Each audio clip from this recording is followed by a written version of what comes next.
Since I was born, but now I am getting youth. Hakuna motangu, hakuna togabu. And there it is right there. There it is right there. Here I am. Here I am right here. And there you are right there. So here we are. Here we go again. Have you missed me? I couldn't come on yesterday just for reasons of, for reasons of sleep, really. I just had to, I had to cut it short, just take a break from it just for a day. But here we are, back together again. So did you miss me? So, Yendeba. So, Yendeba. So now, a lot has happened, of course, since we last convened, and plenty to go through. A lot of this session is going to be wrapped around a video, a clip that was put out there by Governor Yagu, the former governor of Bauchi State, who opens up the underbelly of the fuel subsidy narrative. Because you see, the fuel subsidy is the #1 central thing that has gotten us to where we are now. Nigeria is a wealthy country, as you know, an extremely rich country. And the pork belly fat of the country's wealth is that petroleum. It is. But then, of course, that's been stolen just in an ungodly manner. So Governor Yagudu, he unbuckles that space. So we found out exactly what he had to say and what has led us here. So he did a really expose interview with Channels TV. So we will be reacting to that quite heavily. So that's going to form the body of this session. So that's going to form the body of this session, but that's not going to be the only thing we're going to be talking about. We're certainly going to be talking about this. It strikes again. Don't degrade the prophet. Sokoto is Muslim dominated. Governor Aliyu tells Nigerians. So we have to navigate this particular storyline with some delicateness. So, I was going to say with some delicacy, of course, that's not the word. So we have to navigate this particular storyline with some delicateness. So what happened to Deborah Samuel has happened to another man now in Sokoto State, all for the same reason still. And rather than call it back and pull it back and assert the rule of law, this is what the governor had to say. Do not degrade the prophet. Sokoto is Muslim dominated. Governor Aliyu tells Nigerians. So Nigeria, to all intents and purposes, they will tell you it's a secular state, but that secularity apparently does not stretch to Sokoto, who are, to all intents and purposes, the governor is now declaring a single religious space. So a single religious space. So we'll certainly be spending time with that. So we'll be spending time with that, and we'll stay a little more with that storyline to take up this headline. Sokoto, police says blasphemy is a crime, mob action is lawless. So blasphemy is a crime. I want to see an interpretation of that in the Nigerian statute books because I am not aware that Nigeria especially confess because we hear all manners of things says we hear all manners of things said about our religion and religious leaders. So when quite did blasphemy become a crime within the Nigerian state? So we'll find out what the police had to say and what the governor of that state had to say as well. So we'll spend time with that. And then we'll touch base with this one as well. So this one is a case of swings and roundabouts. Do you get this headline is a case of swings and roundabouts. Obi article in sharp plummet as Tinubu gallops on Google rating. See facts. So Google rating, of course, a lot of you that know anything at all about that space, you'll be aware. Then it's essentially it's a popularity test, isn't it? The Google rating.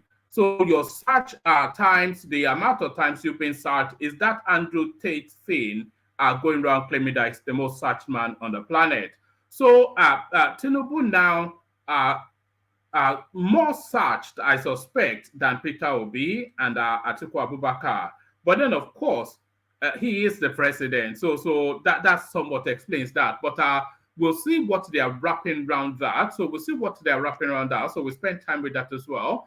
And then we'll spend time with this one as well. We may well just spend that time with this one now, actually. So let's just get through this one and get this one out of the way. Buhari did not fail to remove subsidy. So this is Garba Shehu, who though now no longer in situation, still continues to defend his principles. So this should be interesting. Why did it take the new Tinubu Shettima presidency weeks to remove the petrol subsidy when Buhari did not do so for years? Fails to ask the right question. The massive electricity subsidy, the fraudulent fertilizer subsidy, the Hajj Christian pilgrim subsidies. Remember them? The diesel subsidy, the aviation fuel subsidy, LPFO, kerosene, cooking gas, and other subsidy policies we found in place and put them firmly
And there it is. It's almost tradition now, isn't it, that I have these moments just as soon as I start streaming. I don't know quite know why it happens, but it never happens when I'm using my computer in everyday life. But as soon as I start streaming, that happens. So apologies for the break in transmission. It was due to power failure at our Tejo Show transmission station. That's what we used to hear on NTA back in the day. So let me take you from the top again and run you through it.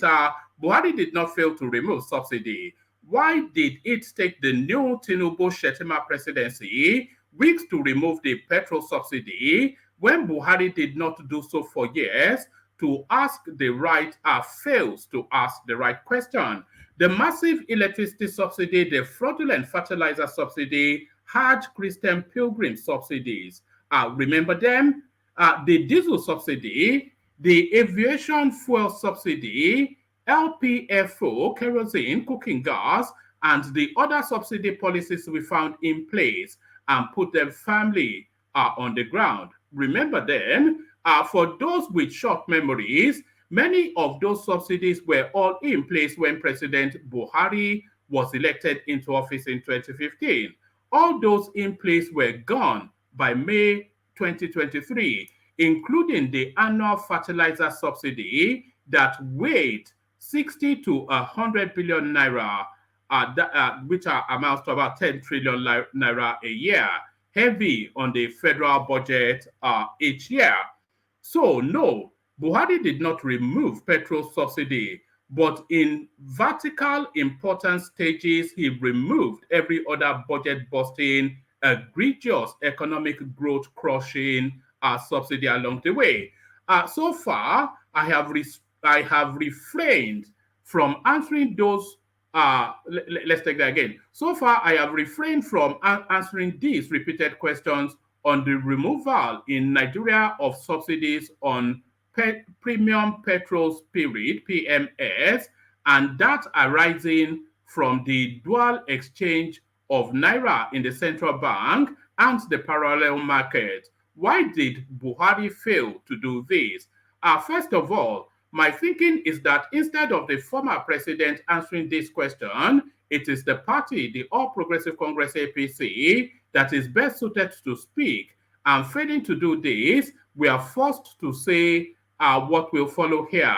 Secondly, we are mindful of the fact that with Tinubu Shettima presidency now in place, and for which there is a new sheriff in town, we do not want to distract them from the onerous task facing them and the nation. Neither is it our wish to take the spotlight away from them anyway. In terms of the timings of the decision to remove the fuel subsidy and unify the currency, the Tinubu Shettima administration has done overwhelmingly well. Even more importantly, they have been most dexterous in managing the aftermath of the decisions by successfully avoiding any crisis. To this extent, our wish and prayers are that fellow countrymen will continue to support the new leadership in these laudable decisions, and in particular, for the labor leadership and civil society to work with them to ensure that the palliative efforts as promised are successfully implemented. The decision to remove subsidies, as in our case, and we believe in all situations, was not for the president to take all by himself. That is why it is important to remind ourselves and all those that have conveniently forgotten that the Buhari administration had been on this pathway from the very beginning in 2015. Removing subsidies for the Naira and PMS was killed and put on hold. Look, for example, in the Petroleum Industry Act, the important decision was kept for a better time. It could not have come at a time when tensions were high in the country and no responsible leader would have added fuel to the fire. In view of many, including those in the security circles, only a new administration with a goodwill that fills a warehouse can attempt this. And here now comes in the wheat and grit of the Tinubu government. Finally, we must be politically honest with ourselves.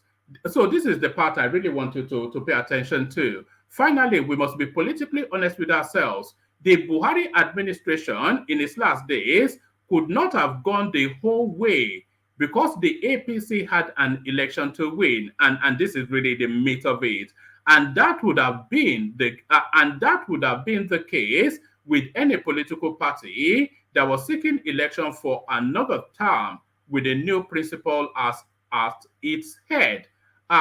Polls after polls showed that the party would have been thrown out of office if the decision as envisaged by the new Petroleum Industry Act was made. So that's Garba Shehu then telling us then that they did not remove the fuel subsidy essentially to do Tinubu a favor. So they did not remove the subsidy essentially to do Tinubu a favor, but we'll be coming to this clip in the course of this session because within this clip now it's a different narrative on that fuel subsidy space. Yagudu reviews subsidy removal, says Nigeria's financial system deeply rotten. So this is a senior from the Buhari administration. So we see what he has to say. So plenty to go through. When is there never not plenty to go through? So lean back, kick back, take it easy, relax into it. The usual protocol, click on the like button just as soon as you're coming in. Click on subscribe if you haven't done that already. Hyperlink that says StreamYard, your invitation to join us, and your invitation to buy your host cups of coffee. You know what to do with that. So do all those. And as you said about all those, let me take a micro musical break. You know where we're going, of course. We're going to the Kegai. Only water, where they see my water.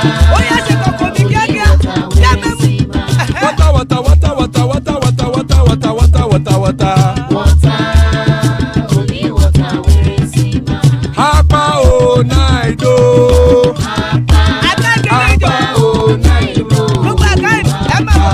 Hapa you don't come o.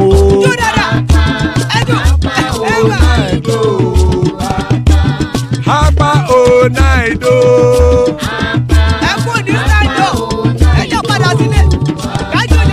Oro kẹ̀kẹ́ ẹlẹ́mù yé o. Ilé sọ́dí àkẹ́kẹ́ rẹ̀ ẹlẹ́mù rẹ̀ o. Bobby master kẹ̀kẹ́ rẹ̀ ẹlẹ́mù rẹ̀ o. Chifu Faila ti kẹ̀kẹ́ rẹ̀ ẹlẹ́mù rẹ̀ o. Eruku lẹ̀lẹ̀ ẹlẹ́mù dé. Eruku lẹ̀lẹ̀ ẹgbẹ́ ẹlẹ́mù dòde ojàre o. Eruku lẹ̀lẹ̀ Ghana ti dé ẹgbẹ́ bọ́ọ̀dì o. Ọmọ ẹlẹ́yẹ ẹyẹ o ó dilé o. Odúyẹ̀lá ẹyẹ o ó dilé o. Petrosonama ẹyẹ o ó dilé o. Petrosodúnkẹ́ ẹyẹ rẹ̀ ó dilé o. Ẹlẹ́kọ̀ ọ̀run mú ìní o.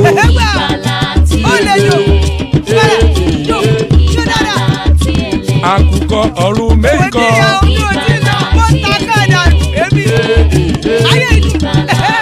Ikú kò ní ríwà gbéṣe o.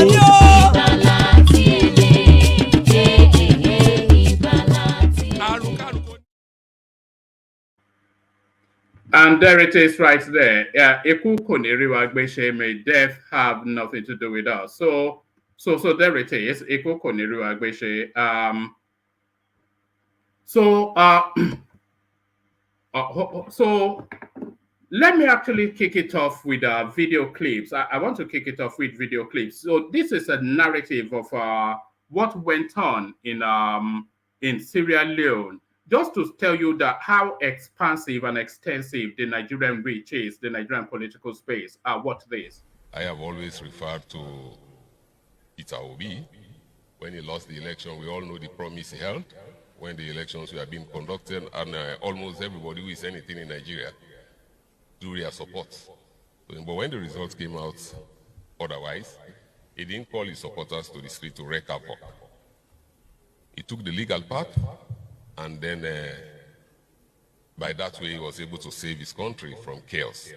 So we will encourage all of our politicians to learn from that example. Leadership is about self-restraint, and leadership is about selflessness. So we expect that our politicians will demonstrate this.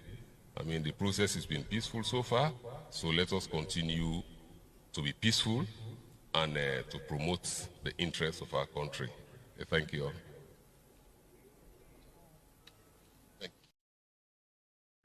All right, so that was a clip that one of the subscribers sent in, just to tell you the reach and followership of Nigerian politics. So that was a Sierra Leonean politician speaking to how, using the example of Peter Obi to try and orchestrate the politics of their space. And what he was saying, it was quite instructive actually, because it highlights what could have been. So if Peter Obi had thrown his supporters onto the streets, then we'll be speaking and we'll be telling a different narrative as we speak now. So that's a story of what could have been. So what could have been, but that didn't happen, thankfully. So let me play you now this next clip. This next clip now, a lot of people were saying that Tinubu did not attend the summit in Paris, but here is a video clips of him attending that summit in Paris.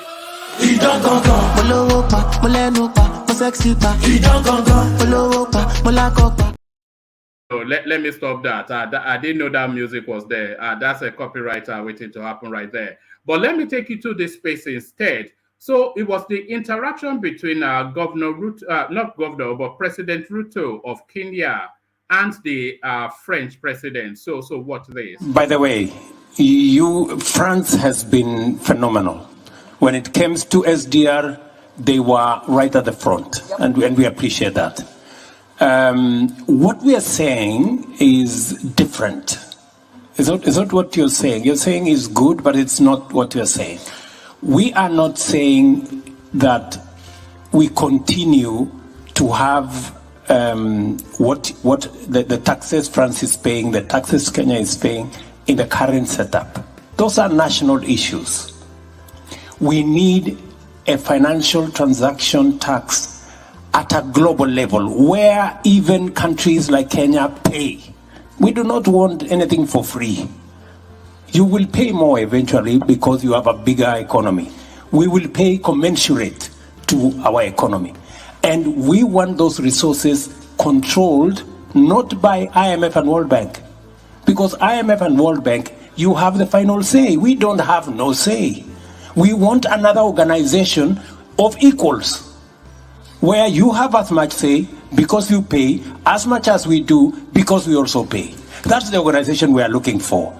And that is why we are saying we need a new financial architecture where governance, where power is not on the hands of a few people.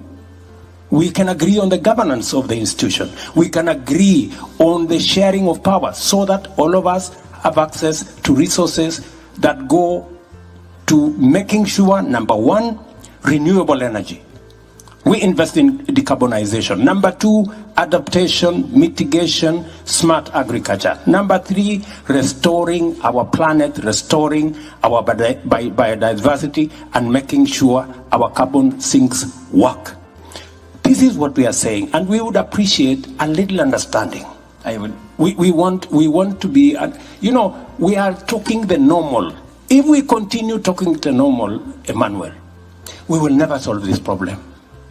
Things are not going forward, they're going backwards. Tokenism, installment will not solve this problem. We have a much bigger problem than the installment we are discussing here will solve. You're not hearing us. I will, if I may, I will answer you in 2 words to conclude. No, but and let me just finish one more. When Ajay was saying 1 to 5 or 1 to 1, who is 1 and who is 5? Private sector versus who is 1 and who is 5? $5 private sector mobilization for every dollar of money that comes in. 5 from private. Surely, Ajay. how do you persuade the private sector to bring their money for public good? Private sector is driven by profit, my friend. I mean, unless you persuade me otherwise. So we're going to run out of time, but there's a whole conversation to be had about what money goes into adaptation versus what goes into mitigation, which part of it the private sector is ready to go for, how they could be investing in renewable energy. There's a whole conversation, which I am relatively confident we will try and address when this group gets going. At least my objective was 1 for 1. But it's feasible because I think the whole point is if you take the first loss. I agree with you if that is the But I mean, I love having bold people and. All right, so that's the Kenyan president. What we are hearing, what we are hearing now in the international space is that Africa is no longer accepting of just this bottom of the barrel sort of treatment that traditionally is being dished out to us. And leading that charge seems to be the Kenyan president and the Rwandan president as well. So those were detailed sort of demands. And what he was saying, which you heard, was that the international community, they need a different architecture, especially around the finances, outside and separate from IMF and World Bank and those sort of spaces. Because those sort of spaces, the liver of those sort of spaces is held by this traditional traditional countries, the Western countries. So essentially, there's no equal footing in all of those spaces. And if you are already with your hands tied, then really you are in perpetual disadvantage. So he's asking for a different and a new architecture for the global financial space. So that was quite striking, because that's the second time now that he's pushing at that space. So how will that space respond? Because they're here, and by the way, everybody is making hue and cry about the fact that Tinubu did not make a speech in that space. We'll get to that, what that means and what that does not mean. And that was his first outing. But a lot of people are saying that was also President Ruto's first outing. But we'll get into a lot of that. But it was quite, because that's the second time now that President Ruto, at least to my knowledge, I'm sure he's done it more. That was the second time now that President Ruto is pushing back against that space. So it's quite instructive to note that. Quite instructive to note that. All right, let me give you a couple of readouts. There's still the video of Governor Yagudu to come, but let me give you a couple of readouts and then we get into it. Don't degrade the prophet. Sokoto is a Muslim-dominated state. Governor Aliyu tells Nigerians. So I thought Nigeria was a secular country. Governor Ahmed Aliyu has warned Sokoto residents to desist from any acts capable of degrading the personality of the prophet. Sokoto mob did away with, so we have to be careful with the wording so we don't trigger YouTube. Sokoto mob did away with Usman Buddha, a trader, on Sunday for blasphemy. The governor said efforts were ongoing to nab the mob that lynched Mr. Buddha.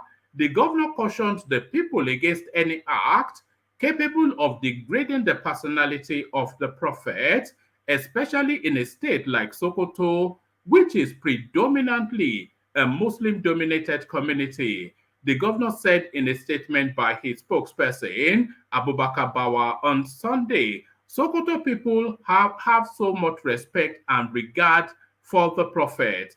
Hence, the need for all the residents to respect, protect his dignity and personality. So I wonder if this sounds like justification for mob action, whilst vowing that those behind the doing away of Mr. Buddha will be apprehended and prosecuted. Mr. Aliyu said, I want to call on the people of Sokoto State to avoid taking laws into their hands. Instead, they report any alleged crime or blasphemy to the appropriate quarters for necessary action. Our religion does not encourage taking laws into one's hand. Let us try to be good followers of our religion. So I'll leave that there. Let me bring the police response to this. Let me bring the police response to this. Police says blasphemy is a crime, mob action lawless. So the police have reiterated that blasphemy is a criminal act in Nigeria and that lynching is also a crime. Religious crisis over blasphemy is rife in Africa's most populous country, as is the public lynching of perceived blasphemers. Mob action is common amongst adherents who take the law into their hands by lynching anyone believed to have insulted or spoken disparagingly about the Prophet or the Quran. Olumuyiwa Adejobi, the spokesperson for the police, disclosed this in a tweet on Sunday when a Twitter user tagged him to a viral video of Usman Buddha who being brutally dealt with, let's say it that way, in Sokoto earlier today. Blasphemy, though an offense recognized by Nigerian law, is not subject to the whims of members of the public for enforcement, Mr. Adejobi said. The police officer explained, enforcement of all laws is by constituted authority through a laid down procedure in the criminal justice system for possible punishment, not jungle justice. So it's somewhat the tepid response to this that I feel encourages that space. It's somewhat the tepid response to this, because of course we still have the case of Deborah still hanging out there somewhere. Onto this, Obi article in sharp plummet as Tinubu gallops on Google ratings. See facts. President Bola Tinubu has taken a galloping lead over Labour Party and PDP presidential candidates in the last election, Peter Obi and Atiku Abubakar, respectively, on Google search interest. While Obi and Atiku's rating plummeted sharply, Tinubu's ranking on Google has continued to soar. The latest ranking released on Google Trends shows that Tinubu polled 82% ahead of three others who contested the last election with him, Obi, Atiku, and Rabiu Kwakwanso of the NNPP. While Obi polled 82%, whilst Tinubu polled 82%, Obi polled 12%, Atiku 4%, and Kwakwanso 2%. So what this is telling us is just how frequently people are looking up these people, searching their names, etc. So it's quite it's essentially a popularity contest. So it's essentially a popularity contest. And if you look at this line right here, it's not a paragraph but a line. It says while Tinubu polled 82%, Obi polled 12%. Atiku 4%, Kwakwanso 2%. So that is to tell you then, just from this little piece of data, that is to tell you then that the sympathy for other contestants is starting to wane. In fact, it's dissipated. It's not starting to wane. Because if he's polling 82% and the nearest closest person to him is polling at 12%, that is to tell you that the support for other contestants in that election has, to all intents and purposes, totally dissipated. And Tinubu now, the bell of the ball, 82% he polled on Google Trends, as opposed to Obi, who polled 12%. So that's to tell you then that the world has moved on from the Tinubu narrative. The latest Google search interest was captured between May the 22nd and June the 16th, period of 28 days. So that's essentially the build-up to his inauguration, pretty much up to date. So that is to tell you then that it's an upward trajectory. Is that an endorsement? You have to tell me. The ranking is a sharp contrast from the ranking before the last presidential elections. 3 days to the February 25th presidential election, Tinubu led with 40. So he's always had the lead on Google Trends. Tinubu led with 45% search interest on Google, with Obi 29%, Article 26, and Kwakwanso 3. A month after the presidential election, Tinubu's popularity soared, polling 54%. Despite his absence from public glare, he was still the most searched candidate based on Google search interest. Obi came a distant second with 36% search interest. Despite Obidien's rave on social media, his ranking had improved after the elections. Article dropped drastically because nobody is interested in Atiku anymore. When have we really mentioned Atiku in the course of this course? We really just mentioned Obi, just really waiting for him to clear out of the way with the noise making. However, the latest ranking captured 6 days to swearing in and post-inauguration of the president. His popularity galloped over Obi, Atiku, and Kwakwanso to 82%. His highest search was on the 29th of May during his inauguration as president, where he delivered his inaugural speech when he said, "For subsidy is done." Tinubu was being searched most in so this tells you where the interest is. Tinubu was being searched most in Benue, Sokoto, Gombe, Kano, Yobe, Republic of Niger, Bauchi, Kogi, Kaduna, Kebbi, Adamawa, Plateau, Akwa Ibom, Ondo. Look at that. Even his own stock, they are not interested in him. It's the northerners that are keeping a beady eye on the man from Lagos. Tinubu dropped drastically from 36% he garnered in April to Obi dropped drastically from the 36% he garnered in April to 12%, representing his all-time low. This stems from the fact that he lost the presidential election and the voice of his vociferous followers seems to have been swallowed. Those who searched for him in the latest ranking are from states. Okay, this tells us everything now that we need to know. So we know the states that were searching for Tinubu, but who were searching for Peter Obi? Those who searched for him in the latest ranking are from states such as Benue, Anambra, Enugu, Cross River, Abia, Nasarawa, Bauchi, Ebonyi, Plateau, Imo, amongst others. So as is everything with Peter Obi is essentially home stock. So and this is why everybody, so this adds veracity now to what everybody has always presumed to be the case. Tinubu is essentially, not Tinubu, Peter Obi is essentially a Southeastern project. And the evidence shows that.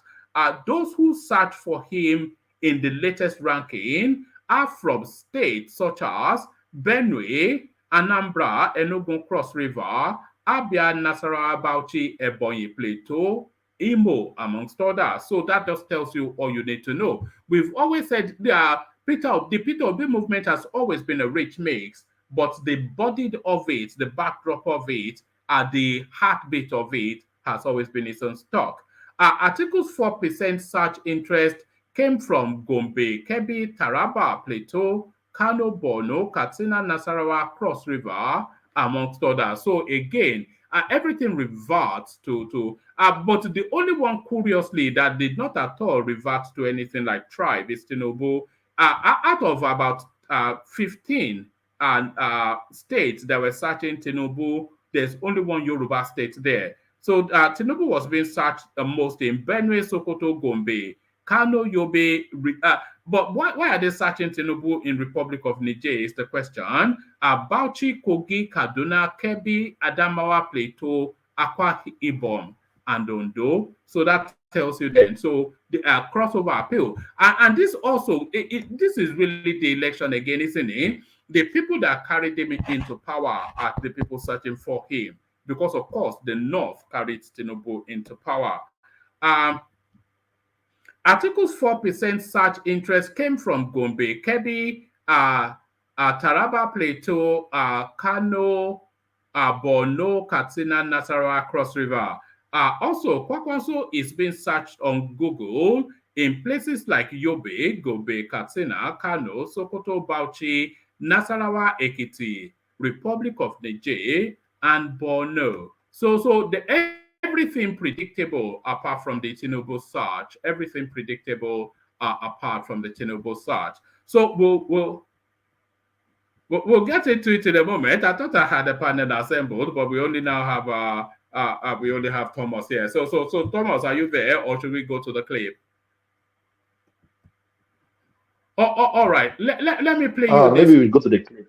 Yeah, let me play you this clip. The clip, This is the new chief of army staff being inaugurated. So watch this.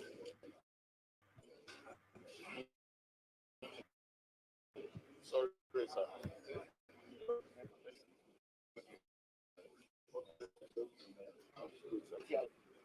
Just the normal.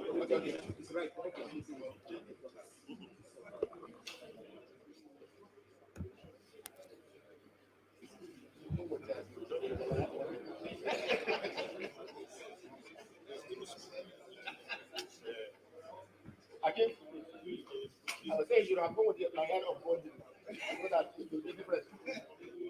That will be fascinating.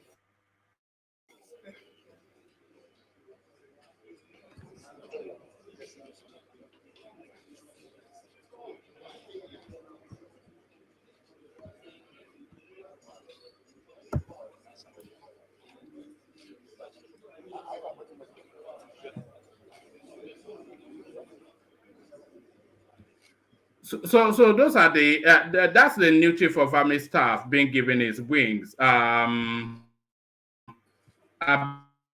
Building something or the other, his name is.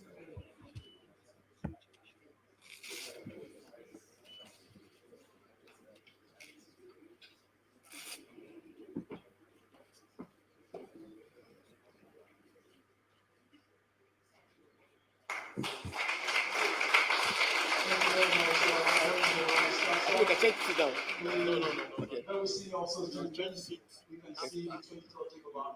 Okay. Okay.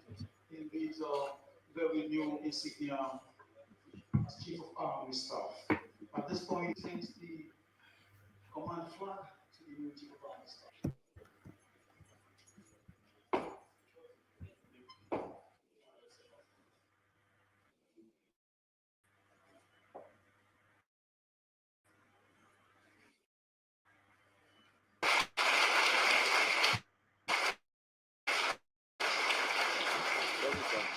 You have to change. Okay.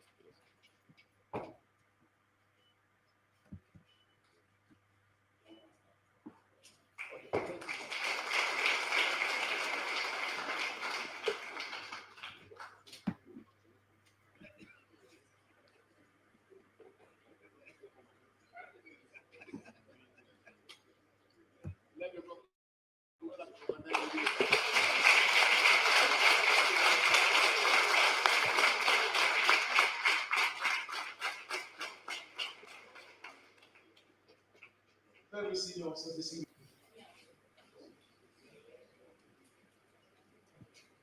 I'm a good student, so I learn a lot from my leader. And I'm also an ardent observer of General Obasanjo. While he held sway as the President Commander-in-Chief between 1999 and 2007, he was awarded an honorary doctorate by the Benedon University. And some media practitioners went to the presidential villa to felicitate with him. And one of them asked him, the president, sir, you have so many titles, honors, and awards that we even find it very difficult on how to address you now. Should we address you as General? And General Obasanjo responded, for General, that one I am. Or should we address you as Chief? He said, for Chief, that one I am. And they also said, should we address you as a doctor? And General Obasanjo responded, for doctor, that one, na dash.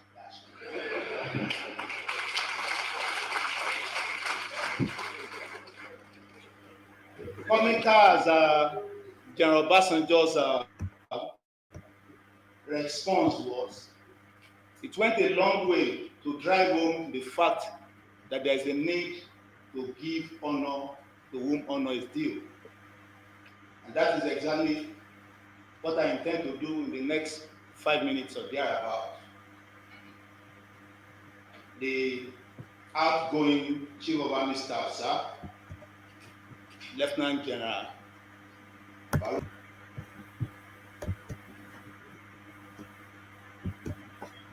All right. So that's the new Chief of Army Staff taking his purse, being instituted into position. So, but I'm hopeful that we have conversations around this clip that's on the screen now.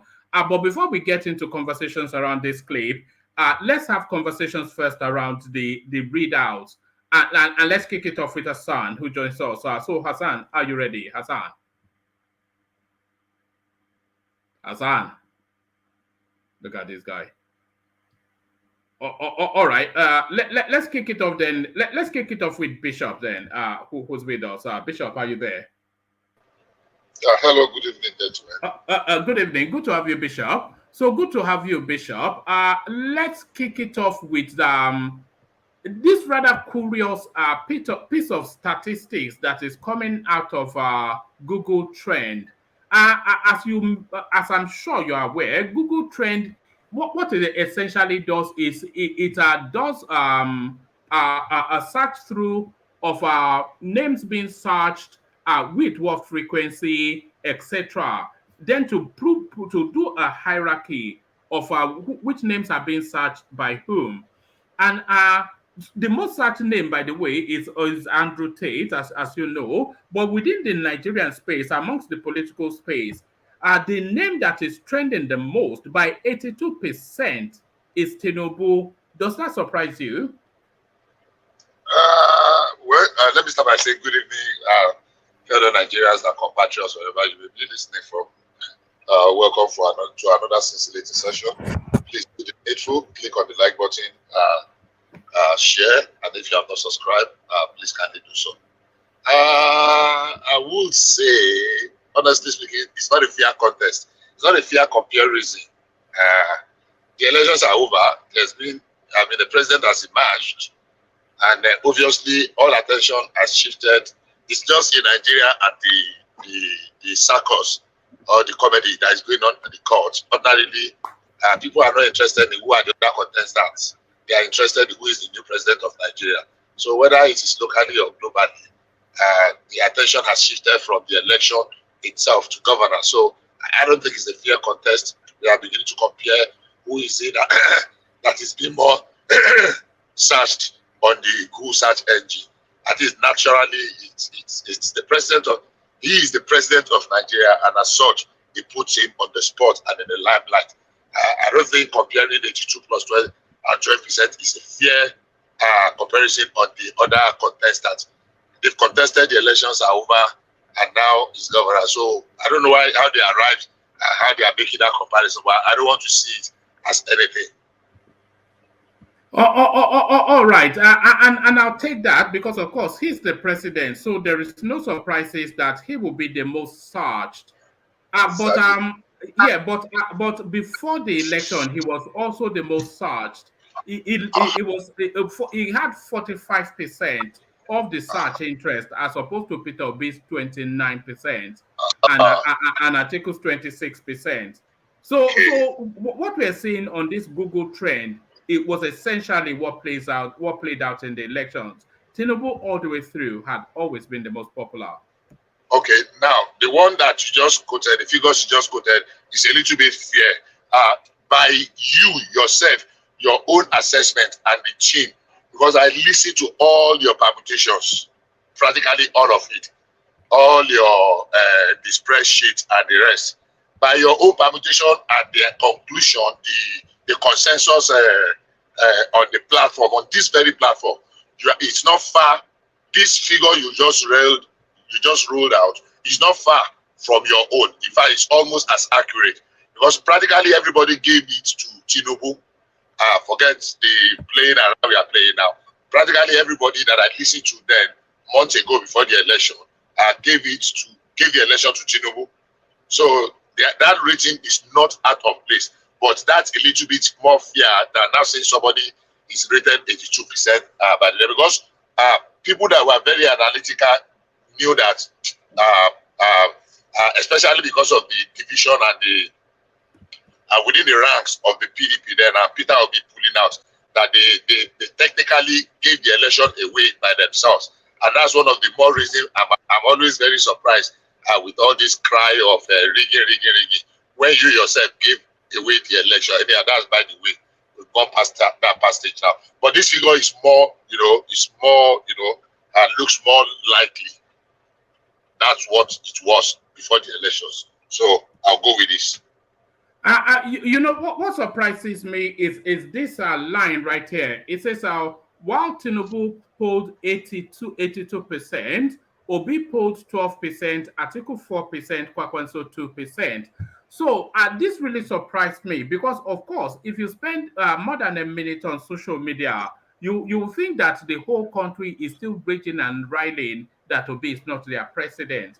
But at 12% polling on Google Trends, it tells us then that it's a very tiny little microcosm of people with very loud voice. So all the noise that we're hearing in the Obi space is just a tiny little bunch of loud mouths. This is what this tells us. Only 12% trending on Google Trend.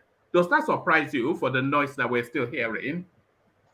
Well, you just summed it up by yourself. You used your words are very apt. The noisy, is it noisy or a noisome minority now? The lousy minority, I'm sorry if anybody feel offended about that. But that's exactly what it is. People are rallying.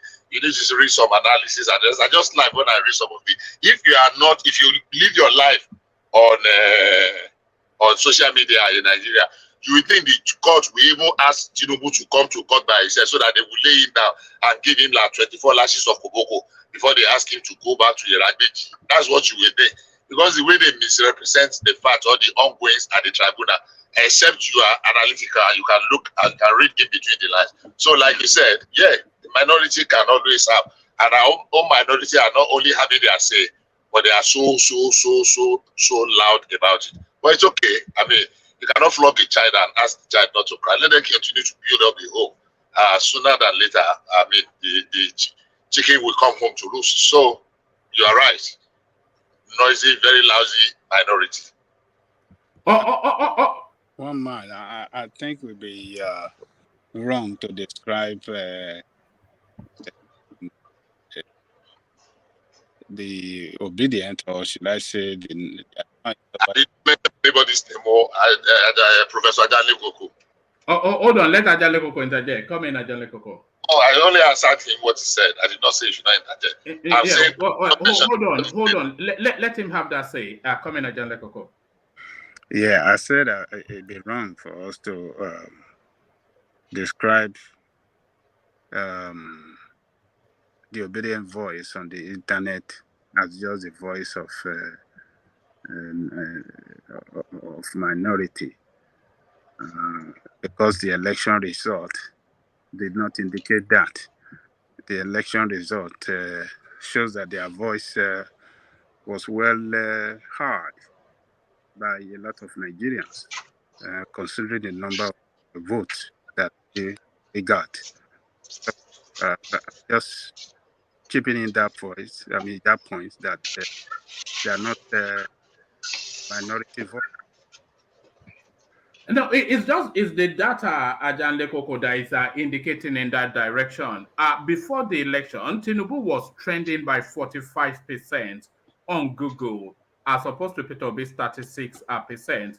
So you say that was a push, and maybe that's even reflected in the results. But then post the election, Tinubu is now trending 82%, Peter Obi 12%. So the language of we are going to reclaim our our mandate and all of that is not resonating on Google Trends? Well, you know, Tinubu voice, I mean, Tinubu name will be trending more than Obi's name now because for once, and considering the fact that the economic measures that he has rolled with regards to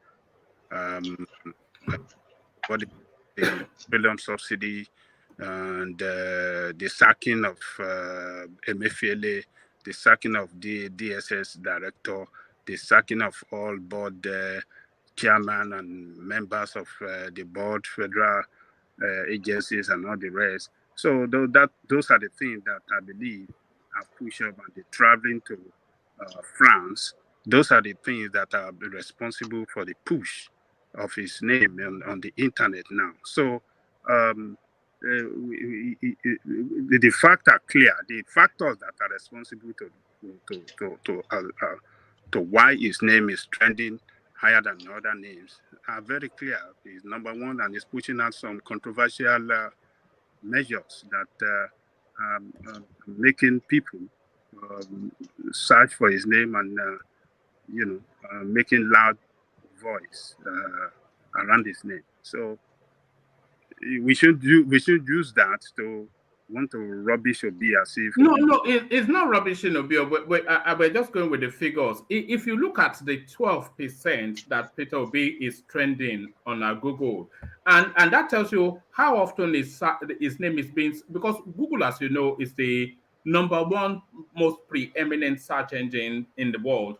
So if only 12% are people are searching for Peter Obi's name, that is to tell you then the level of interest that space still sustains. But then, of course, if you go on places like YouTube, the sort of vociferous energy that you see there, it belies the statistics. It belies the interest that people still have in OB. So what Google is telling us is that people are no longer interested in Peter Obi. That is what Google is telling us. No, I think that is wrong judgment by Google to say people are not interested in Obi. He is pursuing an election matter in the court right now, and for the fact that he still have 12%, I mean, he's not the president.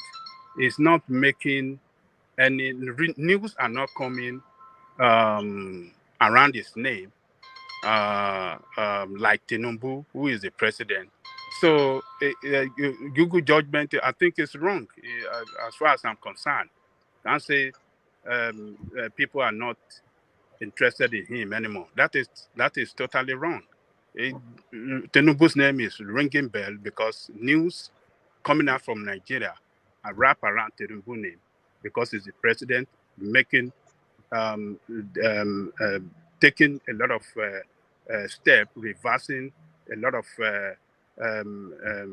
economic policy that the previous administration have done. So that is making the news. That's why his name is ringing bell. So we can. Google is wrong as far as I'm concerned.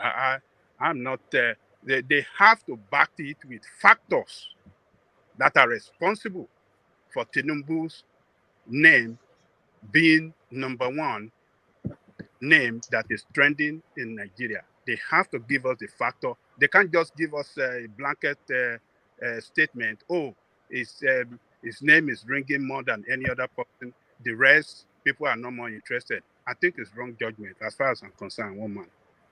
But Adanle Koko, Atiku was also polling 4%. Would you say that roughly represents the level of interest that people still have in Atiku Abubakar? No. You don't think so? Look, let me tell you this. Like I said, every 95%, or let me say 90% of the news coming from Nigeria are wrapped around Tinubu's name. being the president. So that is what is responsible. So Google have to tell us factors. Maybe they mention it, I don't know, in your readout, maybe in that article you read or whatsoever. Maybe No, they just presented the raw data. They just presented the raw data. They can. That is wrong. If they are not backing it up as to why Tinubu's name is number one name coming out from Nigeria, that means they didn't do their job. They didn't do their job well. They need to let us know what was responsible for it. They just gave us a data based on the, I don't know what you people call it, from their, it's not anybody that's familiar. How many searches? If there are 1,000 searches, 840 people are, they are not looking at why are they looking for Tinubu, what is doing, whether it's doing A or B. Of 1,000 searches, 840 people are looking at making search about Tinubu. 40 people are making search, or 800 people are making search about Peter Obi. 200 people are making search about Atiku. 10 people are making search about Kwakwa. So irrespective of what they are searching them for, they are not saying for A or for B. They are just telling us these are the number, and that is the data they have given. It is us now that cannot attach or adduce reason for the search. It's not, I mean, I don't think it belittles anybody. That's what I said in my initial response. That it's not a fair comparison because it's the president that is adducing a reason to it. So it's not like a popularity contest. They are giving us raw data. So for you saying they are wrong to present what the search people have searched and the result they are giving to us because of your own sentiment now. I mean, I don't think you can say they are wrong. I don't think that is correct to say they are wrong because it did not suit what you expected it to be. They are not. They are. Bishop, what I think Najan Koko is saying is that the data it doesn't tell the full story. That's what he's saying. Yeah. That is wrong, and I said I don't agree with that. That data is wrong. They are not giving us any.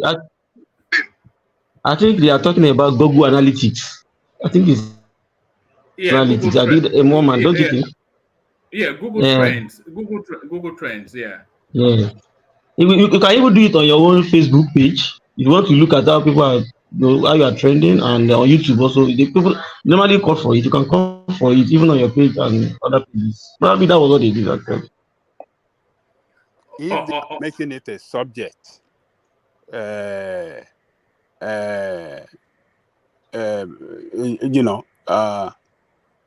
for to justify one thing or the other, I think they will do us good to back it up with factors.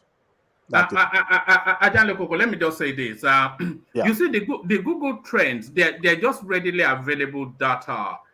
You can do Google Trend on your name as well. So they're just readily available data just to show you what is going on Google. So it wasn't as though Google published anything. I think it's actually the author of this piece that has gone to do the search to then pull out the data. Who did the search? It's a newspaper called PM News. Oh, okay. Okay. Yeah, it wasn't as though Google published it. No, it wasn't. They just pulled the data to make the point. Oh, okay. I thought it's Google that that did it, and that's why I was trying to fire. Yeah, but you are still right though, because the data in itself, they say statistics, and damned lies. The data in itself, it doesn't tell the full picture, as you've just said. Tinubu is the president, so who would people be looking for? But you know what really surprised me in that data though is actually where he's being searched. That really surprised me. So they were looking up his name in Benue, Sokoto, Gombe, Kano, Yobe, and this really surprised me. Republic of Niger, Bauchi, Kogi, Kaduna, Kebbi, Adamawa Plateau, Akwa Ibom, and Ondo. So the people that brought him into power are the people that are showing the most interest in him, Bishop. Okay, you're back to me. Yeah, I mean, it's just he's been in the news. Maybe some people just want to find out what is new, what is the latest. There's always, I mean, it's always exciting if you are, you are anxious, looking up forward to something. Okay, there must be some news today. If that we can maintain that trend, then it will be a shift from the lethargic kind of thing that we experience most of the. So if people are, that's a certain, the places that the search is coming from, all the searches are coming from, is also relevant. Now maybe, okay, we have voted. What is coming? What is in? What's happening today? Does it surprise you? 95% of the search is in the north. Nobody is interested in Tinubu in the south. I don't think so. I think the reason is that most of the South are sufficiently aware of Tinubu. I don't need to search. If you ask me 10 questions today, I probably need to search him because of what Tinubu did in the past 12 hours. I don't need to search Google to tell you a notebook full about Tinubu. I mean, from beginning. So probably because people in the South are a little bit more informed about the personality and the whatever surrounding the person of Tinubu. So they don't need to go Google search him to be able to answer basic questions about him.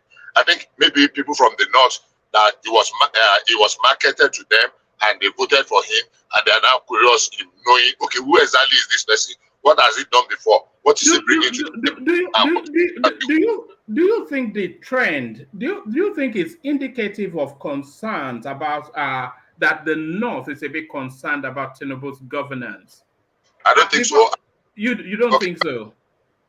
I rather think that it shows maybe expectation. Maybe he's done some things and it's exciting. Like you put some you give some people something to taste and they are not looking for more. You have say, oh, this one can do this. Oh, he can do this. He can do this. So they are not expectant. Because quite a number of things we have been dilly-dallying about. And I did say, if you remember, we had conversations over it, that look, we don't need a president that is going to be a nice person. We need a president that will be bold enough to take difficult, painful, but necessary decisions. Except we want to deceive ourselves. So maybe he's done one or two things that excite them and they are looking out for more and they want to know, oh, it's like this thing they talk about this man. It be like saying not true. So they are curious. They are curious. They are anxious to see more. But basically, people in the South, I mean, how many people will be searching about Tinubu in Lagos? How many people will be searching about Tinubu in Oyo? How many people will be searching about Tinubu in Ondo? How many people will be searching about Tinubu in Ekiti and Kwara? If they are not searching for him, then what are they searching? Is the new president is making some seismic moves, which is shaking up the country. Okay, go ahead, please. Sorry, I thought you finished. No. Yeah, no. That's what I'm saying. That it's a new exciting time. It's a confusing time. People are somewhat they are flummoxed and somewhat in anticipation of the direction of travel. So all of that should lead to. So if they are not searching for Tinubu, then what are they searching? No. You are missing it all. In give me a minute, please. You are missing it all. In Lagos, if you are discussing in a group of persons, people will be able to give you sufficient information about Tinubu. That's how much is well known. So the chances it's not well known now. We're not talking about well known. We're talking about his new incarnation as the president. That's what's leading to the search. Everybody knows Tinubu, even in the north. One man. Excuse me, one man. Can I say something about why Tinubu is being searched in the north? Yes, and Niger Republic as well. Yeah, come in, Hassan. So, sorry, one moment, Bishop. Hello, everyone.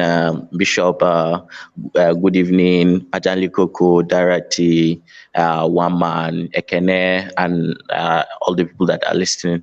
So essentially what I think is happening with the search of Tinubu in the north is two things.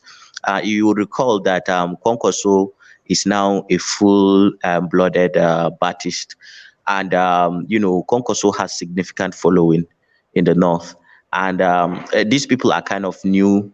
It's not even the traditional people that even voted for Tinubu in the north. Those ones, at least they know him quite a bit.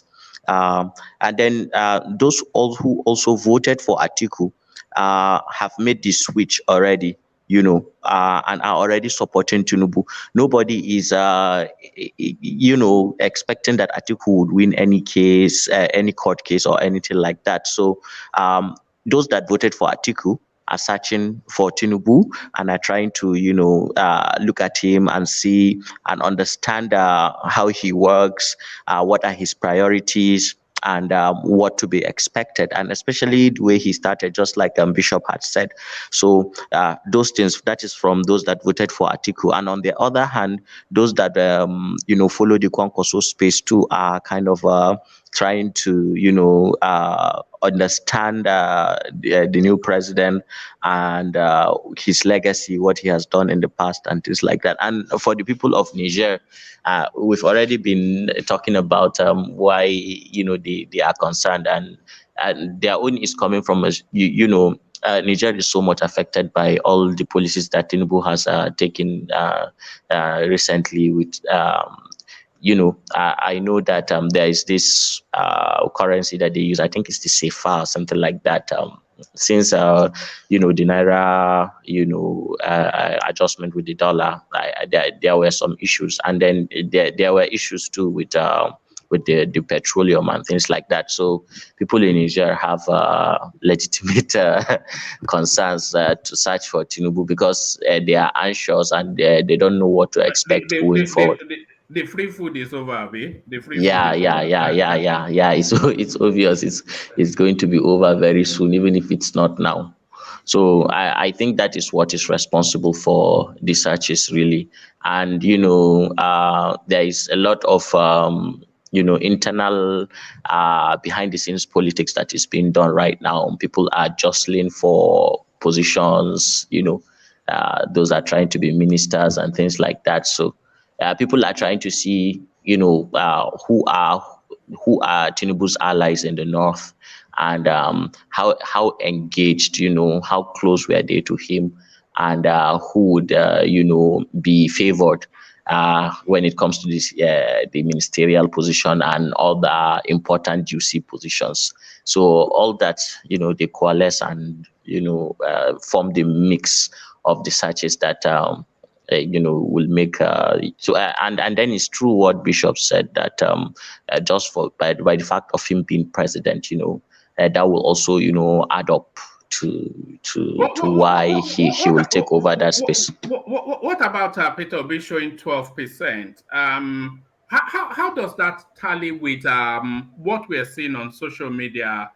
You cannot switch on your computer without being wolfed. Two different mentalities. One manner in the approach of politics of people in the north is completely different from the approach of politics of people in the south. Power is quite well understood around here. So it's not a zero-sum game. When it is done, it is done. People understand. What they need to do, and they don't waste emotional energy. So it reaches a space where it's no longer worth it, and you just let the sleeping dog lie. So Atiku supporters, I know they have gone past that like 2-3 months ago. They are not expecting anything, no miracle, no. They understand what is happening, and isn't that what a human being is supposed to do? Use his brain to analyze his reality, and then so that he can be able to predict quite accurately in a rational way what is going to happen, and then he can prioritize and structure his behavior in a way that is going to suit him in the long run. That is just what the Northerners are doing. I don't think it's anything like different, but of course in the Southeast, it's different. So different approaches, really. That's just what I think. All right, brilliant.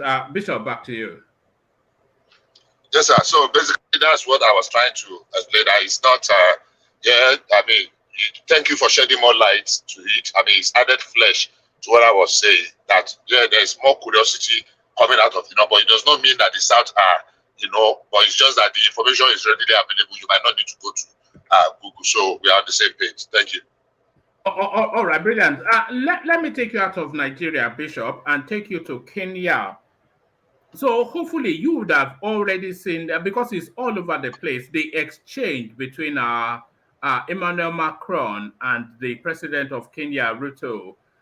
It wasn't so much even the exchange, because the beat that the Kenyan president was beating is already an established rhythm. But it looks as though they're hammering down now on that space. So what it was inviting is some sort of a harmonized tax system for the globe and a new financial structure that gives everybody an equal say in global financing. A condemnation of IMF and World Bank, because of course, everybody knows it's a portal for colonialism. So we're hearing this language increasingly. We're hearing it more so from President Ruto now, but we've been hearing it for quite a while from the Rwandan president. So is it now a pivoting in positioning by Africa? Is this the beginnings of enough is enough? Number one, Africa and the European space, especially as it relates to France, it's been a very lopsided relationship. Of course, we know that between Africa and the West, it's always been like that. And one of the section of Africa that is actually dragging Africa down is the Francophone affiliated, countries in Africa. Of course, we know the origin of the direct and indirect system of administration and what have you. But hey, it's been the last of the countries. It's been more than 50 years, and the number of them are still tied to the apron springs. And anytime there is a pushback from any of the Francophone countries, one calamity or the other befalls them. Whether it is orchestrated, whether it is masterminded, whether it is planned, whether it is, but it's become a pattern. We know how many countries have tried to push back against the French, and we've seen the results. So they are kind of dominating. So now, what should be instructive, or what is instructive that stands out to me, is the fact that it is the Anglo countries now that are pushing, that are making this push now against against France, because others are not really fighting tooth and nail to retain their influence in Africa. But because every time there is a pushback from those, we saw what happened in Burkina Faso recently, and we saw what happened in where it was in Senegal not too long ago. So, so what is interesting is that now, if William Ruto, is it William?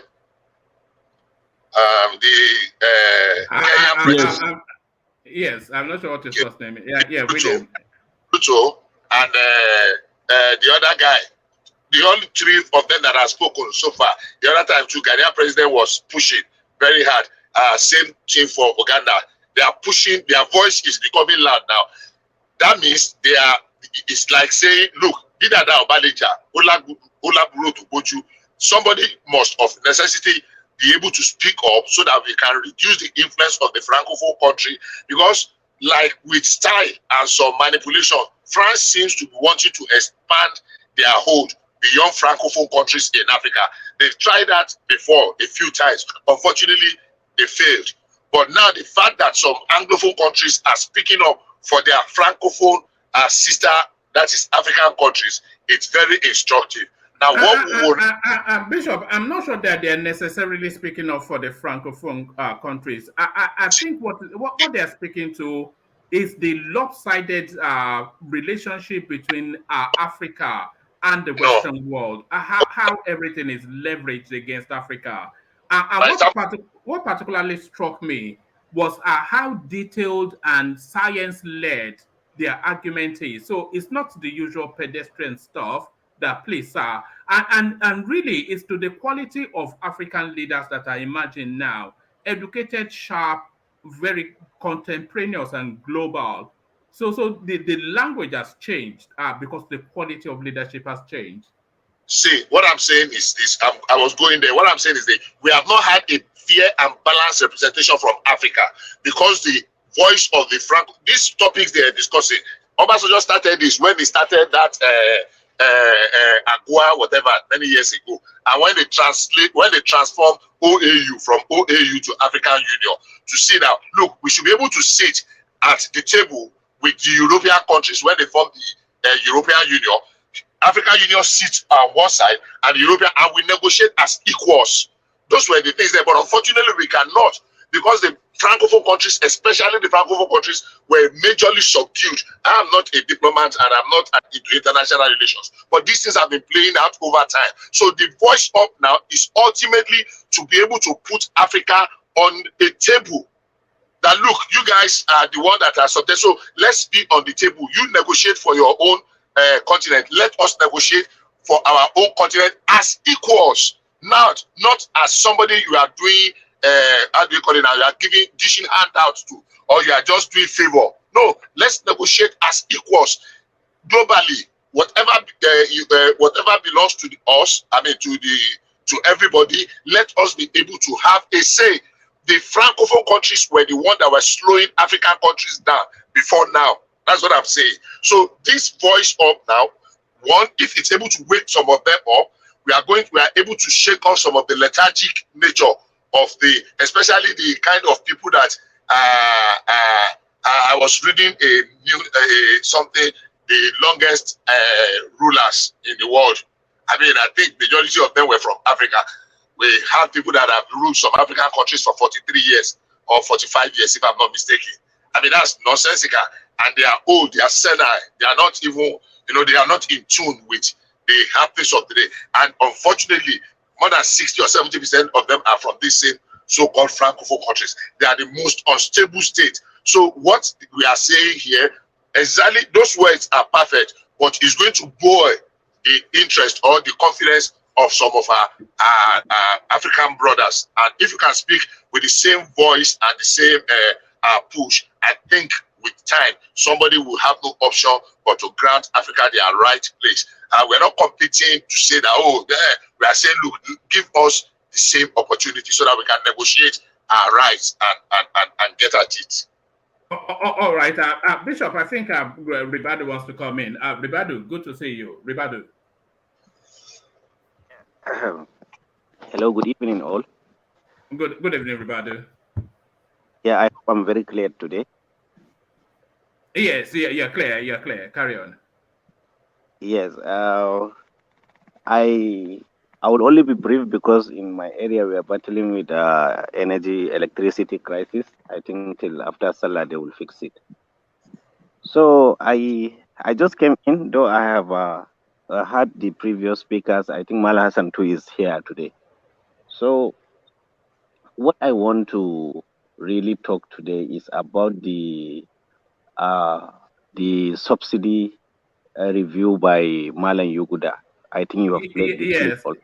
Yeah, we've not played it yet. I was just saving that for the latter half. Yeah, but comment. It was quite. I sent it to you, didn't I? It was quite explosive stuff. Okay, I wish that. Okay, let me see if I can get energy source somewhere. I will still try to, because I would love to hear the take from Ajali, Koko, and Bishop and the rest. You see, what's happening in the global stage, especially from the Kenyan president and the South African president, is quite commendable. But I don't know if we all realize that we have a very serious issue in the country here in Nigeria. And what Malan Yuguda talked about today about this, the oil subsidy removal and the finding, it was quite shocking. Even though most of us, I believe, we expected something like that to come to light. But I would like to take us back immediately during Sunusi, former emir of Kano, during his governorship of CBN. There is one particular moment that he said, any government that will come after Goodluck Jonathan administration, he said he is pitying that government because he did not see how they can run the country because there was absolutely no finance for it.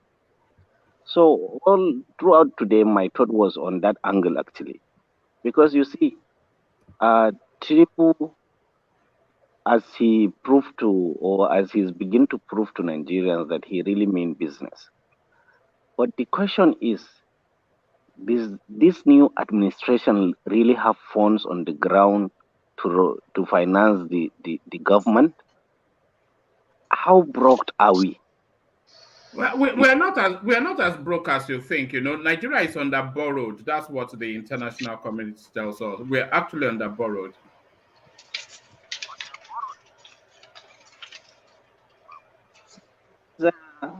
I don't know. You want one of these back?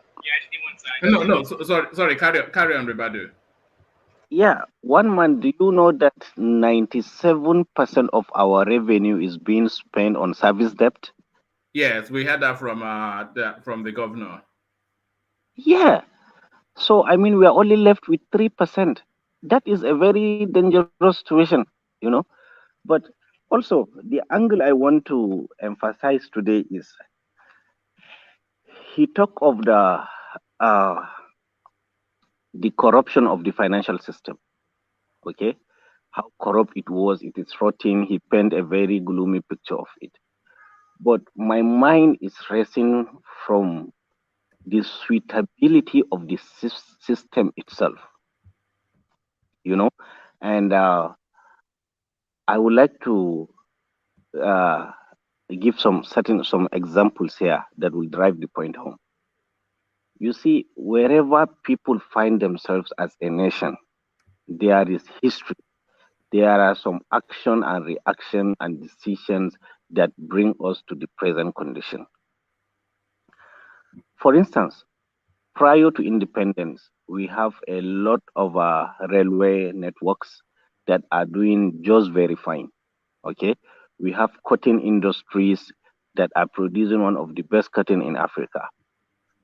But immediately after independence, in few 2 to 3 decades, all these systems that were working perfectly begin to deteriorate. The question is not because we lack management, no, because those systems were mainly designed for extraction only by the colonial masters. And after we gained our independence, we did not review those policies, we did not change those structures to suit our need as a nation. So that is one of the reasons that caused the collapse, among many others. So what I was left thinking is this: if our financial system is this very bad, that we can spend 97% of our revenue as a nation to service debt only, meaning it's only the interest of the loan we are getting outside that we are paying with our almost whole generated revenue, then we have no future if something is not being done. So the question my concern here is, I don't know what Tinubu regime have in mind, because I think from what he says from the in the initial stage of the clip, something drastically need to be done, because we cannot keep going to IMF and World Bank and these people, they keep killing us with their policies and all the rest. If you follow the history, of IMF and World Bank, you know, they were designs interests institutionalized by world power to keep us Africans, you know, in perpetuity of debt trap, debt regimes from here to there. They force down on African throats their structural adjustment programs and all that. So if you take all these points into consideration, you will find that up to date, we as a nation, did we ever sat down and said, okay, this system that we are running is not suitable for us? How many administrations come with its own new initiative or try to gather the country from angle to angle, north to south, east to west, to say, okay, come, If this formula, if this system that we have been working since 1960 is not working for us, what are we supposed to do? What is going wrong? Just like the way he said, I think almost most of the previous administration, they lack the political will, they lack that willingness to fix the problem. So where are we heading from now? Are we really aware of the seriousness, the gravity of this problem? Because to me, I think it's one of the most major thing that will take us in depth of chaos. Even these are subsidy removal, you know, because if he did not remove that subsidy, where will he get the money to run the government? So mostly when something, I'm not saying he because he doesn't have option, because even before he come into power, he has been saying it, he has been singing it, and glory be to God, he did it because he come from a different mind perspective, the rest of the leaders. But most of the changes that administration are doing that are acceptable by the population, you'll find that they only do it when they have no way to go. There is no option. Is the last thing to do. Everybody it has become a general knowledge to people that this is a problem. This needs to be taken out before the government will initiate a change of that. It's a very rare thing in Nigeria that you will see a government will come with its own policy willingly without any pressure from the finance system or the well-being of the society or a protest or something, that they will come on their own. They say, okay, this is good for the country. This is what we are going to do. Most of our excuse me, one man, can I just say one or two things to Ribado? Yeah, come in. Ribado, Ajamuna. Wala code me. Paisare. Alhamdulillah. Okay. Ribado, I quite like the fact that what you are bringing into the discussion today is about something that you've been reflecting on, and because you are a family man, you have 5 kids, you are in the trenches of what is happening in Nigeria. For the most time that I've been on this platform, I have noticed something, and one man, please take note. On this platform, it seems to me that apart from Ajali Koko and some few people that come and go most of the time, there is, the assumption that the pure capitalist model is the only solution for, development and progress. I mean, we have to understand that you also have to understand that Nigeria is structured in such a way that there are 2 classes of Nigerians. There are elites and, there are the commoners. And within elite cycles, when you go and you hear them discussing Nigeria's past, its present, and its future, you can't help but to take, this that they are operating from a position, of some form of how do I do this to Renchi? They just believe that they don't just take the commoner into the equation. If you look at Nigeria, say the past 24-25 years before the coming of democracy, you see that Nigeria has some socialist policies inbuilt. Now, since we came back to democracy, and when they created this BPE, Bill of Public Enterprise, and they sold off NEPA, they sold Nitel, they sold Nigerian Airways. Anything that was giving the common man respite in this country, has been sold off, and it's been sold to capitalists who have nothing else to think of apart from making money. And on who are they going to make this money? It's on the commoner. You see, so these kinds of things, have been happening, and the common man on the street, has no respite. He has no, wiggle room. Nobody considers him. Hassan, the best form of welfareism is capitalism. That's just No, it. no one man. You And cannot sit down in Kent in the UK having access to the NHS and on the ground, train stations at a subsidized rate. The UK is not even in the prime example to say that you guys are operating something. I mean, the Americans are. And go and look at the level of homelessness in America, and their drug problem. They have a lot of problem in America. So I don't even think that that is the right model. For Africa, we as Africans, we have our own economic philosophy. That is drawn out of thousands and thousands of decades of continuous living in harmony, with our people in a social communal setting, that everybody's problem is being taken care of. we've tried. The direction, Sorry, okay. Hassan. We've tried subsidized living. Now look at where that got us. We've tried No, subsidized living. we've Look at where tried that got us. subsidized looting by the elites. That's just it. We have tried. We've been trying it, and we are on that route. Really, I am not saying that the elites, do not understand Nigeria's problem. I am saying that everybody is looking out for his own interest. The elites have managed, to spoil the educational system such that the common man, does not even understand his left from right. He cannot articulate his problems. In fact, he does not even know where the problem is coming. And they have, planted the seed of hatred and, mutual hate between tribes and religion within the society, and the oga patapata of them all, poverty, so that people are confused. So while we tend to speak big grammar on this platform, the biggest problem that the common people in Nigeria has is they do not have a common ground. They cannot congregate, articulate what they want.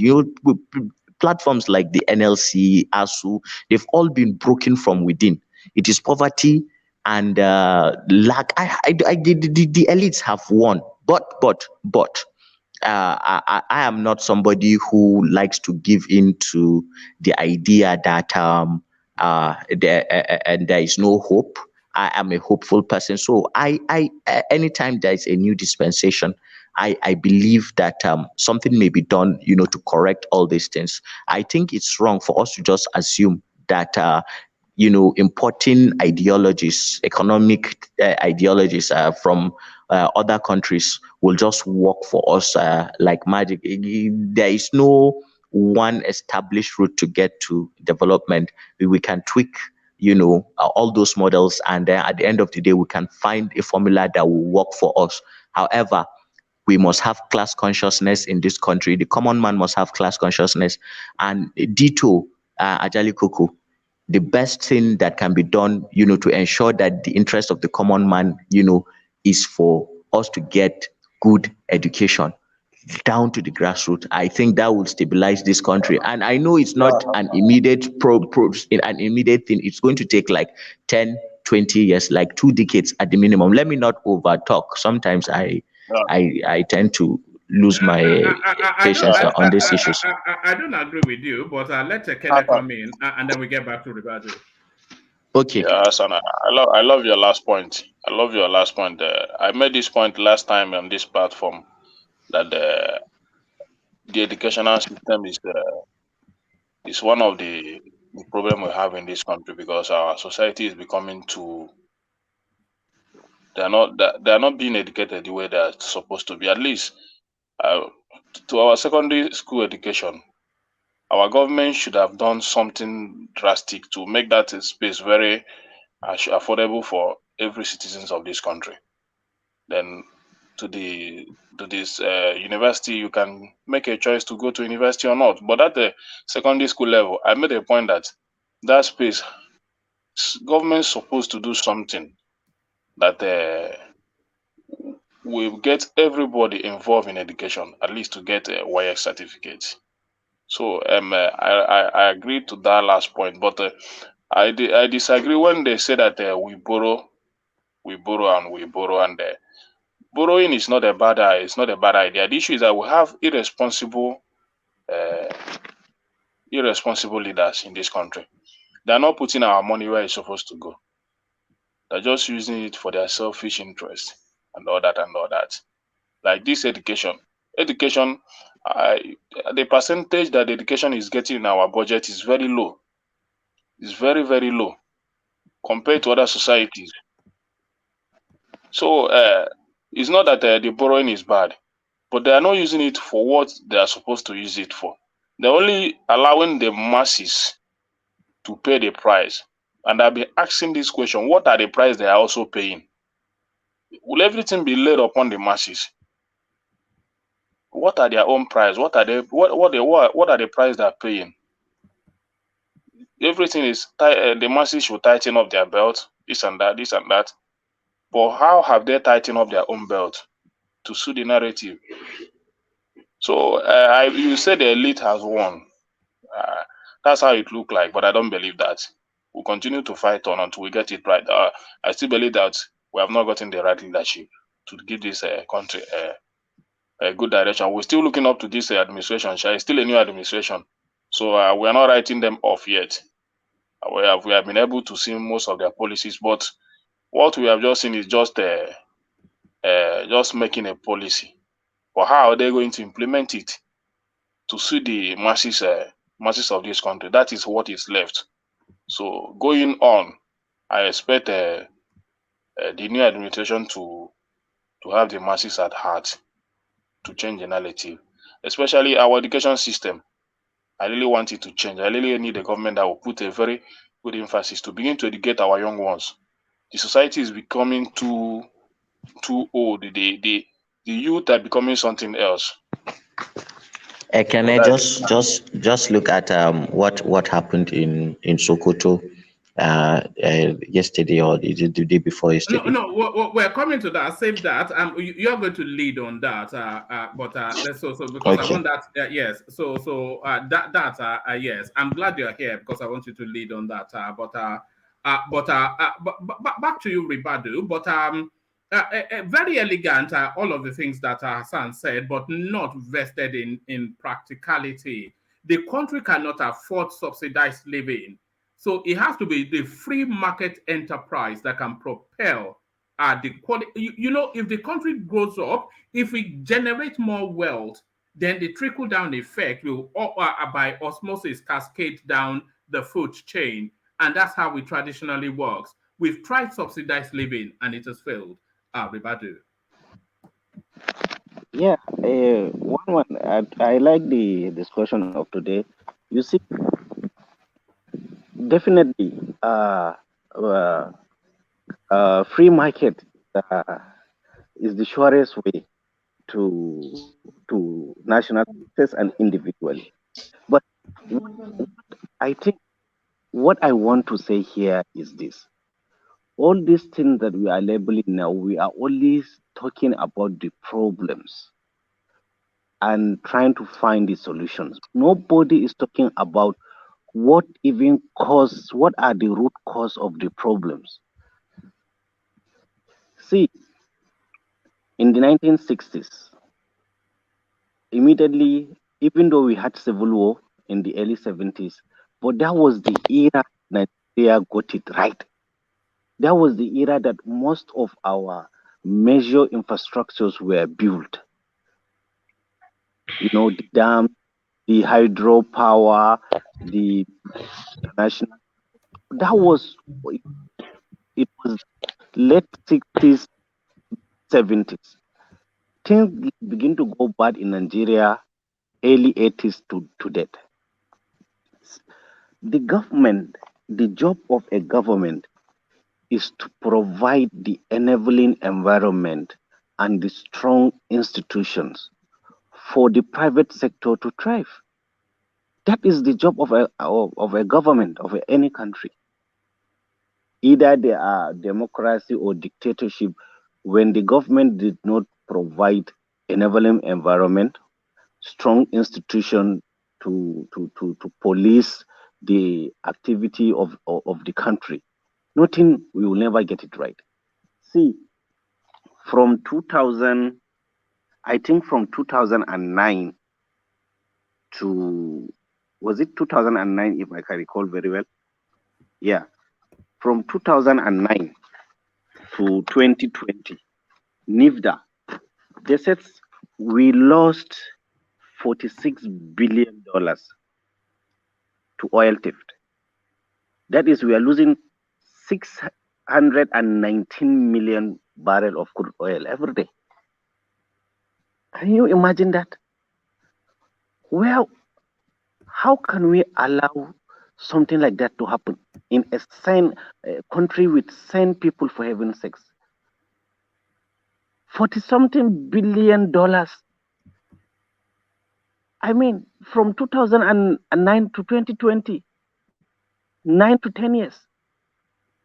And Obasanjo, during Obasanjo, you know, you have to look at the value cost of that as well. So that money, that's hospitals, schools, roads, everything is, you know. So that's the value cost of that money.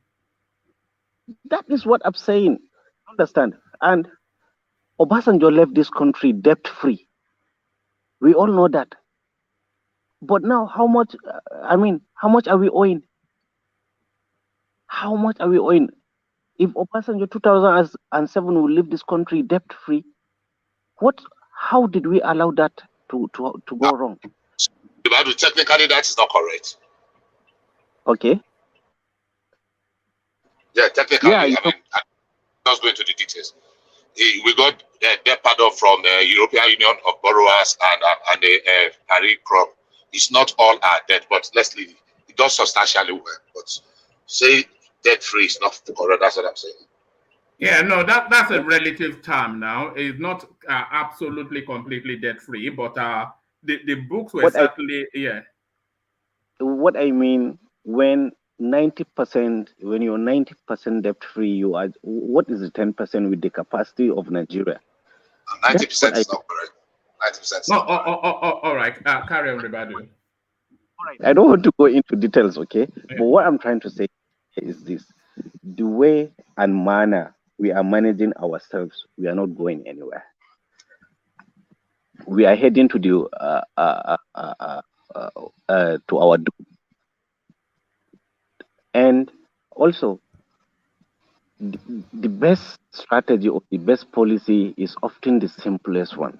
You see, the incumbency of government structure, the way the government is structured in Nigeria, if not a president that have acumen in leadership and politics, a lot of things will be going under your nose you don't even know. You understand?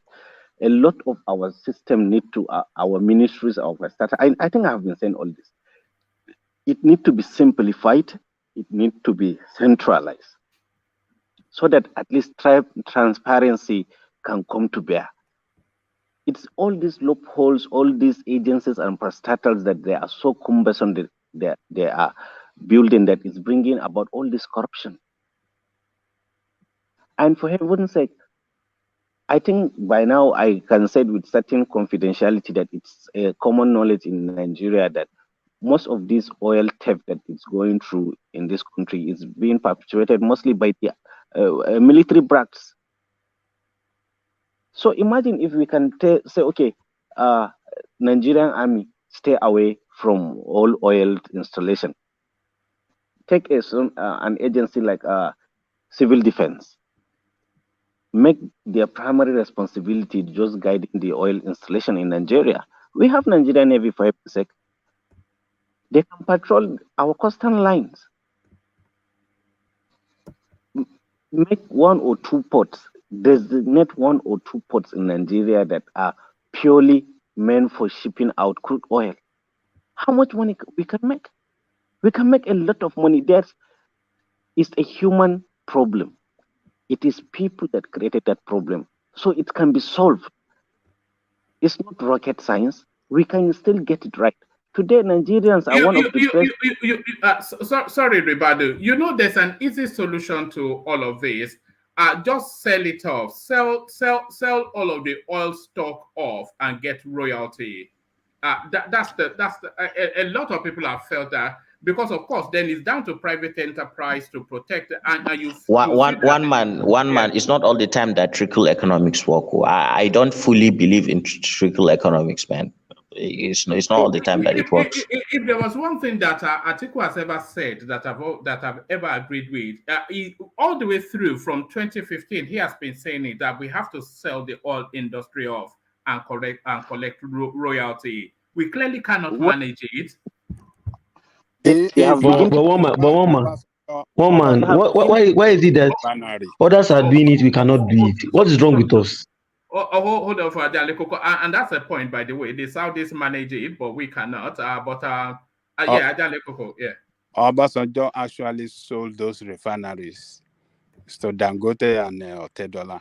It was Yaradua that came in and reversed that that license that he gave them. He revoked it, and then he took it back from them. So Obasanjo already took in a permanent solution to it by selling those refineries to Dangote. If Yaradua did not revoke that license and took it back, Dangote will have owned that, what do you call that reverse refinery, and he will have been making that oil since for several years now. He wouldn't have built the one that he built in Lagos. But you see where we are today. But it's not just the refineries though. The whole stock of the oil industry should be privatized, to be sold off. Let the Saudis come and manage it for us, since we cannot manage it for ourselves. But at the same time, I remember the UR when that the thing was sold by labor, civil society organization. It was the cry, oh, he sold it to his cronies, he sold it to his friend, that made them that made Yaradua to bow to the pressure then to reverse that sale. You remember they sold Nitel too, and they reversed Nitel. And eventually, instead of 750 million, they now sold Nitel at 242 million after they paid back the people that bought it before. So it was the pressure and the noise from, I remember Labour then as civil society organization took the front and said, no, he sold it to his friends and the rest. So it was the pressure that made him to bow to the pressure and reverse those sales. Sadly so. All right, back to you, Ribadu. Bring up your thoughts, and then I want to go to Hassan for the Sokoto goings on. Ribadu, back to you. I think the point is the situation. Our current condition is we lack the technical capacity to do anything meaningful in that aspect, in that industry. That's just the fact. And we already have, if not 30, at least 20 years gap of technical deficiency. Technical know-how, technical knowledge, we already have that on the ground now, okay? Look at common Ajakuta. Ajakuta alone has the potential to give at least 10 to 15% revenue to Nigeria. Look at Ajakuta is there rotting away. All the appointed sets there, they are busy dismantling the generators and parts of the plant and selling it off. So really selling it to the private individuals is not a bad decision, as far as we will do it in a manner that it will benefit the country. Okay, what I really come here purposefully today to talk about is I am so scared that we don't have funds to run the government. That is my greatest fear now. No. I think the fund might be available from the subsidy removal, but carry on. Well, only God knows for how long it's going to sustain us. I just hope the guy will have a very good team that will come and turn things around. The former government is still owing for subsidy removal. They're still owing the. Where is the fund? It's just very unfortunate. It's just very unfortunate what is happening, man. We did not have heavy investment in education. We don't have heavy investment in health. All these development indices are neglected. It would take us more than 8 years to put them into a place that we will start seeing the fruit. You understand what I'm saying? So if we continue to go as confused as we are going as a nation, I really don't know where in next 10, 15 years where we're going to end up. Ribadu, you know that the government can borrow against that subsidy removal because the international financiers, they are now aware that the country now has about 10 to 15 billion dollars, which is available for them to as a surety for loan repayments, etc. So they can actually leverage that fuel subsidy removal to borrow maybe 100 billion or something. One man, that is what we are trying to get away from. One man, do you know? I don't know when last you were in Nigeria. Do you know that the middle class is no longer? We don't have middle class in Nigeria now. Do you know that? Yeah, that happened. That happened a long time ago. But carry on. Okay, I mean, for how long are we going to live? Can't you see what is happening to Pakistan? I don't want us to go to state of Pakistan, even though we have more resources buoyancy than Pakistan. But look at it, Pakistan is a nuclear power, but they are in bloody mess. The issue is every government, when a government come, they rule out a new policy, and after the administration, it will be truncated. There is no continuity in government policy. This one will come and hit direct, go to left. The other one will come and go to right. The other one will come and reverse the whole thing. I say no, that is not good for us. This. I mean, we cannot continue at this pace. We cannot afford to. Our population is growing. Okay, our population is growing, and the growth of population is putting stress on all the amenities that are available. These are amenities that are dilapidated already. Today, it's only university that you will send your child to public school and study. It's only the university level.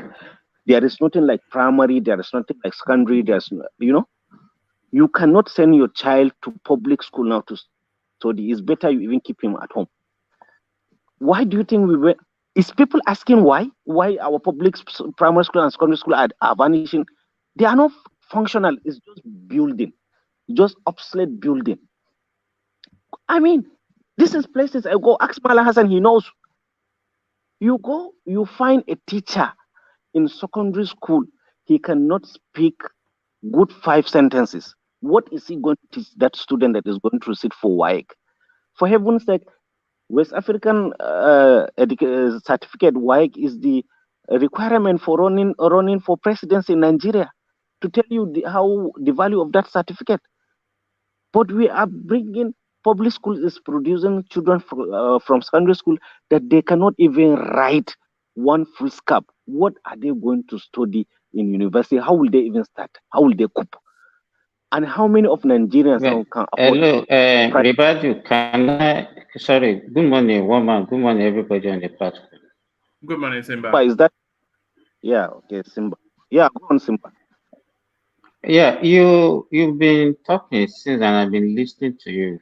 And in fact, that was why I'm trying to join. You made mention of something, but you're also going the same direction. You said we have just been mentioning problems. We are not providing solution. But everything that you have been doing since you start talking, it's just problem. You are not also telling us the solution. So no, I did. We know the problem. Let me tell you one thing that struck me yesterday. I was in the market yesterday with my sister-in-law, and I saw a group of people. They were running. I thought, what is happening? So she was laughing, and I was scared. So she now said, do I know why they were rushing? I said, no, I don't know. He said they were rushing for tomato, ordinary tomato. You understand what I'm saying? And Yeah. I asked her, I said, why are they rushing for tomato? She said that's the way they always rush for tomato. Sometimes they also rush for vegetables like that. I said, why? We're in the rainy season. And it's rainy. It's not as if God did not give us rain. Why are our people not productive? Why are they always looking? And what I'm saying now, some people will come out and just come for my head now. I say, why am I always talking about the people? You know, Simba, if you have, yes. I so much appreciate this example. Malan Hassan will bear me witness. This year, I pilot study onion farming. Okay, it's just a small pilot study. I invested just 55,000 naira. Hmm? At the end of after everything, I got 16,000 out of the and it's not like the farm did not produce. No, what happened is the price of the fertilizer, the price of the parcel of the land we rented, and the cost of watering it because it's a dry season onion. The cost of watering it and then waiting it out and paying for the labor. At the end of the day, when we removed the onions, they have grown. I think I will send one man or any of you on the platform the pictures to see how big those onions are. But what happened when we removed them? The price has crashed.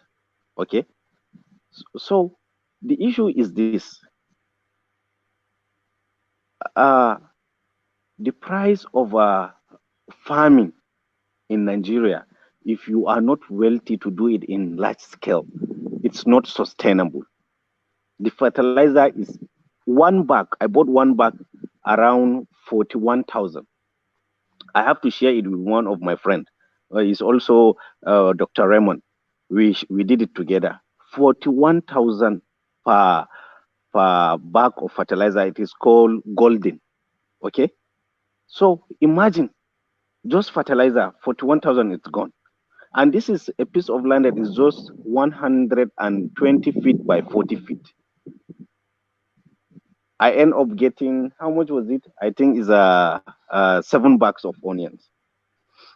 So that is it.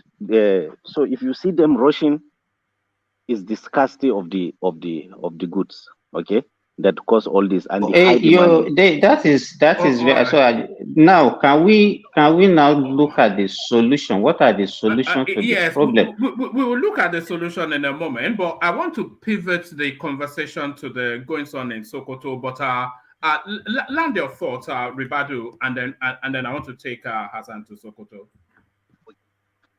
I think, in my humble opinion, the solution to this serious problem we are facing is this: is for our own government to start using our own institutionalized think tank to provide concrete solutions to our problem. For instance, we have to look inwards.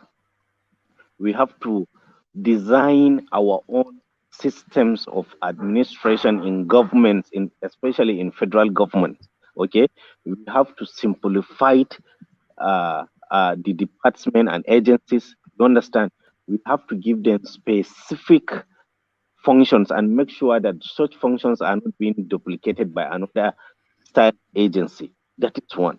Then two, we have to look inward in a sense of developing our own technical capacity like the way India did.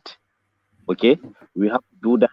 And then three, we have to, the most important thing is we the people need to talk serious talk between ourselves, just like the way we are doing now, and try to put in power people that we know they have the will, the political will to take on the serious challenges that in this country. Thank you. Oh, all right, brilliant. Ricardo, I wanted to try and see if you can charge your phone because because we still get to the Governor Yagudo's expose, and then I also Yeah. want your commentaries on the Sokoto space. But I want Hassan to lead that space for the Sokoto narrative. So, Hassan, so Hassan, you're up next. Don't degrade the prophet. Sokoto is Muslim dominated. Governor Aliyu tells Nigerians. So, is that Deborah Samuel sort of narrative that we're back with Sokoto again? Another unfortunate feels the brunt of it. But the response of the governor, a lot of people feel is somewhat tepid. It wasn't sort of the fire and brimstone that you expect to hear from him.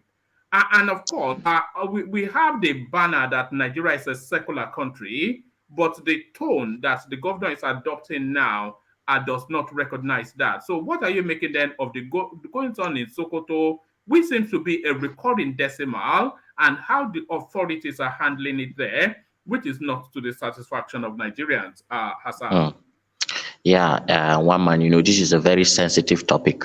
But nevertheless, this is a topic that needs to be discussed.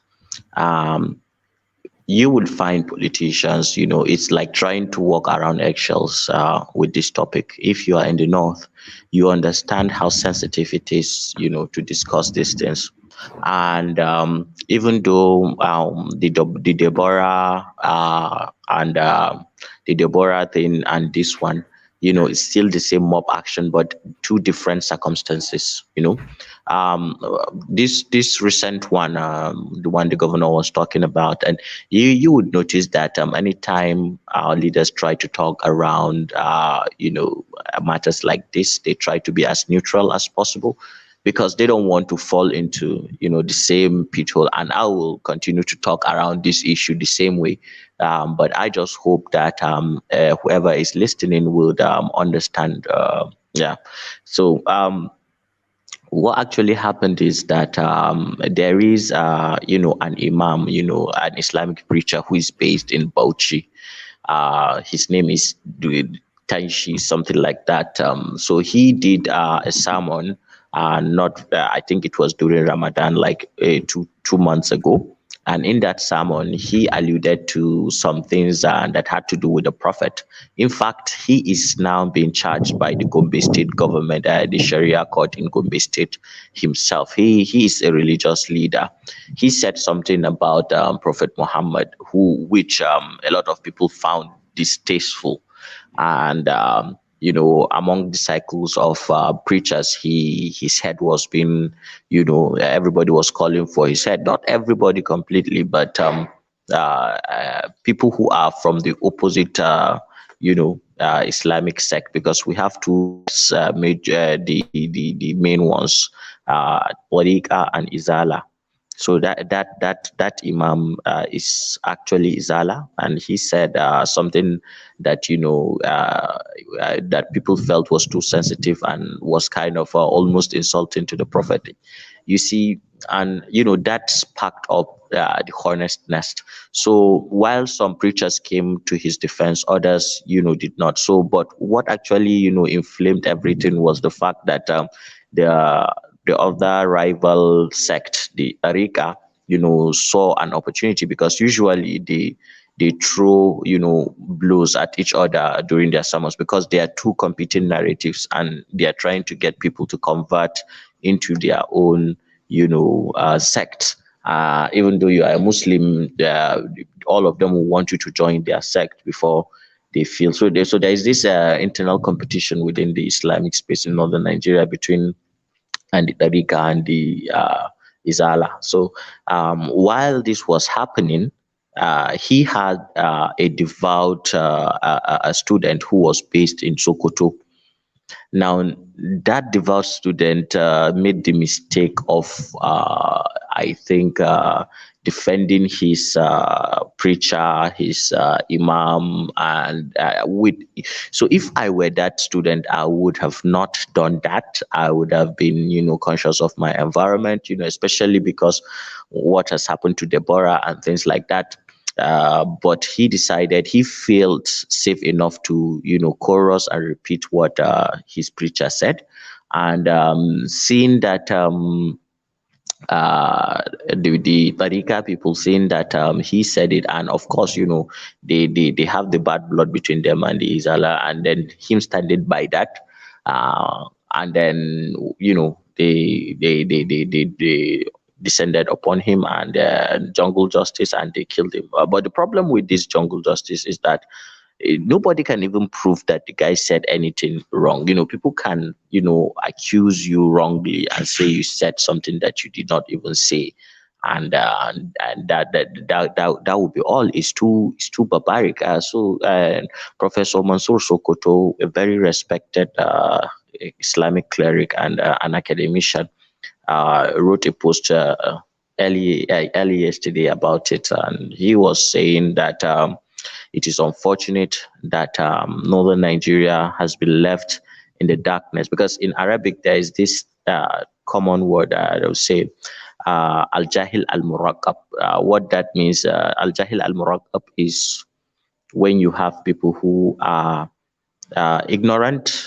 Too much ignorance permeates a society or a community, then ignorance can be a threat to social order, and it can be a threat to harmonious living in such space. So Professor Mansour Sokoto said that that there needs to be a total reorientation of the way Islam is being preached in northern Nigeria, and that people need to educate their children, and that he also cautioned the preachers themselves that they should find a way to preach in such a way that they are not encouraging jungle justice and things like that.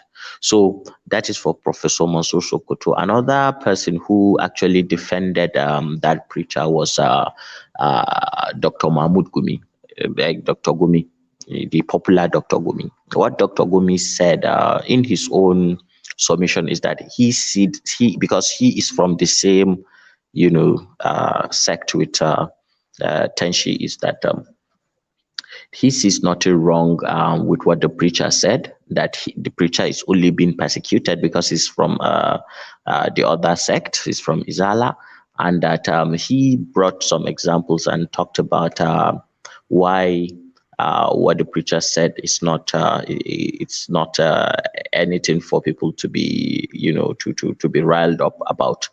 And he said during the time of the prophet, okay, this is what he said. He in Islam, the whole Sharia that people hear about is gotten from three sources: the Quran, the Sunnah of the Prophet, and Ijtihad. Okay, so the Quran, the book, the traditions of the Prophet, and Ijtihad. Ijtihad is a method of reaching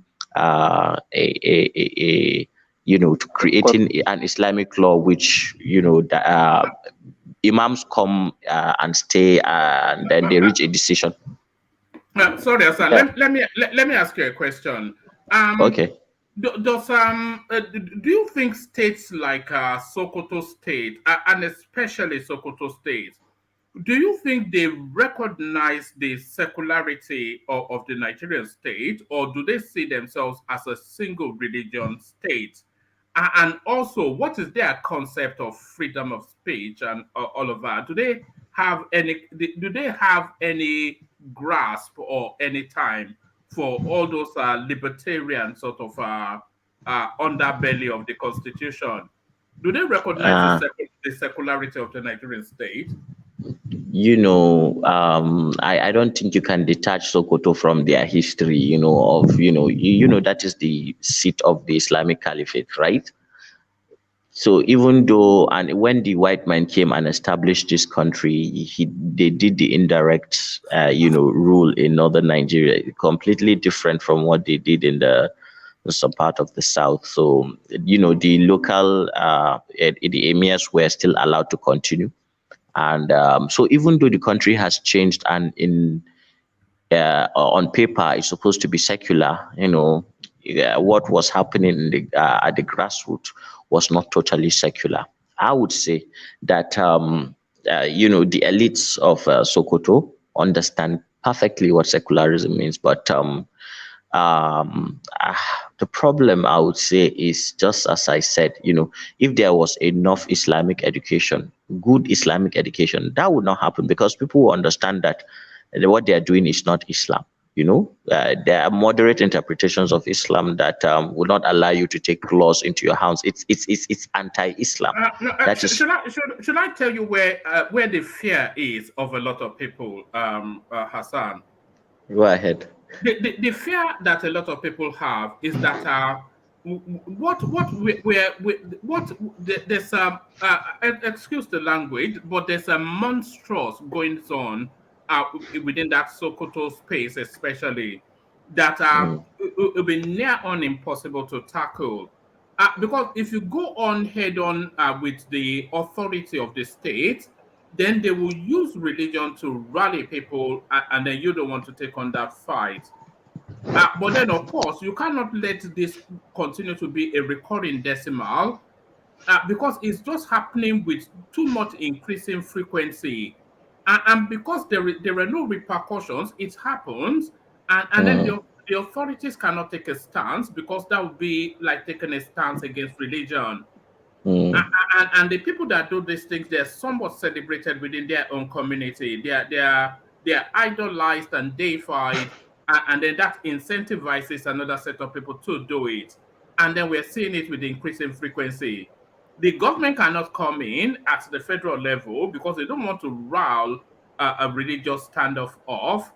The state government, who is central to that space, it is not taking an aggressive stance for whatever the local politics there is. But then the rest of the country looks on in alarm as we continue to hear these stories. You see, one man, there is this saying in Islam, "Anna masail ad-dina al-ilmiya wal-amaliya mabaniyatin ala kitabillahi ta'ala wa ma fahmi min ahadisi rasulihi sallallahu alayhi wa sallam ala wafqi fahmi as-salafus salih ridwanullahu alayhi."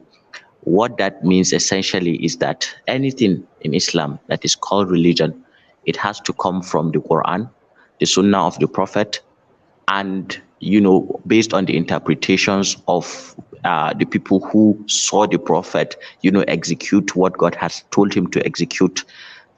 Ala wafqi fahmi as-salafus salih ridwanullahu alayhi. And even those people, they have to be people that God has already agreed with them. And when you go back and look at what the Prophet has preached, the Prophet preached knowledge. Islam actually structured the modern Western education that we have today. There wouldn't have been modern medicine without Islam. Astronomy practically was an Islam gave it a lot of boost. There is no field that you not go into. You see this, your glasses that you are wearing, Islam is the basis of it. At least the technology was improved during the golden age of Islam. So Islam is supposed to be a religion of knowledge, of understanding, of rationality. Mathematics, name them, everything that we are enjoying today. But what we actually suffered was the numbers 1 to 9. They came from Persia, and optics, 0 to no, 0 came from India. Arabic. India borrowed it from Arabic. 0 came from India. India from Arabic. Optics, the word camera, it's a Persian word. You know the word camera, so they invented optics. So, but I'm not sure if it's the religion or the culture, but I know that a lot of science came from the Arabian coast. What builds civilization? Civilization is only built when you can find people of diverse backgrounds and you can unite them around a common cause. That was what happened in the Islamic civilization. That was what happened in Rome. That was what happened in Persia, in Babylon, in Egypt. It's not a homogeneous society. Wherever civilization rise, you have to see that people from all different backgrounds, they come and then they rally around a common idea. That is where the human genius, meets, and creativity will get into a melting point. And from the top down, knowledge can be controlled, policies can be formulated. Even bureaucracy is somewhat of an Islamic, invention. This one that we are using today. That was one man, go and do your homework. Go and do your homework. No, go and do your homework. Or you are laughing. No, I'm not in jest, but carry on. All right. Okay. Anyway. But see, the solution. Yes, solution. Yes, that's what I wanted to. Yeah. The solution, I think, is still knowledge. One man. We cannot escape educating our people. Look. You don't find people who are sufficiently educated, engaging in those things. Do you know we have over 18 million people that are out of school in northern Nigeria? 18 million children out of school with no future. No future. They are just like time bombs. Sorry, because I may soon go any moment, so I will still leave you in the platform. Okay. And come back. Carry on. Come back. Charge your phone and come back. But carry on, yeah. See, I don't have a deep standing in Islam or religion knowledge like Mala Hassan does, because I'm a Fulani man and westernized one for that matter. But I think in our previous we won't discuss something like this, especially about this Al-Majri issue. So what I want to say about this, you see, when the Deborah case started, it was quite unfortunate, and it was really, really horrible. And now it has happened to a Muslim, fellow Muslim. You understand? So you see how the dimension of the issue is. And I think if we know the history of Sokoto or northern Nigeria in general, even when Benifodio came with his jihad, there were Islam existing in the Hausa land. But it's because of this fusion of culture and religion that is creating hybrid Islam, that he decided to wage that jihad upon the Hausa land. So I think we have to, especially we, the Muslims, I think number one, it's our own responsibility to try as much as possible to divorce religion from culture. Because if we cannot do that, a lot of things like that will keep repeating itself. Okay.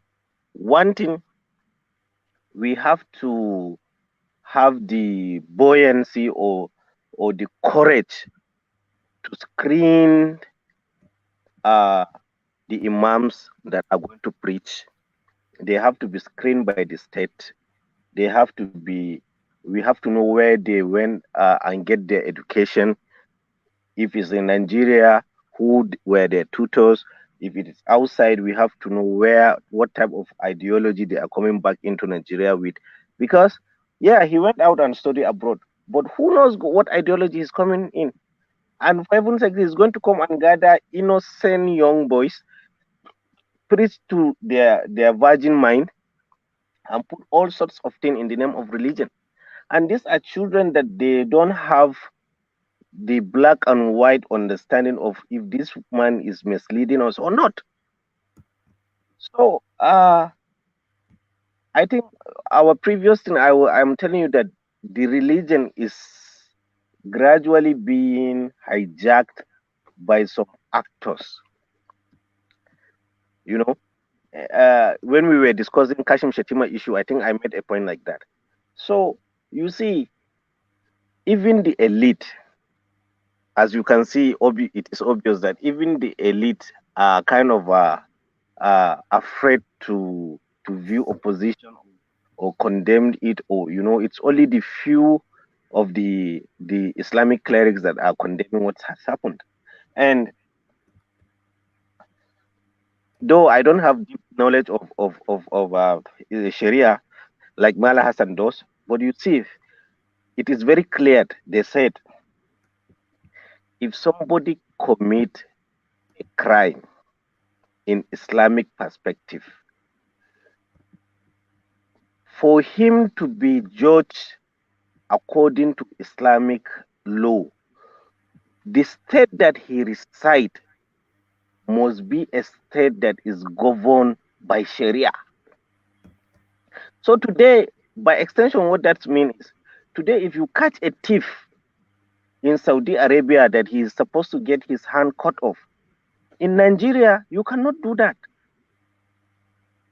You know, unless if that state is being wholesomely practicing Sharia law, which I think we were not, if not of our Zamfara. Sorry, I don't have a knowledge of all these things here, as I told you.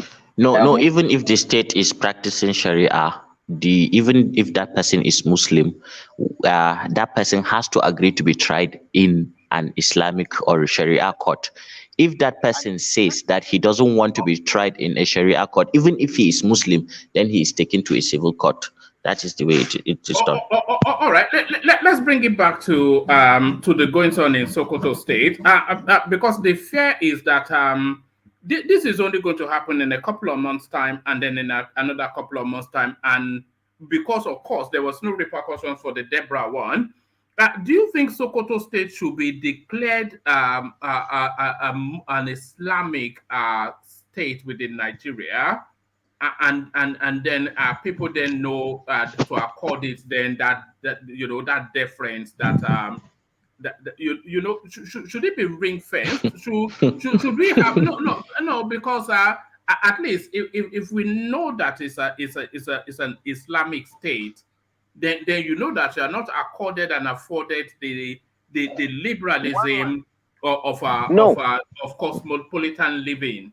So you kind of think that you're in a secular state and act as you will, only there to fall foul of some religious doctrine that you might necessarily not be aware of.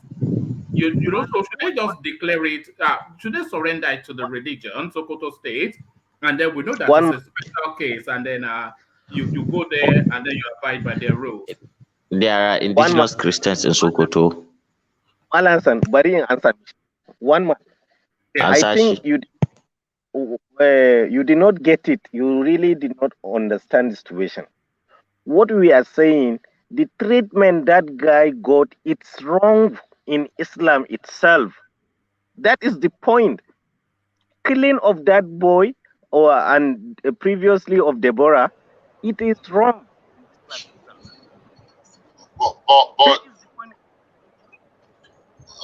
You understand? It is wrong.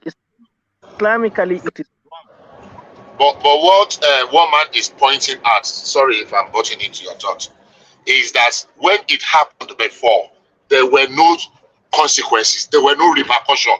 Everybody is afraid to call them out or to met out adequate punishment to the perpetrators.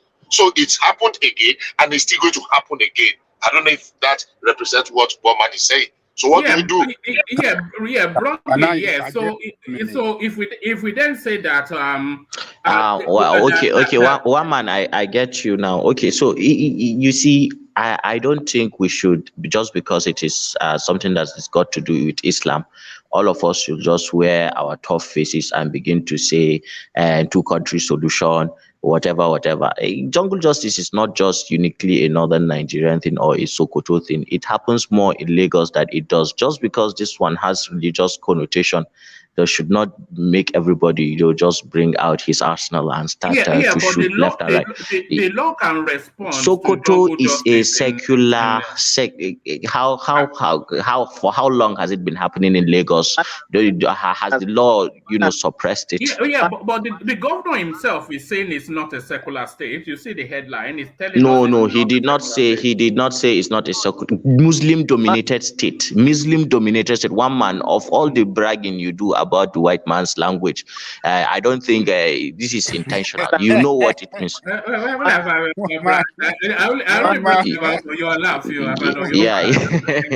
White man in black skin. Well, you woman, don't twist. I know you have a journalist in you, but these things you don't need to brush them. Hassan, Yeah. the concerns that I'm expressing, Mm. they are the concerns that are widely held by a lot of people. I'm sure you're aware of that. Yeah, I Yes. do, and that is why I'm trying to treat it okay, as the best way I think the problem can be solved. You see, even that of Lagos, do you think brutal punishment? Because at the end of the day, you don't even know who actually did it. If 100 people kill one person, wait, and what actually should be the solution? Because sometimes all you need to do is reorientate people. Like what is happening in Lagos, if you do your homework and give people the orientation that they need, better policing and things like that, maybe you can solve it. It's no different from, and that is why I'm saying education in the north. Hassan, let me say this. Okay, Ajani Koko. I think in the case of Deborah, there was let me make there okay. was The issue is this, okay? okay. The people that were supposed to enforce that law are politicians. That's the truth, okay? And no politician will go against the masses' emotion. Because tomorrow, who is going to vote for him? Is it me or one man that is in UK? Or me that I'm here in Maiduguri? Who is going to vote for him? You cannot Okay. So if that is the masses' emotion, Ribadu, there is actually nothing wrong in recognizing that that Sokoto State, especially, it functions under religious rules. So if that is I don't know what type of English I will use to explain to you. What I'm trying to tell you is I know. You are saying what they did is actually even against the religion, but they are doing it under the banner of the religion, and the authorities are not able to respond, really, for reasons of religion as well. it's not really for religion. They are not responding not because of religion. No, they are not responding because they have their own interests. That's just the truth. Let's call a spade a spade. If because of Azan, you can't say it's not because of religions. They did it because of religion, based. Okay, it is based on their own understanding.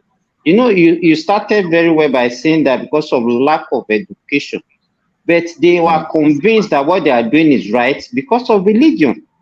Yes, but that is ignorance now in itself, isn't it?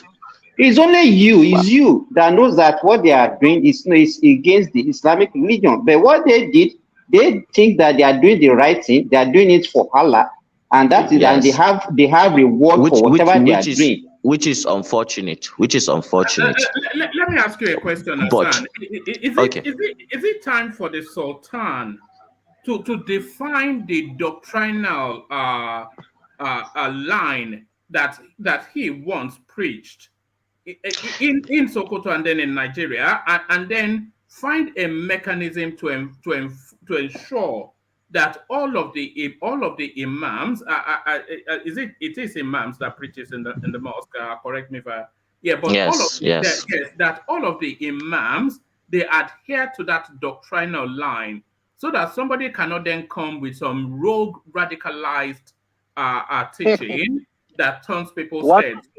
So is it time for us to define the strand of Islam that we're practicing in Nigeria? Yeah, let Rubado talk, then I'll come after him. All right. 1 month. Okay, let me speak to you the way you will understand. Okay.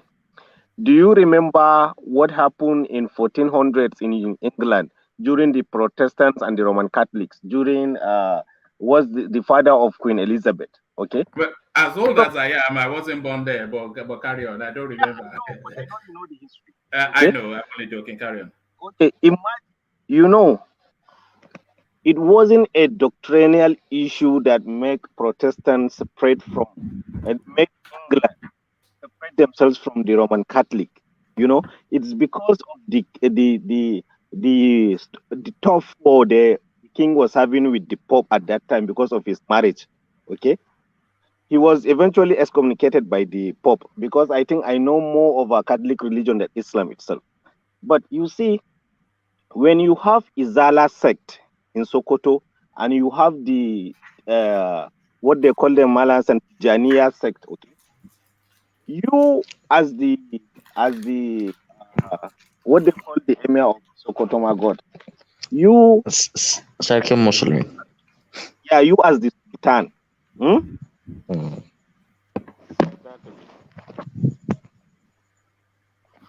Sorry. Okay, is he back? No, I'm back. Sorry. I think the system is having. Can I say something? One man. Yeah, okay. carry on. Carry on, Ajale Koko. Okay. Sorry, Ajale Koko. Are you okay to discuss this topic, by the way, Ribadu and Hassan? I know it's a delicate topic, but In fact, that's that's what I want to say, because I that's don't know that's too, what you that's too want late to. now. We're already deep into it. Okay, but let Ajali Koko talk so that I can come back. All right. We'll discuss it. Okay, so I think that more orientation has to be done by our political leader, or let me say, our political leader should lead in that effort by mobilizing all the imam and let them start to preach that this kind of jungle injustice against anybody that say anything against Prophet Muhammad sallallahu alaihi wasallam is wrong. If they were given all the resources and all the support by political leaders to start preaching it, I think that can help. And if you may wish to recall that when the incident of Deborah happened, Sadwana of Sokoto spoke against it. And one person that I did not even expect that will speak against it, Gumi, he came out openly and spoke against it. I don't know if you remember one man. We treated it here. Gumi spoke in length against it. He spoke strongly, Yes. and never expected him to even say such thing. I thought he would keep quiet, but he came out strongly. He condemned it, and he said it's not in line with Islam. It's un-Islamic to take human life like that. And he stated clearly what the scripture said, in the Holy Quran. So, and to say that maybe there has not been repercussion for this kind of treatment. The last time, the case of that young lady, Deborah. Some people were arrested. They were charged to court, and we don't know the outcome of the case. And we had some lawyer that stood up for them to go and defend them at the court. So some arrests were made that time, and So I want to agree with Hassan that more orientation has to be done for our people to know that this is not the right way. They shouldn't, treat their fellow citizens for just making a blasphemy statement against holy prophet. So what do you call him? Sadwana of Sokoto, he came out strongly the last time. And I believe this time that it happened in his own domain. I want to hear from him once again to condemn it. And maybe he will start doing something to correct. Ajali Koko, You know, one thing that surprises me during military regime, people don't behave this way, because the military are not waiting for you to elect them. They will shoot Azan, you guys. Nothing like Azan. this was happening. Yeah. Yeah, let me say this, Okay. and because whatever we are saying about we need more education, we need to enlighten our people more. It cannot work. I'm very sorry to say, it can only work to some extent. There are two problems I identify in this case. It is One, your we have opinion that no, it will no, not work. no. Just wait. Let me learn Okay. before this. And by the way, sorry, Simba. And by the way, we have to be delicate in the language of this topic, but carry on. Yeah. Okay, so the having different sects within Islam is as old as Prophet Muhammad himself. Immediately the Prophet Muhammad left, that was when this sectationalism started in Islam, Then it's and not it has as been old there. as the prophet himself now. If after he left that it started.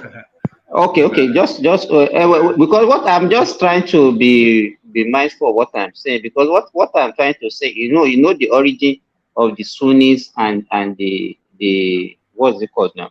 This The other Shiite. That one is the the Shiite. Shiite. It's a Yes, yes. completely even different thing that is No, happening in I Nigeria. know, But go on. those are the major ones, and we know the problem that even these ones are causing in the world today, and there is no solution to it. It even brings war between countries, talk less of even within people. So, and the way they curb this kind of problem, even in the Middle East, because they have strong institutions, they have strong government, their citizens they cannot dare to take law into their hands. Even if anybody make any blasphemy, the person will be arrested and the person will be taken to court. But in Nigeria, one, we don't have strong institution like government that can take this, because you see the kind of government, I mean, that we are practicing this democracy actually weaken our politicians, because they prioritize their electionary process above every other thing. They can trade anything for them to be elected. And that is one of the major problems. So we cannot actually say that because even these people that we are talking about, even the so-called religion, all of them, they have where they belong to. They also belong to different sects.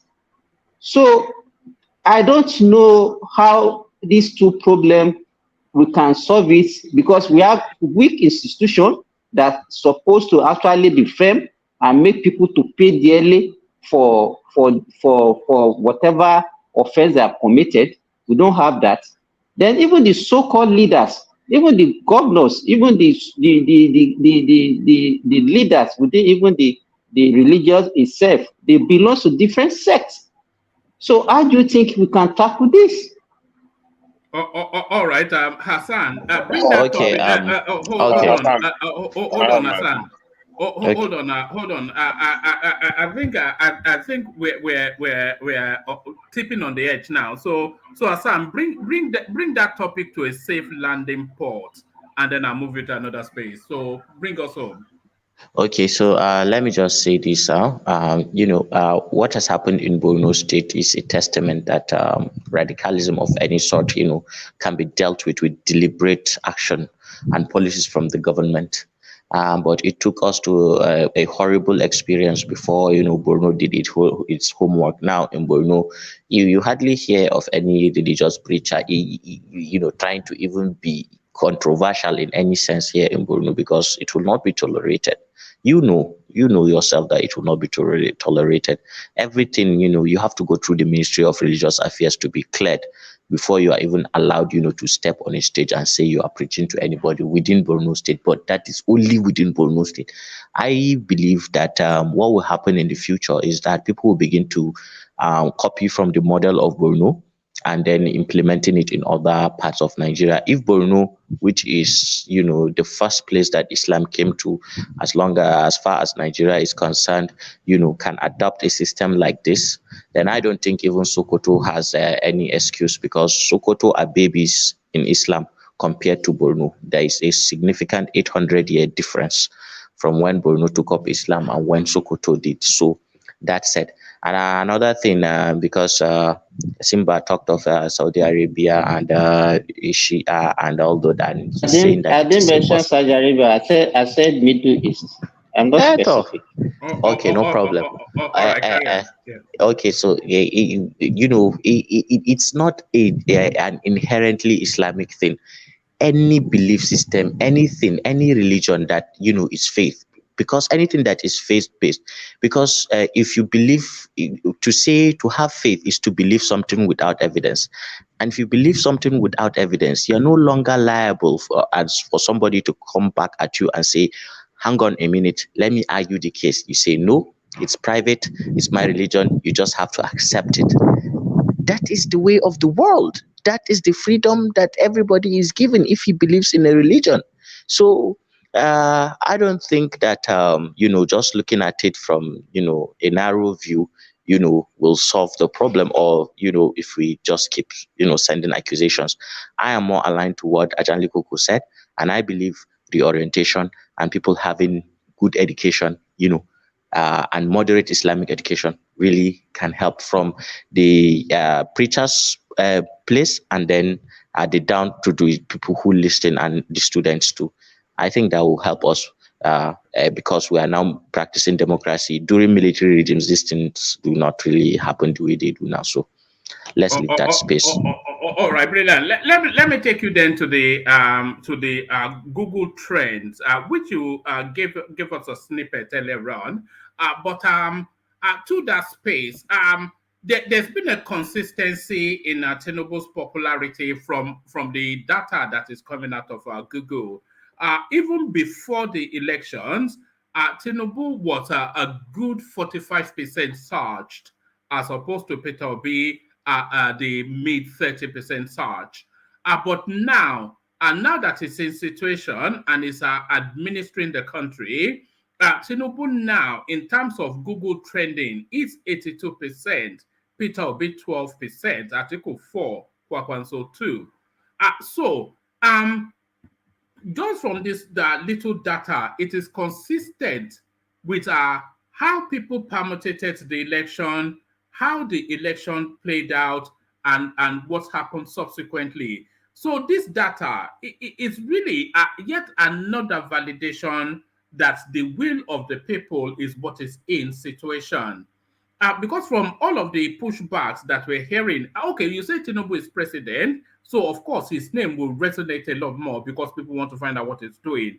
But if you look at the margins and if you look at the antecedents of him constantly being more popular than the rest of the field, then and also if you look at the 12% surge for B, so that's just to tell you that's a story of one, validation, and two, abandonment. Hassan. One man, you really like political discussions. But yes, I think apart from just like what Bishop has said and what Ajali Kuku was saying earlier and what I had said earlier about this space, yes, it is true. But I would say that a lot of people who, even in the North, did not vote for Tinubu, we are seeing crossover. People are beginning to, like his policies. There are people who are liking his policies. There are people who are giving him grace, buying into his policies and keying into them, because we have seen different leadership styles. This is something different, and it's giving people hope. So I am also hopeful that this is, what will take us to the promised land. So a lot of Atiku supporters, of course, would naturally want to. A lot of them have switched. I know a lot of people on Facebook who actually voted for Atiku, campaign for him, and now are hailing Tinubu. And I know almost everybody that was in the Concourse space is now with Tinubu. So it is only natural. One man, Tinubu seems to have solidified his base, his stance in the north, if not anything. Because most of the data I see is coming and the trend is coming from a lot of northern states. So it is expected. It reflects the reality on ground. Hassan, as yes, hold on, Pansat.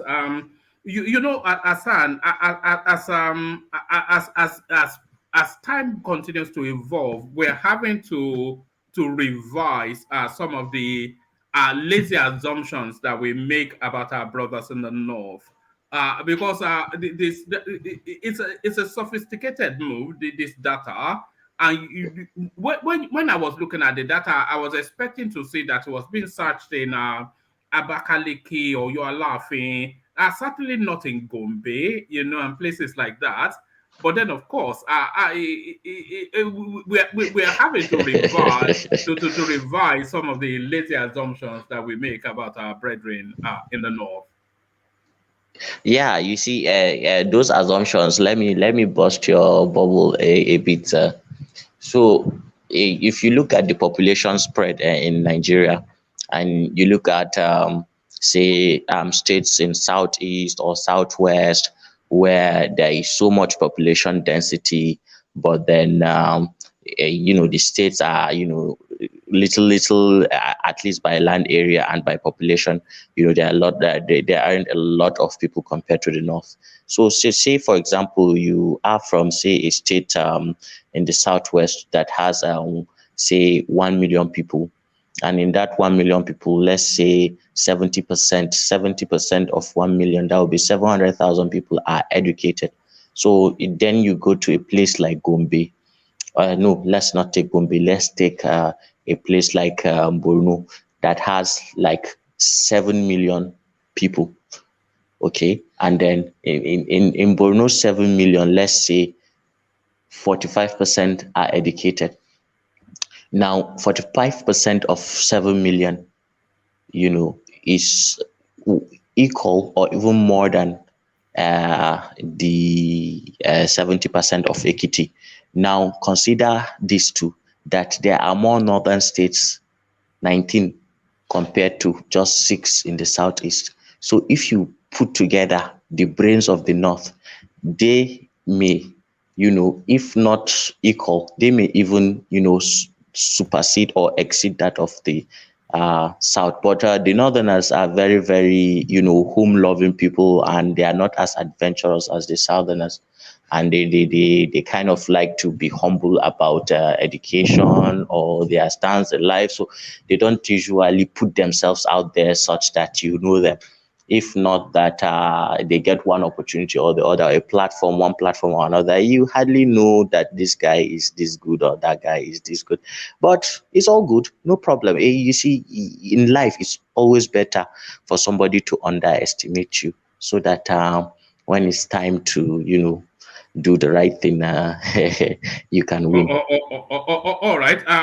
Okay, Pansat wants to come in, but Pansat, please, don't turn it into an ugliness. No. Don't, because you do. But please, that's not necessary. Don't in this instance. Don't turn it into an ugliness. I wanted to say to yeah. Has Valiant, I think you call him Hassan.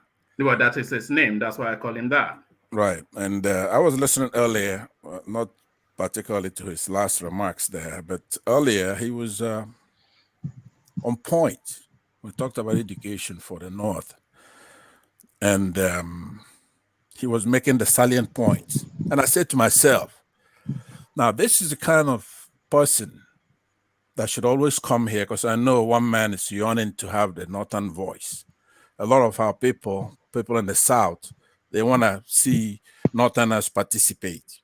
And Hassan has the accent. But he was also very smart and in articulating his points, the solutions. At some point, somebody was demanding solutions from, I think Simba was demanding solution from some other northerner here. I don't think it was Hassan, it was another one. And, you know, it takes quite a gall for somebody to come from the north to come participating in a modern forum such as this one.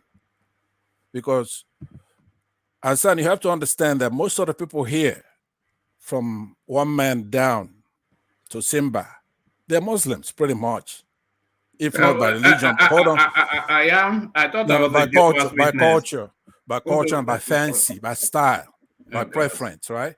You may not be a practicing Muslim, but these, like Simba, it's a Muslim.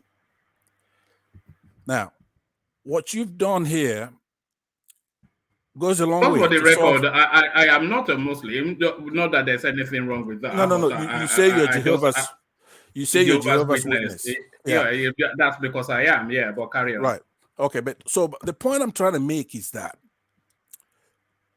there are people, other Nigerians, who don't even have the kind of exposure this group you have here. Maybe Ekene is in Lagos, so I'm sure is also exposed. You have to understand that terror is nothing but fear, intimidation, fright, trepidation. It doesn't have to be somebody carrying AK-47. Just the word Muslim itself, Islam, puts a lot of fear in people. Well, you see what happened to Deborah and others, and the recent one here, and the randomness of it. It could happen to anybody. Now, you point out to the 16th century some time ago, and I can help you by adding the French Revolution between 1793 and 1794, when you had the ruling Jacobean factions, Robespierre, where they ruthlessly executing anyone who they considered a threat to their regime. Christians have undergone that.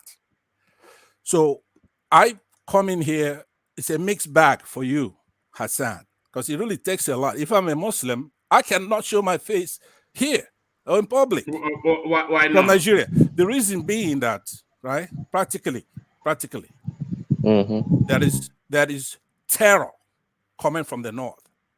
No, just no. the name. Hold on. I'm not trying to start anything. I'm trying to give him credit where credit is due, and for him to show. No. You can't say that though, can you? Really? That's your subjective view. That's not one man. Let him land. I understand the context. That's not a universal statement. So yes, I will respond. Okay, yeah. Let me land. I'm not, because when I saw this program, it was just like the other program we had last week. It's got its role. We need this kind of discussion. We need this kind of person here. Hassan is not a Muslim. He's a human being. He's a Nigerian. He's an African.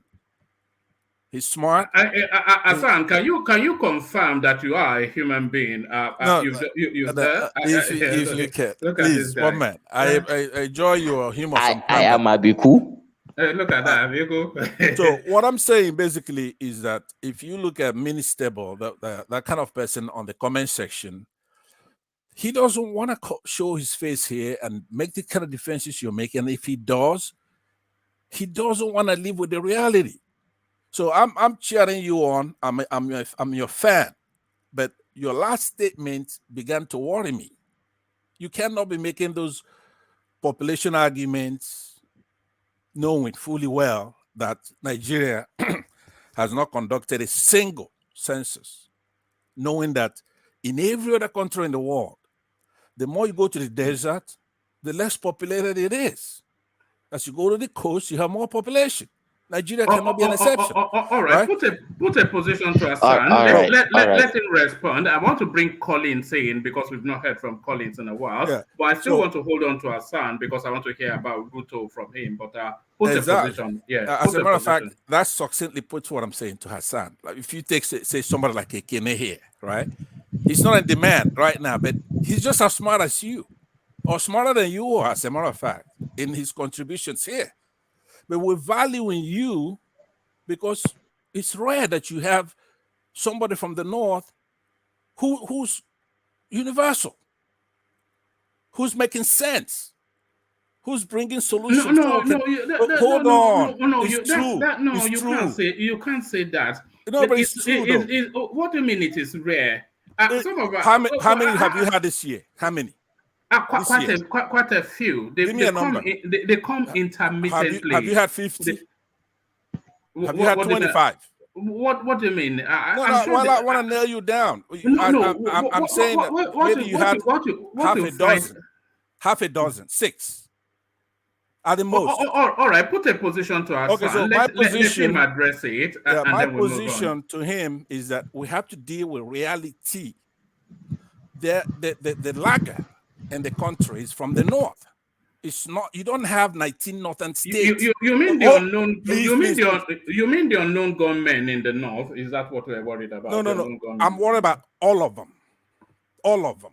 There isn't even. For example, Hassan barely scaled through. And if I had heard his last comment before, it's just that I'm in already. I wouldn't have come back. I wouldn't have come in. What I'm saying to you is that I am worried about all of them. You don't have 19 northern states. There are places like Benue that are under attack, that are being wiped out by those people. Those are not northern states. Is there a question, or is it a TED talk? It is his position. It's what he thinks, But I hope you are familiar with Pansat, by the way, Hassan. Yes, I am. I've met him. One man is trying to push me into one of those sessions. This is not a session that calls for that. This is a session that we should get educated, get some positivity out of it. And build on it. So let me land. Land it in a couple of minutes. Let me respond now. Okay, it says 2 minutes. Let me land that before you respond. I don't know what you're going to respond to. I haven't given you an opinion. I'm telling you the facts on the ground. So what I'm saying to you, basically, it's stay on that narrow path, an arrow. Don't mix it up with all that jargon about Northerners doing this. They're not going to school. They hold no patents. There is no super brain from the North. We have to be all Nigerians. Lamido Sanusi is not a super brain. Who? Wow. Rufai is not a super brain. I don't want to make it personal, but if you want me to tell you why he's not a super brain, I'll tell you. Tell me. Have a problem. Hold on. Yeah, Sorry, Hassan. And then in 2 minutes you get to respond. Tell me one name in the Southeast that is half as clever as Lamido Sanusi. One name. Philip Emeagwali. Who's that? Is it one of those container economy people? No, Google it. Philip Emeagwali. But 90% of people from the Southeast are smart, up to genius level compared to Nigerians in general. All right. I want you to know that. But anyway. All right. Let Hassan respond so that we can move the conversation on. Sure. All right, Hassan. So all of that, pick it out and then respond to whichever part of it you feel. Okay. The last census we conducted was in 2006, and Obasanjo was the president. I think that's the basis of all the estimations that we do on our, population and all that. I would say that that is, fairly close to reality as anything that anybody has in the deepest trenches of their minds. Because that is based on facts and data collected in real time, and I was counted in that census. I participated in that census, and as far as there not being a desert where there is nothing, there is a difference between, the Sahara desert. Where we are is an arid region. It's a Sahel savanna. It's not the desert because right now I'm in Borno State in Maiduguri. Everywhere is green. Everywhere is green. Like green. So I don't know where Pansat, the way he speaks, that he left Nigeria for long and maybe he's never stepped foot in the north. And I don't know what drives people to think people who marry 4 wives and then have like 16, 17 children in 8 years, are going to be the same with people who just marry one wife, and at that, give them pills to swallow so that they can space their children, and they have 2, 3 after 40 years of marriage. That does not conform to rationality. That said, and as far as brains and minds and intelligent people go, well, I am not the kind of person that will brag about the people that I know that are smart, right? These are that. The Philip Emegual or something. I think the guy just went and learned some coding, and he participated in the creation of a certain computer in the United States. That is a very low standard to say that the whole race, that is the most intelligent person, unfortunately. But I know my people, it does not, just because you have a big memory and you can cram things does not make you intelligent. But on the other things that Pansat have said about northern Nigeria and all that, I hope and I invite him one day to come and, expand his horizon, understand people, because you cannot judge human beings based on material positions and, a narrow prism or the, narrow interpretations of, your sources. Let me just leave it at that. He talked well until at the later stages that, you begin to feel, uh, the extremist view coming out of Okay, him. But let's let me close give you a that rebuttal. space. Let me Yeah, give you a rebuttal. no, don't give him a rebuttal. Just a couple of minutes and then I'll leave. Let me just say this. We are just going to be going in cycles, No. Pansat. All right. That's just it. All right. Let me bring Collins into the conversation. We've not heard from Collins in a while. Hang around, Hassan. I'm well handled, Hassan. Let me bring Collins into the conversation. We've not heard from Posh Collins for a while. Probably sleeping already. Collins, are you there? All right. I wanted to okay. Let's hear from Ekene. Ekene, are you there? Yeah, man. Yes, Ekene. So it gets like this sometimes. Yeah. It starts off smoothly and then it deviates into whatever.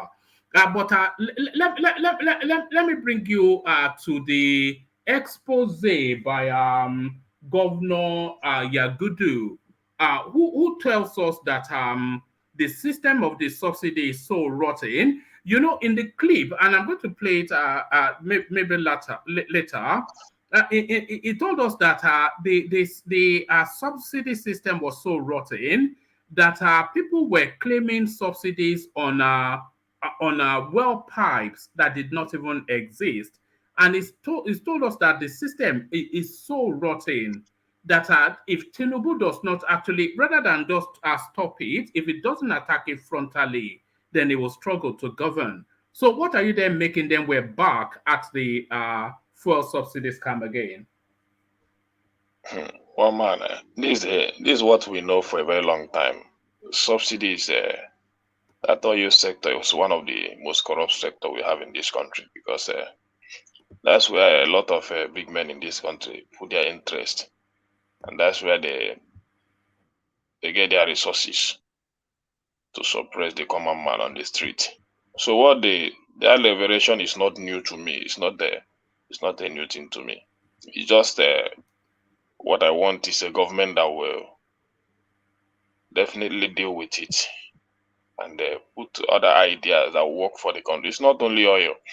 We're talking about oil. It's just like people are talking about oil because our government, I don't know to say they are lazy to think or to know how to put other resources together and make a revenue for the country. They're just focusing on the oil. So if I were Tinubu, I would like to go into a much fight with them, because the cabal in that environment is a very big one, which I don't think a single person can deal with it. So people like me will support him to deal with it. But if he can't, I wish he can have the capacity to think on other areas and garner our resources more. We have more resources than oil and make our revenue from it. So even though it will take him some time, but I just think he will have the capacity to do that, so that this country can move forward. That environment has been bought over by a lot of evil politicians. So I'm not. It's not a new thing to me.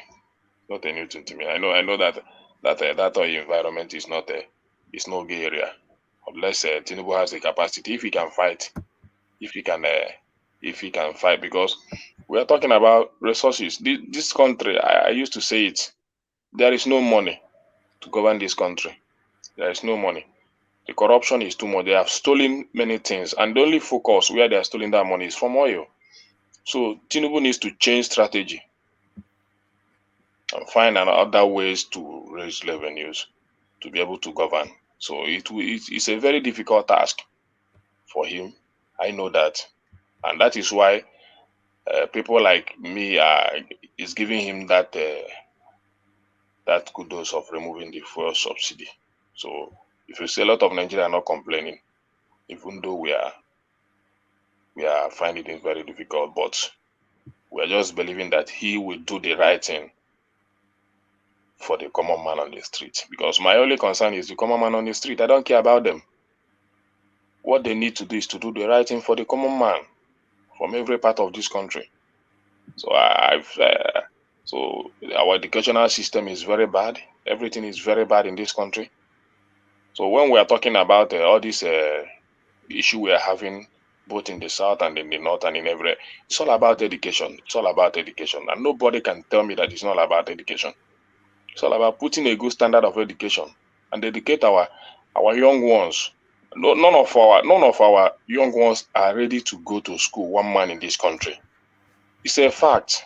They don't want to go to school anymore because they are seeing our politicians making money just within few days, and they see Yahoo guys making money just within few days. The corruption is eating up not only on the politicians but even in the life of the citizens. People find it so they now choose the illegal way of making wealth than following the legal way.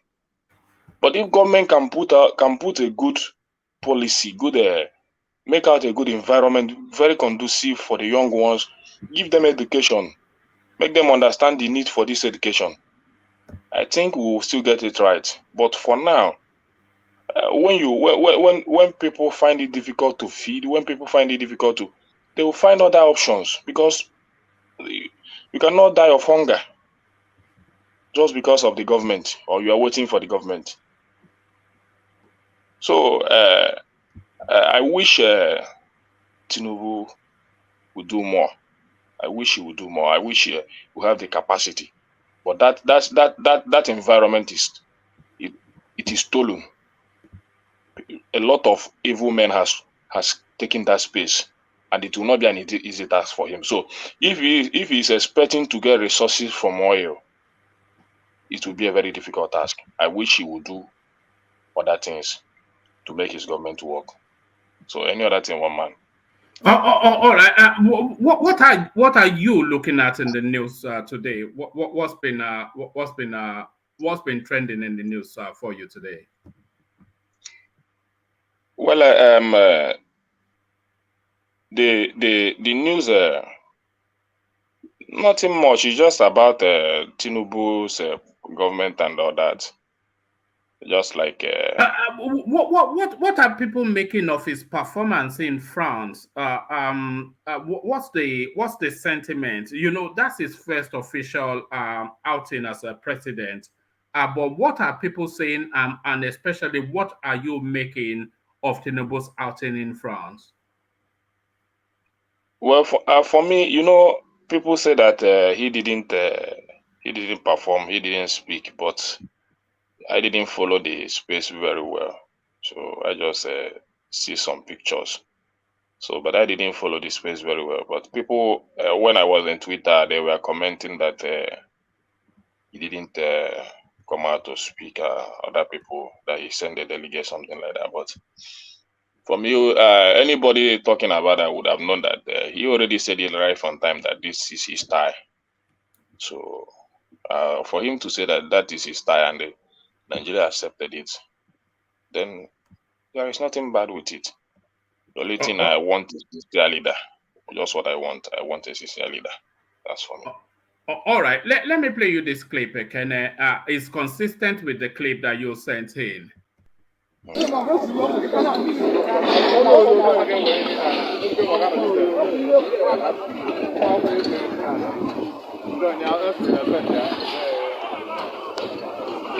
see the foundation.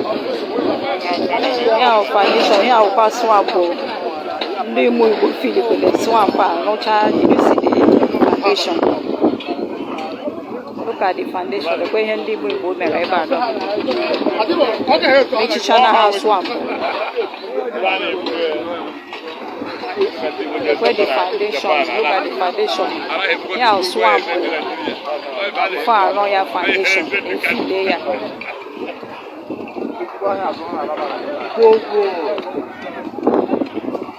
That's not one day China. China can be with it. All right, so Ekene, that's additional proof of just the justification for what happened in Alaba market. I mean, what do you make of that? Digging foundations into a swamp it's quite a thing to say, isn't it? The words fail me. Ekene.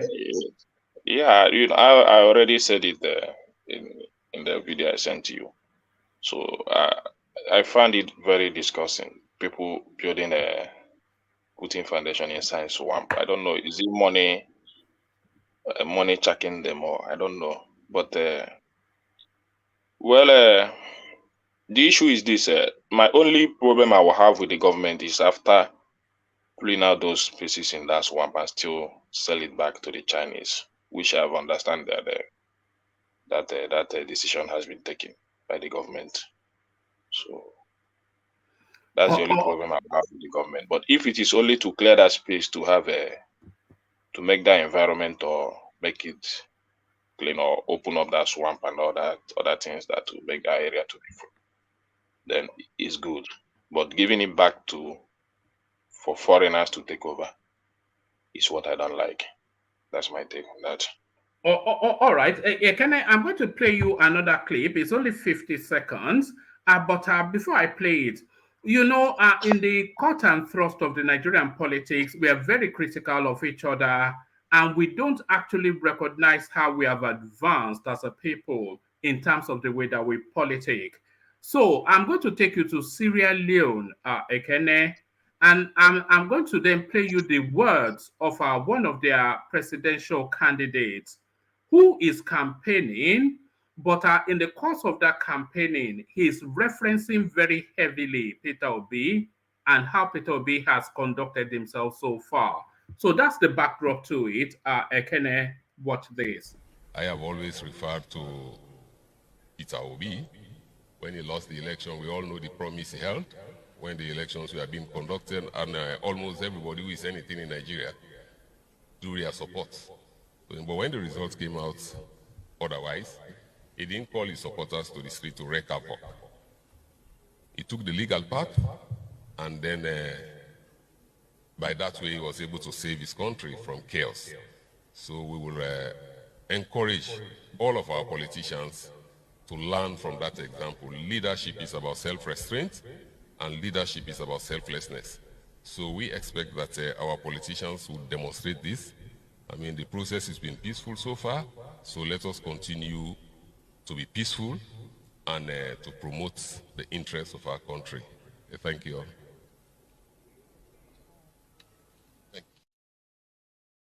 Also, Ekene, that was Abdullahi Bangura, a leading politician in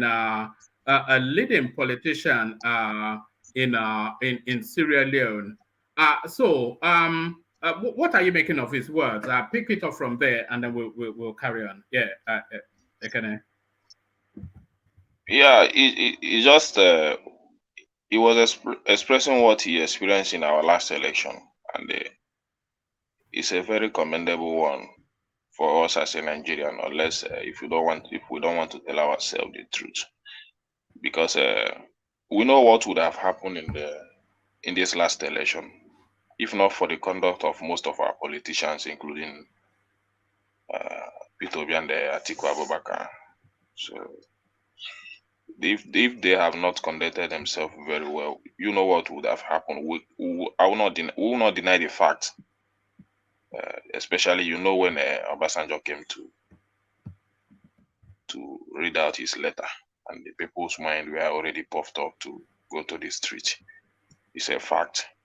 So I read it those days. Those time I read an article from Charlie Boy, was shouting on P2P why he didn't allow them to go on the street. So, but I know P2P very well. I know him very well. I know he's not a troublemaker. I know he will not fancy that, and that's the only thing I like about him. Most of those are the characters I love about him. So it's good to promote peace in our country, especially our politicians. So it's good that other countries are referring to Nigerians as an example. So, and people saying that for all of the criticism that Peter Obi has gotten, and a lot of it is just politics. He's conducted himself very much like a gentleman. We have to say that he's conducted himself very much like a gentleman. And this Sierra Leonean politician, he really highlights then just how much of a gentleman Peter Obi has been. Because he doesn't even have to tell them to go on the streets. He only has to act in a funny way, and then that would have triggered, because he has such a mass following. If you have thrown them on the streets, I don't think the Nigerian state would have been able to contain them. And that's just to show how advanced we have gotten in our politics, and especially how much of a gentleman Peter Obi has been. Yeah, one man, just we have to give honor to whom honor is due, no matter what happened, no matter how you hate the person. Just like if any of our politicians does anything that is commendable, we have to appreciate it. It also build our nation, because for me, seeing someone from either southwest or north commending a politician from the southeast is an encouragement. And I don't think anybody from southwest or north would not like a southeasterner commending a politician from any of their region. You understand? So it's part of building national unity. So we give honor to whom honor is due. Obi has conducted himself, and I know he will not do anything outside the law of this country, even as he is still in the court. So whatever the court says, at last, I know he will still go towards the direction of the court. So I know him for that, and I believe him for that. So I love I love that other people can refer to him, even when most of us here cannot refer to him. So no, they say a prophet is without honor in his own home. That's just a good example right there. And it's also interesting how other spaces, other countries, how they actually view us. Because sometimes we're so locked in our Nigerian nest, we don't actually see that there's a world outside of us. And a lot of these countries, they look up to Nigeria as an example. And in this case, they are using Peter Obi as an example of conduct. Yeah. It's a very good development. Nigeria is a very big space. We are giant. I think other African countries will develop when Nigeria start to develop. You see, we look down on our nation very well. But I know me living in this country, I know what we will achieve.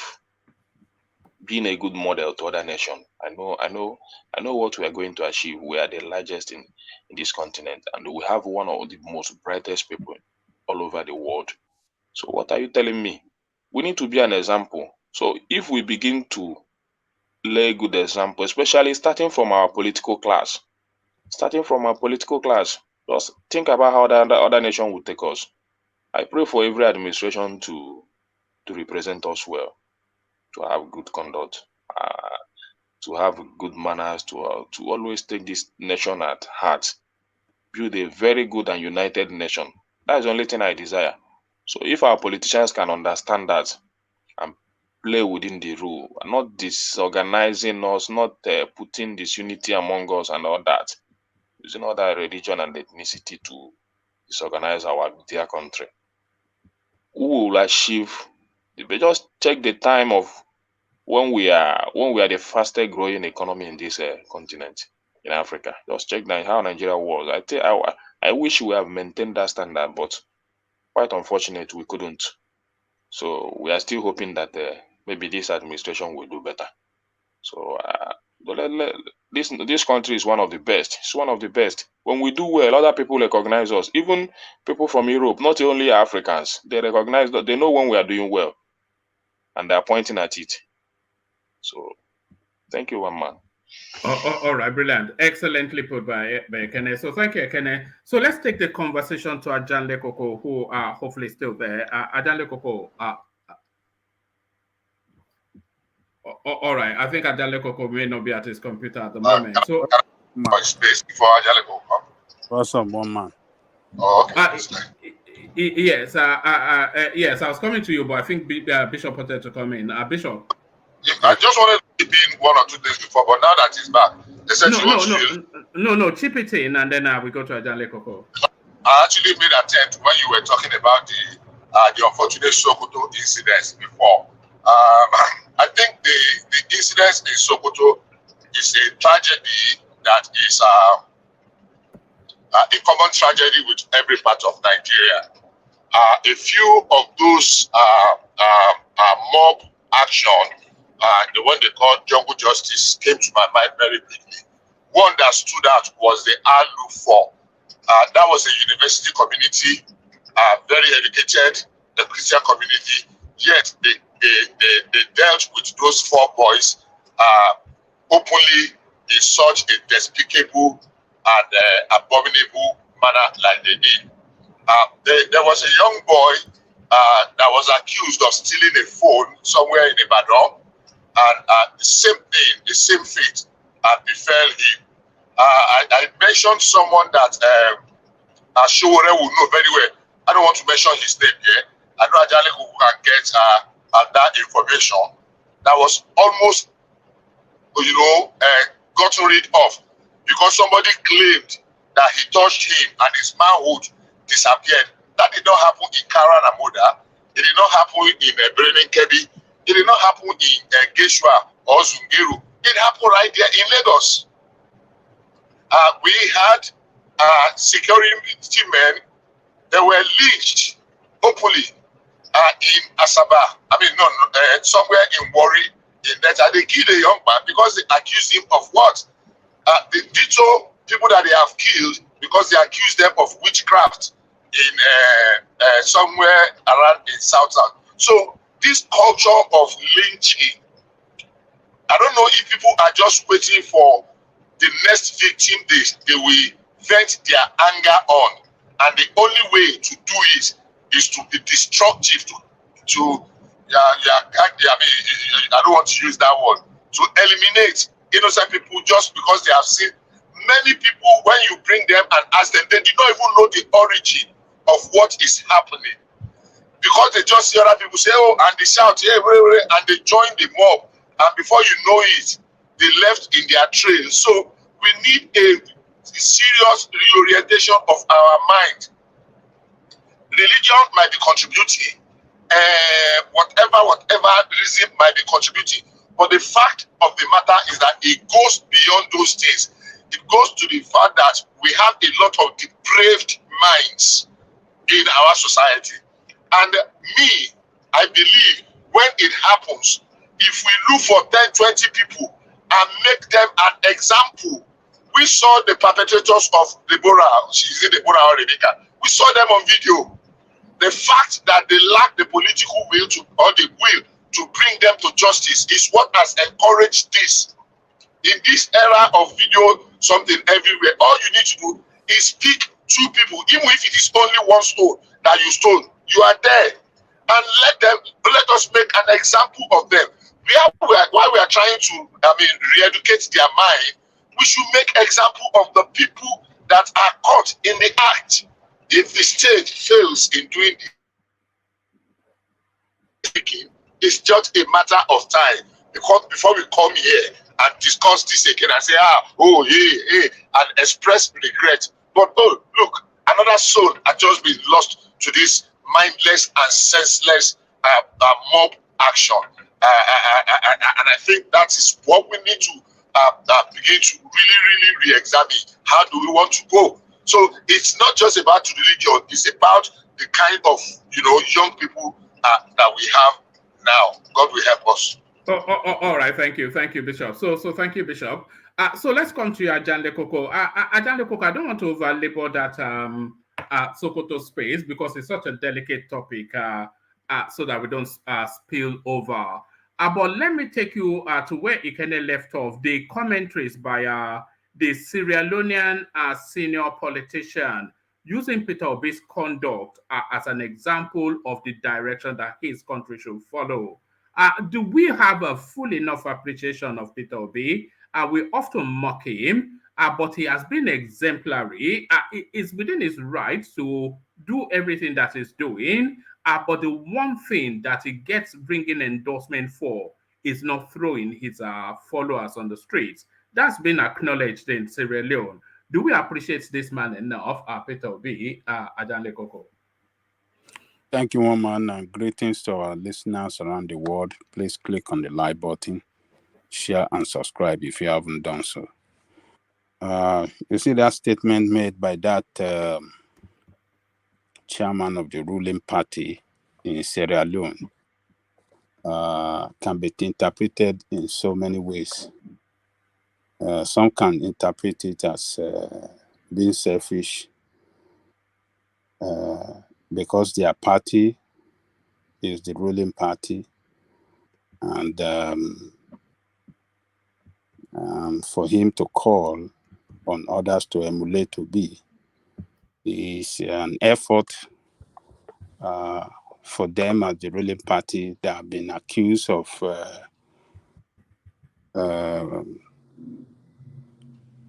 perpetrating electoral malpractices.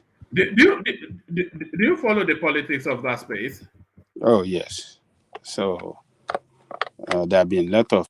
All right, carry on. Yeah. So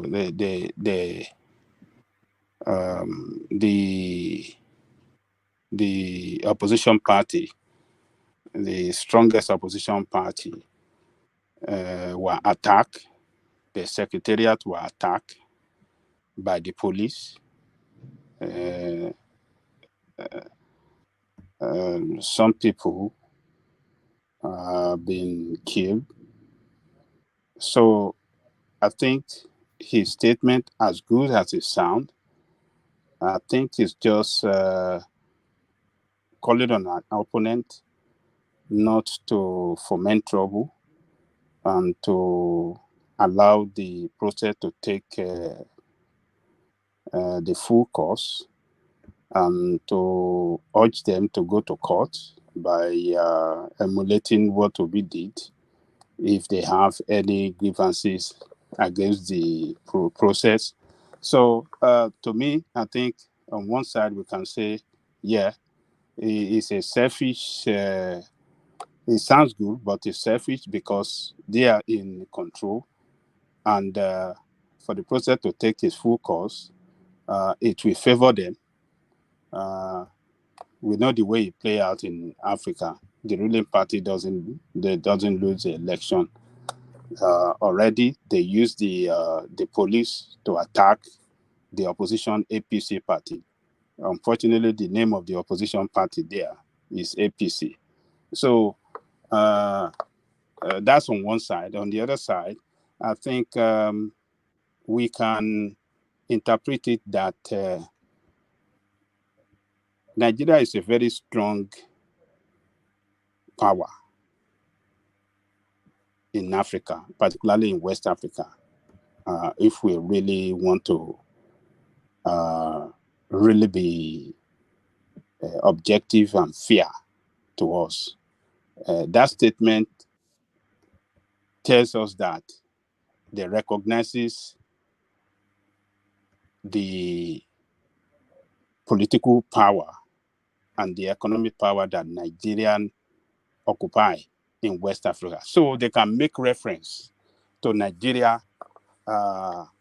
in the course of doing things in their country, just as we Nigerians make reference to America, that, in America, so thing is done. Why can't we do Sorry, even we make reference to Kenya.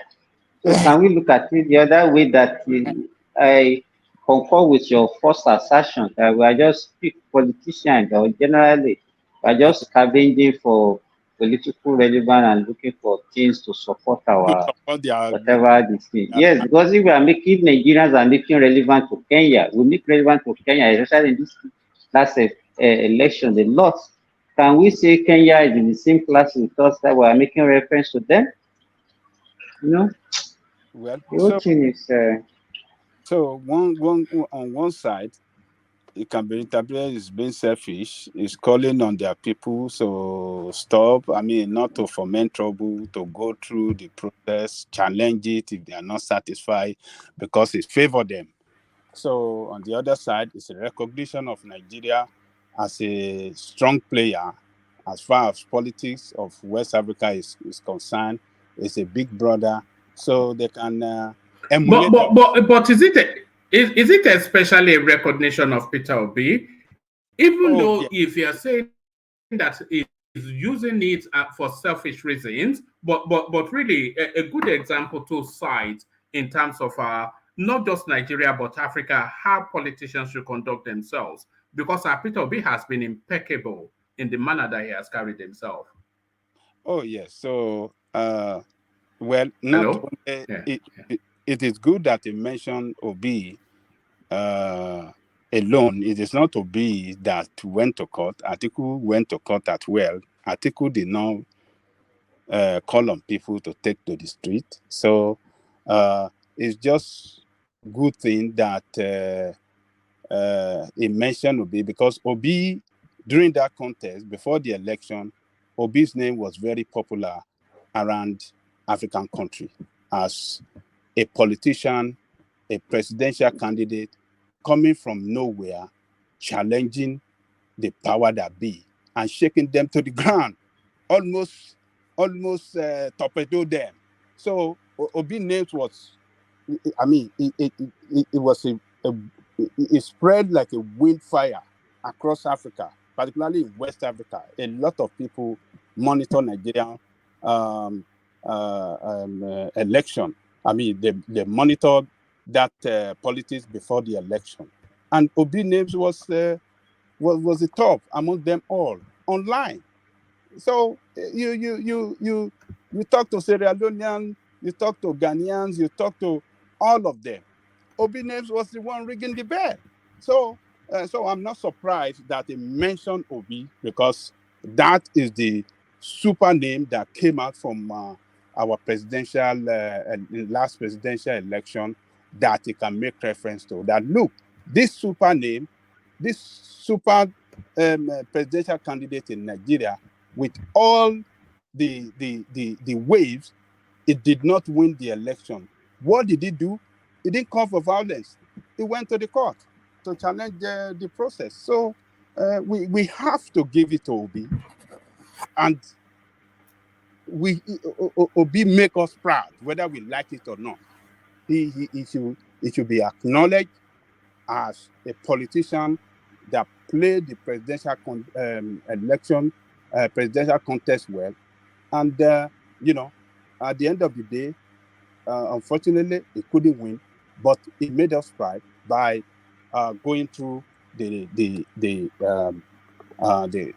court process to challenge the election. So the statement there by that guy is a recognition of us as a power that be, as far as politics is concerned, in West Africa.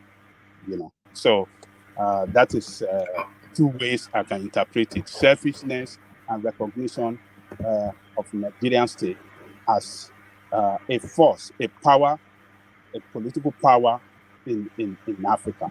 So that's my take on that, woman. All right, brilliant. And to the to the back and forth between the Kenyan president and the French president. So we're starting to. Are we starting to see a bit of backbone amongst African African leaders now? And are we also now starting to see a better crop of leadership in Africa? Because, of course, a lot of them highly educated, well traveled. So there is no bamboozling them anymore. And they have the data, they have the language, and they have the confidence. So the authority with which he took on the French president, he didn't quite know where to move. And then we've seen it with the Ghanaian president as well. And of course, we routinely see it with the Rwandan president as well. So are we seeing some sort of a renaissance? And is this all about the quality of leadership that Africa is now evolving into? Look, one man, that what we are seeing playing out with African leaders challenging Western power, the way they are manipulating us, is a result of the level of education that those leaders got. They are well-educated people, well-exposed. A lot of them were educated in the West as well. So they have a very clear understanding of how things work, how IMF operates, how United Nations operates, how World Bank operates, how those international financial organizations operate, and others. They know how they operate. They have a clear understanding of how they operate and the manipulation behind their operation. So that is why they are challenging them that, look, you can't continue to treat us like this as if we are nobody. I mean, if you listed the one in the WADA is educated in US as well. The Ghanaian president educated in US. The Kenyan, I don't know whether he got his education in US, but the one before him, what's the name of that one? That one that was challenging Obama, that was telling Obama, don't come and tell us. Is that Kenyatta? Is that Kenyatta? Kenyatta, educated in US as well. Even if you listen to him when he speaks, his accent is very, like, very, I mean, sounds like American accent. So Americanized. Yes. So, and, so I'm not surprised that they are challenging. This is what United States give everybody that's cool here. They give you that freedom of speech, freedom of expression, and they empower you to speak when... Baba sorry can I interject a little? Yes, sir. This is not the first time we're experiencing this kind of thing. If you remember, even the pre-colonial and post-colonial era of both Ghana and Nigeria, Azikiwe, Obafemi Awolowo, Kwame Nkrumah, even the late Nelson Mandela, they did the same thing. And the 80s, we have this set of military head of state also, who also challenged the likes of even our own today, Diago and Buhari regime, Thomas Sankara of Burkina Faso, Muammar Gaddafi of Libya, and all those things. What became of all these leaders that we're talking about? We still, what we require is not a frontal challenging of all these Western people. What we need is actually to start our orientation of our people, good governance within our own space first, before we start doing this. If they don't have the required effortry to do all these things, because the people have done in the past, what became of them? And to me, and I don't like the way you are just abusing it to being educated in US. That's what is giving them that freedom of speech. It's not about freedom of speech. What have they done locally to improve the lot of their people? That's the question we're supposed to ask them.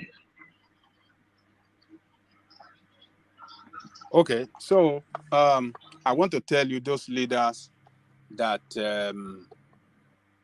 I was referring to have done a lot locally for their people. The one in Rwanda, we saw the way he has built Rwanda to the admirable of the world. The one in Ghana, we saw the great job he's doing in Ghana to the admirable of the world, to such an extent that all the Ghana, Baba Kuku, Ghana. Are you talking about Ghana? This is yes, our own Ghana. yes. Oh, yes. What has he done in Ghana? Okay, let me tell you what he has done in Ghana. A lot of foreign investors in Nigeria left Nigeria and moved to Ghana. That's when they move, Baba Kuku, don't let us change history. It was what he's doing in his own regime. I think we're losing you. You Or are listen you me? losing me? Can anyone hear me? I think it's you that you are. Simba, am I the one? Am I?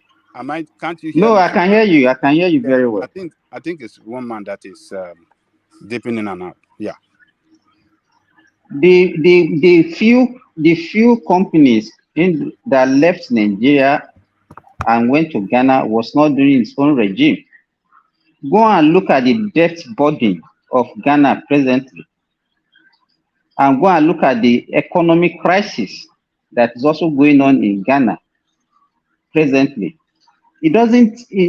I don't think you have a full grip of what is happening in Ghana, and that's why you are saying this. Ghana is economy is as worse, if not more worse than Nigerian economy.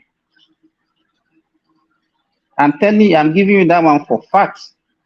So to me, apart even the Rwanda of a thing, the kind of this freedom of speech that you are telling that maybe that is why he went to school in America. Did he even allow freedom of speech in his own country? He doesn't allow that. He's a dictator. This Rwanda guy is a dictator in Rwanda. And he's just like a military junta that has been ruling them, want to rule them forever. It doesn't allow for democracy.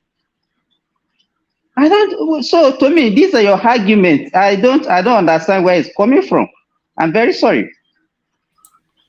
Can I add something, please? This is one man. Greetings, one man, and greetings to everyone on the panel, the chat, and to the viewers. I think Simba has a point. I would like to add that there are other geopolitical reasons why African leaders seems to be emerging right now, and this can be accounted for by the emergence of the Chinese and the Russians, and let's put it this way, the BRICS nations. And if you look at what is going on, even Americans are doing everything they can to buy India over to their side. If Nigeria had just obtained, or Africa, any African country, got what India, just one of the items India got from America this week, Africa would have been a different continent. But yet, India got multiple different agreements with the US, from space technology exchange, building the jet fighters in India, servicing their warships, just name it, quantum technology exchange. They've signed agreement with this in India. African countries, we go there, we ask for trinkets. And this is why I support what Simba is saying. Because what we do is, we go there like people with low self-esteem and ask them to remove debt.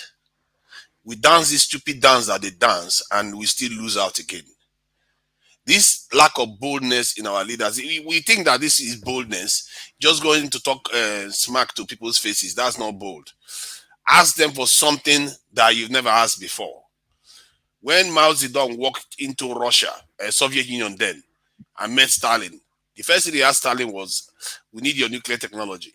This is the most advanced technology the superpower of the world had. And he's asking them for it. He didn't wait for, let me take the missile first. No, he wanted the real deal. Otherwise, there's no point. Stalin refused. Khrushchev came in. It's like Khrushchev knew that he cannot get past the Chinese without giving them something like this. He had to concede. And even then, the Chinese didn't relent when the Russians told them, don't worry, slow down. No, they didn't relent. They went ahead and built it. Within 10 years after testing their own nuclear thing, America is going there again to offer them goodies again. And look at where China is today. That's what they are doing with India now again. Because we as Africans, what we do is we go there, argue for trinkets, like our forefathers used to do.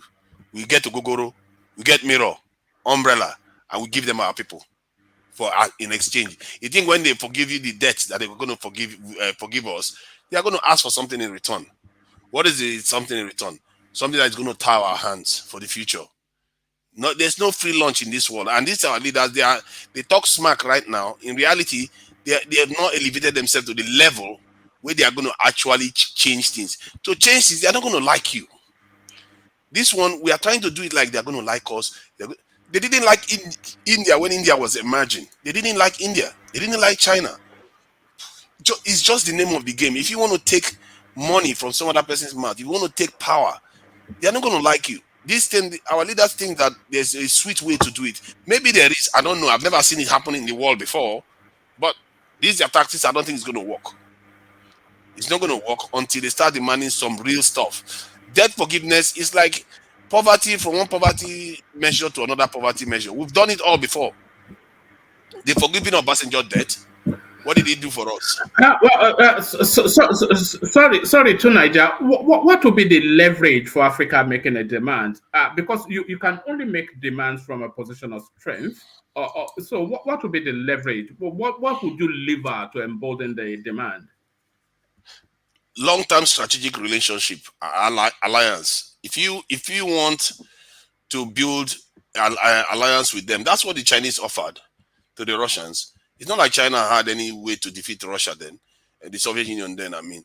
So they offer them, okay, you do this, we are going to be your partners, and we are neighbors anyway, so you can see that. And Africa is right next door to Europe. These people already own Africa, so you're not in a position of strength. China is in a position of strength. China is an ancient, advanced country. But so is Africa, though. Let's not sell Africa down. Africa was where all these people emerged from. No, it's not advanced, though, is it? That is our mistake now. We've never. No. To be fair, we were the most advanced ones. We were so advanced, we conquered nature and spread humanity all over the world. So let's not this thing. And if you look at the emerging this in evidence, that's a function of biology, though. Spreading humanity is a function of biology. We invented the technologies that led them to survive everywhere else, spears and all those things. So those technologies we conquered. The conquest we had. Don't you agree with one man? What one man is saying? One man is right. Even this India that I said they are now bargaining and requesting for something from America, they are requesting based on their strength. I think India now, they are the third or fourth largest economy in the world, and America cannot just abandon them or say they don't. So they are requesting from the position of strength. They develop to a certain extent that they have to make a request and they have to listen to them. But in Africa, we have been colonized in everything, and we don't have that strength. So, in what way? How do you negotiate when you don't even have anything to offer? That's what I'm trying to say. If they don't give you what you want, you go into the wilderness and develop yourself. That's what happens. That's what the Chinese did. That's what the Indians did. And that's what I'm saying. That we have to go to that first. We have to develop ourselves first before we start making all these things. Just talking in a gathering does not make any sense as far as I'm concerned. When you say they're just making noise. When you say develop yourself, what you are talking about is security development. Because if you don't have that, that's what the others did. You have to go into the wilderness to do that. Are African people ready to do that? When they are ready to do that, you will see that the change will happen. And besides, you don't even have to do that to get there, to be fair. Because after all, the Japanese were defeated. Then look at Japan today. You could create a situation whereby you say, okay, you know what? If you don't do with us right now, I will throw the lot in. As a matter of fact, African Union, they are quite organized right now. And we will throw our lot in with China. And the reason why America is going for India is not necessarily because India is too powerful, because India is very, very important in terms of tipping the scale in the world. If India decides to go full on with China and Russia, It's over for the West. It's just over, period. And they know that. Hence why India now is like the kingmaker in the world, whereby it's sitting there. But Africa can also be that kind of kingmaker. If India is misbehaving, but Africans, that's the problem with Africa. They don't speak with one voice. If India is misbehaving, Africa would be like, you know what? If you don't want to do what we want to do, what we're asking you for, we are going to throw our lot with bricks. So sorry, then let's see how you're going to do it. Sorry, Tunaja, did you acknowledge at all anything that Simba said?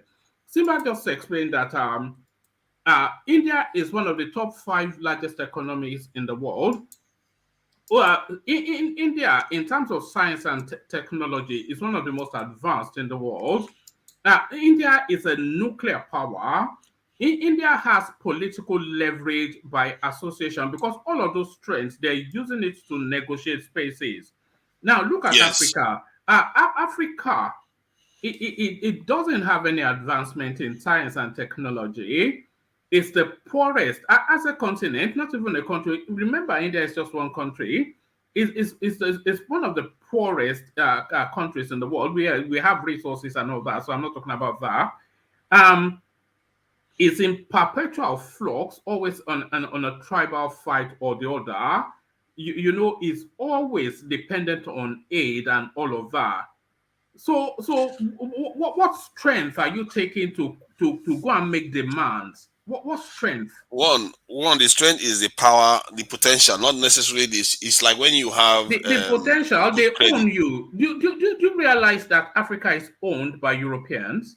Do you realize that? Right now, no, I think every day their power is winning, their control over Africa is winning. This is why you are seeing the leaders emerging right now, because the Chinese and the Russians, they are weakening, including the Indians. To be fair, Indians are also causing trouble because they are playing both sides. So they are weakening their power. That's what you are seeing now is the same kind of movement you saw in the 60s, maybe even in the 50s, where the West became weaker because of the emergence of the Soviet Union and the Chinese during that period. So now the cycle is repeating itself again. Remember, during when the Soviet Union fell, you look at what was happening in Africa. That was when it decimated us to this point, because the West was extremely powerful during that time. They were the ones controlling everything. But now the environment has changed again. The West is not as powerful. They are desperate. I saw the way Macron was speaking to African leaders. He was we are putting billions on the table. He's just printed that money. What is that billion going to do for? They are not willing to exchange real stuff that is going to change our strategic relationship with them. They are not offering us anything tangible. They're just offering us money. Trinkets. This is the trinkets they gave to our forefathers, and these are our leaders. They come and sell it to us. And sometimes I fear that some of all the things they are doing is just theatrics. They do this stuff, make it look like they are challenging them. Then they sell us. We know that, but what has been explained is that we're not in a position to be deserving of anything other than trinkets because we're not bringing anything to the table. I get what you're saying there. We don't. The truth is that we really don't have a lot. I've been saying it. We needed to do a serious work on our security so that we have a punch to offer. However, given where we are, because we are a massive resource. How do we work on that security? We don't have an armament industry. We go and buy weapons from them to threaten them. Is that what you're saying? No, you don't threaten them. You just let them know that this is what you want to do. You can decide to go your own path. And it's almost like you are taking something that they have on the table away from them. So, and if they want to come and start fighting you, they know they have a lot of big problems because the Chinese is on the other side, the Russians on the other side will come and support us, and they are going to weaken them even further. So, and that makes India even more powerful over them. So, you see now the chess game is moving all over the place. We in Africa, that's the advantage we have. We have a large population. We have a large continent. So, it's not an easy thing. We're right next door to Europe. So strategically, we are also quite important that they treat us. We have some leverage there. That said, I know we are extremely weak. We've always been in all of those positions to Nigeria. Yes, see. Okay, the point I'm making is that it's not entirely hopeless, because when the Chinese went to the Soviet Union, they didn't have much to other than they came out of a war and they reorganized themselves in terms of. No, don't drop. Sorry, Tunaja, but don't draw parallels between Africa and spaces like the Chinese, China, India, etc. Because those people, they've been an advanced society long even before the Europeans. And when we're talking about technology, we're talking about civilized living, we're talking about all of those things. So they are not on a par with Africa. You're at risk of acting that saying that we were not civilized. We were actually quite civilized. We were one of the first to start using iron tools. Not culture. We're civilized, but we're not potent, is what I'm saying. We're not potent. Because we're not don't involved have in the the global potency of either geopolitics. China. We were not involved in global because we are not, geopolitics at that time. that is because we are not potent. We're not potent. Are we potent? Our geographical location, they didn't give us that. However, other Africans were, like the Egyptians and the Kush Kingdom, they were making a lot of impact in the world. Well, Remember? the Egyptians are a different race from us. I'm talking about black people. They don't even, they don't even see themselves as African. They don't. No, those ones there now, the ones that founded Egypt, if you go and look at the Nema tablet, you will see the clear difference. The ones that are there now, the black ones that used to be in the north there. Okay, look at Kush. Kush is clearly black. No, leave Kush. Let's stay. Okay, good. I want to come to. Sorry, Ajale Koko, you still have the floor, but Atunaja has been laboring this narrative for far too long.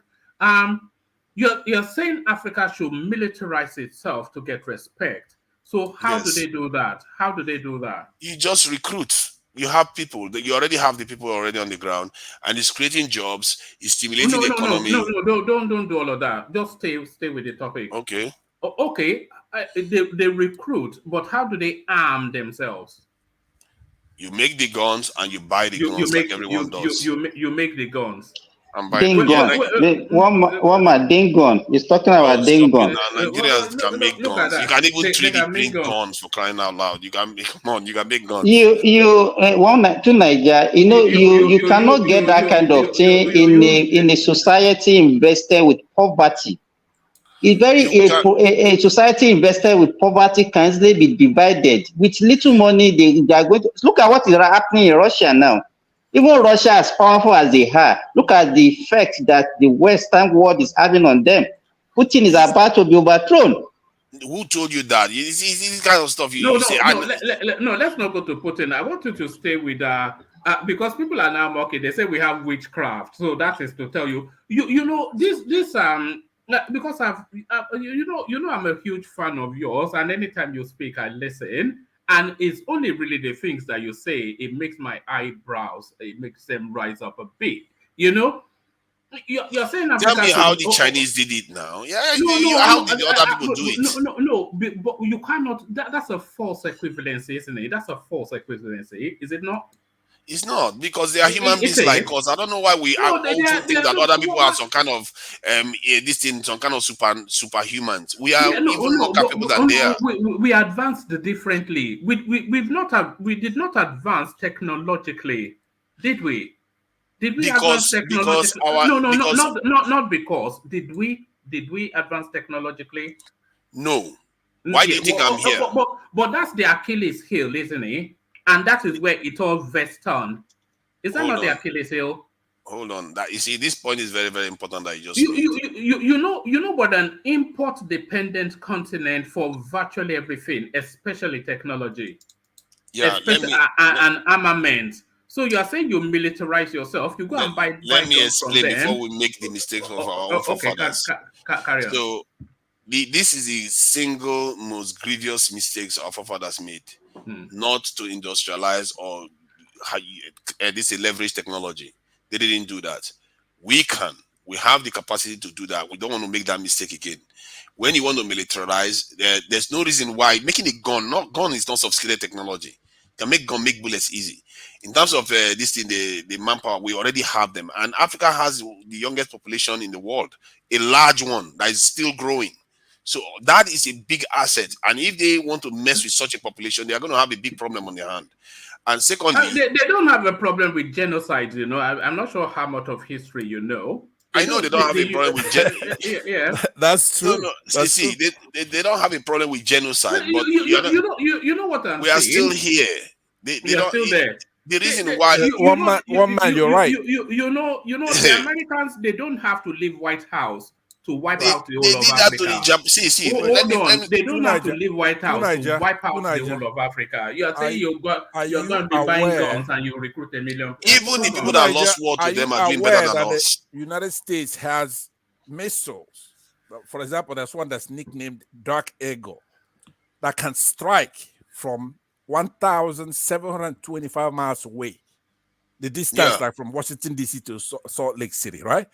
So you say you're gonna make guns. Now listen to what one man is telling you. Let me hold on now. Let me say something. Let me say something now. Let me say. Hold on now. Let me say something. If they are so powerful and they have everything, do they own the ground? Is America not on the ground? You are connected to that same ground. If you have capacity, you could cause serious problems. So that's how I'm going to leave it. Point is that if you keep thinking that you don't have capacity, you're not going to have capacity. Remember, there are 4 foot, 5 foot men out there that fought them to a standstill.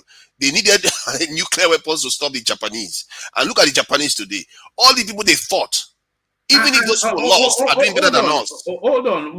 When they needed, and by the way, again, force equivalency, Japan. Japan was in the position to take on the world in war, so they're an advanced society. We're not. But then you said they needed nuclear weapon to stop the Japanese. So what did they do? They used it. So there it is. So but they didn't use it. But they didn't use it against it. You don't get it, do you? One man, you No, finally I get it. One big blow. I don't know why you are using fear. You can't run your life with fear because you know why. Leave all that. Stay Okay, with the logic. let me stay with the logic now. Let me talk, yeah. please. Yeah, go on. If you run your life like that based on fear, then you're already dead. Because what you are saying is that when you act, you'll be dead.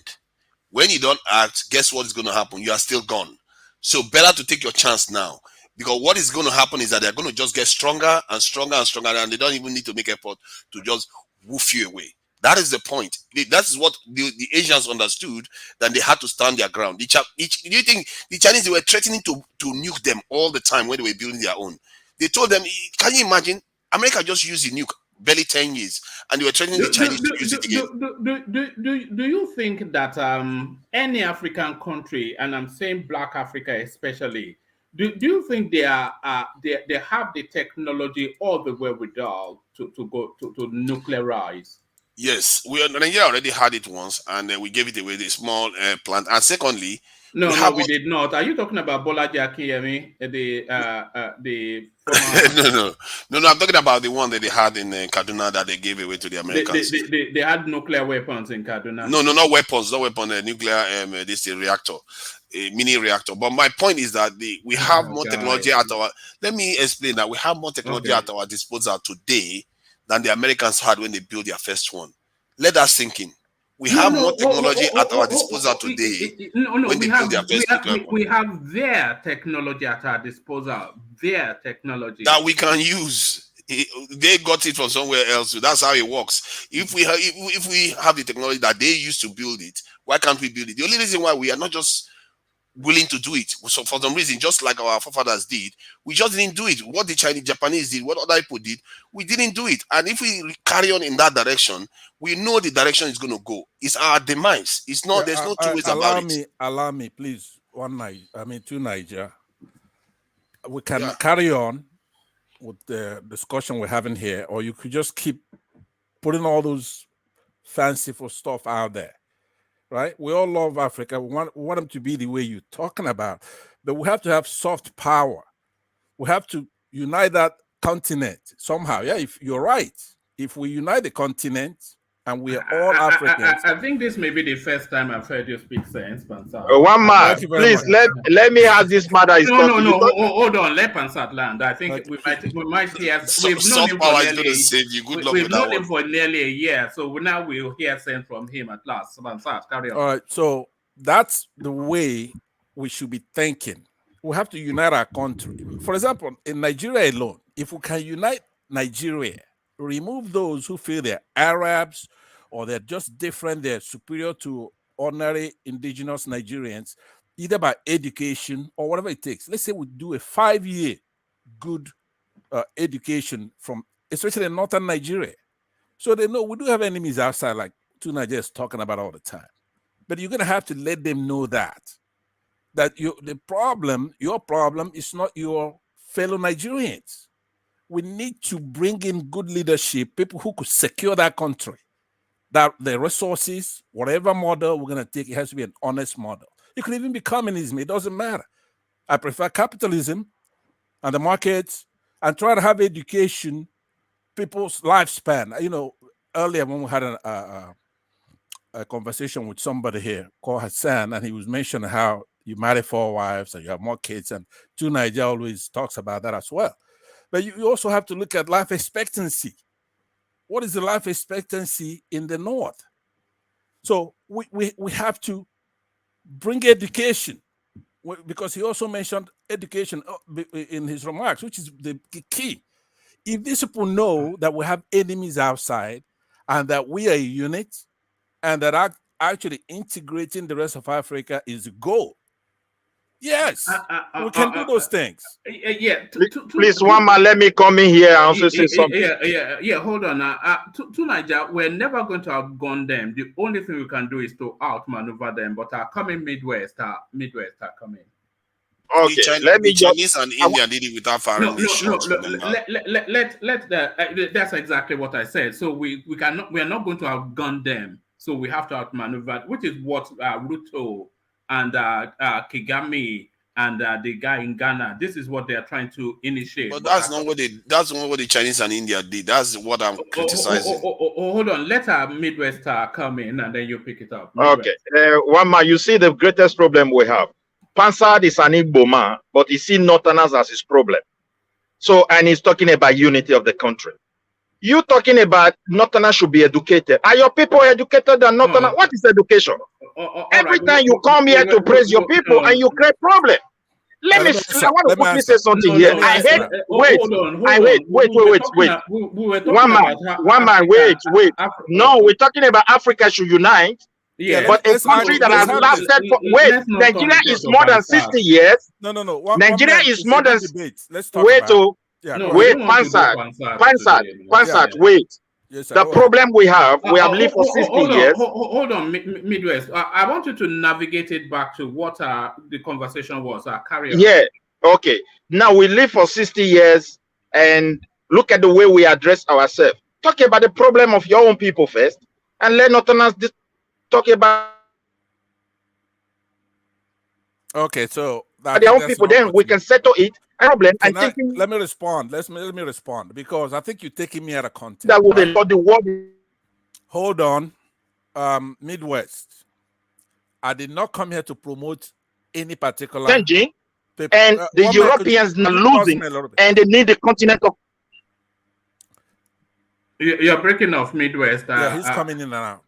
Okay, can I respond now? Go on, but don't turn it into. No. Actually, I'm gonna. Okay, sorry, he's trying to cut me. So the Mama, what I want to say here is this, we. Oh yeah, Pastor. Midwest. Continue. You're breaking off. You're breaking off. Okay. In order to make this job easier for one man, and also. Yeah, but I don't want it to go Igbo though. Don't take it Igbo. That's why what I'm gonna do is I'm not even gonna take a bite at all now. What I'll do in order to have this conversation, because it's a very important conversation. So I'll go ahead and I'll let him continue. I'll come in on a more substantive issue. Okay, we'll leave that alone for now, because I didn't promote any tribe. I'm saying that in order for us to have unity in Nigeria, there has to be that. What would I use there? There has to be people coming together. We belong to the same country. First, not religion. You don't see anybody from the Southeast rubbing their Christianity on anybody's nose. You don't see that, right? Or lynching people or just cheating because of their religion. There's nothing like that. And Midwest, you have this thing against if somebody does well in the Southeast and somebody talks about it, that person is being tribal. No, it's not. You have, even if somebody's doing well, even if they're from the Southeast, a Southeasterner can talk about it.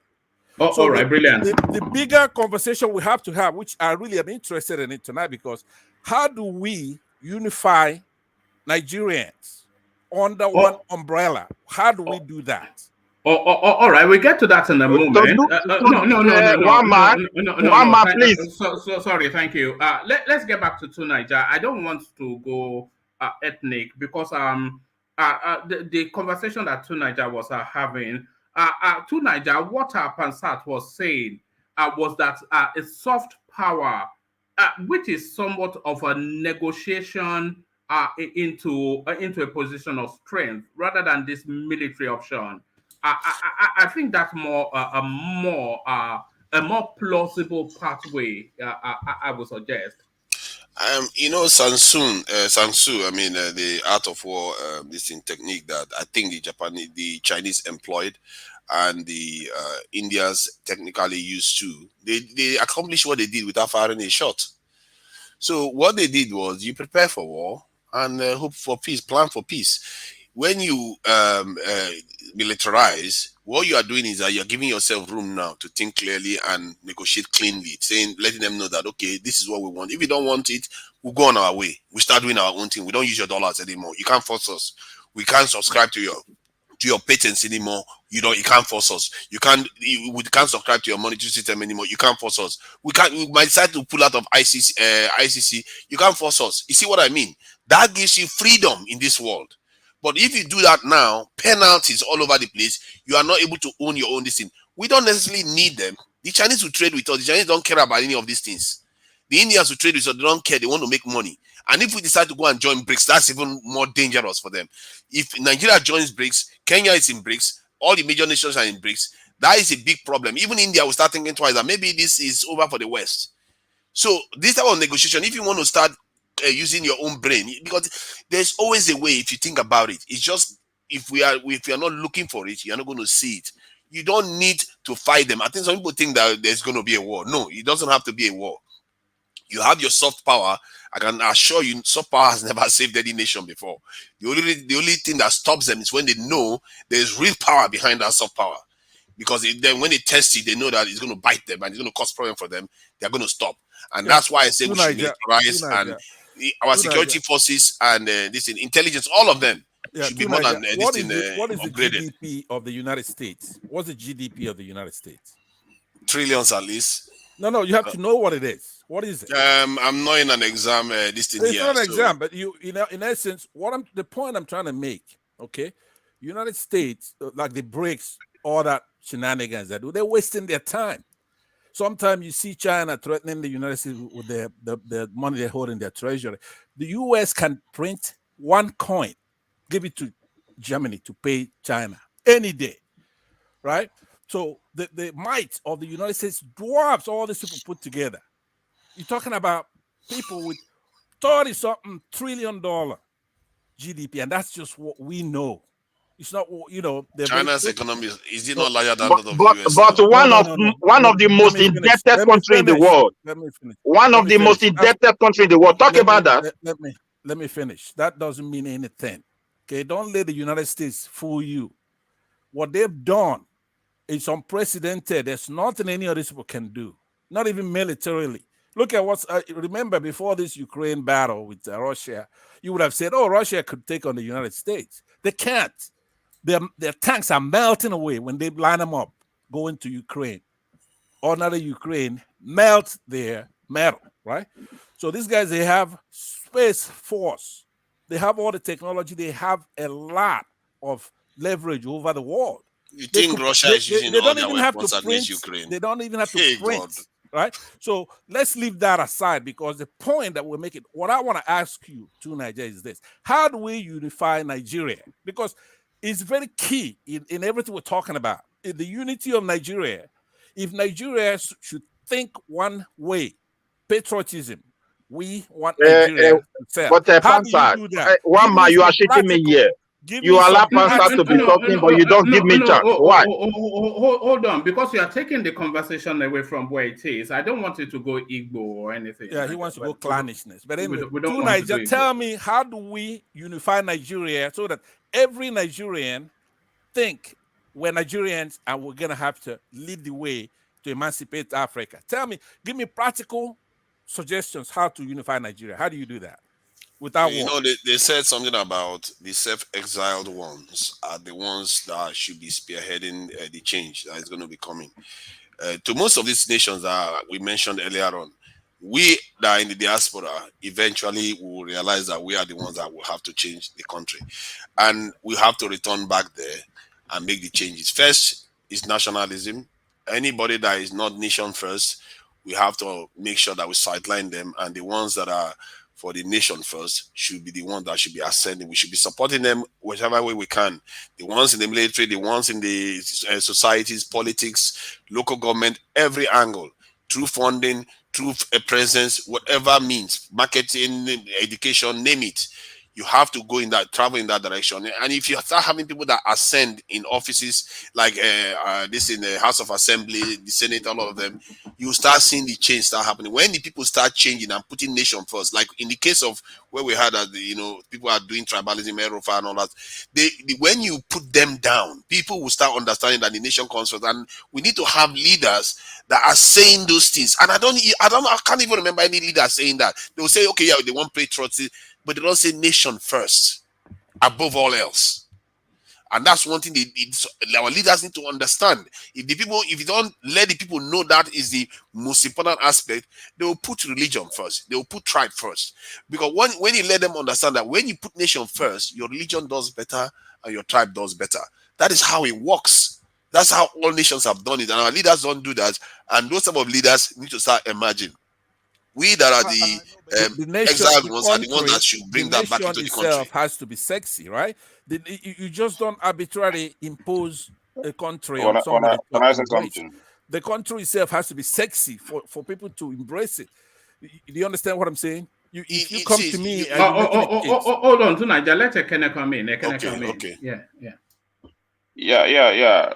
I think everybody has made a very nice contribution. I've been listening. So, but in terms of the unity of this country, which is paramount, and what I talk almost all the time, one man, your platform can do a lot, and it has begun to do a lot.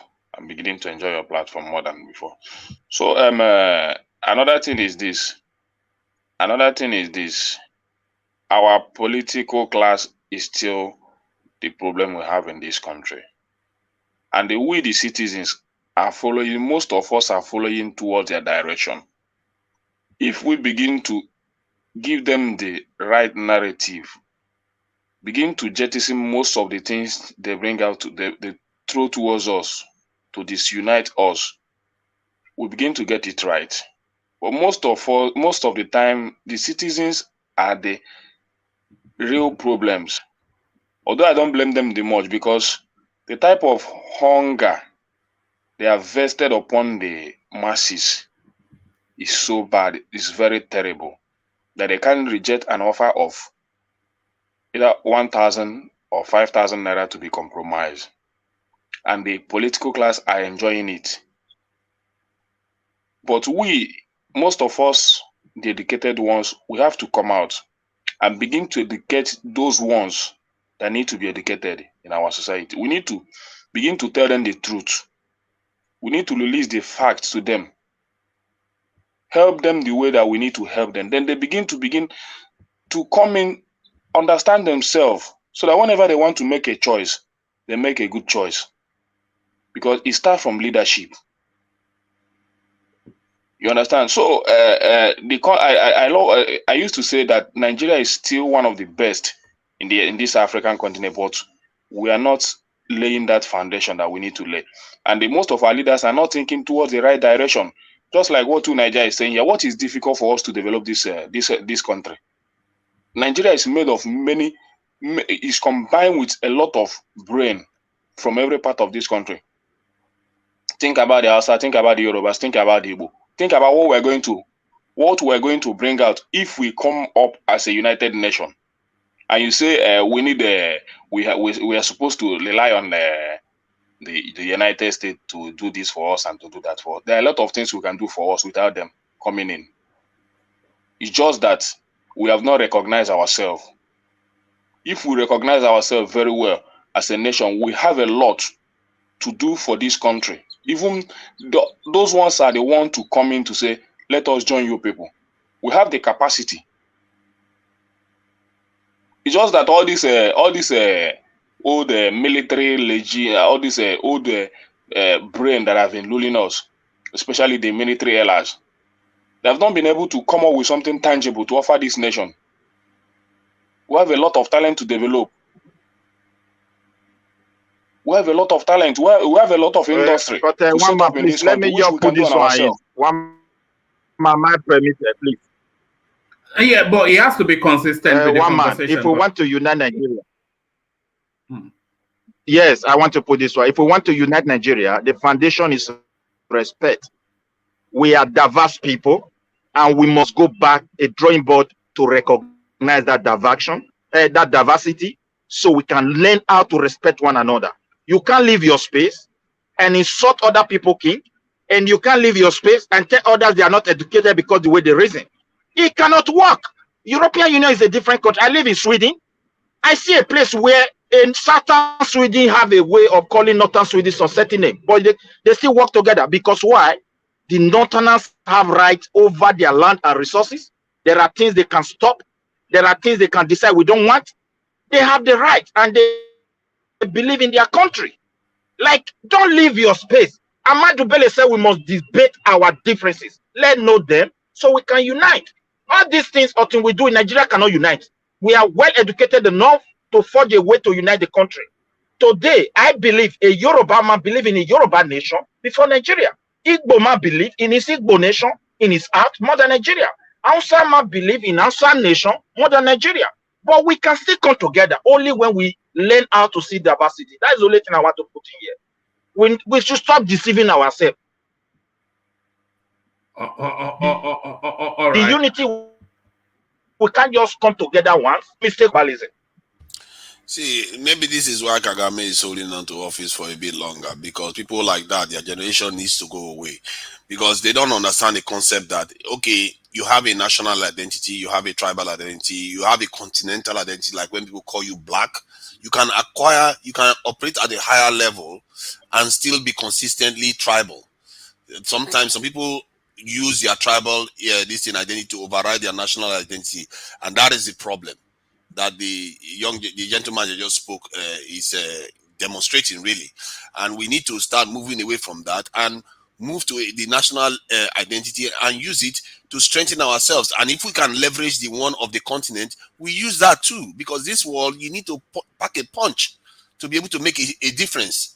And Nigeria is well placed to be able to leverage that. That's what we are talking about here. We have a position. Look at when I was saying this stuff before, you saw what other countries are saying about our presidential candidates now, because they are all looking up to somebody that was at Tinubu's inauguration was saying that. I was shocked to be seen on TV. The guy was like, everybody I spoke to in Africa, they're saying they're waiting for Nigeria, on TV. An official was saying that other officials were telling they're waiting for Nigeria, because they know there's an opportunity right now. There's a window that is open. And Nigeria just seems to be absent from the scene. And we, the people, have to start making demand. Like Tinubu did promise us. If Tinubu fulfills that promise he promised on the security forces alone, that will make a massive difference. And that is something you can hold him accountable on. Because he's the one, nobody forced him to make the point. He made it. As a matter of fact, Aerofy made a big deal in Chatham House to say that this is what they're going to do. So why are we not demanding that they actually do that security, this reform that they said they were going to do, instead of talking about synergy between the security service, that's not what you promised. You promised that you're going to increase the size of our security forces, from police to defense and all of them. Get it done. And that is kind of thing. Pansat was asking, how do you make a change? These are the kind of things, the pressure groups, all of them. Within you start running Niger, don't you think we are already? Hello, to Niger. Yeah, can you hear me? Yeah, we're already shifting away from our discourse. All this one that we are talking about, what he promised. Even if he promised that, do you think that one is visible immediately like this? Where is the money to pay for all these things? So don't let us go to what Tinubu can do. We are not talking about Tinubu here now. We are talking about Africa. because it's Don't let linked us to. worry. Hold on, It is not linked. There's no link. hold Then on. Now, one man, can you if you take? say, Yeah. let me explain the link. Hold on. Let Simba land. So Simba, yes, because Simba has been quiet for a while. Simba. I think we should let us get back to our discussion. We are discussing Africa, and now we are going another another direction. Now we are now bringing it down to Yeah, let Tinubu, me what he promised, and all those things. Hold on. Let Simba come in. So I don't think yeah, yes. come into the conversation fully. This concept that Tunaja has been promoting, is it idealism or is it vested in realism?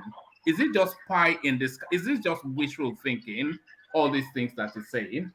It's all of the No, to me, above.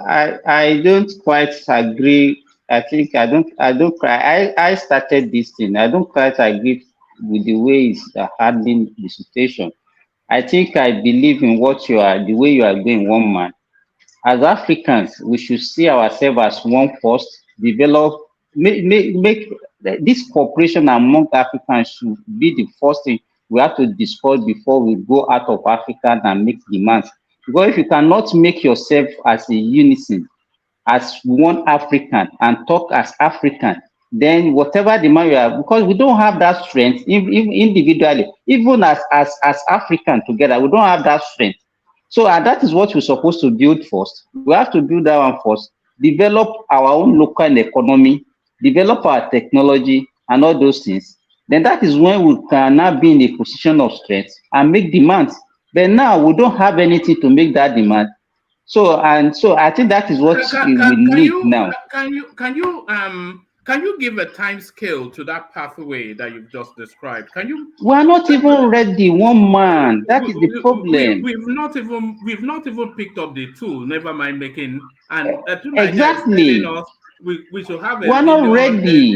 a million armies, and then they'll be afraid of us. Yeah, please let me interject for a minute, just for a minute. No, hold on, Pansat. We have a new voice joining us for the first time, and we always like to. So Deji, come in. Deji, let's hear from you. Unmute, Deji. Deji, unmute. Or did I mute you? Yeah, Deji, let's hear from you. Thank you very much. We can barely hear you, though. You need to make adjustments. Deji. Yes, I can hear you clearly. You sound distant and. Can you hear me? Yes, a bit now. Can you hear me now, one man? Yes, I can now. Carry on.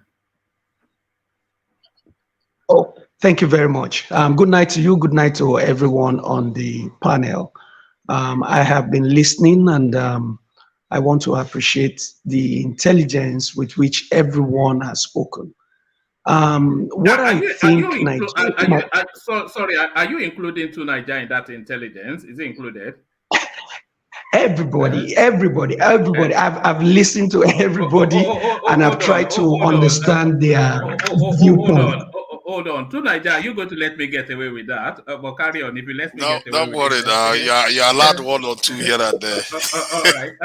Carry on, Deji. Okay.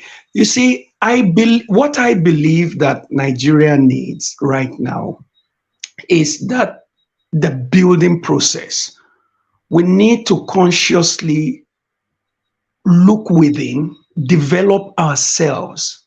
First of all, education, as I've been said, infrastructure, as we need to build ourselves from within and then outwards. We need to be comfortable with ourselves, the different regions, the different nations within the Nigerian state. We need to be comfortable with ourselves, and we need to begin to speak the truth and be comfortable hearing the truth. You understand? So this is where I think we need to start before we now start to go and broaden our chest in the international world. We need to first of all begin from home and then begin to build the sense of nationality, the sense of nationhood We need to strengthen it before we can make that huge launch. And you ask a question, how long is that going to take us? I'm saying, I would say, let's say in the next 16 to 24 years from now, begin to build from now. The journey where China is today, they started long before now. India, the same thing. They started long before now. So we too need to take that baby step from within and then build and grow to the point that we will now have a voice at the international stage, at the world stage. And then anything we want to achieve will be possible at that time.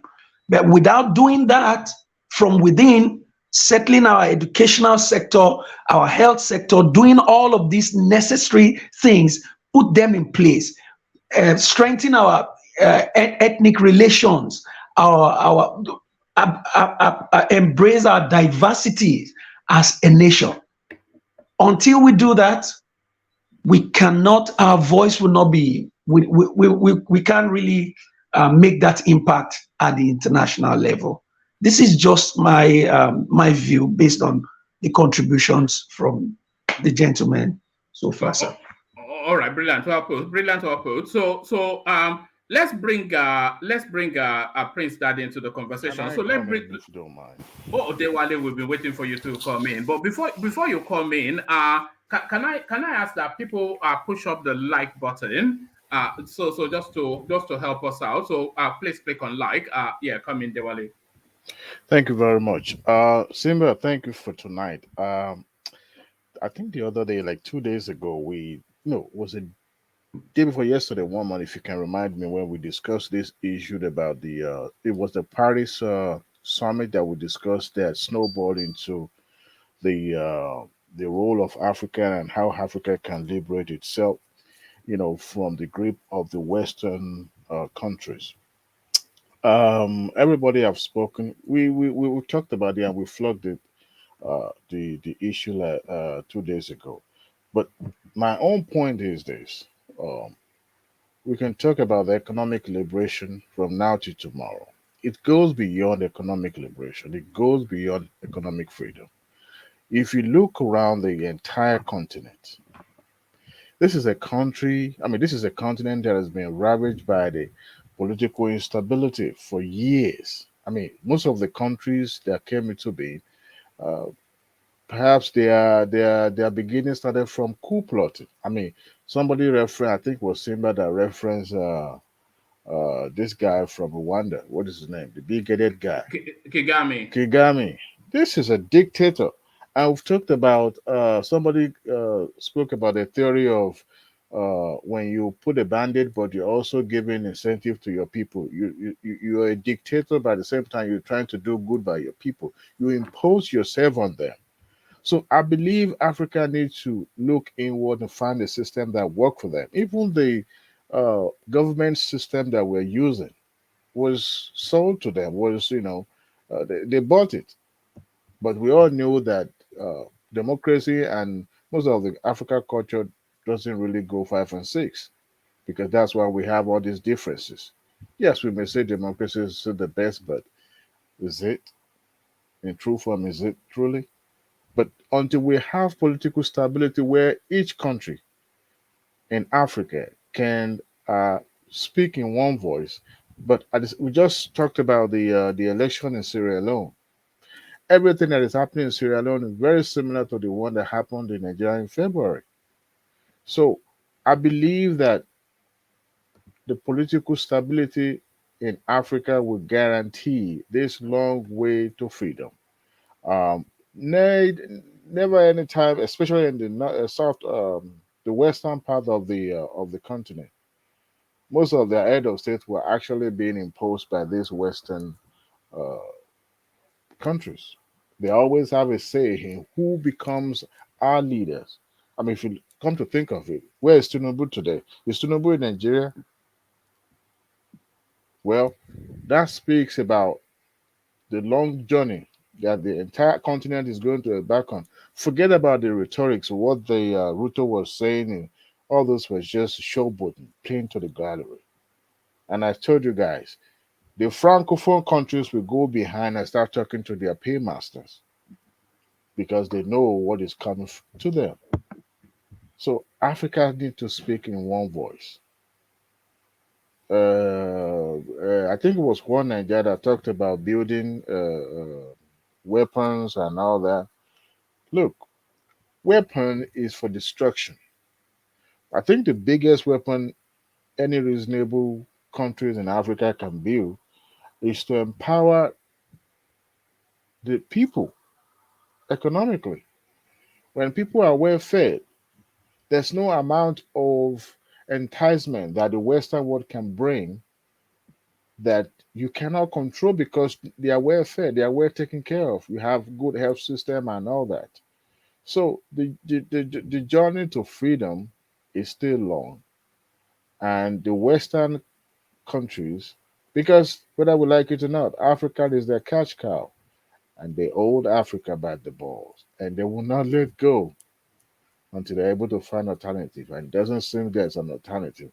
It's not gloom and doom like Babangida could make me feel the last day I was, he was like he wasn't having my own submission.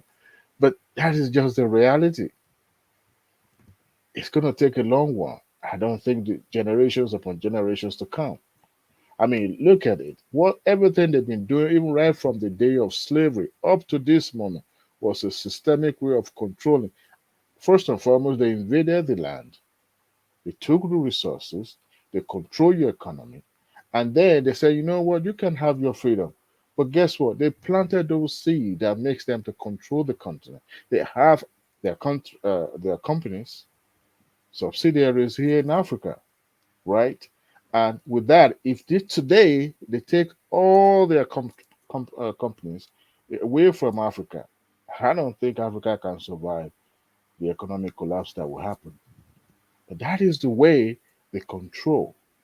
So once we have stability in terms of our uh, uh, uh, government, with sound policy, with economic, and the entire Africa see themselves as one, speaking one voice. Somebody, I think it was Panzer that talks about patriotism.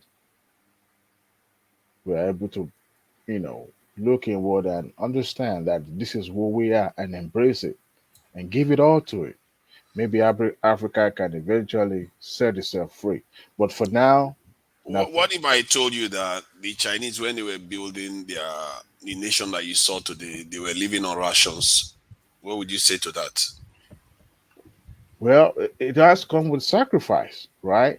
They did it. So what is wrong with us? We can't make the sacrifice that is required. Because the Asian countries you just mentioned have a very, very good culture that today their system of government is more or less like a dictatorship, even though they practice communism, but it's about one person control everything.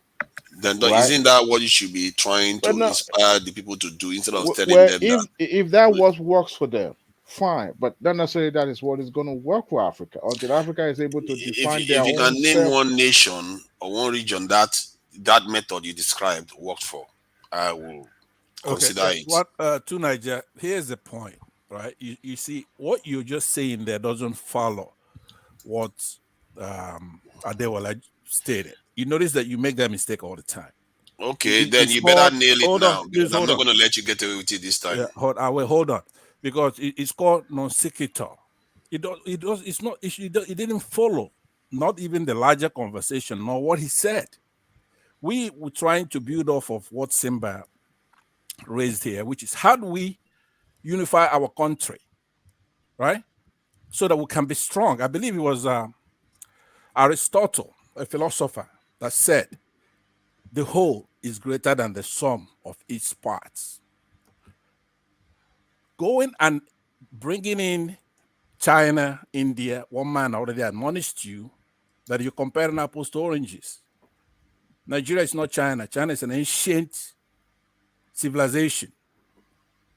And of course, Japan, that you also referred, Japan is like a first world country, even before the war.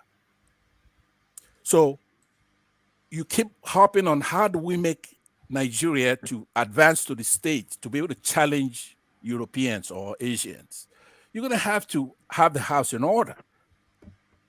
You have to build that country to be a nation, a country, truly. So when I try to have you elucidate how.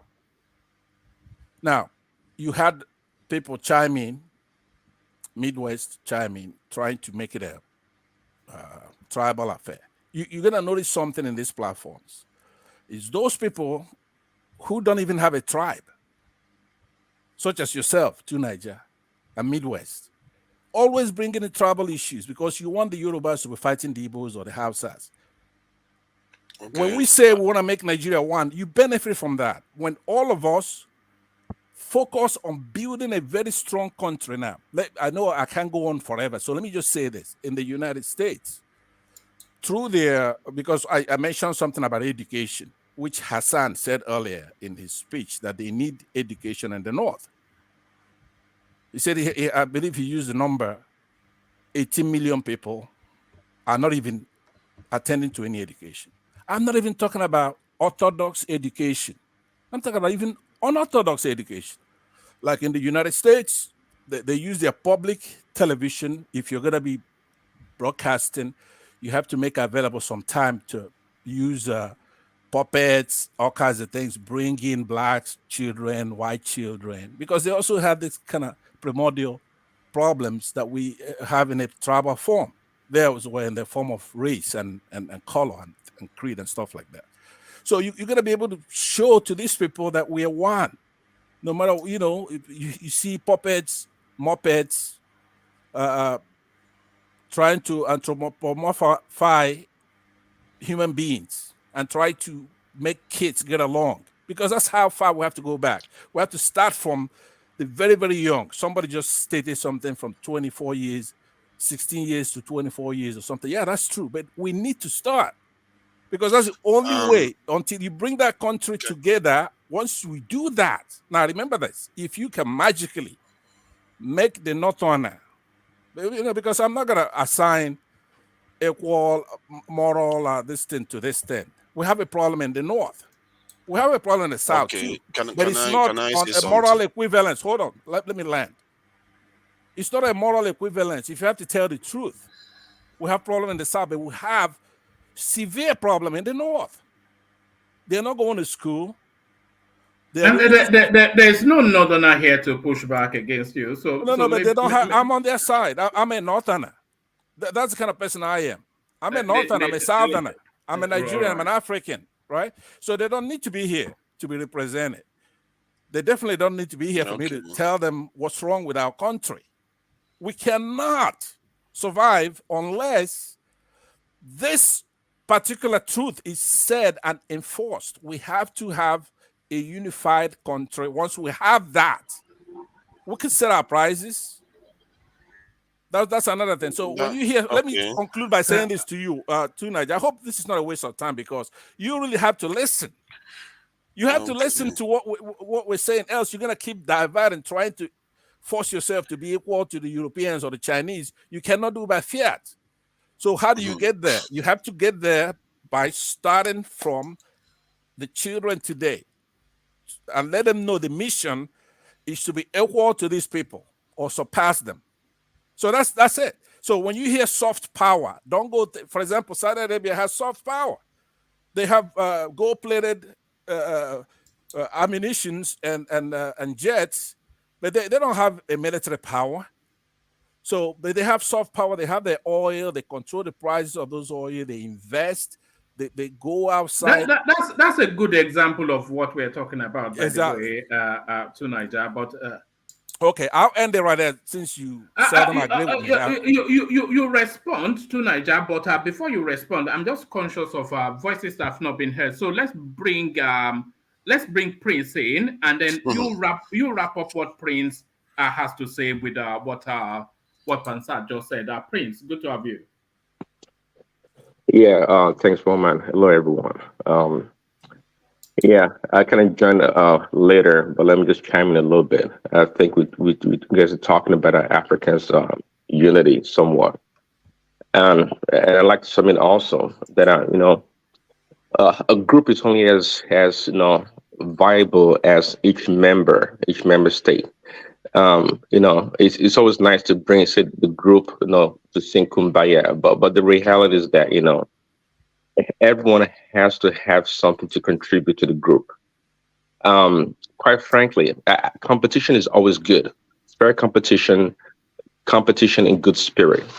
See, at the beginning of Nigeria's inception, the system of government that we had, the original form of government that we had was actually the best because it separated each the country into different regions and brought about ingenuity from different parts of the country, and that spurs competition.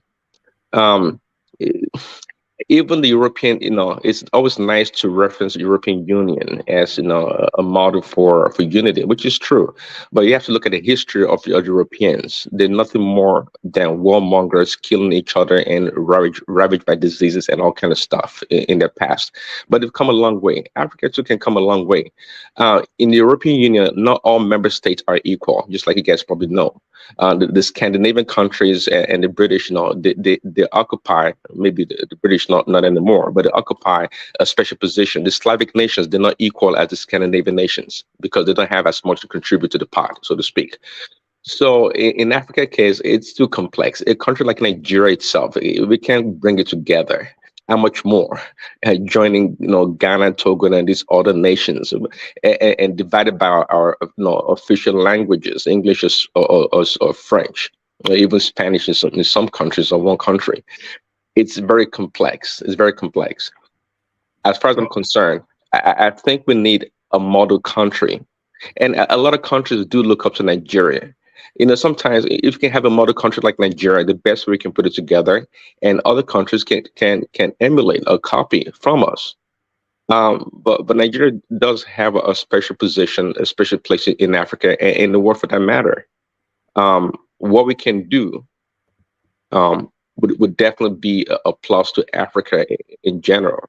I would say. Do you have a question, Woman? No. I was only really going to agree with a lot of what you said. And that model country, it has to be Nigeria. It's the only one positioned. They've often said that if Nigeria gets it right, Africa gets it right, and then the black race gets it right. So it's still that. Yeah, I believe that absolutely. See, someone was saying earlier, all these small French speaking countries, talking to their master. I mean, I think I listen to Adewale a lot, and I always like Adewale's approach because his approach is always more like practical. It tries to interpret things in the real sense of how the world works, not just flimsy things, kumbaya, let's come together, we can do this and that. No. There's always resistance, even just like, in electricity, there's a natural resistance, just like gravity in everything we do. There's always going to be opposition in whatever we do. We can't say, well, let's break away from the European masters or whatever and go do our own.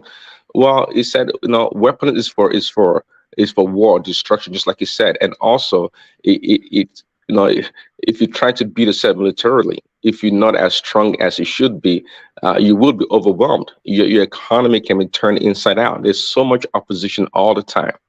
How are we going to play the game? How are we all going to come together and do it? It's not a mystery because it's been done before, but it's something we have. See, commitment and sacrifice, those are the two attributes or characters for any strong nation. We Africans, I said it before, we die a lot from all kind of crazy stuff. Like malaria has been eradicated pretty much over 100 years ago. We still dying from it. Simple stuff like that. So coming together it's going to be really tough. It's not we're still dying from malaria, and Opportune Nigeria is asking us to go and take up people who are trying to colonize Mars. Look at that. It's unbelievable.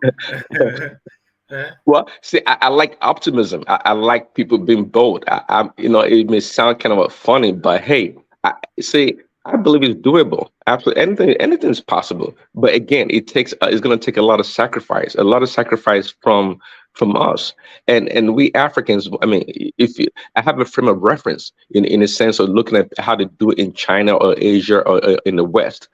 these people, they do sacrifice. I don't think we know that. These people, they sacrifice a lot. They do sacrifice. We always see the nice, beautiful, shining glitters about these nations. But if you want to go in depth into these nations, they do sacrifice. We've talked about China and when they closed their doors and what Mao did, and all kind of stuff. They sacrifice a lot. Are we Africans? We suffer a lot as Africans, but do we sacrifice? I don't think we sacrifice as Africans. We don't. We just suffer a lot. We don't sacrifice. Well said. I didn't need to repeat that. I think you couldn't have made a better point. This is the problem. You notice that whatever solution they often advocate is the one that doesn't require sacrifice, but they want to suffer for nothing. This is the dream that many of these people wish for us. If you run away from the sacrifices your forefathers didn't make, believe you me, they will visit it on your children. And when they visit on your children, God forbid, it's not going to be the one they can come out from. Because not everybody comes out of this type of problems. And this is what I'm trying to highlight, that running away from a fight doesn't mean the fight is not going to come to you anyway. It will come. No matter where you hide, you are just going to be weaker when it comes. True. That's true. Yeah. And I've never seen a waffle as much as Panzers has waffled this today. Went on from we need to unite the country. As if I didn't know that. What do you think I've been talking about? When I talk about being nationalist, that's what I've been talking about, that we need to unite the country, put the nation first. And you have to put your defenses up. No matter, they may not like you, no matter what. If you don't do it, it's going to come back to haunt you. And I'm saying it because if I'm the one sitting on the other side, the only thing a bully understands is if you are able to hit back. If you don't hit back, you're just going to... Saudi Arabia that he's using as an example doesn't hold water. Saudi Arabia is a very, very strong country. Compared to Nigeria, one Saudi Arabian soldier... Is it strong militarily? Yes. One Saudi Arabian soldier is required to defend about 110 or so Saudi citizens. Guess how many people a Nigerian soldier has to defend? 1,000 and plus.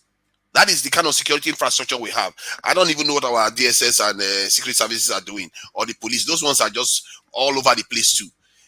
I'm not even asking for something exceptional. We just need to get to maybe where Brazil is. Brazil is commanding over millions of these soldiers. We just need to get, and we are practically the same size as Brazil. Hold on. You say I'm waffling, right? You waffle a lot. You talk about unity, then from there talk about education and all the stuff that doesn't require you to do anything. You want to pass this weakness like venereal disease to our children. Okay, hold on. You are like I said, you're taking us back, right? I told you what the topic is, what we're discussing. I asked you what is the GDP of the United States. You didn't know. Let's use 23 trillion. You and the United Kingdom, what is the GDP of United Kingdom? Do you know? Do you know that one? Where you are? See, some things are more than money. Answer me yes I don't or need no. to know. Do you You know? don't need to know. Okay. Because you just go and check. You just go and do a Google check now. What is the big deal about that? No, I'm going to tell you what I know it's bigger than ours. What is the point? It's 3.1 compared to 23 trillion, right? I don't know what point you're making. The point I'm making is that these are what you have to fight in order for you to go out there in the world and start making trouble. What is the GDP of Nigeria? You are fighting it because you are fighting them in their currency. Billion, hold on, please. The GDP of Nigeria is 400 billion, right? Slightly higher than that of South Africa, which are the largest in Africa, both of those. So when you even combine the entire African gross national product there, domestic product of Africa, it's woeful. You have to. Please hold on. Look, you told me hold on until you waffled into the wilderness. Let me make one quick point. Hold on. 15 seconds. You 15 seconds pastor before you start rambling on. 15 seconds. I'm rambling on. China was an agrarian society when they built their defenses. They didn't have anything to call a nation, an economy then. So don't start using that economy as a recipe for progress. You know that paper was invented in China about 1,000 plus years ago. Oh goodness! So do you know how many things that was invented in Africa? Why do you always put our people down? So look, that got human beings all over the world. What you have to know is that China's GDP is $17 trillion.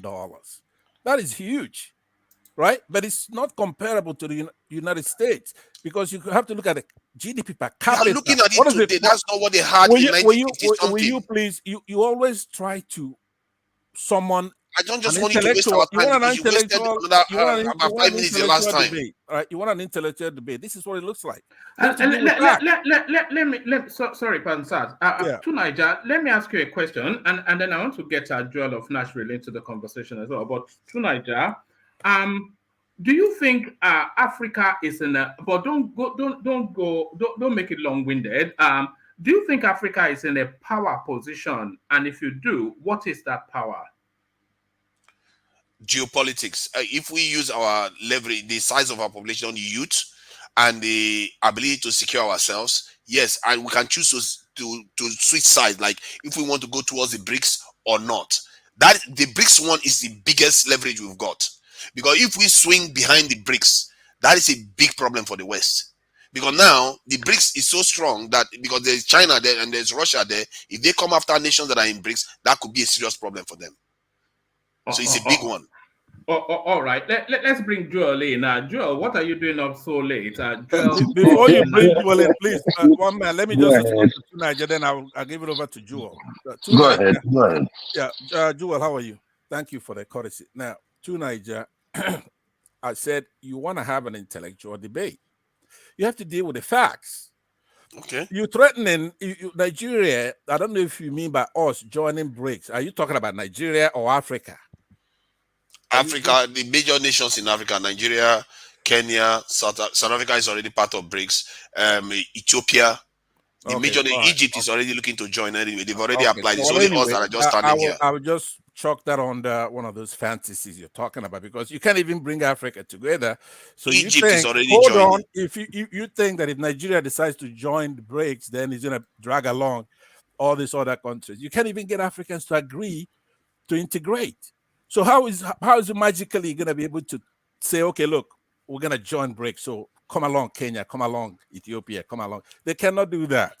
So we want them to be able to do that. But if they can do that, if Nigeria has that kind of command, yeah, then they should use it. Why is that thing?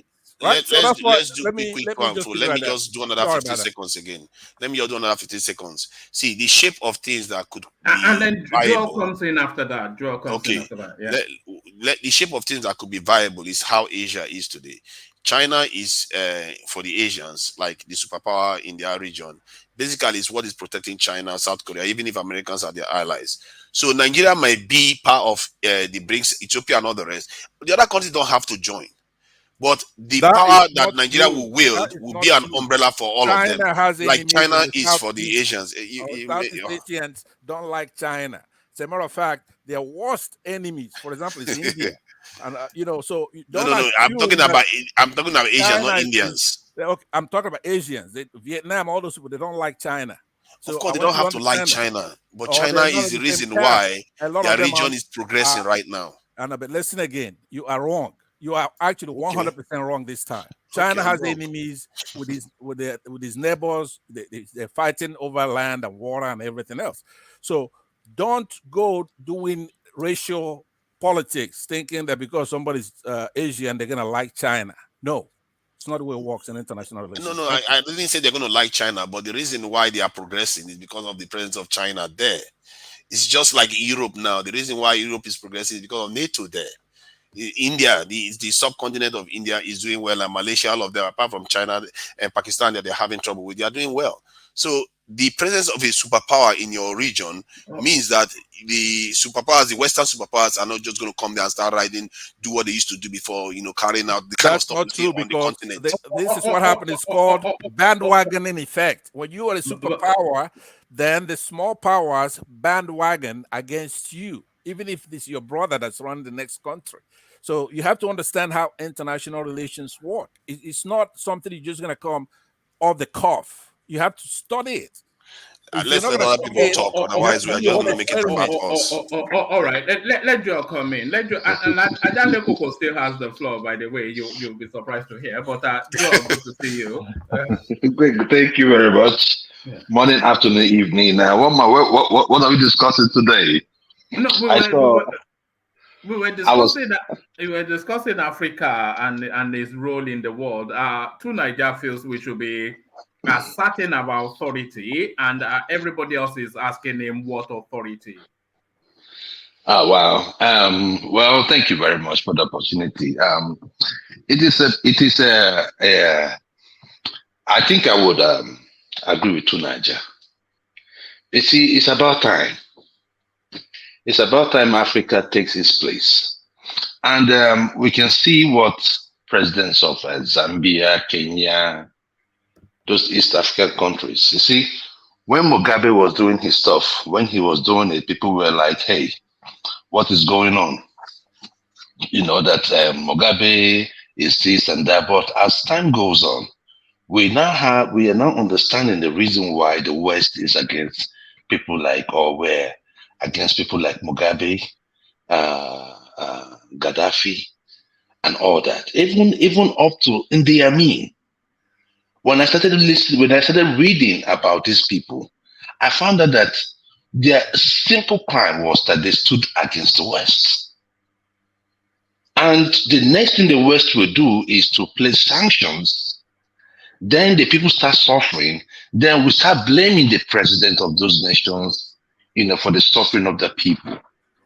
But in the real sense, if the West actually cares about the people of Africa, or the different countries where they place all these sanctions in order to hurt a few, probably the president and his crew, his ministers and all that, then the entire nation has to suffer for that. I don't think that is smart. I don't think that is governance. I don't think that is leadership. So I agree with you, Niger, that Africa has to, somebody said in the past that we are the only people that has a product and other people will tell us how much we're going to sell it. Oil, they will tell us how much they will buy oil. You have gold, they will tell you how much they will buy gold.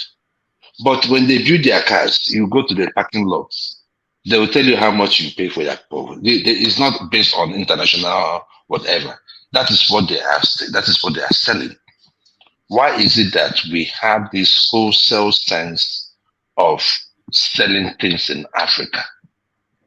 Africa got to do better, and we have power. Any person saying that which power are we going to swing? No, we do have our own power, self-preservation. We can still do things with every country that is out there while preserving our respects. First and foremost, let us stop this idea of taking any form of aid.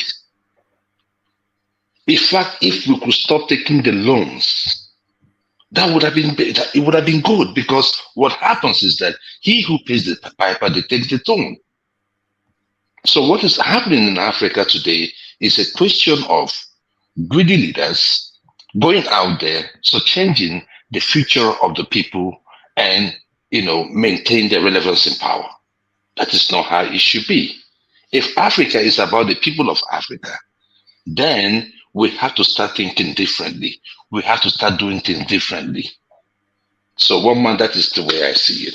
All right, stay with us, Joel. I've got 2 video clips to play you. One you will enjoy and delight in, and the other one you may not. But stay there, stay steady. So that's Joel of Nashville, of course. Needs no introduction to anyone. Joel of Nashville. So let's see if Ajanle Koko is still there. He yielded the floor. It was meant to be an interjection. And by the way, Pansat, you see how smooth and elegant the conversations can be if it's not cantankerous and combative. What would you rather, Pansat? This sort of elegant conversation or the ghost bars that you sometimes bring, Pansat? You won't answer that one. All right. Let's get to Ajale Koko. Ajale Koko, are you there? Yes, one man. Yes, yes. There's a lot of noise making. It was meant to be an interjection, but I think we've already. Yeah, yes. It was a very good debate from between Pansat and Niger. Yeah, and Pansat, I can say that he did very good, and he was able to point to Niger in the face very hard Oh, that's easily done. Okay, no, hold on. Let's hold him accountable. He can't just say that. He has to qualify it now. Press him to qualify how. This is how you catch people when they are trying to be facetious. You see how he's laughing? Let him point it out how. He said for the first Let time, the viewers for know. the first time, you are pointing the face hard here. Passad did that, when he took it on the economic perspective of it, when he was talking about GDP, to support his position that look at the GDP of the United States compared to the whole of Africa, that is nothing to that of the United States. Look at GDP of China. Look at the GDP of Europe. You see, he was able to make the case to tell you that, look, when you don't have the economic power, you don't have the military power, you don't have the financial power, how do you want to confront those that Yet I repeated have several those times, things? China did not have economic power when they built their defenses. I told you that China was an agrarian society. How can you run away from that? They had zero GDP. They were a communist nation. But let me tell you this: China did not face the kind of problem and challenges that we African nation experience. They were not colonized. They were invaded and decimated by Japan. Yeah, Japan is the only, and they have similar culture. I'm sorry, Angelica, what about the British? What about the British? What do you mean? They did not colonize Japan, China. They took Hong Kong, though. They took Hong Kong. They were into mainland China also. They pretty much colonized them for a while. Actually, they did. Well, I thought what they were doing was to try and use opium to break down the country, which they did not succeed in, unless I misread my history. Yes, and they were not able to take away from them their culture, their tradition, their religion. But in our own case, they took away everything that we had: culture, tradition, religion, and our brain, thousands of years. That's not the reason why we never recovered. I can give you the reason why we never recovered. So what we went through, they never experienced this. They had time to develop at their own pace. We were never left alone. Angelico, how did they take away our culture? Angelico, you're making excuses. Yeah, it's just look, Angelico. Sorry, let me just interject a little bit. Look, Angelico, they did not take away our culture. We exchanged our own culture for theirs. I like us to. Look. We exchange. Look. Hold on. Hold on. Can I hold on? Can I just say something, right? Nobody manipulated you. Hold on. See, let me tell you something. Let me give you a simple analogy. Let me just give you a simple analogy, right? If you come to the United States right now, for instance, right? You stay here. When we come here, we tend to, push our culture and imbibe most of the culture of our of our hosts. But you have people that come from China, India. When they come, their culture is still being preserved.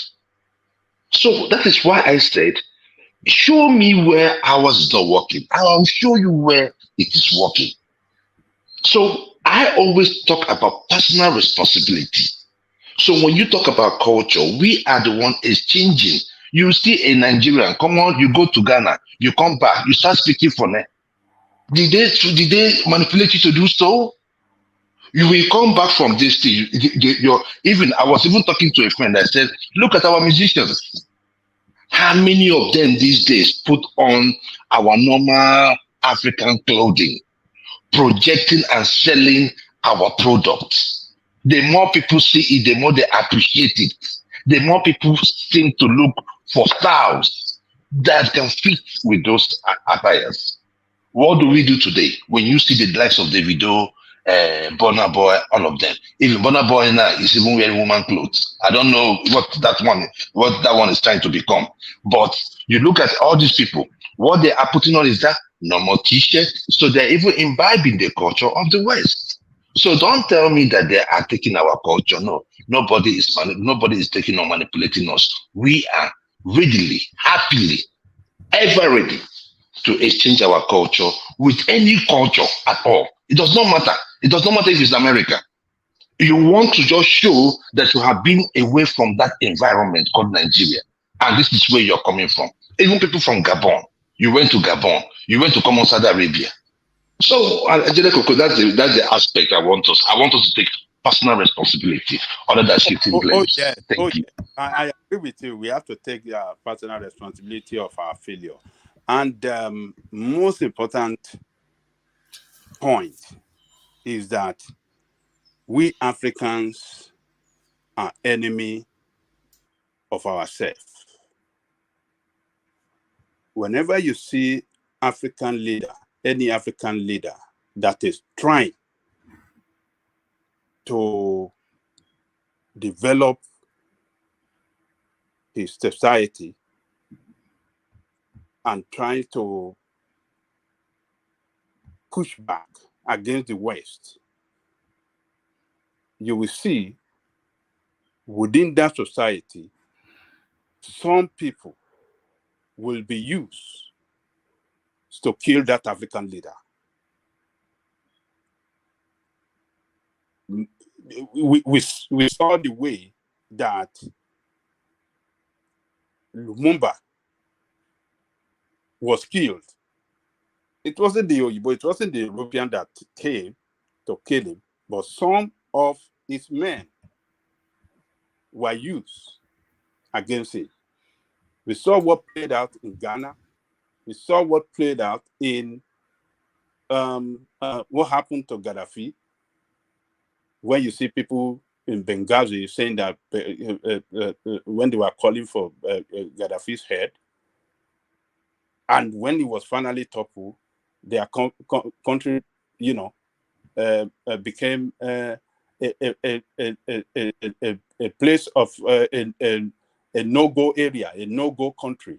We saw all that happened across Africa when people within will bring down a good leader that is trying to uplift them and make them relevant in the world. So in the case of these people that we saw in France, that the president of Kenya, president of South Africa, I think they make us proud. We should be proud of them.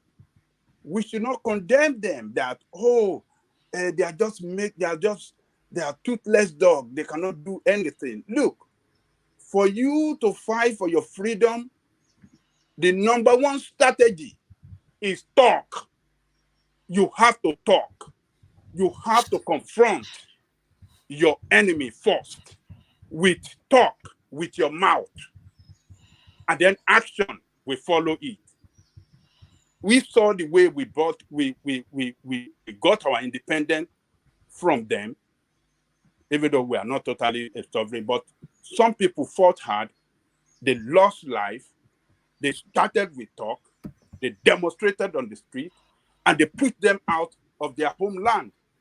So now that they are talking, I think that talk can spread around African country. Other African country leaders can buy into what they are saying, and they can then come together as a common, as one continent to now push back. And when the West sees something like that, they will start to adjust. Obasanjo did that in the 70s when he was fighting for the freedom of South Africa and Rhodesia, Zimbabwe today. He led African country as a military leader, and he took a lot of action against them in Nigeria to tell them that, look, we want freedom for our fellow African country. That was when Nigeria was the leader of African countries around the world and Caribbean. Every day, all of them saw Nigeria as their leader. They took Nigeria as their leader back then. So don't say that anything cannot happen or the talk is just for nothing and it cannot achieve anything. It will surely achieve a lot of things. And number one, the recent. Can I just add something briefly? Let me make the you will come. When he became the president in 1999, the same thing he did. It led Africa to confront the West on the debt issue. He was in the lead, and he was able to convince them. He was able to convince them that you must write off this debt. If you are talking of democracy, if you are pushing for democracy in Africa, now that we are in democracy, why don't you want to support this democracy? Our democratic decision. Ambassador is always begging. Hold on. And democratic process to succeed. If you can, he was making a case. I am talking about talk now. Talk can achieve a lot of things. He made a case before them that if you can support Iraq that have not even built any democratic institution, you are raising funds for Iraq. Why on earth you don't want to support African countries that have democratic institutions on the ground already? Why can't you support them? So he was able to convince them, and they wrote up that debt, and we saw what he did. The economy, what we recorded on our economy. Angelica, quick interjection, please. When somebody is talking, and you should run down, then you can interject. And he was able to build a very good economy for us that people that came after him were not able to sustain. So what I'm trying to say in essence is that we have to give kudos to these leaders for standing up against the West, telling them to their faces that, look, you are not treating us right. You are not treating us good. We want to be partners. We don't want to be at the background. We don't want to be followers. We don't want to be second fiddle in the scheme of things in this world. So we have to give kudos to them. And the question we have to ask is that, look, our own president was there. We didn't see him in this discussion. We didn't see any video of him. I've got a response to that, but carry on, Ajanle. Okay, yes. So we didn't see any video of him making case for our country and our continent. I didn't see anyone. Maybe they are. Maybe they are still holding it. Maybe his communication team will release it later. But I haven't seen it. Or is it operating a strategy? He still has a legitimate issue, so he wouldn't want to take too much side. I think that's what it is. That has nothing to do. He was there. He was there in the first place. So, and he was welcomed by the president of France. We saw the video when the France president. You still don't get it. I'm saying that the reason why someone like Tinubu will not talk for now is that he still has some legitimate issue in the court. Well, what is legitimate? I think. His case is still in court, and it's a strong one. I think she really tried to back. Don't worry, Joel. I have a gift. I have a gift for you. Just stay there. Yes, I have a gift for you. You know the reason why I use you. You know the reason why I use you, right? You know the reason why I use you, right? Yes. It was a joke. All right, go ahead, So brother. we have not seen him. We like to see that video. We want to see how he presented his case before the world, how he marketed the country, how he make demand for us. You know, but what, Ajale Koko, can I make it Baba 1 Jai, second, please? Okay. 1 second. See, Simbad, go ahead. Yeah. but how has that one become an Simba argument is not that here. Do you still want to talk? hello? Okay, continue. Yeah, I said, how has that one become an argument? Must every head of state or El president that went for that meeting talk? How has it become an argument that we have to be debating on Okay, and But on and that's on not and the on? thrust of his argument, though. I needed to respond to the thrust of his argument, which was we should praise these leaders. Yes, respond, but let Yeah. Prince Let me go. respond to this thing. I will let two Naija talk. Let me respond to Simba. Let Prince come in because he was a gentleman just then, yielding about carry on Ajande Koko. Okay. Nigeria is the most populous black nation in the world. Nigeria is the biggest economy in Africa. Nigeria is a country that a lot of countries in the world are looking up to. They want to hear from us. If you want to know the problem that is confronting black race in this world, then Nigeria must speak. If Nigeria doesn't speak, I don't think it will resonate. Whatever all these people are saying, I don't think it will resonate much today. But when Nigerians speak, they know that the black power speaks. The most strongest black nation in the world speak. So that is why it is important for our president to have spoken over there. And that is why, and that is why I'm asking to see his video, see what he said. If he didn't make any statement, if he didn't, deliver a speech there, I think that's not good enough for us at this time. It's a no-brainer. Can I say something? I think you just keep interrupting me whenever I want to respond to that. You're not responding to his statement. Okay, Naija, say something. Naija. I'm trying to respond to the thrust of his argument. You spent quite a long time arguing against your own argument.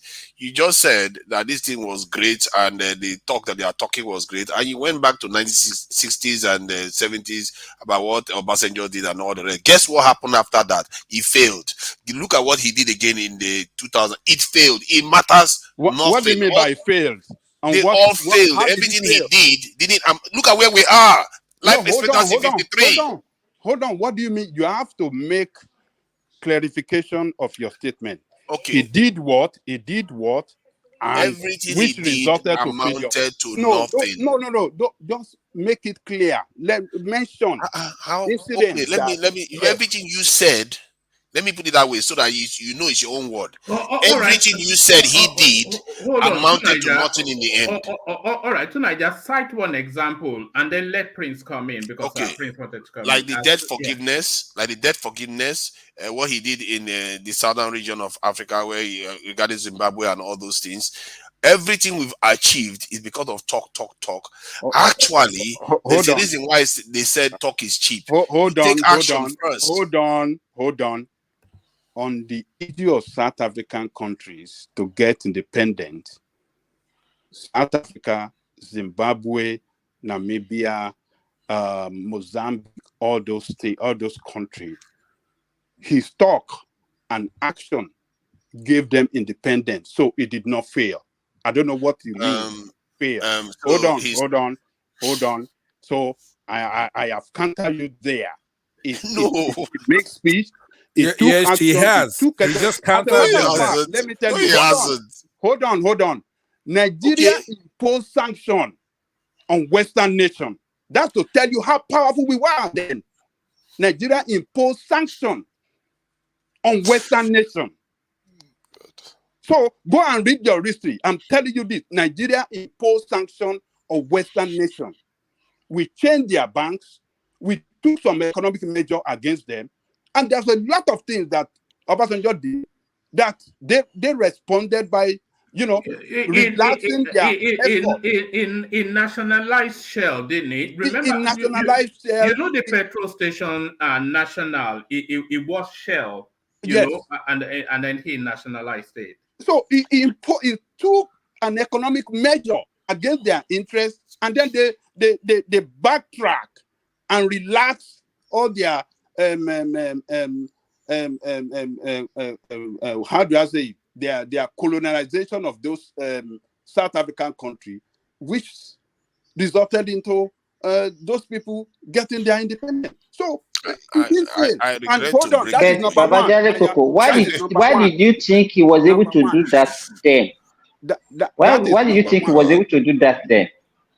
Because he was a leader that it's not because he was a leader, because of the economy of Nigeria then. Yeah, that is number one. He was a leader that he speaks and then backs his talk with action. He spoke against the apartheid regime, and then he took action against those power behind apartheid regime in South Africa. So, and like I said, to Simba, our economy was very strong as well. So that is it. Then on the issue of debt, he talked, he negotiated, he led other African countries, and they wrote off all those debts. So he achieved on that too. So you cannot say that debt. You cannot, Babajayoko, debt forgiveness to me is not a good economic measure, because he also paid almost $40 billion then. It was even US doesn't pay debt, Europe doesn't pay debt. No, none of them pay debt. So talking about debt, payment of debt is not a good economic measure in all ramifications. I don't understand. What are you talking about? I agree. Let me just say, I think today, a moment ago, I became emotional that we are in trouble. If this is how we are thinking about these things. These things are trinkets. They did the same thing to our forefathers. We kept accepting little things. They are not strategic.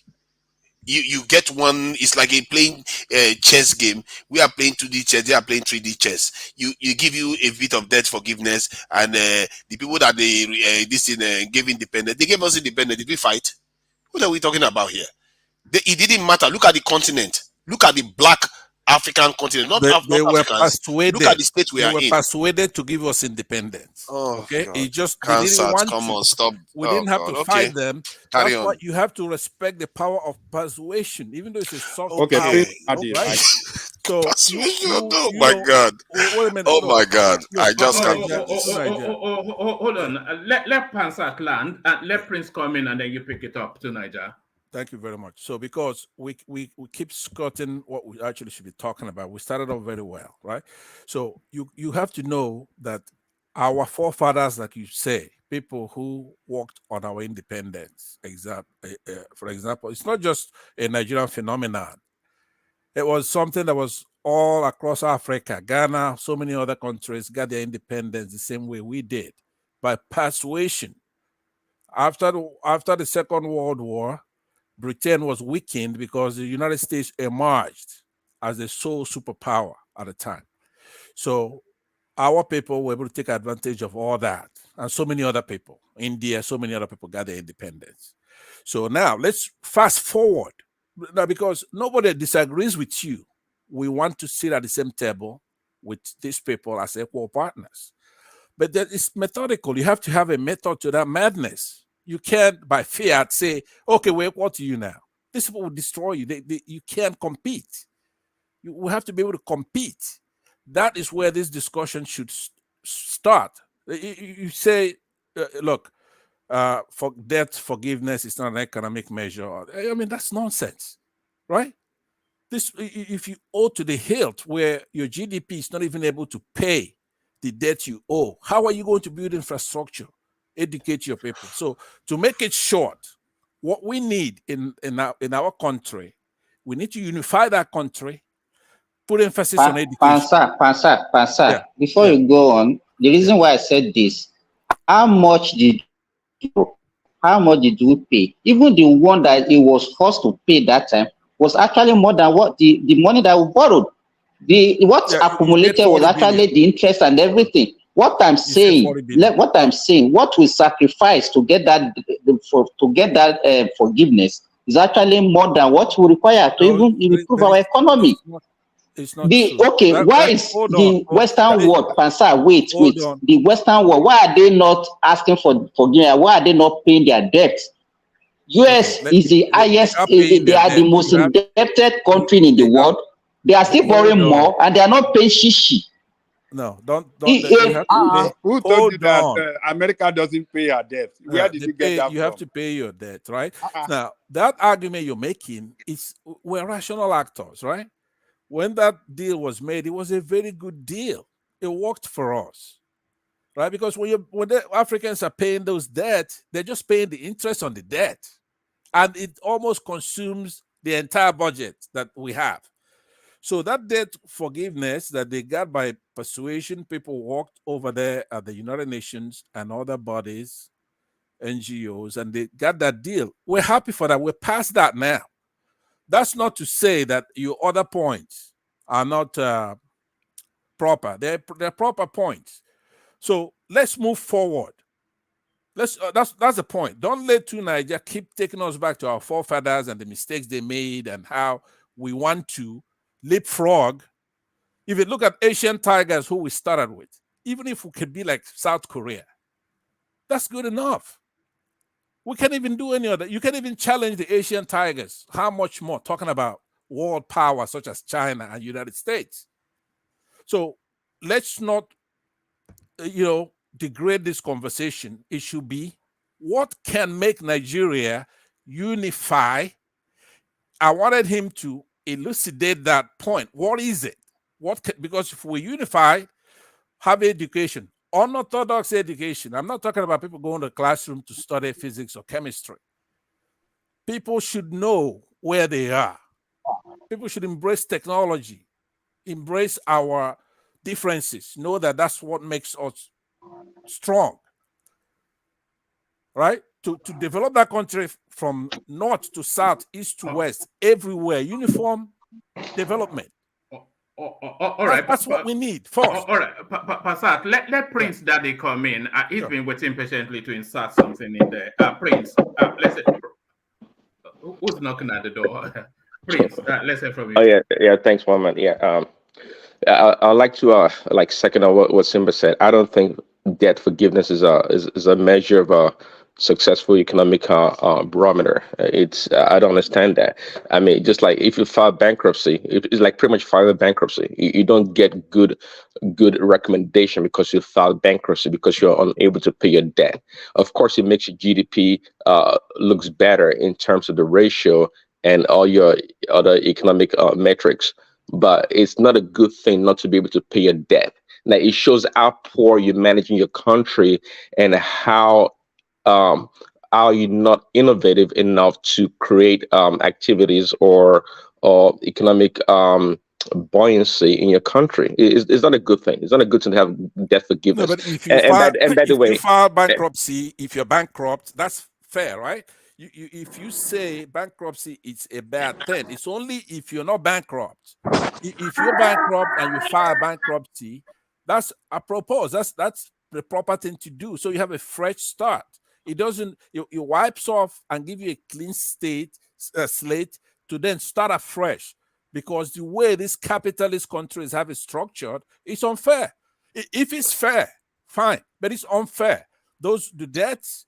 Well, of course, the dictators, they loot the money and they're gone. Well, that is all story. See, of course, anybody would want to take bankruptcy and have that debt wiped off, so they can start from zero, start from scratch, and be debt free. But again, it's really and sometimes, of course, it's okay. There's capital business bankruptcy that you can file, which is okay. It doesn't mean that you're poor, but it just means that you unload certain burdens off your books. But anyways, for a nation not able to pay the debt, it's not okay. It's not the best thing, I would say. And I'm not going to go around by the way, if you go to the court to file bankruptcy, you are at the mercy of the judge and the bankruptcy judge.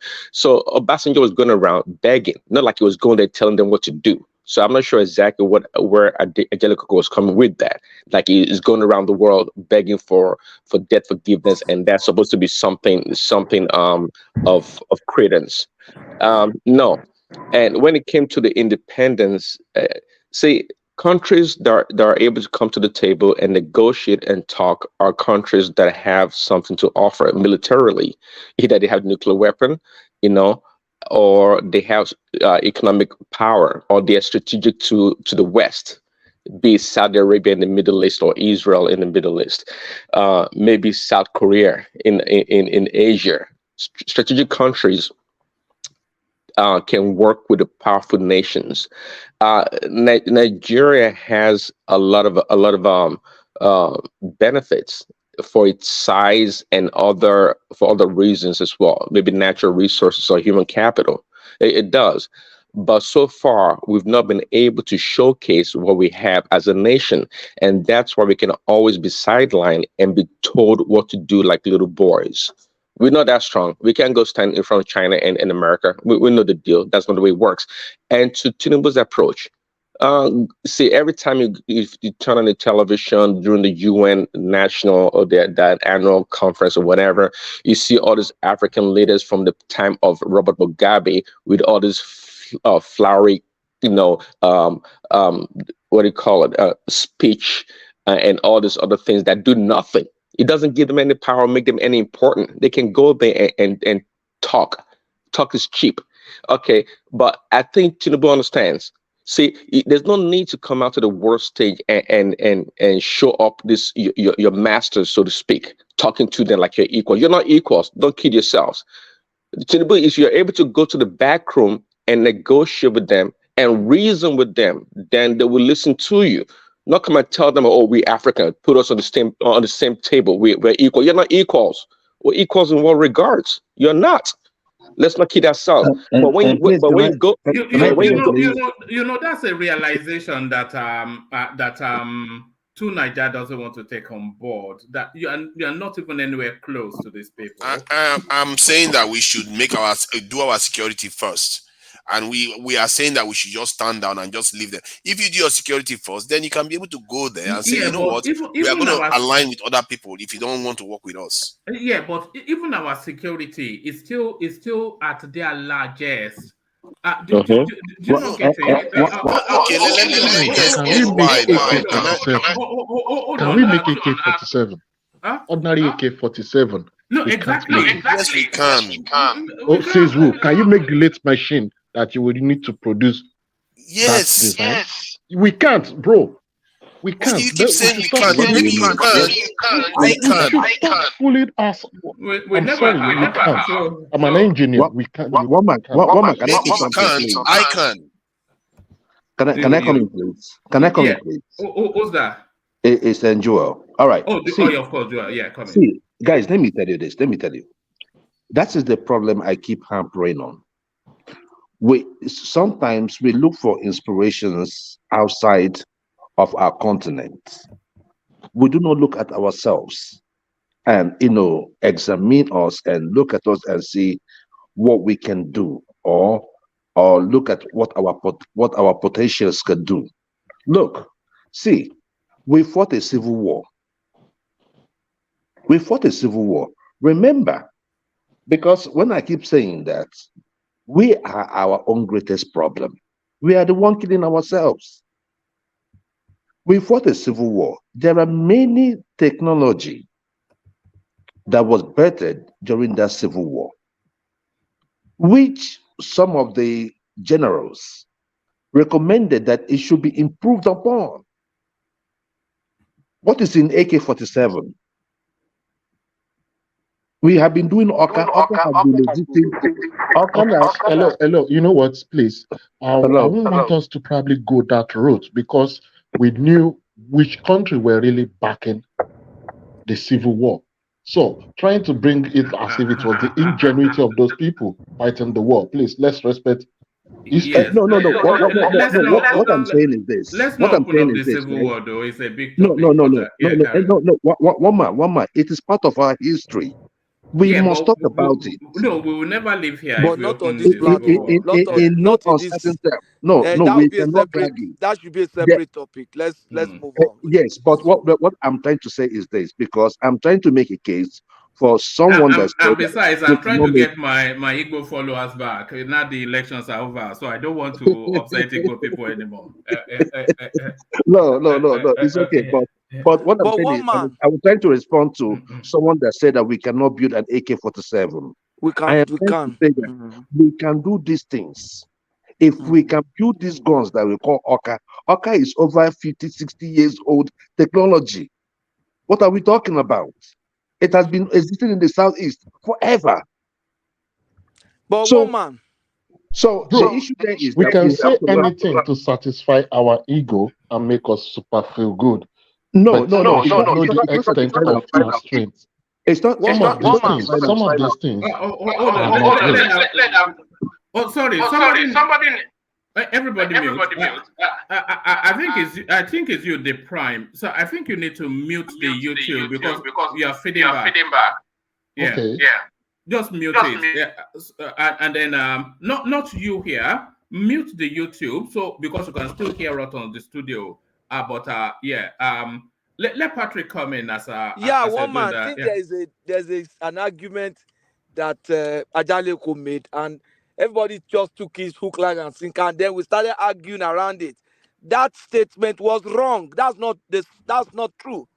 Obasanjo didn't go leading African leader and persuading world leader to forgive their debt. No, that is not true.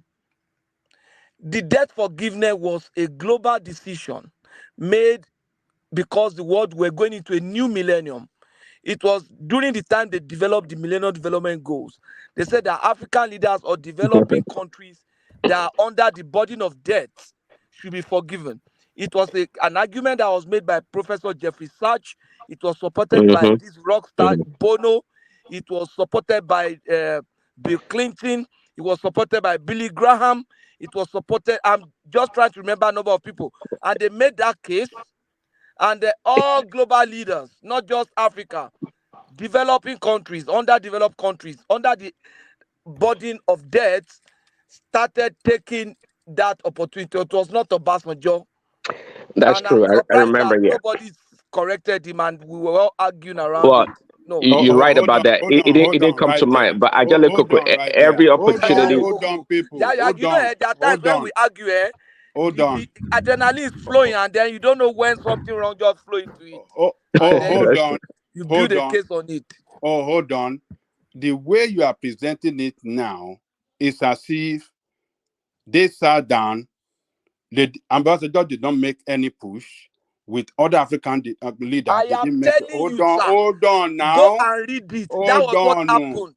Hold on. As if they didn't make any push for it. They didn't negotiate for it. They just sat down, and all those names you mentioned, they just, came up and then wrote off those things. Let us educate. You see, when people come here, a lot of people don't know some things, and we don't know all things. Some people have read certain things, and I'm trying to bring out what I've read. You see, Professor Sachs was a United Nations advisor to United Nations. That He was did some work Jeffrey Sachs, right? Yeah, he did some work in Malawi. He did some work on HIV/AIDS, malaria, and polio in Africa.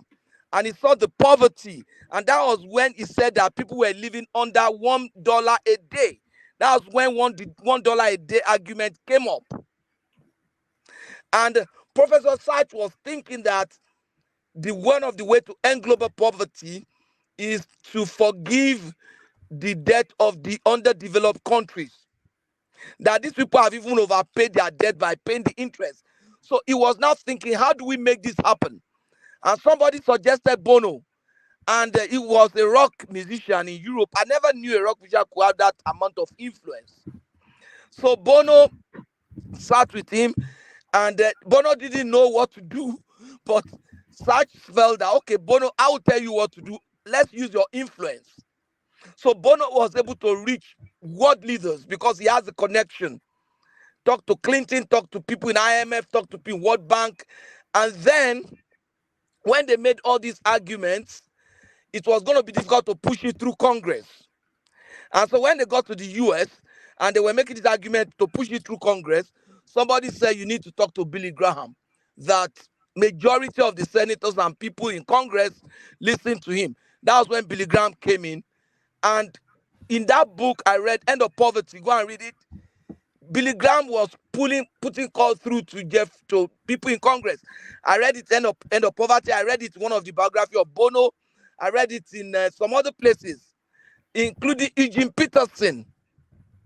You see, these were people who made that happen, and they wanted it to be part of the millennium, like in Jubilee. They wanted to separate, they tagged it a kind of celebration of Jubilee, that as we are going into year 2000, a lot of things they promised were wealth for all, life for all, and that was going to be part of the Jubilee celebration for year 2000. And they developed the Millennium Development Goals. The MDGs we are talking about today was the brainchild of Professor Sarge. So I've come to you with facts, and I'm giving you the truth. Now, they've thrown it up. It's just like the bank saying, we have these products, leaders, different country, apply and make it happen. So Obasanjo prepared his book for Nigeria. With Okonjo-Iweala, they reach a deal and they say, okay, pay this portion, just like any bank will say, pay this portion, then we'll forgive the rest. That was what he did. That was what he did. Look, That's the information I want this platform to have. Thank you. Yes, I'm not saying what you are saying is entirely untrue, but do you know how long before that time they even came to that conclusion of forgiving African their debt? African nation, even as at the time when the Obasanjo was even a military head of state, they've been pushing for some forgiveness of debt, which the Western nation did not even listen to them. They didn't want to listen to them. So in year 2000, when he came back as a civilian president, well, like you said, West started thinking of doing something about it, and he jumped into it and make a very good case as well. So don't say that they are the one that came up with the idea of, oh, let's forgive their debt. No, African nations have been calling for debt forgiveness. Even during our civilian regime, they were calling for it. They weren't even listening. So it has been on the ground before Obasanjo came in as civilian president. So let us get the fact right. Don't let us just Yeah, well, okay, one my second. issue with all this minutiae discussion is that we are it not wasn't an looking at idea things. by the Western world. It We are was not looking at things on the macro level. and This stuff doesn't help us in any way. In the end, we look at where we still are today. We are spending over 90% on servicing debt. We are back there again. One of the African leaders just this week or last week made the argument in Europe that these things were set up for us to be in debt. We are already back there again, and we are not generating wealth. The problem is endemic. I've been telling you the solution. You will keep circling around. You're going to come back here.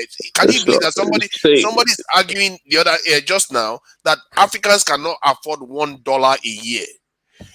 Like the African Union now gets over $300 million from the non-African countries, and they spend about $600 million. When in Africa alone, we make up about 1.4 billion in population. If one person donates $1 a year to the African Union, we can run the entire continent ourselves. We'll double the budget. But the reason why we are not doing that is the same reason why Nigeria is poor. We are being stood down by all these type of things that are going on. It doesn't One make night, sense. that debt is just That an your math is instrument wrong, oh. That your math is wrong, oh. of $1. colonization. That should tell you That your math. something. You see, the problem is that time we make some money. That your math is wrong. That's one. If everybody donates $1, that's $1 billion. Can you run Africa $1 billion a year? What are you? Right now, argument they are running it. Right now, they are running it on 600 million. That's what I'm telling you. No, And out of that 600 million, half of it is given to you us. know the budget of Nigeria alone? How Hold can they on run now. Africa on You're 600 not million? understanding the African Union. The Union, African Union. It's just an office now. Hold on now. Let me explain to you. They are the ones determining the peace forces that are going to nations. They are determining the priorities of Africans because they are donating the money to us. When we could just donate the money get the money by ourselves, we have the capacity to do it, but we are not doing it. Okay, whoever is talking, see, hold on, one Let second. Prince come in, Prince. Yeah. See, okay, I mean, I hear your argument about the African Union, but it's not the same African Union building that the Chinese spent $200 million to build for us. See, we Africans, we don't like to take responsibility. You know, we always are wolf and free things all the time. Okay. But that's what I'm trying to say. You are just bringing it. Yeah, hold on, Prince. Yeah, go on, Prince. Yeah, so, see, this is the issue. Of course, if you go to a bank or to whomever to borrow money, you know, it's a transaction in which, you know, it has to be repaid. So we cannot fault the Europeans or the Western world for wanting to for the debt that we actually signed onto. It's not their problem. If we can't pay the debt or we don't have enough revenue to pay the debt, it's our problem. Why do we take the debt in the first place? Because, you know, in most African. Is Daddy? Yeah. Sorry for targeting. I just said something now that this debt of a thing, this loan of a thing, is just an instrument of colonization. I was saying it that even US doesn't pay debt, but Baba Jericho was mad at me. You know presently how much US is owing. Even an average US citizen is owing $100,000. And I can't remember when US is paying those debts. Where are they getting those money? You know, it's very easy for all those countries like UK, US to just print money, get money from anywhere to push into their economy, which we Africa cannot do. There are so many things that let me ask you now, why do you think they are able to sustain that much debt? But number one, they have a really large economy. They can defend it. Well, they have a large economy, and also they are the one controlling the financial system, not because they have large economy.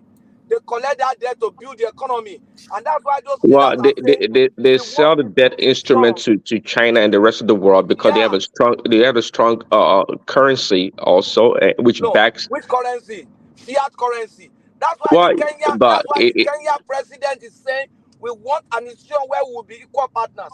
You are shareholders in the institutions. We should be shareholders, and they will control it. But currently, all right, hold on. Let's hear that Kenya president, and then you pick it up from there, Prince Daddy. But because that was where the conversation actually started, however many hours ago. But Prince Daddy, listen to the Kenyan man. By the way, France has been phenomenal. When it comes to SDR, they were right at the front, and we appreciate that. What we are saying is different. It's not what you're saying. You're saying is good, but it's not what you're saying. We are not saying that we continue to have what the taxes France is paying, the taxes Kenya is paying in the current setup. Those are national issues. We need a financial transaction tax at a global level where even countries like Kenya pay. We do not want anything for free. You will pay more eventually because you have a bigger economy. We will pay commensurate to our economy. And we want those resources controlled not by IMF and World Bank. Because IMF and World Bank, you have the final say. We don't have no say. We want another organization of equals, where you have as much say because you pay as much as we do because we also pay. That's the organization we are looking for. I think that's the point you were making, Patrick, but pick it up from there, Prince Yes, Daddy. exactly. Thank you. Yeah. Well, that'd be a new dawn for Africa. Yeah, I mean, I see what he's trying to propose. Let each member country or around the world, I guess, just donate to a bank or an organization whereby they can borrow from. Well, yeah, nice and beautiful. But see.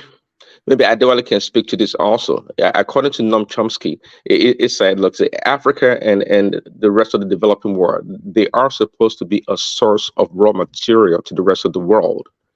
Okay, so as nice as sometimes these African leaders, they talk in a naive way, like like that, like the West don't know what is going on.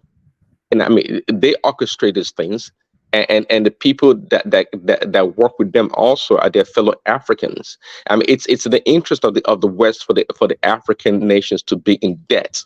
It is in their interest, because when they are in debt and they spend most of their revenue to pay off the interest, well, they can't develop the economy. So they can always go around in circles to always want to borrow money from the West.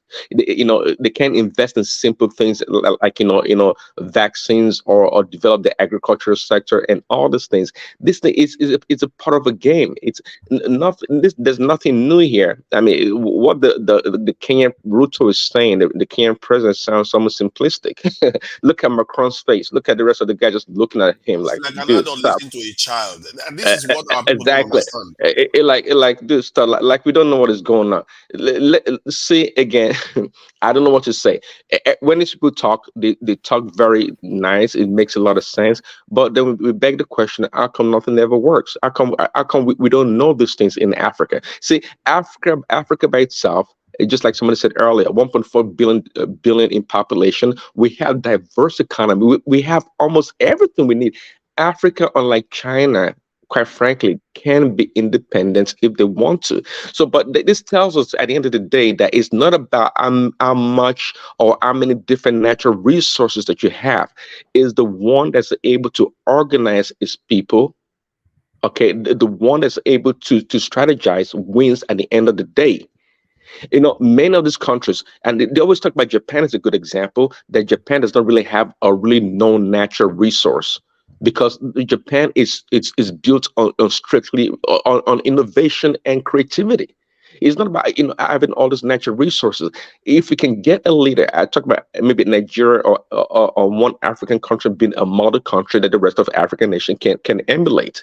It's all about having a model for the rest of Africa to emulate, to copy. Yeah, I wanted to address Simba for a minute here, if it's Pansa, allowed. before you go, I just want to corroborate what my brother just said, Prince Daddy. I want to take it maybe a different direction. What if Ruto was trying to play to the domestic politics, trying to sound tough at the international arena so that he would look good domestically? Remember when the news broke that Tinubu did not participate in that section, um, some criticized him for not showing up, but at the same time, you want to, saying the global stage that yes, you have an interest of your country. So I'm also thinking it from that prism. What he is trying to, use that as a, for domestic purpose. Yeah, but But about knowing, what actually, is happening, but just want to play to the gallery and use that for political advantage. well, So, it sounds Simba, good, and once it sounds good, and that may work in Kenya, but again, I'm not sure exactly what Tinubu's approach is, but I think he knows better. So he knows that when you deal with these people, like the Chinese, you have to go behind closed doors and negotiate. You don't show up your leaders. Don't be telling your see. It says in the Bible, the servant cannot be greater than the master. If you want to take it or not, that's what it is. So don't go to their face and tell them what they should be doing or what they shouldn't be doing. Go behind the doors and Please, negotiate please, and talk. can I come in, please? Can I come in, please? Yeah, go ahead. And they are not our masters. Okay. Yeah, I will tell you that for free. They are not our masters. The only reason why I don't know. I think you were the same Say person that was talking. someone who lives abroad. If Hold you're on. Nigerian, I will say yeah, It they are doesn't. not It your doesn't matter. It doesn't. It's still the same. It's still They the are your same thing master. You live we're in trying their to talk country. about. They are not our But masters. but They but are the They church are is your their master. masters. You live in their Come on. countries. oh God. They are nobody's masters except you if So they want to Then have a go master. home. Leave their so country and go so home. they are not our masters. There are still white people in our own They're your country too, landlords. right? They're your So landlords. so I mean so Exactly. Man, but they but but, but, host everything. They host but African balls, ho- including your ho- balls in their hold hand. on, hold Go on, please, home if hold you on, don't feel please. that way. There was something understanding that you said earlier on. You were talking about what we are going to do, which was what I was talking about personal responsibility. When Ajele Koko was trying to push the blame on the West, I said no. It is not much about what the West is doing, but it's much of what we are not doing as a people. So whatever we are trying to do, whatever institutions we are trying to build, whether we like it or not, Obasanjo played a part in their forgiveness, at least taking it to whatever amount it got to at that time. Obasanjo played a part, giving his flowers. However, the problem is not on the debt forgiveness. It is what happens thereafter. The successive government. What kind of institutions do we have? That is what we're talking about. There is Well, no yeah, institution yeah, I in agree with you, and Africa that that's why. guarantees us at least 60 or 70% good governance. Well, Even in the I agree West, with you. Hold on, see, they will always forgive you. They're always going to be. They always will be ready to forgive you for your debt because they know you don't have institutions and your continuity in your government is poor. So they know you're going to come back to square one anyways. So forgiving the debt. See, if you had told me that Obasanjo did something in the country to make sure we don't go back to debt for borrowing and we improve our economy in different ways as opposed to being a champion or forgiving debt, then I would accept that. There's nothing to be glorious about when it comes to Obasanjo running around the world to forgive our debt. Okay, Um, so it's, let's avoid a circular argument there. But the point I was trying to make to Simba, I want you to understand that, for example, a platform like this is not just um, a travel platform or even a Nigerian platform or even an African platform. Anybody could be listening to us all over the world. All races could be listening to this platform, especially if they just stumbled on it and it's interesting debate. So when you And make they are. statements, You'll be surprised that some Sierra Leonean came in the other day and they come. But carry on, yeah. So yeah. carry on, Pastor. So Yeah. bearing that in mind, so factual basis and talking things through. If you're not gonna take the whatever is already out there, you have to do your own research before you speak. A country like United States, if they default on their obligations, such as a loan, it's going to be catastrophic. Not only in the United States, I mean, the economy, everything is going to go haywire. Just the act or even thinking about to default. So I don't believe the United States has ever defaulted on their loan or obligations. They've never no, done it. no. Just Why Okay, would they one deport second. when let they me land. pay Let the One me fuel? second. land. No. One Hold second. on. Hold on. What Simba was actually saying to you was that they don't even owe the money to anybody. They just print money The, into the no, economy. yeah, Yeah. the issue, additional debt instrument. That's what they do. They sell more debts and people buy them. That's what No, Simba was alluding to. no. I'm sure Simba is very eloquent. He knows how to express himself.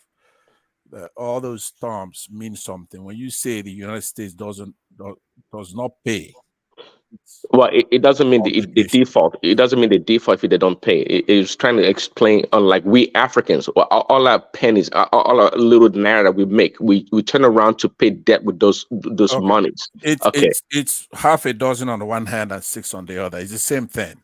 What I'm saying is that even the concept itself is just a wrong thing to say.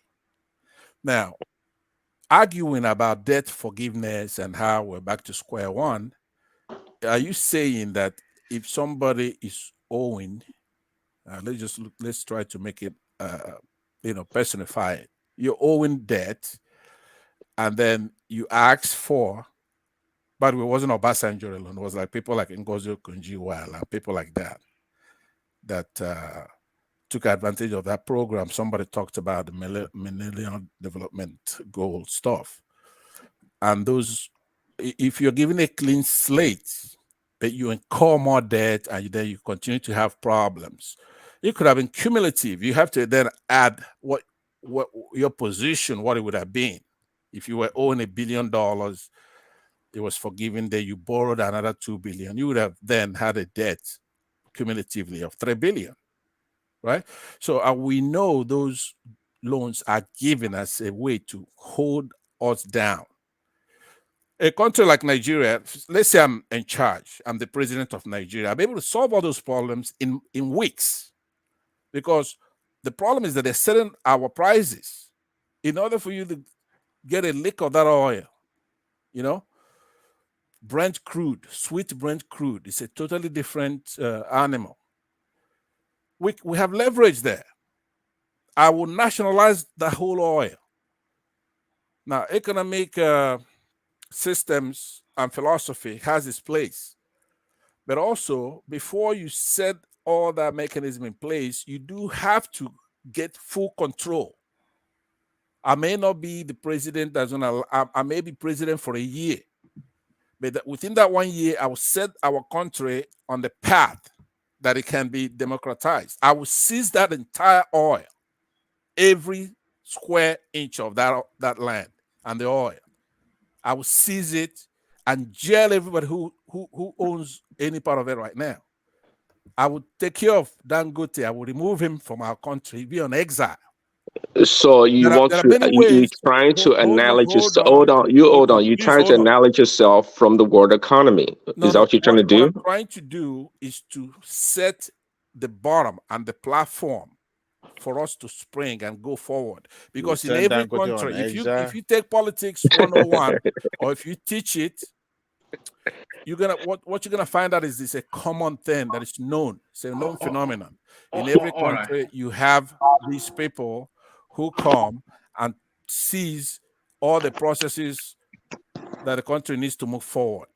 Mode of production and everything is seized by cabal, by a few people. We have to get, if you don't produce anything else, you don't manufacture anything, the little resources we have, you have a few people controlling it. Where are you going to get the money? We have to take charge of that, of all that oil, and then actually make sure that any country that's going to be buying oil from us complies with certain things. You see, that's what it is. We have that leverage, but it's given away by a few bribes here and there to a military dictator thugs that rule the country, and they have that stuff given away all over the place. The leverage you're talking about, I don't think is that apparent. I should make it sound to be. Trust me. No, but ask me, then I'll tell you. What do you mean? If you have oil and the volume and quantity that we have in Nigeria, some other countries have the same thing. Like P2B says all the time, you go and you find out how they did it. How does Saudi Arabia do it? Their oil is nationalized. You can't just go taking that oil. Find out to win an election first. See, Pansat, the idea is not going to hold because one, they could easily sanction you. You can't fix your refineries. You just have oil, you sell it, you back in square one again. And Dangote, you say you're going to get rid of Dangote. What refinery are you going to use to refine the oil? Let me answer you. Hold on. This is not guesswork, right? Let's employ our brain here. Why do you think our refineries are not working? Why do you think we don't have power? It's a few people who don't want us to have it. It's not a few people. Because of the kind of argument you are making. Hold on to Nigeria. Pay attention to what Pansat. It's almost. I have to look outside if it's a full moon because Pansat is making sense for the second time. Thank you very much. It's an act of. It's a you can poke back at me now. You're a big universe.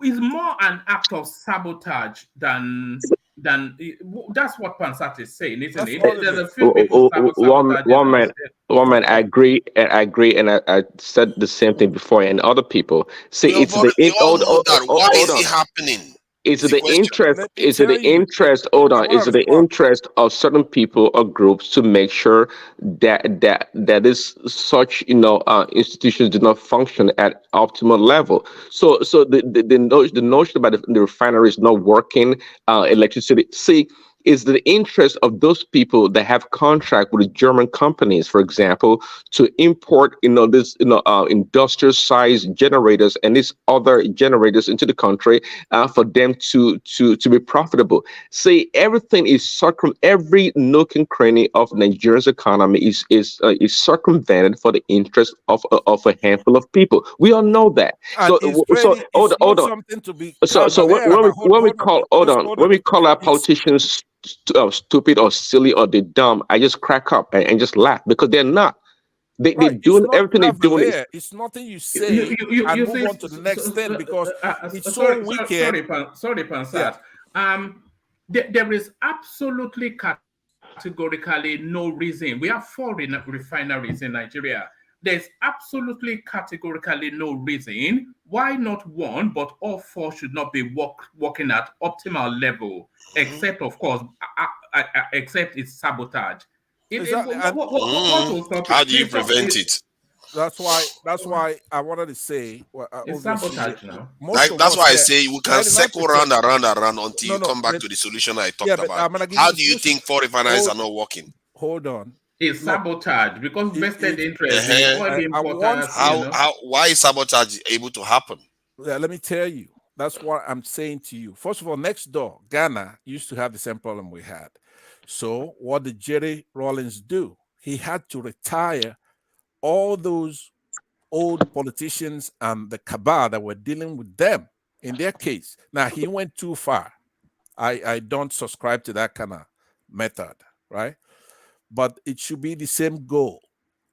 We have a problem where they're being very wicked because they don't have to be that greedy about the whole thing. But they're dealing with us where our kids are infant mortality, we have no power, we have no light, we're backwards, and we're going back at a faster rate than almost anybody else in history. So we I'm have to sorry, they are solve that not being problem. wicked, The Pansa. They are not way being wicked. They are just being good people to their no, they're people. being Your wicked problem is that because you are the one being wicked to your people because listen, you are not willing to do what it takes to no, fix that for listen. them, but they are willing to do what it Let What takes you him have to to finish, maintain for their man. Let him people. you finish. start by listening, Okay. right? One, two, Niger. It goes The on for first quite thing, a long time. That's the the problem. first thing you have to do is to listen. Yeah, That's the point. but condense it a little bit, Yeah, sir, let me condense Pansat. it by Yeah. I just say it because 99% of us agree on this. To generate electricity is not rocket science.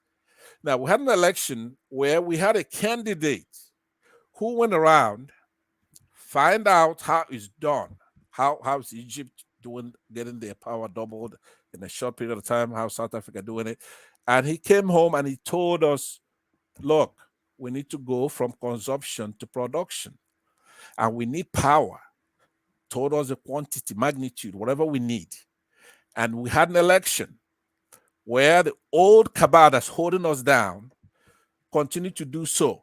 So the first thing we have to do is to make sure that the result of this election is sustained and obtained, no matter what it takes. We have to start that revolution by going to work. One man, see yourself. We have to get Peter Obi How What I do? market one be man? the president of the country. What's that? What did I Because do? he has the mandate. He make went See from where your man is going. hold on. He went All from to the north. south He asked side. for the solution. I'm trying to tell you, the fastest way for us to Sorry, begin. hold on, Yeah. Pansat. What did I do? He didn't get my gist. I said, listen to Pastor. See where Pastor is going. No, but Pansat is going to take us into a cul-de-sac. That's what he usually does. Just goes on and on, arguing against himself and a minute or pro two. and Tell me against how long for I how should many take. Let minutes? me just condense it to that time. All right, you Give me a have minute 2 or two. minutes, and then after that 2 minutes, Prince Daddy comments. Ajande Koko runs off. I'm keen to play a clip for Joel because I think he will delight in it. But to you, Pansat. Okay, that will take us to the top of the hour. It's exactly 9 o'clock over here right now. So by 9:02, I should be done.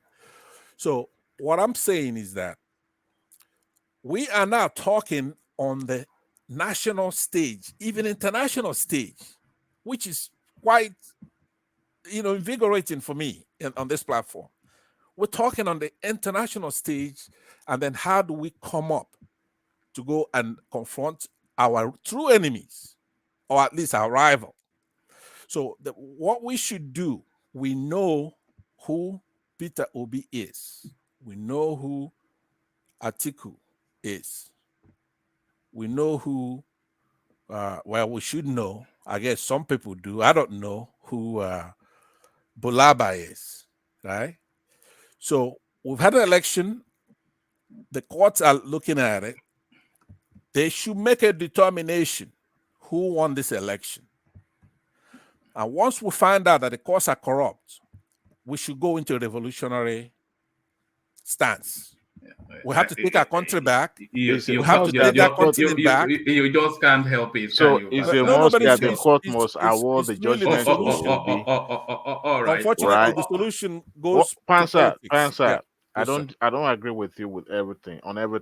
But if the court decided to, uphold the status quo by making saying that Tinubu wins the election, that means the judiciary is corrupt. But if they award it to Obi, that means they're doing a fantastic job. Is that what you're saying? That is exactly true, because some things by observation. Hold on, Pansat. We are going to open up that space with the clip that I'm going to play Joel in a moment. But let Prince Daddy let him come in and let Ajande Koko wrap up that space, and then I'll play that clip for Joel. Yeah, thanks, man. I'm not sure how we ended up with Peter B again, but nonetheless, I don't know, man. But nonetheless, because we're not like what you call it, we're not, I guess, prophets.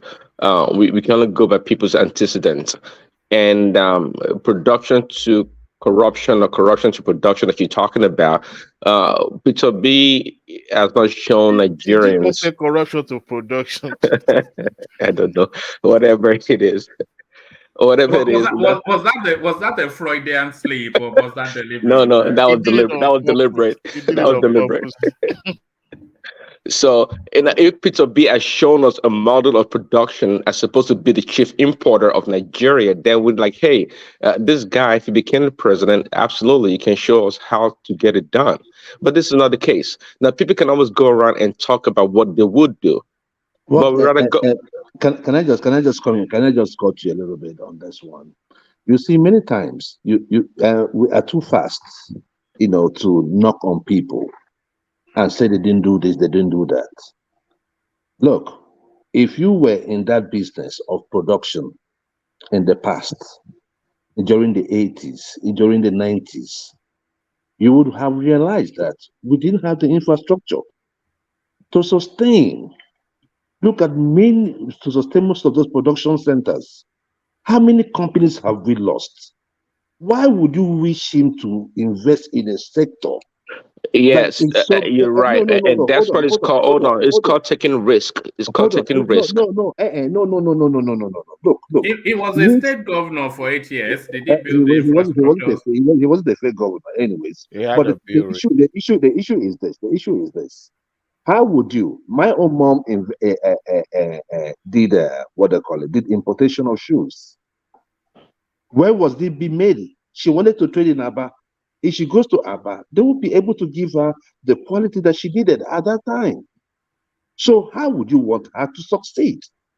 So it's so easy to just sit down there and say, oh, Peter B was doing importation. If he does not do importation, what will he do? What were you producing as a nation? Do you have power? Do you have roads? Excuse me. As at the time he was importing goods, sometimes there were a lot of manufacturing industry in Nigeria. So that's not an excuse. Is that what now? As at the time you're talking about in the 80s and early 90s, there were manufacturing companies in Nigeria. They were flourishing. So that was don't mind you. Even now, people are still Let me tell you manufacturing. something. People are doing manufacturing, so why can't we they do like to it? lie. We like to lie to ourselves. How many You companies have consider we its lost? proximity to Hold the on, power please. that be How there. many companies have we lost in the past, even the past 2 years? We We keep started lying to having ourselves. a We keep lying to ourselves. That's the problem. Joy. Let's tell ourselves the truth. The issue here is that we do not have the infrastructure to keep these companies afloat for a long time. See, We have I lost many companies in the past. I agree with you that a lot of our manufacturers in Nigeria have a lot of challenges. There's no doubt about that. But the notion that and just like Sinbad alluded to, there are still manufacturers in small scale in Nigeria, and they still continue to manufacture. And See, they manufacture for how long? And the company dies. They manufacture for how long? And the company sometimes when you do so, if you start a business and fail, we can learn a lot from the business that failed than the business that never started. Now, if Peter B had done it and shown us that, hey, this is what I did, and these were the challenges, and this is what I'm going to do to make the country better, to be a great manufacturing hub, then we're going to listen to Peter B. But we don't have that. He's just a talker. He talks a lot. He talks about all the Please good things keep he's going your to do. psyche in the realm of international and national politics like we're doing before. Don't let the mention of P2B invoke tribalism in your thoughts. Where did that bring come it up from? that. Where did tribalism come from? The tribalism comes from somebody Because I'm criticizing a fellow Nigerian. That's hold tribalism. on. Let's listen to what I'm saying. You have been very reasonable so far. So, but once that name was mentioned, then you start making improper argument, right? Are you saying that production is not better than non-productive economy? Of course, product. That's not the argument. Production is better. Of course, is better. So, listen to what I'm saying, because we don't have a disagreement here when we're talking on the international and national level. We don't. It's a matter of choice, right? Do you want a productive economy or you don't? Simple. So whether P2B used to be a banker or he was distributing beer or whatever, that doesn't mean, let's say, when Ronald Reagan was president of the United States, that he wants to he should be an actor. That an actor, because he was an actor, he cannot be a real president. That logic just doesn't make any sense. No, even the president that we have today, even the president P2B's production, he's talking about there's a lot of land in the north that's lying there dormant that they could feed themselves by using those land. Only the government could make a policy that's going to bring the people in to buy into those kind of things. So what I accept that argument. Hold on, I accept that argument, but the problem is that relax for now. Let me just land, because once we have our psyche on the national level that we want to build our country and that we want to build our continent, and as a matter of fact, all Black people at large have to get some respect from these Europeans, then and a good idea could come from anybody. You don't try to look at P2B to invoke anything. I mean, when you put P2B side to side with Tinubu, let's say in the conference that we just concluded right there, we know who's going to be able to talk to Macron face to face. Do you think Macron could come to P2B with a ridiculous proposal? No, he can't.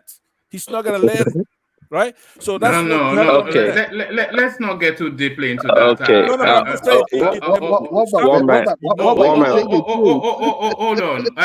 No, he's saying the truth. But if Macron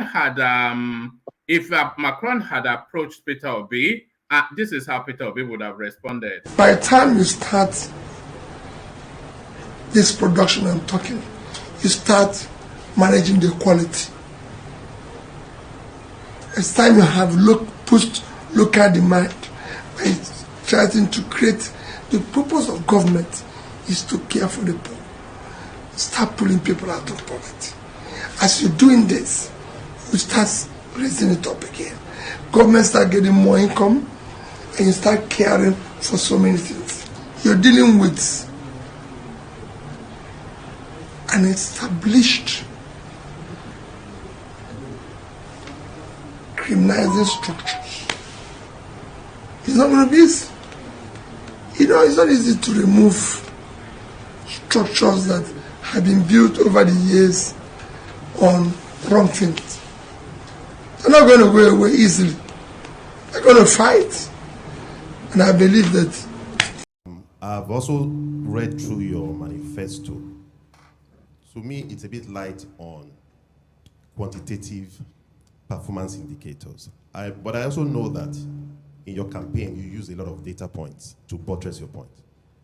What would be the top 5 quantitative performance indicators by which Nigerians, if you are given the opportunity to lead this country, should judge your administration? Thank you.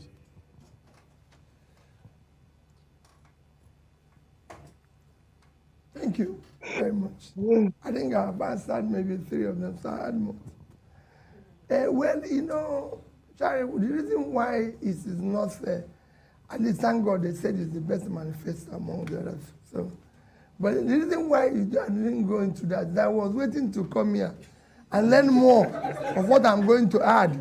Because if I put everything, I don't know what is going to happen. I'm serious.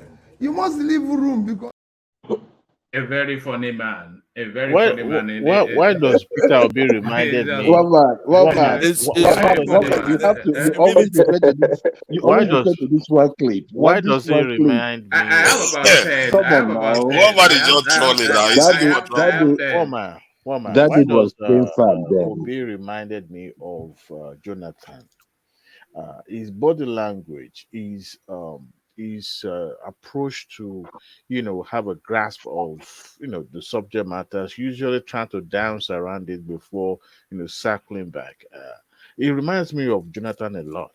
You could remember the frenzy around his candidacy when he was contesting then, during the election between him and what is this guy's name? The Adamawa guy.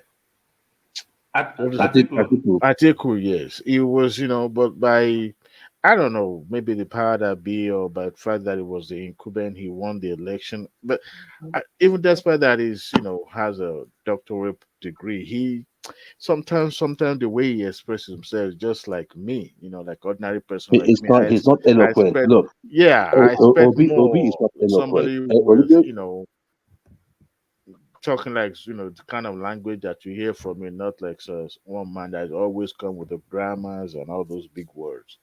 See, today your word somebody is still communicating very well. It's not grammar. A lot of big words. Right? Adewale, Obi's Adewale. communication. Hold on. Obi's communication Adewale, was shown hold on, please. in this election. Right? He was Adewale, able to. do you think Peter Obi is dumb or he doesn't know what he's saying? No need to answer that kind of question. Don't worry. Look, no, it's not the dumb, thing but is it's that just that his communication. level of Obi was understanding able to is expressing bring a himself lot of people to his at his camp. own level of Obi understanding. was able to win 12 states, just like Hey, Tinubu and the rest of them. Right? Hold on. Please 1 second. hold on. Let me speak to that angle of it. Please That you just hold on. Winning 12 states. Pansad, let other voices in. Hold on. But I'm just trying to say you've that been dominating this discussion so far. Let me speak to.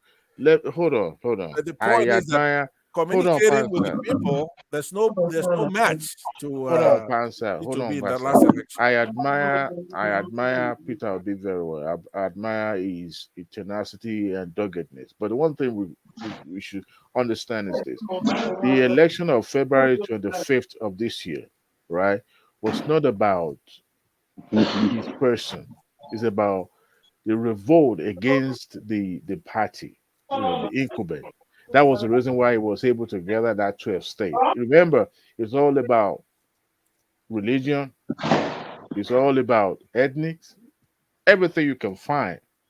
That was the reason why he was able to get that 12 states. No, that's your opinion. You that's didn't your study.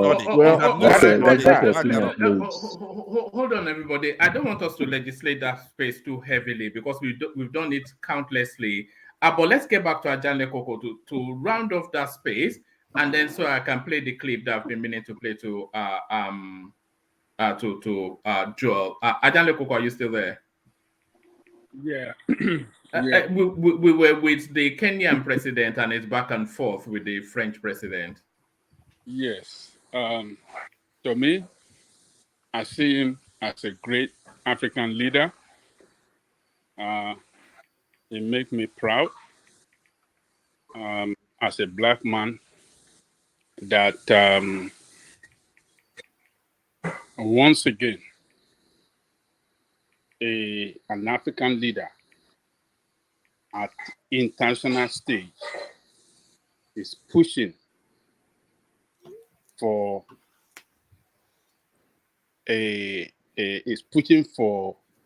interests of Africa. It's not speaking for Kenya alone. It's speaking for the interests of Africa.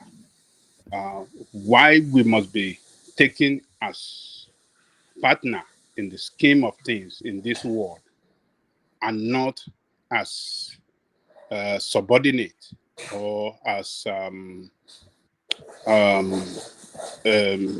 second class,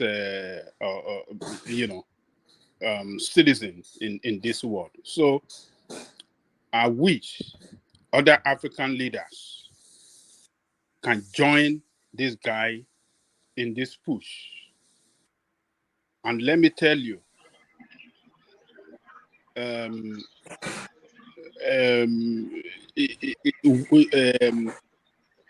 once Africa can unite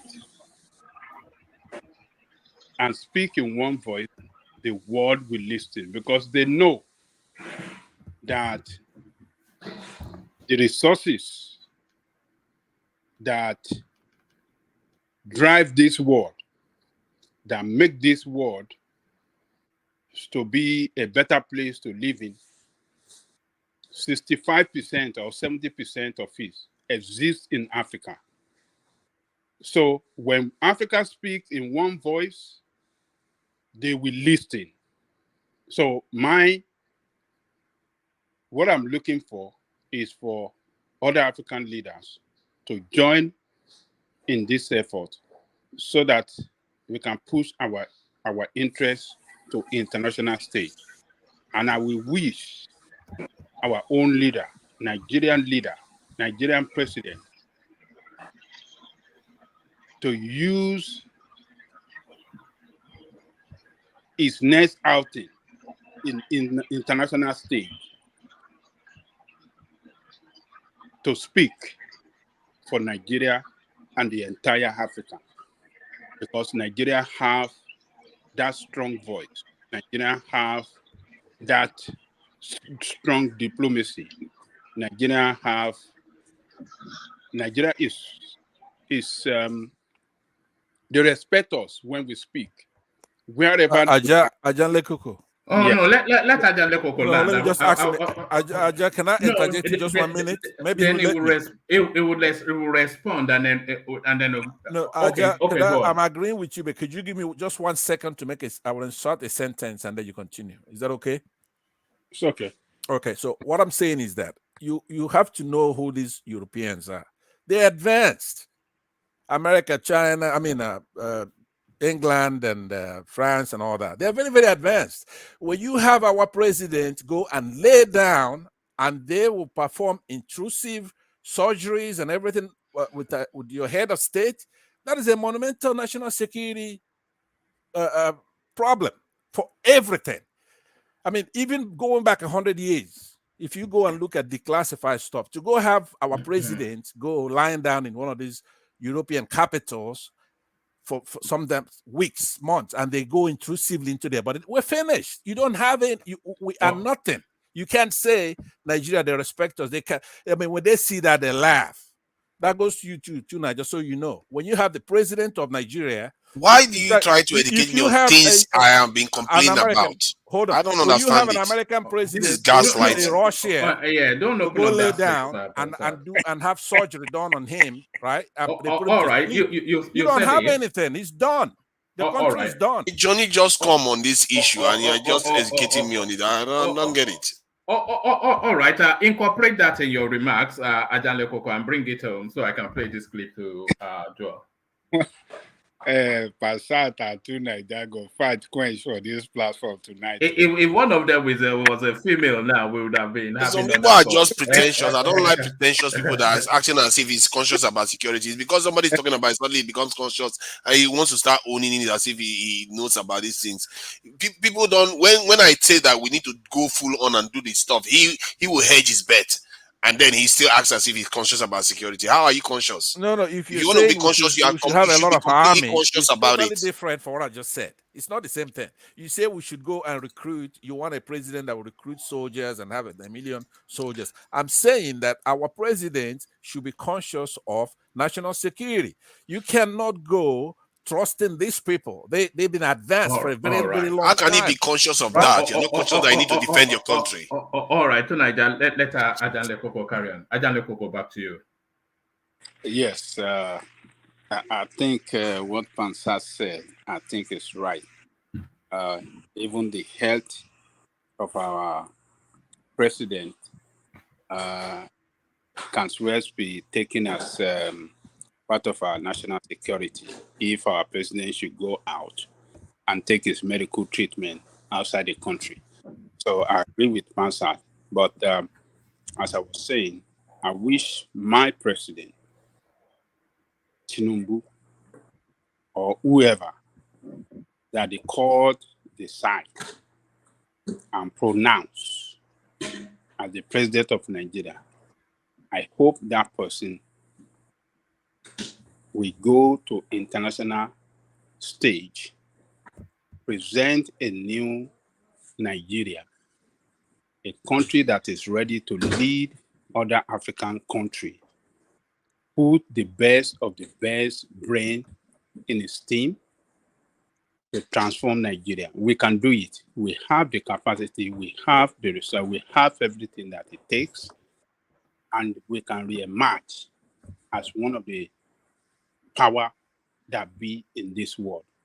Once upon a time, before United States come to Africa to push for anything, they will consult Nigerian first, because they know that where Nigerians stand, that is where absolute majority of African countries will stand on any international issue. But are we there? Are we the same country today? I don't think so. We have lost our leadership.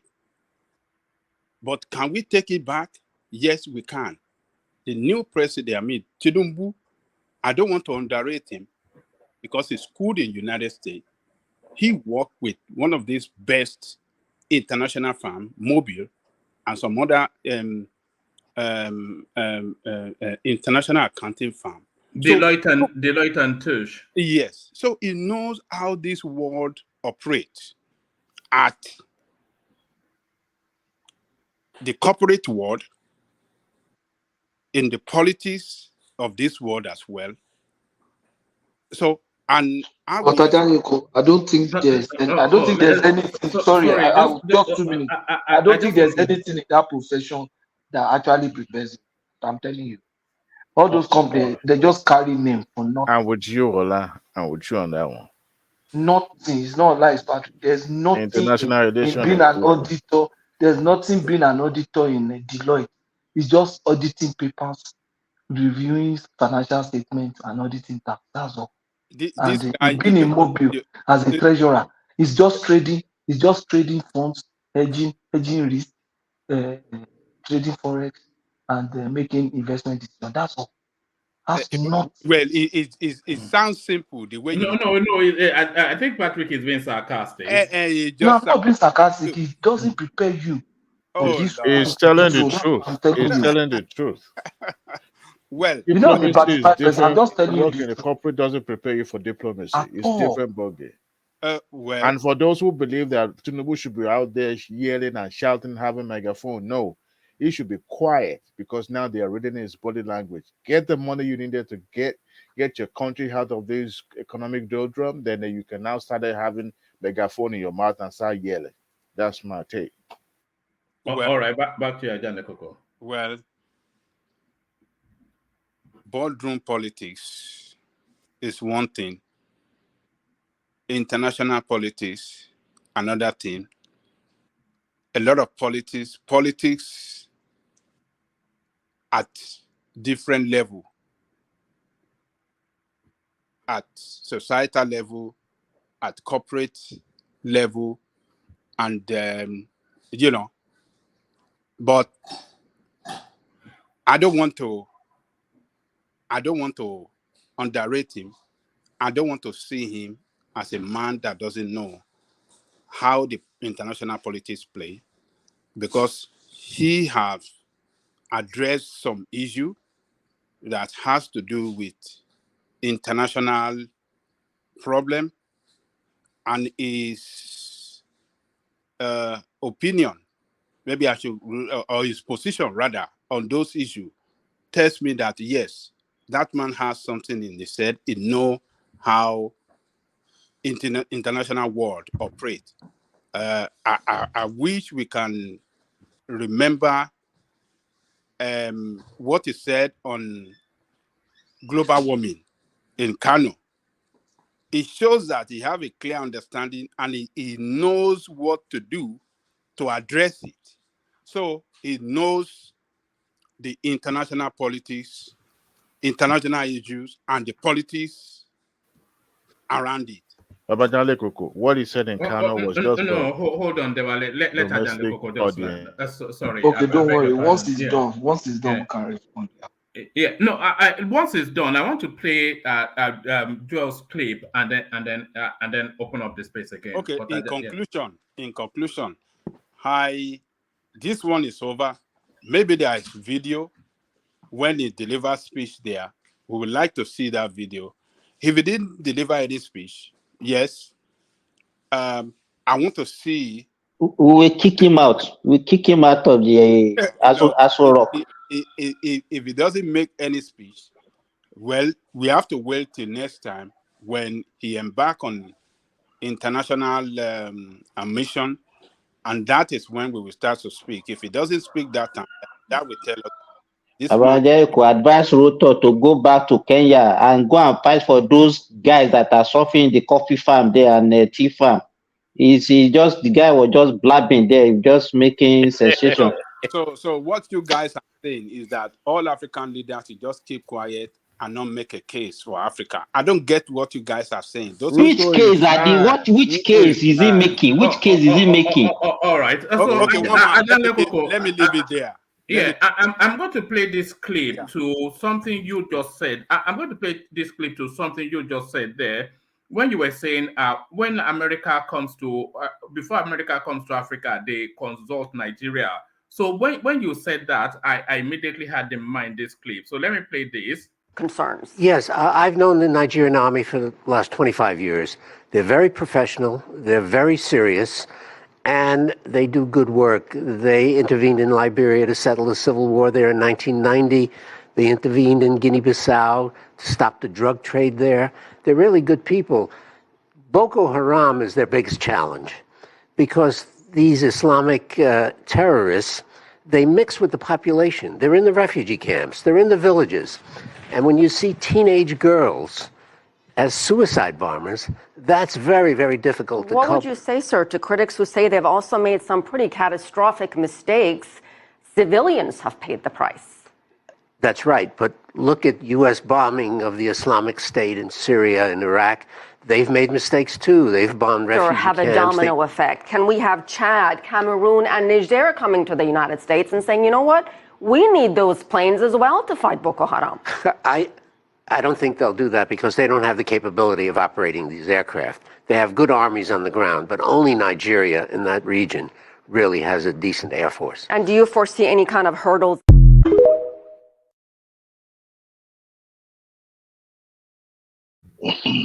How pathetic. Oh my God. All right. So when you were saying that, it put me in mind of that clip. So like you said, the only potency in Africa, especially in our sub-region, is really just Nigeria.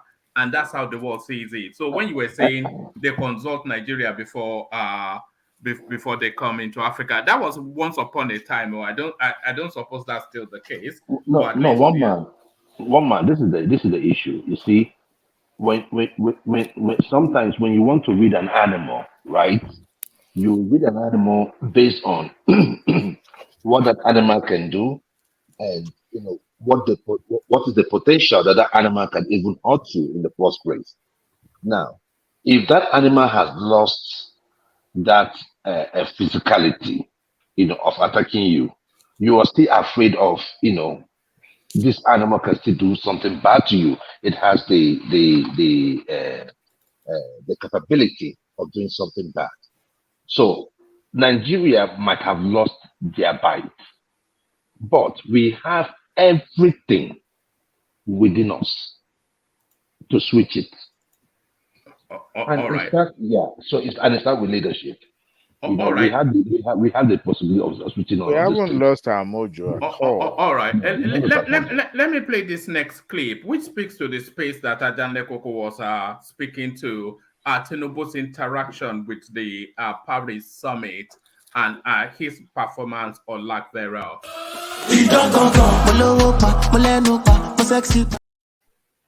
Sorry, I can't play that. There's music there, so that will catch me out immediately. This one now. Mute the music. Mute it. No, I can't because I've uploaded it. If I was playing it directly, then I can't mute the music.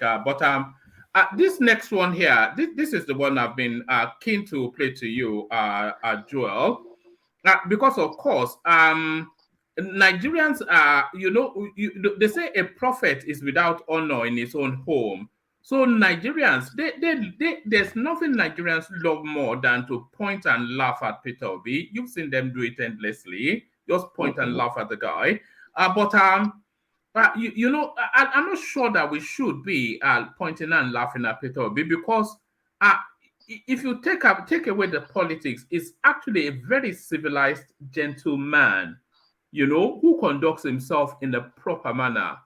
If you take away the politics from it, you have to say that because he's never put a foot wrong, in terms of his public presentation and in terms of his public utterances, he's never put a foot wrong. I think it's just the partisanship of politics that makes people mock him. But we may mock him in Nigeria, but he commands enormous respect outside of our shores. This for you, Joel. I have always referred to Peter Obi. When he lost the election, we all know the promise he held when the elections were being conducted, and almost everybody who is anything in Nigeria drew their support. But when the results came out otherwise, he didn't call his supporters to the street to wreak havoc. He took the legal path, and then by that way, he was able to save his country from chaos. So we will encourage all of our politicians to learn from that example. Leadership is about self-restraint, and leadership is about selflessness. So we expect that our politicians will demonstrate this. I mean, the process has been peaceful so far, so let us continue to be peaceful and to promote the interests of our country. Thank you all.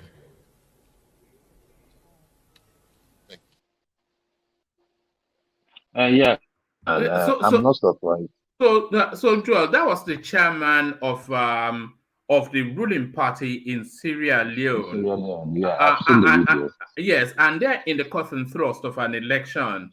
And the example that he is citing for conduct is Peter Obi, and we cannot see why, because and it shows the advancement both of Peter Obi as a person and Nigeria as a democracy. In a different time or even in different places, somebody like Peter Obi that commands the vast swathe of people that he commands, he would have thrown them on the streets and asked them to burn the country down. But no, he conducts himself in a proper manner, exemplary, to the point that the chairman of the ruling party in Sierra Leone is saying that the Obi template is the one they should follow. Yes, one man. Thank you very much. Morning, evening, afternoon, evening, wherever you may be. Like, share, subscribe. So, yes, one man. And I am not surprised that this thing is happening. You see, there are certain expectations we have of Peter Obi.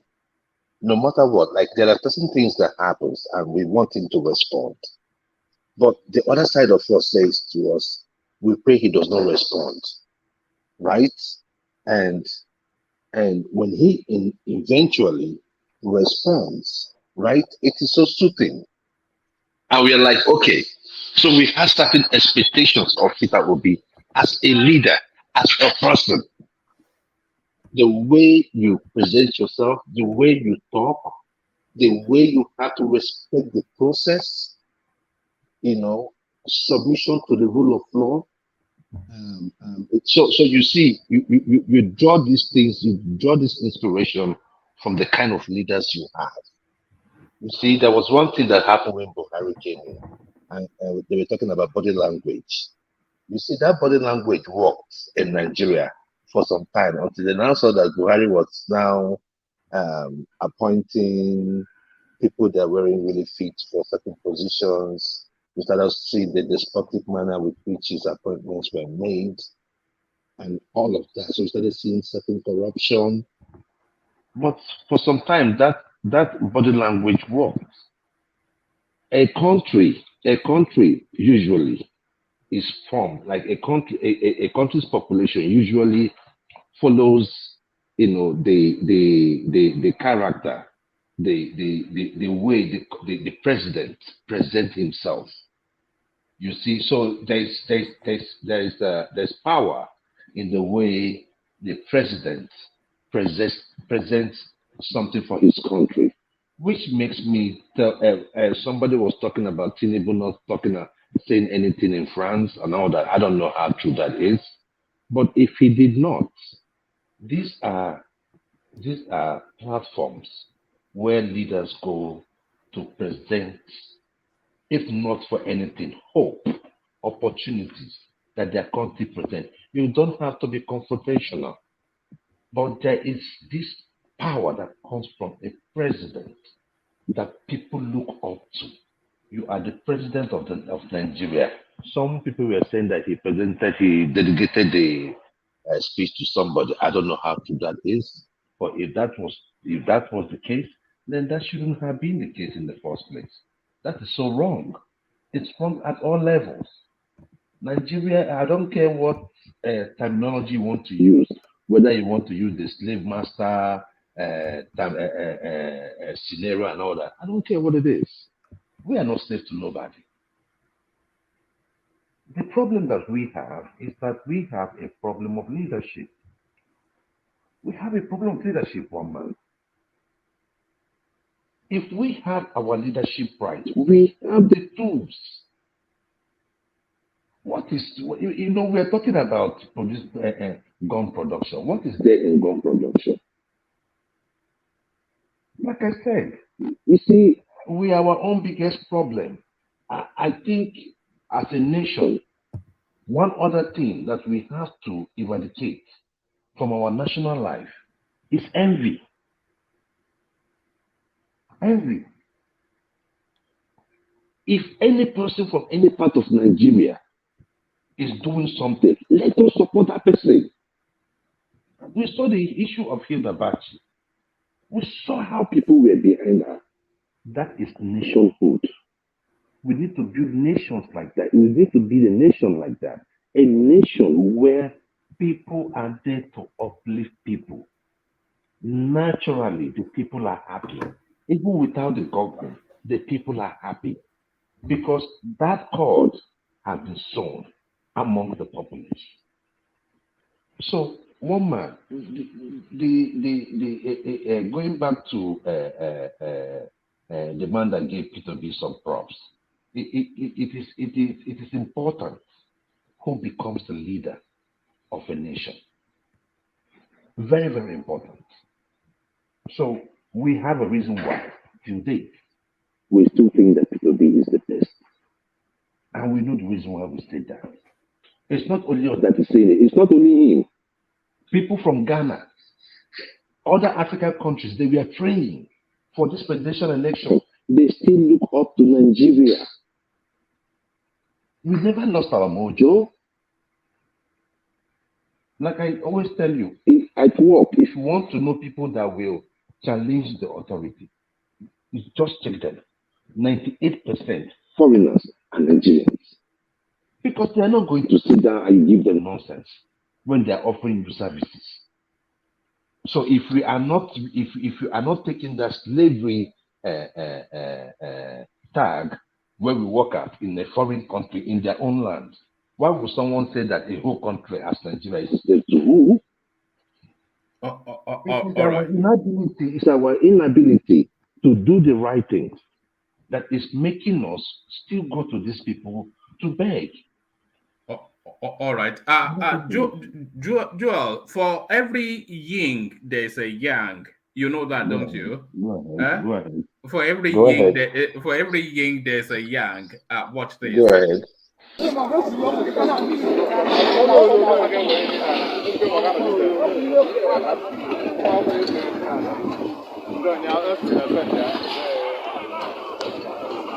You see the foundation. Yeah, foundation. Yeah, I'll pass swamp. Ndị Igbo Igbo Philip the swamp nọcha. Did you see the foundation?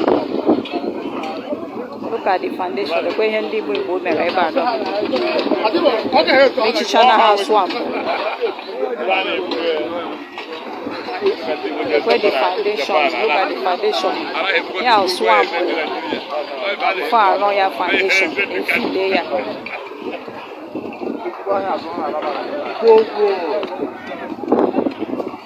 Asị na ọkwa ndị China. Ndị China ga-abịa iwerezi ebe a na ndị. So you were one of the most vocal voices,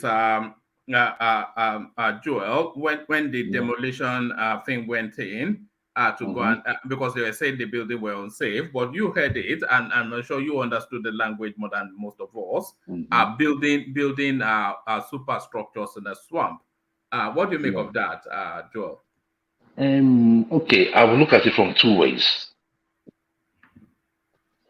Who approved that structure? It was being built illegally, no approval. No. One man. Let me tell you something. We are in Lagos State. You cannot build a block without somebody knowing that you're building a block. Who are you deceiving? And you are building such structure on the canal, and you said somebody just came and just started building it. No. You see, there was something one of us said here about rounding up people in the oil sector, the oil cabal. This kind of situations and these kind of things are the reasons why the person that put up that structure ought to have been arrested. Then they will tell us who gave him that order. Those houses we were even talking about, they were demolished. That had no C of O. Who took money from those people? We cannot continue punishing one side and allow corruption on this other side. It happens in Lagos State quite a lot. Look, one man, the other day I couldn't come in. We were talking about the quality of the houses that was being demolished, and some of you were saying, "Oh, this structure is bad." I don't think any of you have been into Lagos. Yeah, I don't know if you've been to places like Ibukemeta and you see the structures over there. No, You'll be surprised. You will know that those structures that you see there it's like London. I am telling you the truth. Or you go to all those East Solo area, or you go to all those old Yaba area, Abba, you will see structure. You will wonder where people live. So that is why I'm saying that, look, if we have to do things like this, it has to be done uniformly. There has to be a way to one man. When I was talking about the way Lekki was built, some of you were attacking me. I said, Lekki is less than 20 years old. If you go to Lekki and you have lived somewhere out, you could have for at least for once. I have stayed in Old Lagos before. I know there are open canals. Open canals, in most places, it's not like an evidence of a planned society. Okay, now that you are in a different area, a new area, with swamp, you started selling land there. Can you do certain things there? Landscaping, underground drainage system, or even sewage system, proper planning of what people are building in every aspect of the place. If you go to Lekki today, look, let me tell you, If you paint houses in mainland, they still look far better planned than Lekki, which is only 20 years old. So one man, we have a problem of leadership. That area that you see, that person that built in that area, in that sewage, ought to have been arrested. When you do that, and it's not just arrested, you prosecute the person, you send message to the next person. This thing happens on a steady basis. One man, you will see people build houses. This one happened in my area, where people were building, people were granted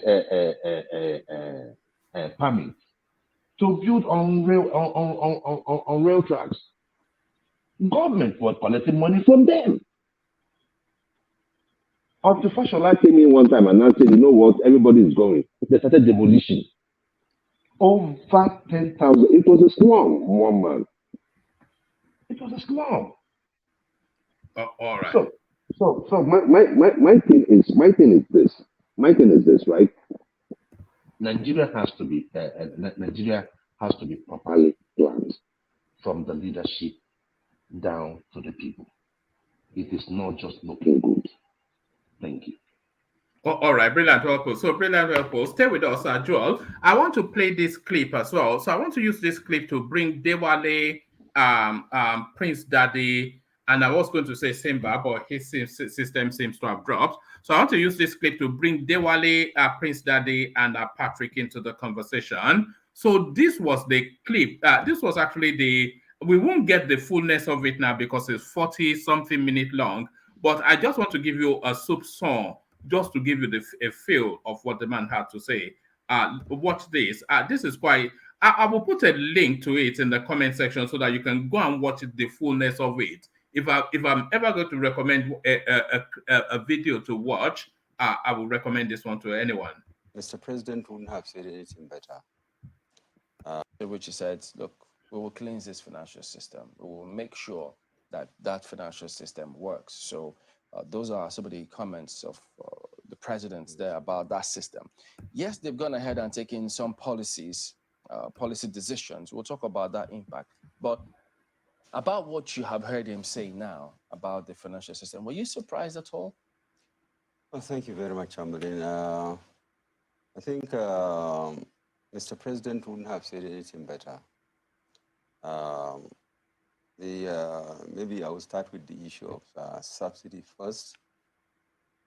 This has been a very,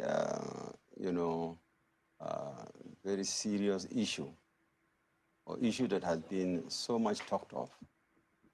And it was maybe a motion without movement. It was just a talk show, and then government didn't have the political will to address the problem. I was privileged to serve as the chairman of the subcommittee 2008 and 2009 on the economic meltdown. I was one of the members, 3 of us governors and some other members with Mr. President as chairman. So I chaired the committee on subsidy, and everything about the subsidy regime, and then the scam in the subsidy regime was discovered by my committee.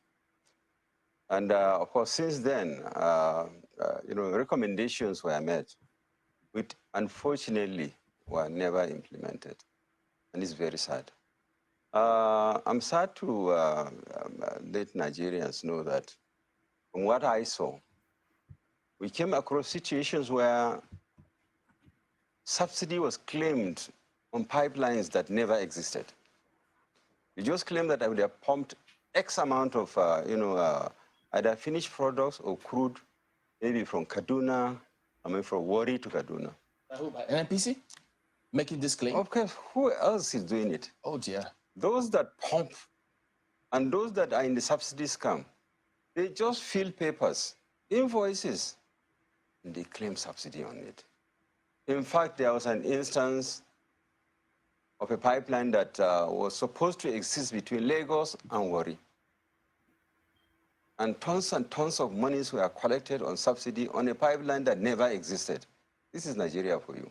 But I thought they were telling us that it is marketers and some other persons who are perpetrating the fraud. So NNPC is involved. They are all involved in these things, all of them. Oh. All of them. And I must sadly also report that, you see, Nigeria subsidy, if it's that part of it that is actually goes for the subsidy, we go on subsidizing sub-Saharan Africa and Central Africa, because the bulk of these products are smuggled out of this country. Then who is subsidizing who? Wait, that report that you spoke about NNPC, all of them being involved, was it submitted to the government? Of course it was. Government knows about this? Of course, yes, they do. And attempts were made, but I'm telling you, it can be very frustrating in Nigeria to implement policies, especially where there are interest and a cabal that exists. Just similar to what you have as this bunkering issue. Something not, it can be stopped, but you can't stop it. It can be stopped, but the political will to stop it is not there. There are so many interests that are involved there. And that's what is leading Nigeria to where we are today. But at a point in time during the Jonathan regime, I know we hardly were pumping up to 1 million barrels a day. And the prices kept crashing. Then how do you manage the economy that is dependent on oil? So the subsidy regime, like I said, should have gone way back in 2012, 2013. Should have gone. Any person that is shouting subsidies are going to affect that, this is a selfish person. A person who is connected to the scammers that are killing this country. What you've said is very shocking to a lot of Nigerians. Much as you said you were sad to tell, but yes, it's important that Nigerians know. And that means that all this while, the previous government and previous governments have been lying to Nigerians about this subsidy matter. I think so. They didn't have the political will to take the decisions to remove it. All this, they say, IMF is pushing us, IMF is that, World Bank is, that is not the issue. In fact, I have one of my friends who is in the oil industry. We traveled to China with him, one of the presidents of Nigeria. He told me, my brother, because we were discussing the subsidy issue, say, I'm a member of the economic team of Mr. President. And when I went for a meeting, I told him, Mr. President, I called him by the side. I said, Mr. President, please remove this subsidy. He said, we are tired of making money. What? I'm telling you to God Almighty. He said, we are tired of making money, Mr. President. Remove this subsidy. Because he is a patriot and he's seen the scams that are going on there. Goodness. And he told me, he's alive today. You talked about the recommendations that were made. The recommendations made in that report. Mm-hmm. What were the recommendations? Well, the recommendation was to remove the subsidy and some steps to address some of the problems associated to, making the product, expensive as it even lands.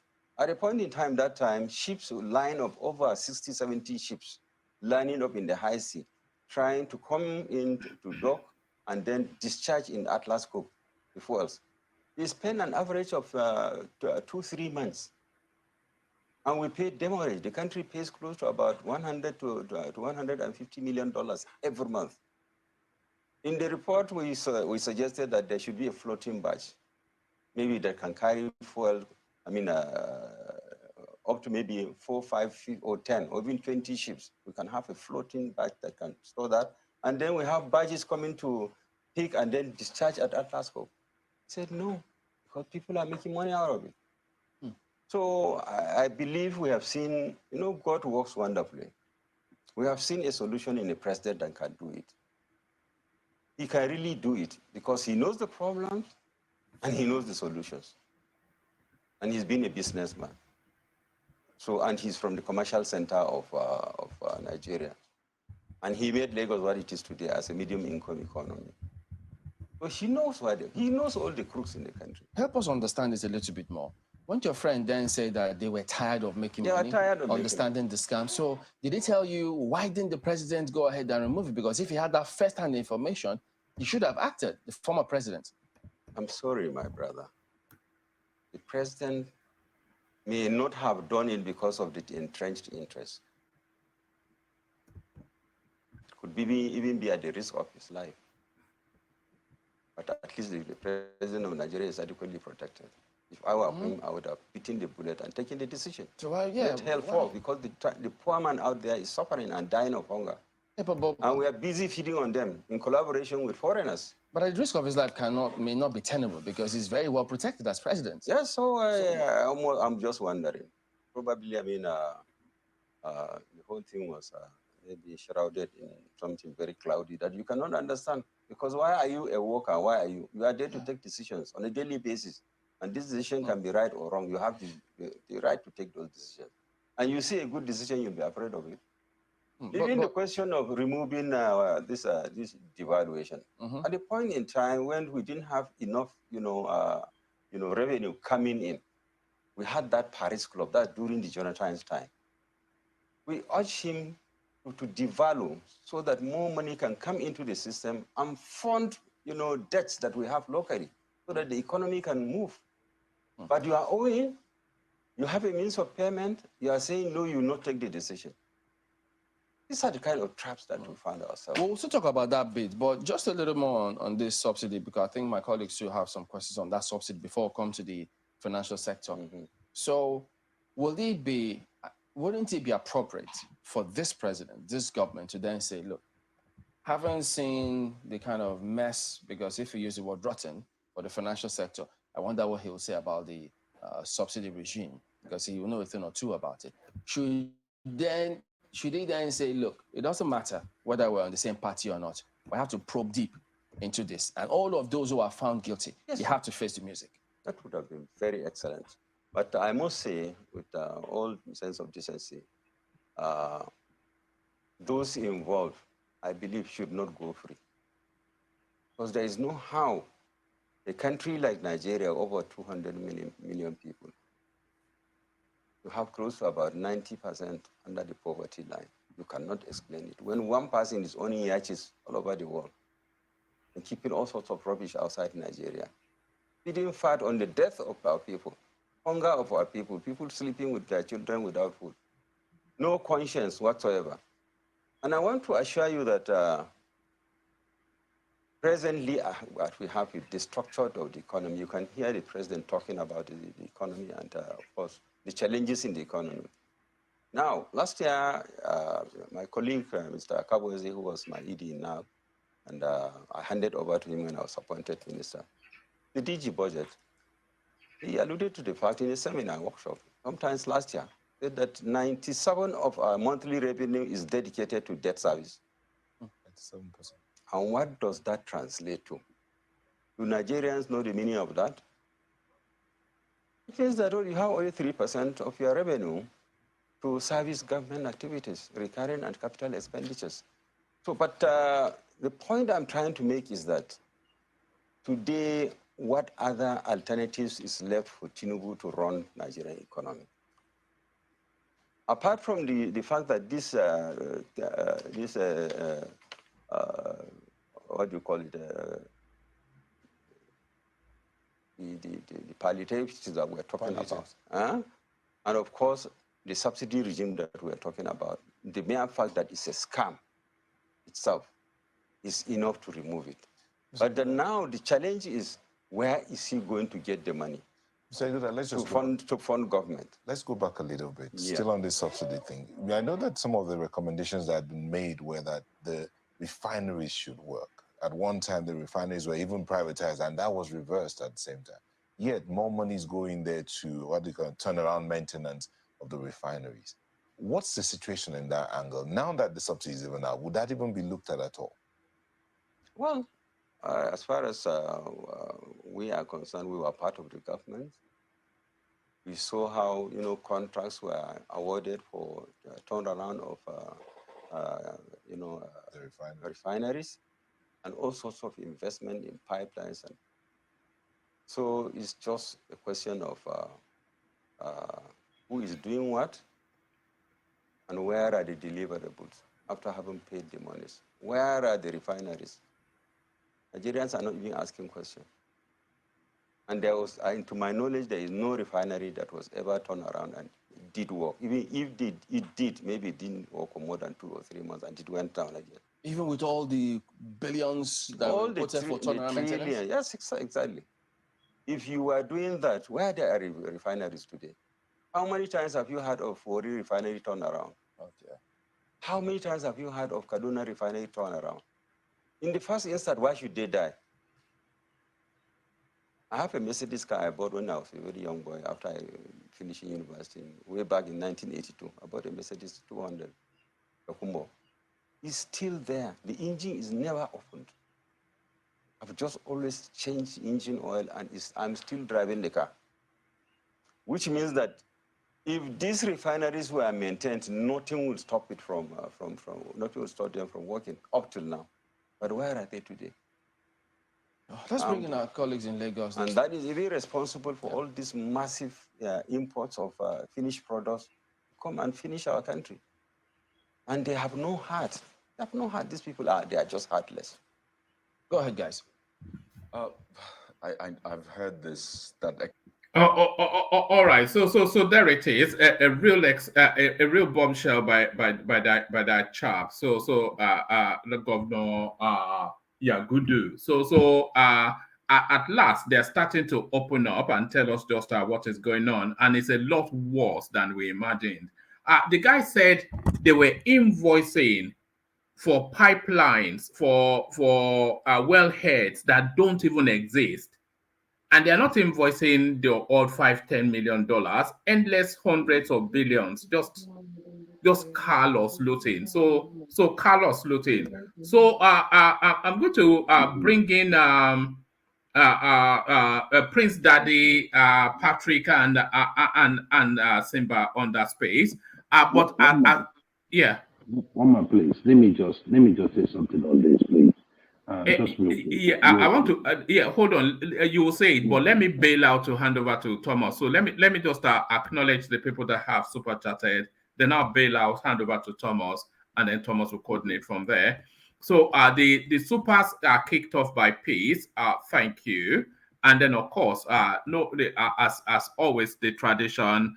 Ayo fires off a volley of super stickers.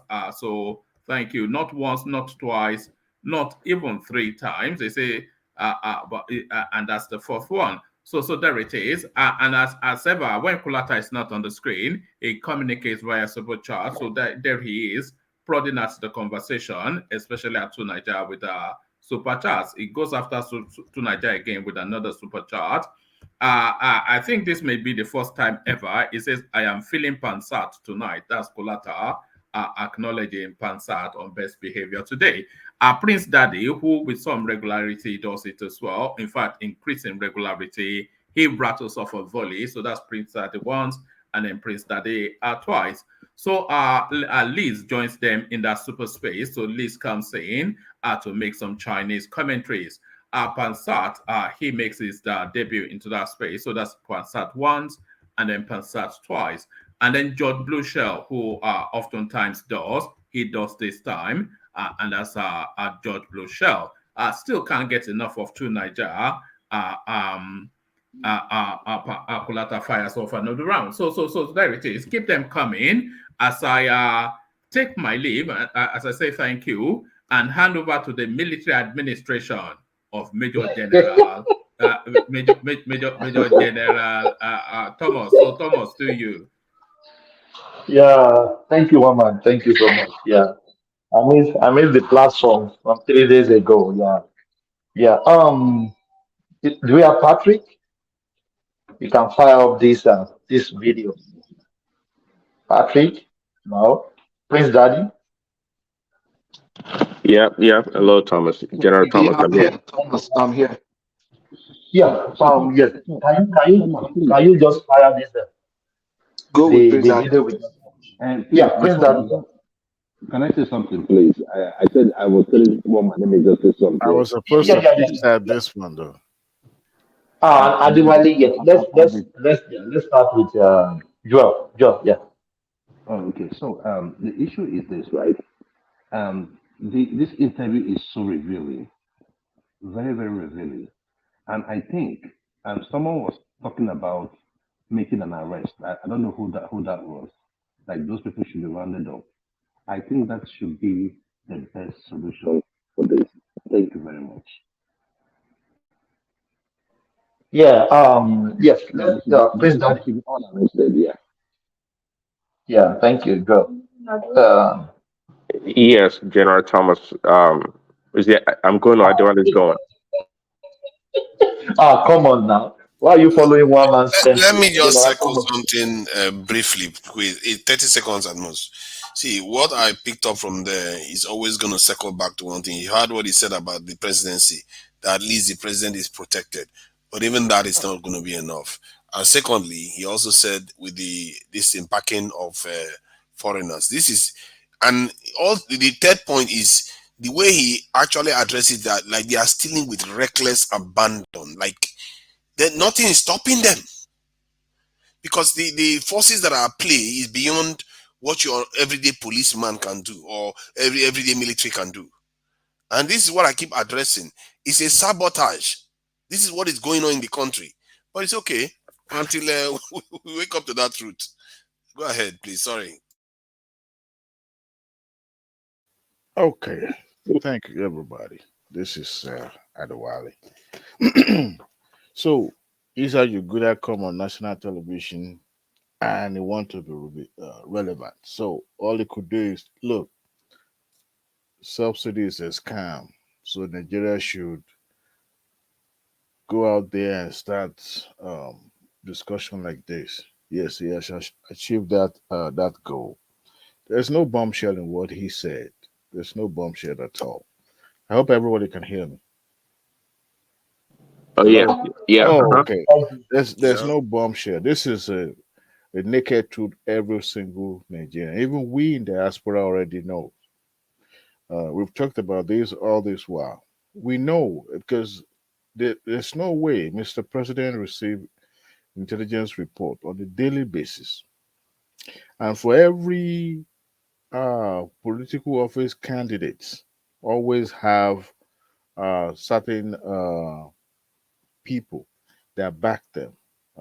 I think they call them interest group.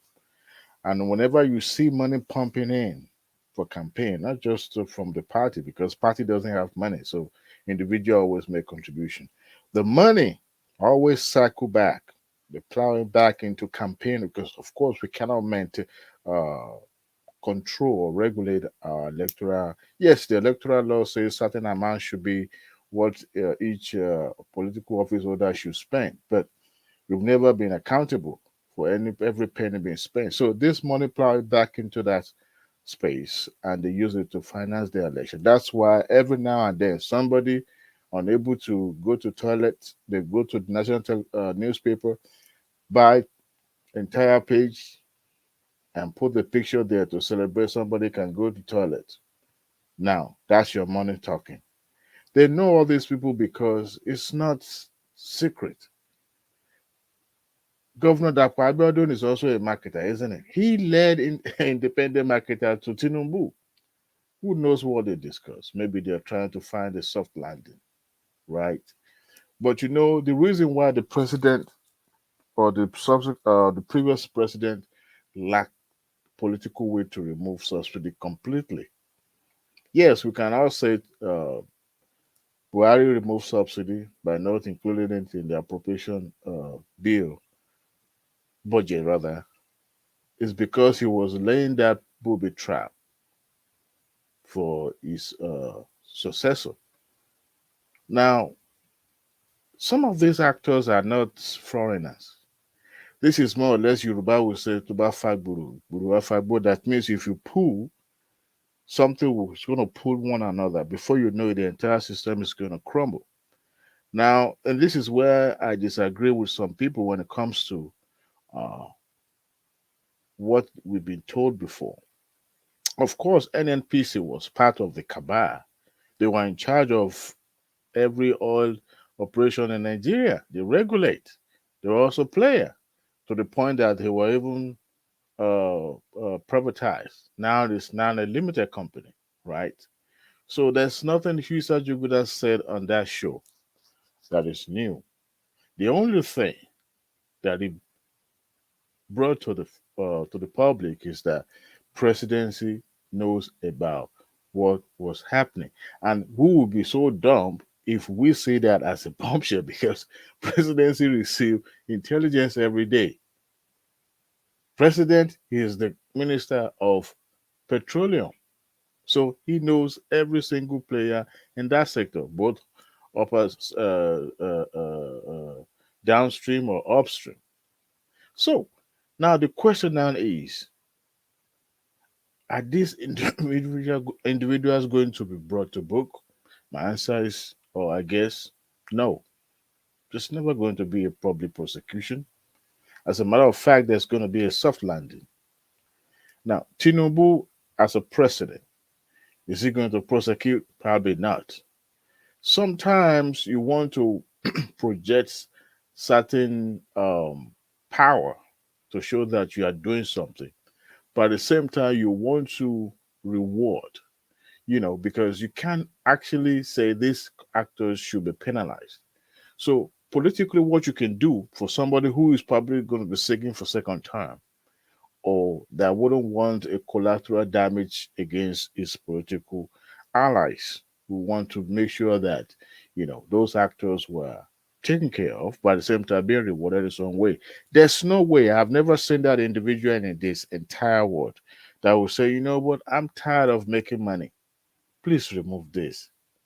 That is to tell you, a lot of things being said have been embellished, but not that they are not actually true, but it's just trying to. You could see that journalist did a good job. Guess what he was doing? It was getting under his skin. This is a professional, trained journalist. You know what? You're saying things, good things that I want to hear. Please tell me more. Oh my goodness. Not that he didn't know, but he got under a former governor, a former minister, got under his skin and he was talking. But if he really wants the best for the country or he really wants that change that Nigeria desire, why didn't he name name? What is the name of your friend? Where we can start guessing who traveled with the president to China and in what year, this and that. But why not name names to say that your friend that was tired of making money to the point that his generations to come will say, you know what, you've made enough for us. Please take this thing away. Can I say something, please? I don't think him mentioning those names will be necessary. There's a report on that.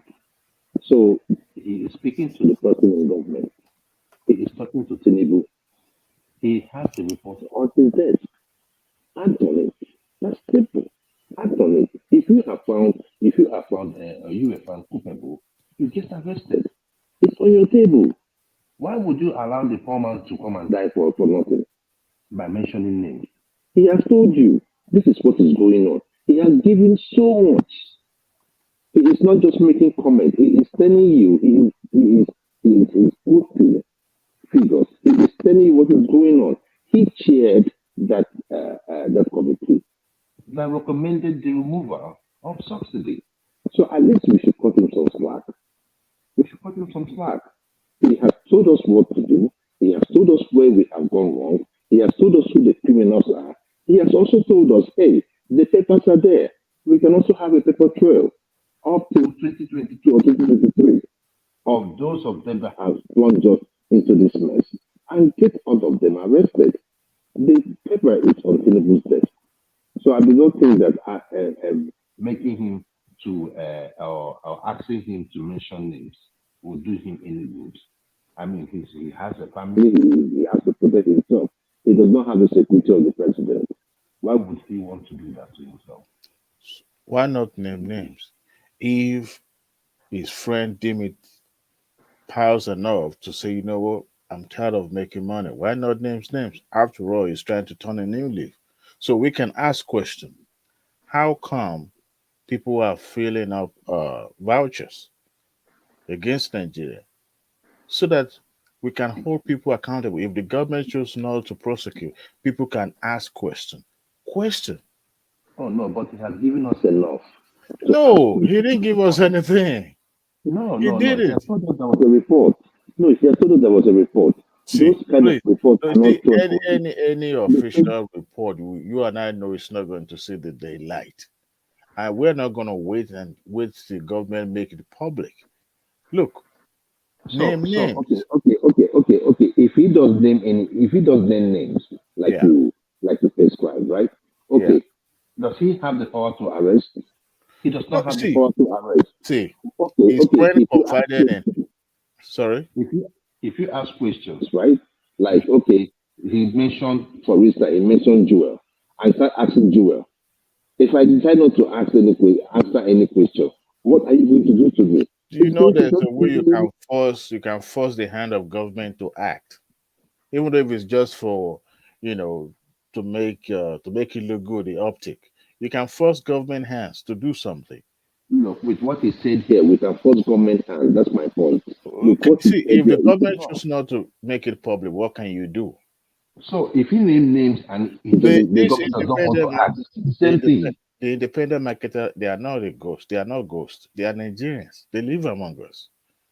And guess what? Those marketers, the money they are bringing in is not for them only.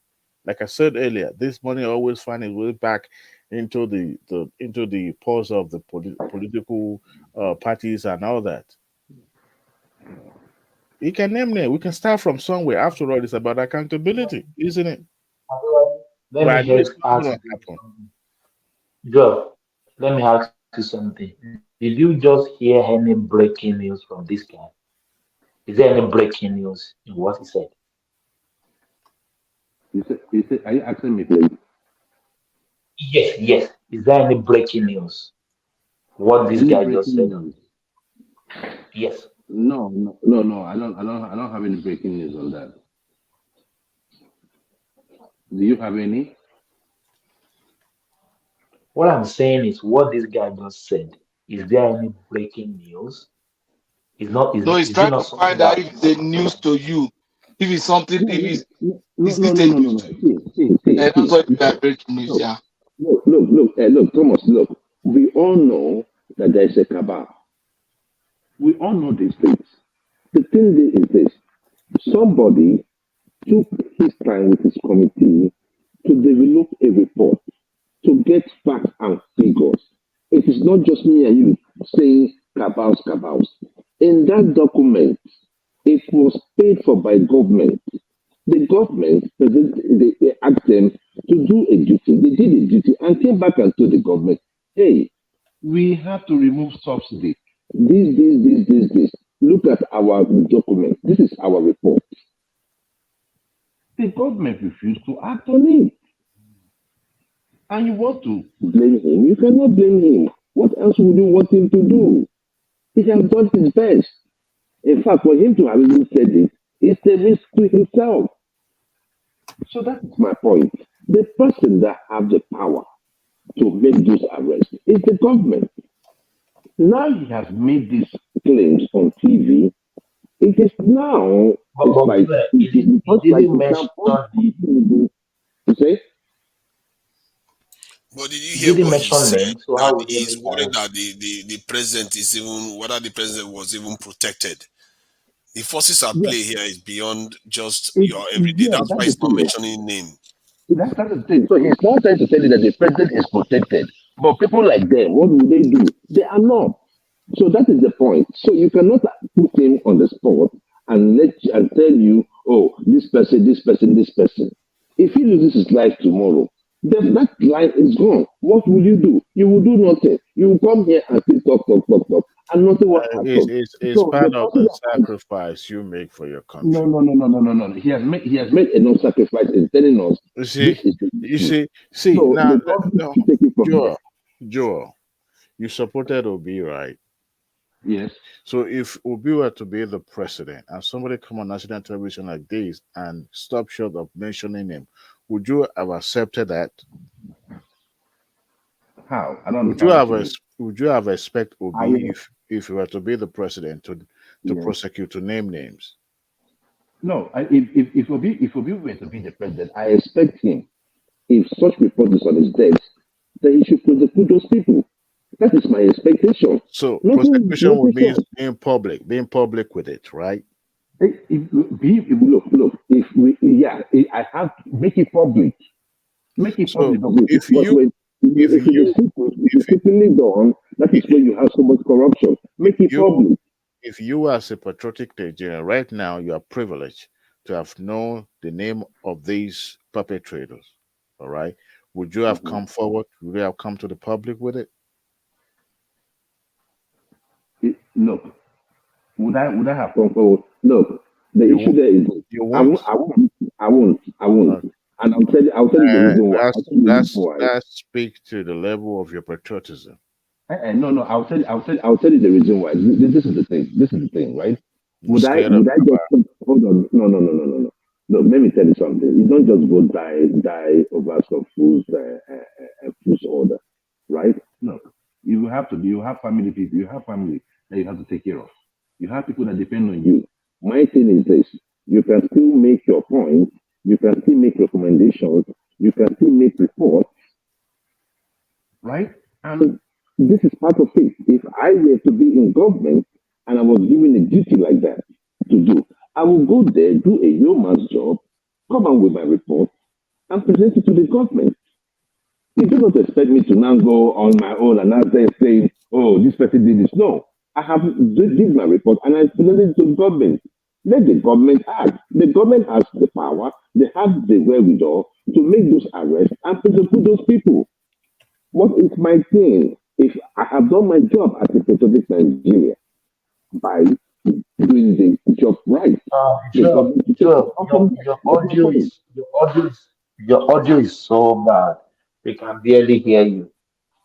Can you For adjust real. yourself? Yeah. Then come back, please. Yeah. Please, Daddy. Yeah. You are Adiwali. Yeah. Adiwali has the floor. Yeah. I'm Adiwali. saying, yeah. Okay. So Yeah. like I said, well, if fear and fear of being killed or exterminated is the reason why he would choose not to name names. I can understand. Nigerians are known to be. But the bottom line is this: the report or no report is not going to see the daylight.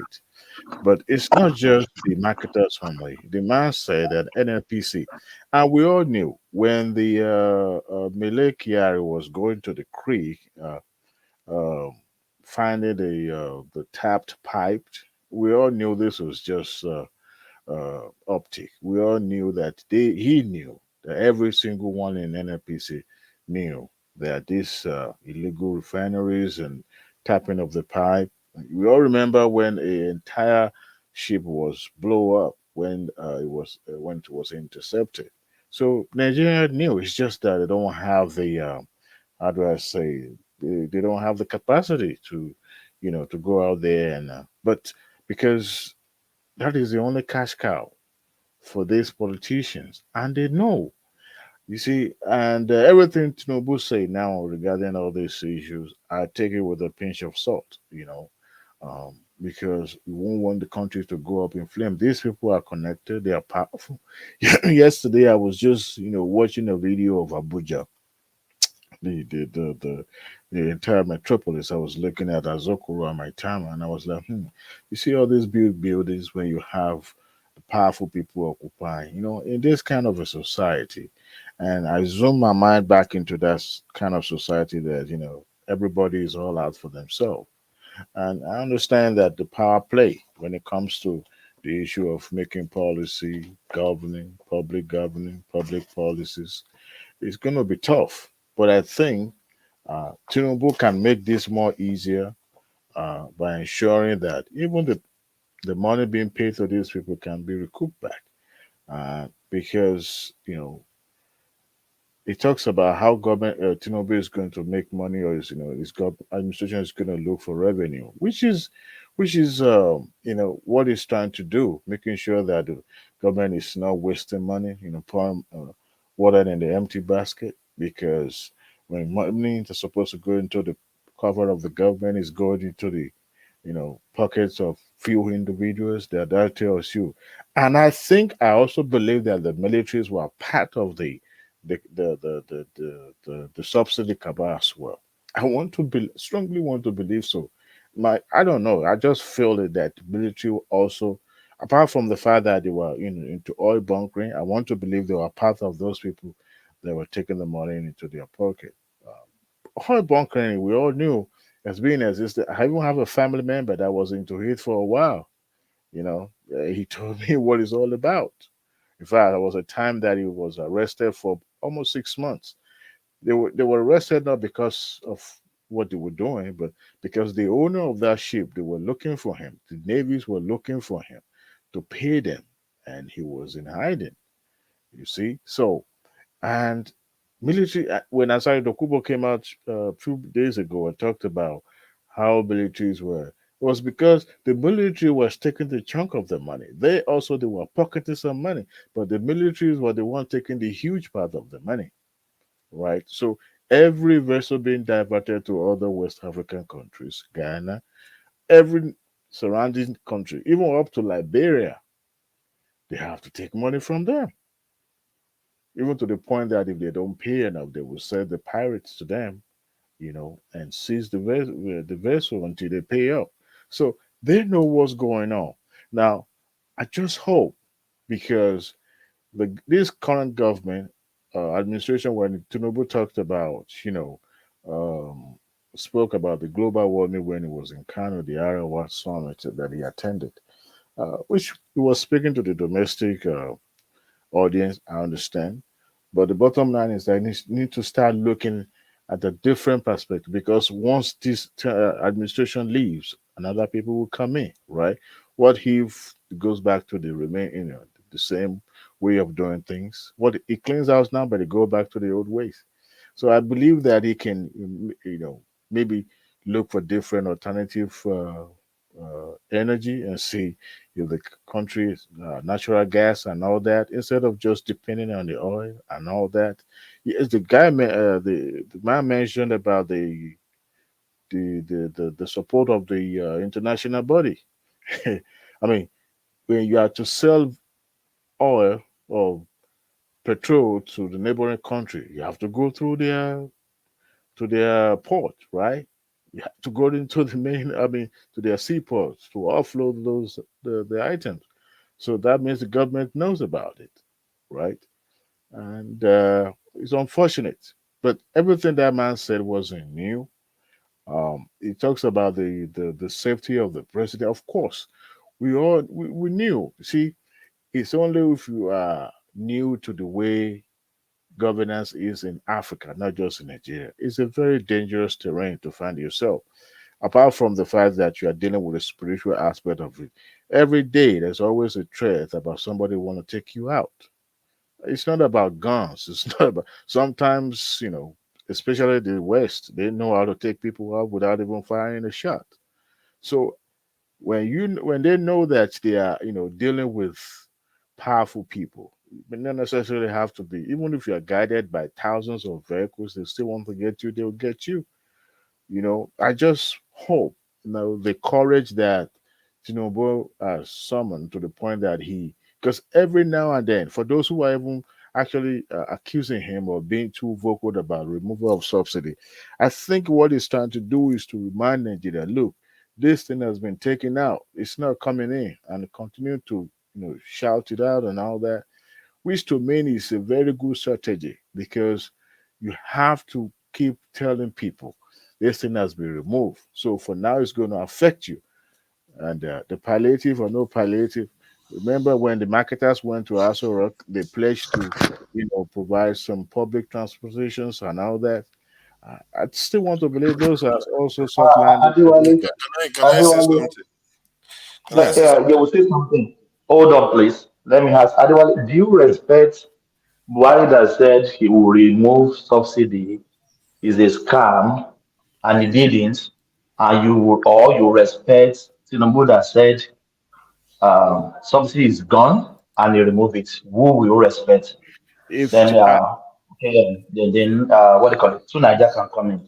I want to believe that the reason why Tinubu kept talking about it is because there's possibility of that subsidy finding its way back into the budget.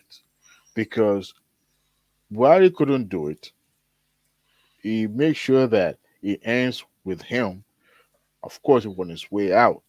I would rather respect Tinubu more by making sure that it doesn't go back to the budget than somebody who did it towards the end of his tenure. Because I strongly believe, remember, it was supposed to have ended before June. Then they shifted it forward because they didn't want to deal with the fallback, right? So they shifted it to the incoming administration. So I would rather support Tinubu for taking the bull by the horn and tackle it heads on than somebody who daily about removing or not removing. But I strongly believe Yeah, that if yeah. Tinubu were to be, being in office as of right now, that subsidy will still find its way back into our budget. Yes, to Niger. Yeah. And to Niger, maybe you can calm it with your Yeah, question, your assumption as well. it's very interesting. Sometimes hold on, please. Sometimes I don't understand, and this is to Adewale as well. How did they always divert the fuel to other country? I'm sorry, I could be. I, I don't understand. I don't understand. Are you guys hearing me? Yeah, we can Yeah, hear yeah. you. Yeah, when the fuel gets into Nigeria, Hmm. they've already paid subsidy. Hmm. So when you get the fuel, don't you have the right to sell it to anybody you want to sell it to? Maybe outside Nigeria, maybe neighboring Nigeria, maybe in Nigeria. I Ah, still don't understand. If you guys can educate me, I don't know. ah, I still don't okay. What understand. we were made to understand that the consumption, the level, I mean, the amount of consumption in Nigeria was certain, was it 6 million? 6 million. Uh, I remember. I don't remember that the figure, exact figure. But you see, when you claim higher number, you the government pay you based on the number that you quoted for them, and they believe you. They sign on the paper, but only to find out that a quarter of the amount that you quoted on your invoice is what Nigeria actually consuming. So the remaining ones, guess what you do with it? You take it out and go sell it to the other country and make more money on top of the one that government had already paid you. Are you with me, Thomas? No. Nobody should ask me to come and give you any evidence in any court. Otherwise, whoever it is, nobody should ask me to come and give you any evidence in any court. Otherwise, whoever it is, he will be in trouble. You remember there was one Ijo man, no, not Ijo, Ondo man, Ondo Ilajeso, the custom officer. One time that he stopped some um, uh, truck going outside Nigeria. I think they were going to Liberia. I'm not so sure. Cameroon. I'm not so sure they were going, but he stopped them and he did a video and posted it on the social media. You remember that guy? Anybody I remember? remember. Yeah, I I remember. remember. I remember. I They remember just the guy vividly. they just released that guy now, not quite long ago. I think a few weeks ago. He was arrested for that video. He has been in detention since that time.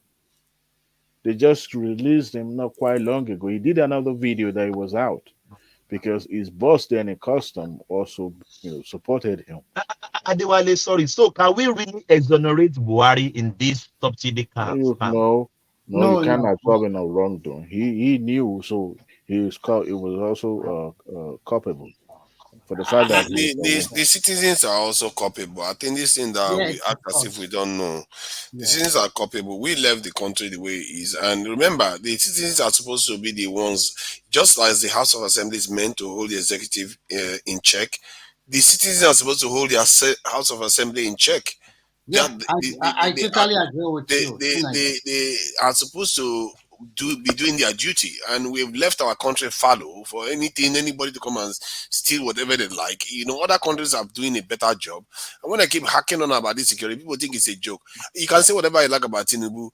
On the ground in Nigeria, that guy is aware of security more than anybody. You look at how many cars that is following him whenever he's going around, because he knows what he's up against. That guy doesn't play around when it comes to his own personal safety. The only area where he really feels big time is when he goes to foreign territory, because he's not independent. This is the problem. It's not because Tinubu doesn't have the sense that security is important, but clearly the fact that he goes to foreign countries and opens his body for people to look into tells you who his paymasters are. These people are not going to do anything to change anything. To Naija, sorry. Why can't they bring experts into the country? And let me land before you respond, please.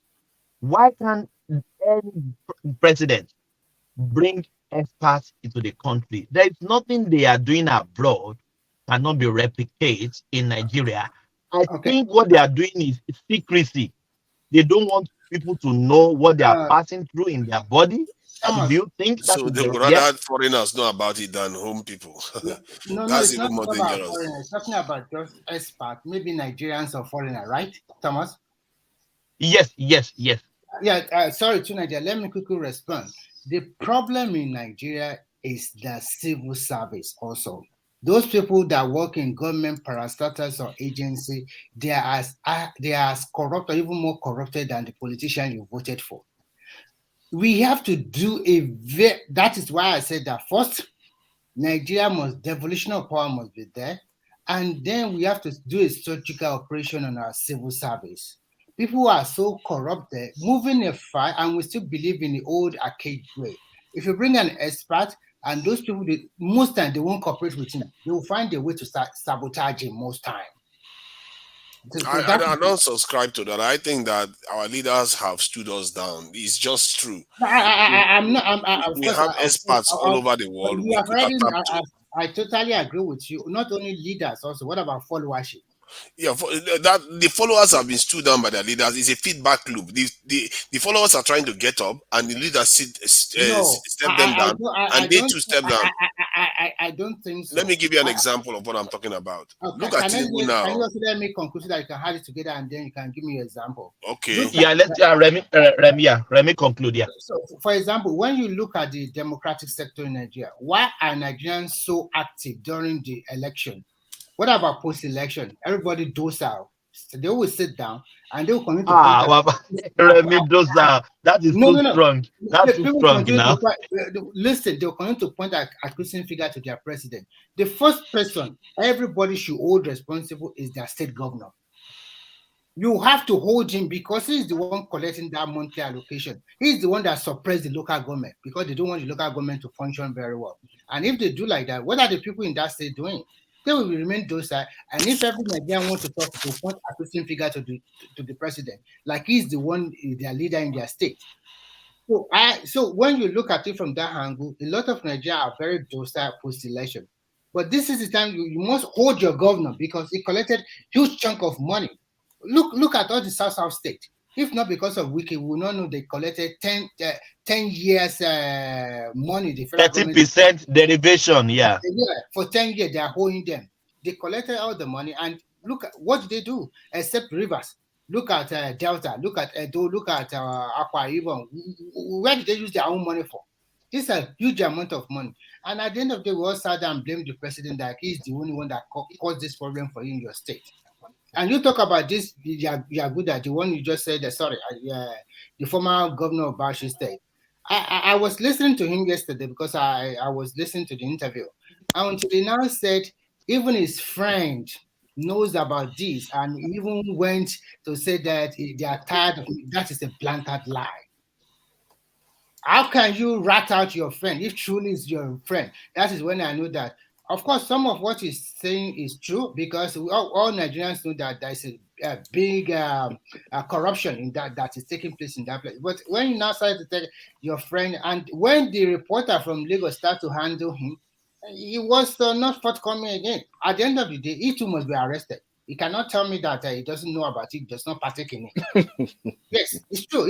I'm sure he's also involved, okay? And when they start spilling the beans, his name will also be mentioned, and you'll be surprised.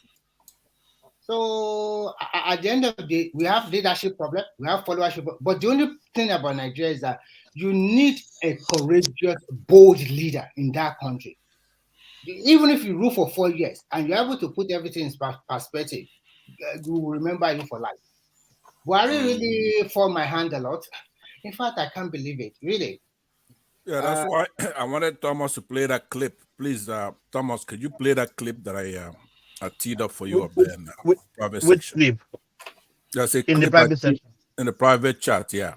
Nobody should ask me to come and give any evidence in any court. Otherwise, whoever it is, he will be in trouble. All right. So that's directed to Tinubu, right? I want you to listen to what he said. It's very, very important. Because don't worry too much about that one, because at the end of the day, no matter what happens, nobody is going to call him to come and witness in any court in Nigeria. This is a former president, so we should just forget about that. Yeah, one. please let me land. I've been listening to all of you talk. I didn't interrupt you, right? So what we need a new Nigeria. That new Nigeria. Please don't go long. I was supposed to talk, and I can't bear waiting for you to finish. That guy has gone on. Just ramble on and on. You want to go before me? Yeah. Yes. Pasat, I will come to you. Yeah. Okay. No problem. Yeah. Pasat, I promise I will come to you after Tunaja. Yeah. No problem. Tunaja. Yeah. That's okay. Yeah. Regarding this in the citizens holding government accountable. An example of it is that some of the stuff Tinubu has promised to do when he was going to office, like this in upgrading the military, that they went to Chatham House to say. Nobody is looking to hold them accountable. Even now, even the so-called diasporans that are supposed to be more enlightened about these things, they are not looking to hold them accountable on it. While Americans, if the American government promise increased defense spending, they go ahead and make sure that it gets done. But we leave our governments and leave our country fallow. And sometimes we say it's the ones in Nigeria. We overseas are also doing it. To Nigeria, sorry. You know, when you mentioned it the other time, you cannot just employ like that. It has to input it in the budget. Tinubu has no budget now. It's not that is not the way they employ people. You can't just say, and the one is okay, I have to recruit 500,000 soldiers. And then everybody should come and apply. It doesn't go like that. Which budget? When you say it doesn't have the budget, you don't start paying them from the first day. You employ them first, you train them, and then you start paying them. And also, the process of employment is not like that. That's not the way you employ people. I just started talking. You not even let me say for 15 seconds. You are mentioning it. This is the second time you are mentioning it today. This is the second time you are mentioning it today. That's why I'm saying this. There's no need for you to be jumping into what I'm saying. I've just started 15 seconds. Let me finish what I'm saying. So if I said it, so what? The fuel subsidy, was it not removed immediately? Why do you just do this nonsense that you do all the time? They are saving money already. Instead of you to be doing the right thing, and and this is not a joke business. This is a very, very serious matter that has been plaguing us for centuries. To Nigeria. You don't look for wahala. They are trying to invest. I don't understand it. It's not wahala. I can handle to Nigeria. To Nigeria is not malignant. He took the first subsidy out. Let me tell you one thing to Nigeria that I don't know. Fuel subsidy. Hold on. How is it that you are willing to accept fuel subsidy off, but you're not willing for him to do something that is going to actually protect your nation? No, just wait. Fuel subsidy is in the budget. It's not in the budget, and that was why if we remove it, if they put it in the budget, it's very difficult for him to say he will remove it like that. He will need National Assembly to do that. If you want to employ people, you are not employ one person. You want to employ soldiers in thousands. You cannot just come one day and say, okay, people come, I want to employ you. It doesn't go that way. Let me tell you something. You can issue an order. This is just less than a month. Executive order would not. No. You can issue the order so that the House of Assembly can start preparing. Look at the student loan. See, Hold on now. He's able to announce student loan and everything else, but not when the one that is going to protect you people. This guy is arguing that there's an excuse for it. Naija, no, let me I don't hold on. understand this kind of mentality, man. Sorry, to Naija, let me come in.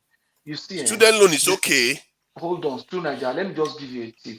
You see, one of the problem with military structure that we have in Nigeria today and why we have it is that there's a problem even with the recruitment process. So this man needs to appoint his own service chief. That service chief is the one that's going to put structure in place to ensure proper recruitment. He just appointed his service chief. You get what I'm saying? I'm sure that I hear what you are saying, and I like that because it's better to say that than to say what Simba was saying, like it was wrong to raise the issue. The issue is important. We, the people, have to be holding our leaders accountable so that they can do these things, because this is not a joke business. This is for our children's futures. We can't just be sitting down and just allowing them to just be sliding away and sliding away and sliding away. If Tinubu goes ahead and does what he wants to do, does his security policy, believe me, I'll forgive him all his sins. Because that's something that all the leaders before him has never done. You see, Naija, he says, which says, did you committed any sin against you? Yeah, all the money is taken from Lagos. All the money is stolen from Lagos. You think No. oil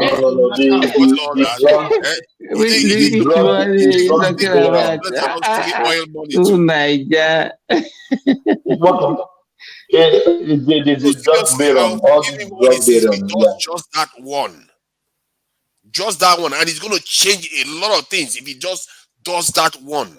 But I worry because he goes to France and treats himself there. No, don't worry, to Naija. He will do it. But that one need a lot of processing. It need a lot of process, like Patok is trying to explain to you.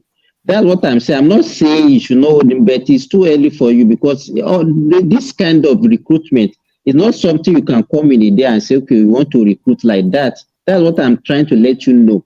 I'm not saying you should not hold him accountable, but it's too early to do so. It's not just a pronouncement. It doesn't just take a pronouncement like, okay, I will do student loan and all those things. No. So I also want to contribute. Like you guys talk about making an executive order. Look at Buhari when he was the president. I read a lot of reports that even the civil servant, they don't obey the presidential directive. So he's so toothless to the extent that people does not obey his order. Talk less of the one that's in the constitution. You know why? Remy, you know why they are doing that to him? Let me finish. I happen to have a short stint at the Nigerian Port Authority. I was working for a company, and what we do, we just source for contract at the Nigerian Port Authority. To my greatest surprise, they give us a contract, and to my greatest surprise, do you know who executed this contract? I'm talking about early 2000s. The engineer, the chief engineer at the port, I'm talking about Nigerian Port, the one at Tinkan, he's the one that is going to execute this contract. We have to go and borrow money from SF Mustang, from Monument Bank. That time, I always see this guy, the present governor now, that's Sanwo-Olu. He's the one that always approved because he's the director at that time in charge of this kind of stuff. So what I want to say is that the corruption has been there for a long time. The chief engineer will execute it, the same contract. We are not executing by ourselves. We just have to provide the money for him to execute. When we finish this contract, then we start taking the paper from one section of the department, the internal auditor, the accountant, the secretary. We bribe people up to the people that are just cleaners, not cleaners, cashier and the rest. So did you that's why I notice said that the civil servant is already. Everybody. Did you notice that engineer might even be one of those that will eventually review your work and say it was well done? It's not to my great surprise because I the person that did the work is the one that will certify it as well done. The salary I'm receiving is not a lot of salary, and according to my contract, if I bring a contract in like that, my boss is supposed to pay me 12% of the total income or profit we arise from that contract. But when it's that time, that woman will not give me 60. And I've been working for her like 4 months, and I've already executed about 2 or 3 contracts, and nothing about what she's supposed to pay. She doesn't pay. So I have to liaise with the chief engineer because he was a young guy, and I won't tell you where he come from Nigeria. But at the end of the day, I realized that he's the one that even raised the contract. They are the one that raised the contract. They are the one that will execute the contract. We just provide money for them. So it's, my God, there's a lot of money in that country. The monumental corruption there. So when you guys talk about, oh, this governor is not performing, that governor, if you want to be a leader in that country, there's no way you will not step on toes if you really want to perform. If you really want to perform, one of the ways to separate them from the money, that's separate the money from where, because most of this money is not in Nigeria, it's in foreign countries. One of the policies, I think it may be controversial, that I think maybe the government should consider, is having an amnesty for all these funds to be brought back to Nigeria for investment. Forget it. That money. What do you mean forget it? Let me tell you why you should forget it. Let me give you an example. Abacha loot. Abacha looted Nigerian money, stashed them in various parts of the country. Some of the money were returned to Nigeria after 14, 30 years. Sorry for my language. I agree with Tunaja on that one. Sorry, Remy. I agree with you, Tunaja, on that amnesty. Sorry. And even before they can return this money back to Nigeria, they give you a lot of conditions that this is what you should use the money for. It's not so easy as what you thought. That is just Abacha. What about all those generals and major generals that also serve under Babangida, Abacha? Remy, listen, you are wrong. Do you know why? Even George Bush did it in America. They did, where people are hiding their money because they were trying to evade taxes abroad, and he gave them a deal: bring the money back, and we will look away, and you won't get taxed for the money you stashed away in those Cayman Islands. So even America does it. I mean, they did it before. Exactly. And every Nigerian man will bring that money back. No, if you have guarantee that they will not persecute you, yes, of course, to invest. And then you put the stick there and say, if they don't, then when they are caught later on, the consequences will be very, very grave. Exactly. So you incentivize them to bring it back. Even if 20-30% brings it back, it's going to make a significant impact. Yeah. So I think it should be considered, because after all, they give amnesty to people that have terrorists and all the rest. It's not like you have all these so-called foreign investments coming in, right? Then you know, you can have your own citizens partner with them with their stolen loot, like electricity, power. You know, just put your money into those key sectors that we want you to invest the money in. Then we look away. Everybody. I'm waiting for. But to Nigeria, Remy, I really want to, because this analysis is not good enough for me. I want you to convince me that truly these people will, even if they give them amnesty, they'll bring this money. I want you to. Oh, listen. Let me tell you why. No. Let me tell you why. Number one, we know where you are hiding the money. We know the accounts. We know who you are. So that is guaranteed. We already know who you are. So that's like Tina was saying. So bring the money back. It makes it easier. That way, I'm not negotiating with the government of that country. That's why it takes longer to protect those funds. If you are the one withdrawing the money, it's quicker and easier. If I have to go after you in a different country, Babati, which one? If you are the one, you know that if they take you to court in Nigeria, it's very difficult to win your case, to win the case against you. So if you are the one, will you accede to amnesty, or you go to court? When you know fully well that 99% of the cases you win the case, or the case will drag on forever and nobody will see the end. Remy.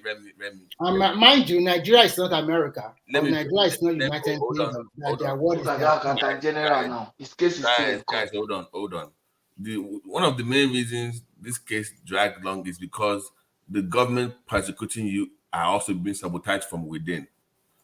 So if EFCC goes against you in court in Nigeria, the reason why you have this 2-3 year case is because even within the EFCC, they are getting self-sabotaged. That's why it takes longer. But if you have a government that's serious about going after you, trust me, it's not going to be that long if they have evidence against you. So it depends on who is. But Peter, we said he's not going to pursue the looters. No, does that make any sense? No. You should bring the one in. President now. You can't be. No. I'm just saying, if Tinubu is not pursuing them, you cannot bring it doesn't work. You guys even know how money. It does not work that way. Just give incentives. How does it work? the first thing you have to do is to stop the bleeding. How? If you okay, you introduce automation. Like I've always said that in government, you must limit human to human interaction when it comes to. Let me finish. Human to human interaction. So everything has to be automated. So if you want contract, you want if you want stuff with government, it goes through a portal. This so-called, let me go to an office and see one baba there. That has to be eliminated. You make your bidding, it's open. You apply online like everybody else. They will call you into an open space where everybody. So you have to be transparent and you limit that human to human interaction as much as possible. Okay, Everything so has to the be done. people in charge of the automation, you don't believe that it can be there'll be a manipulation? Because in America, let me give you an example. Like in America, now, like when I was living in Texas, I used to live in Austin because my girl used to work. No, you are talking about America. Talk about Nigeria, not America. So I'm telling us how we can improve. Corruption is Let in me our finish. DNA. They will Let me circumvent that finish. automation. Can I finish? Can I finish? So you can understand what I'm talking about. Government contract in America, for instance, in Texas, it goes through many systems, many channels.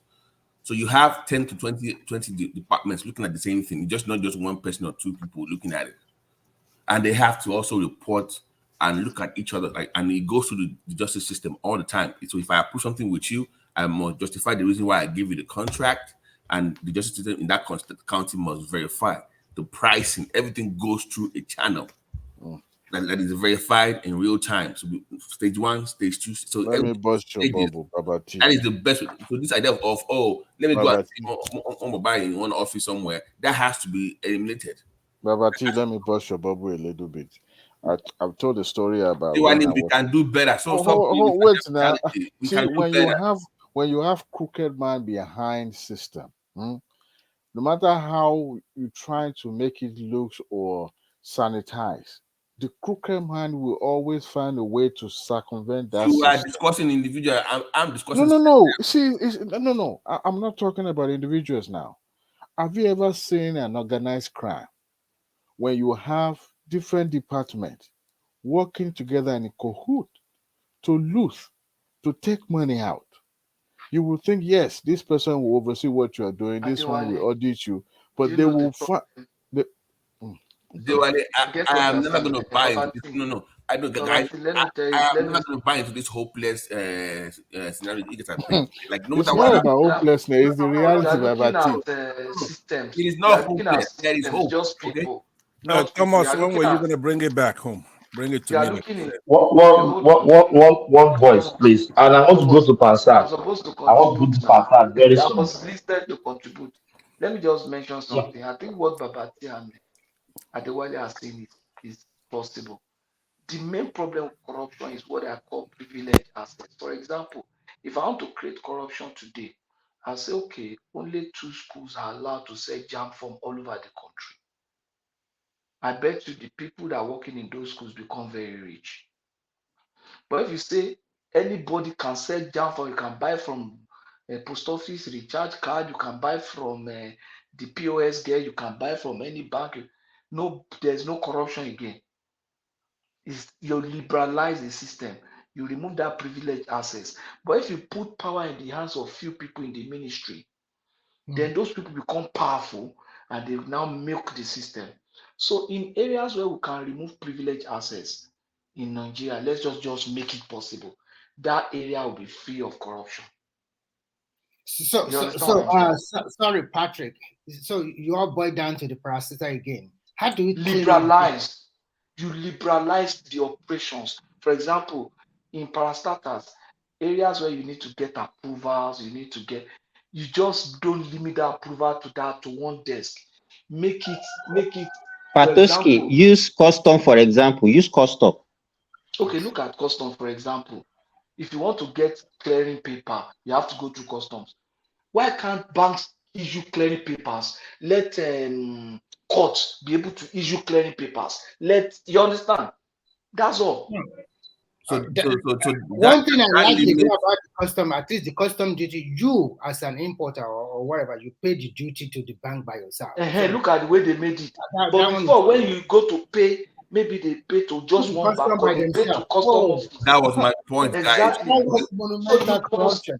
it is what we are saying, what Babati, what Tadiwale is saying is that it's not just only system alone. If you say system to system, there are people behind that system. So But what we are system saying is, what we are saying is, the major what we are problem. saying is, That is the let's major problem. liberalize it. Let's liberalize it such a way But that there are no Patoski, the same privileged access. customer that you are talking about, Patoski, you know that even the officials, let's say you are importing a vehicle that they're supposed to charge you for, let's say 1.5 million for duty.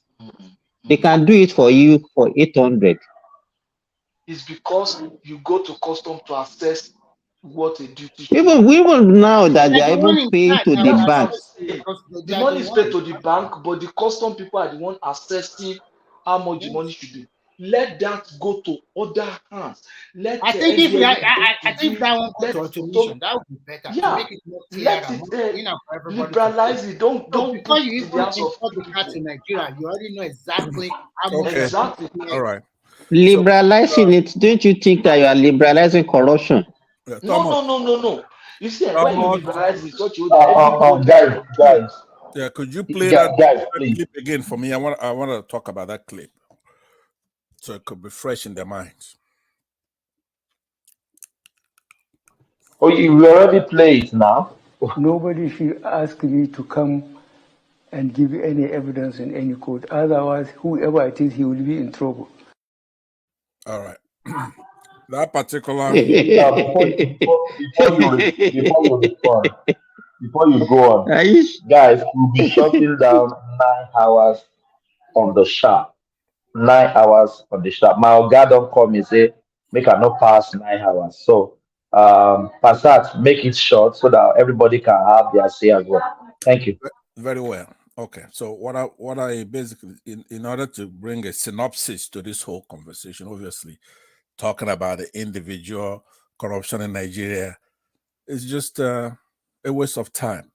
We know that corruption is endemic in the country in every aspect. If you close this trap, it's going to come up this trap. And most of it is because there is the people don't have access, better competition to do things, right? If you had ports for people to clear their goods here and there, many places, nobody's going to go paying, wasting their money, bribing anybody. There are no checks and balances in the government. For example, the president can be impeached. The Senate is a very powerful institution in our country. And there are no checks and balances, and it's done purposefully by these politicians.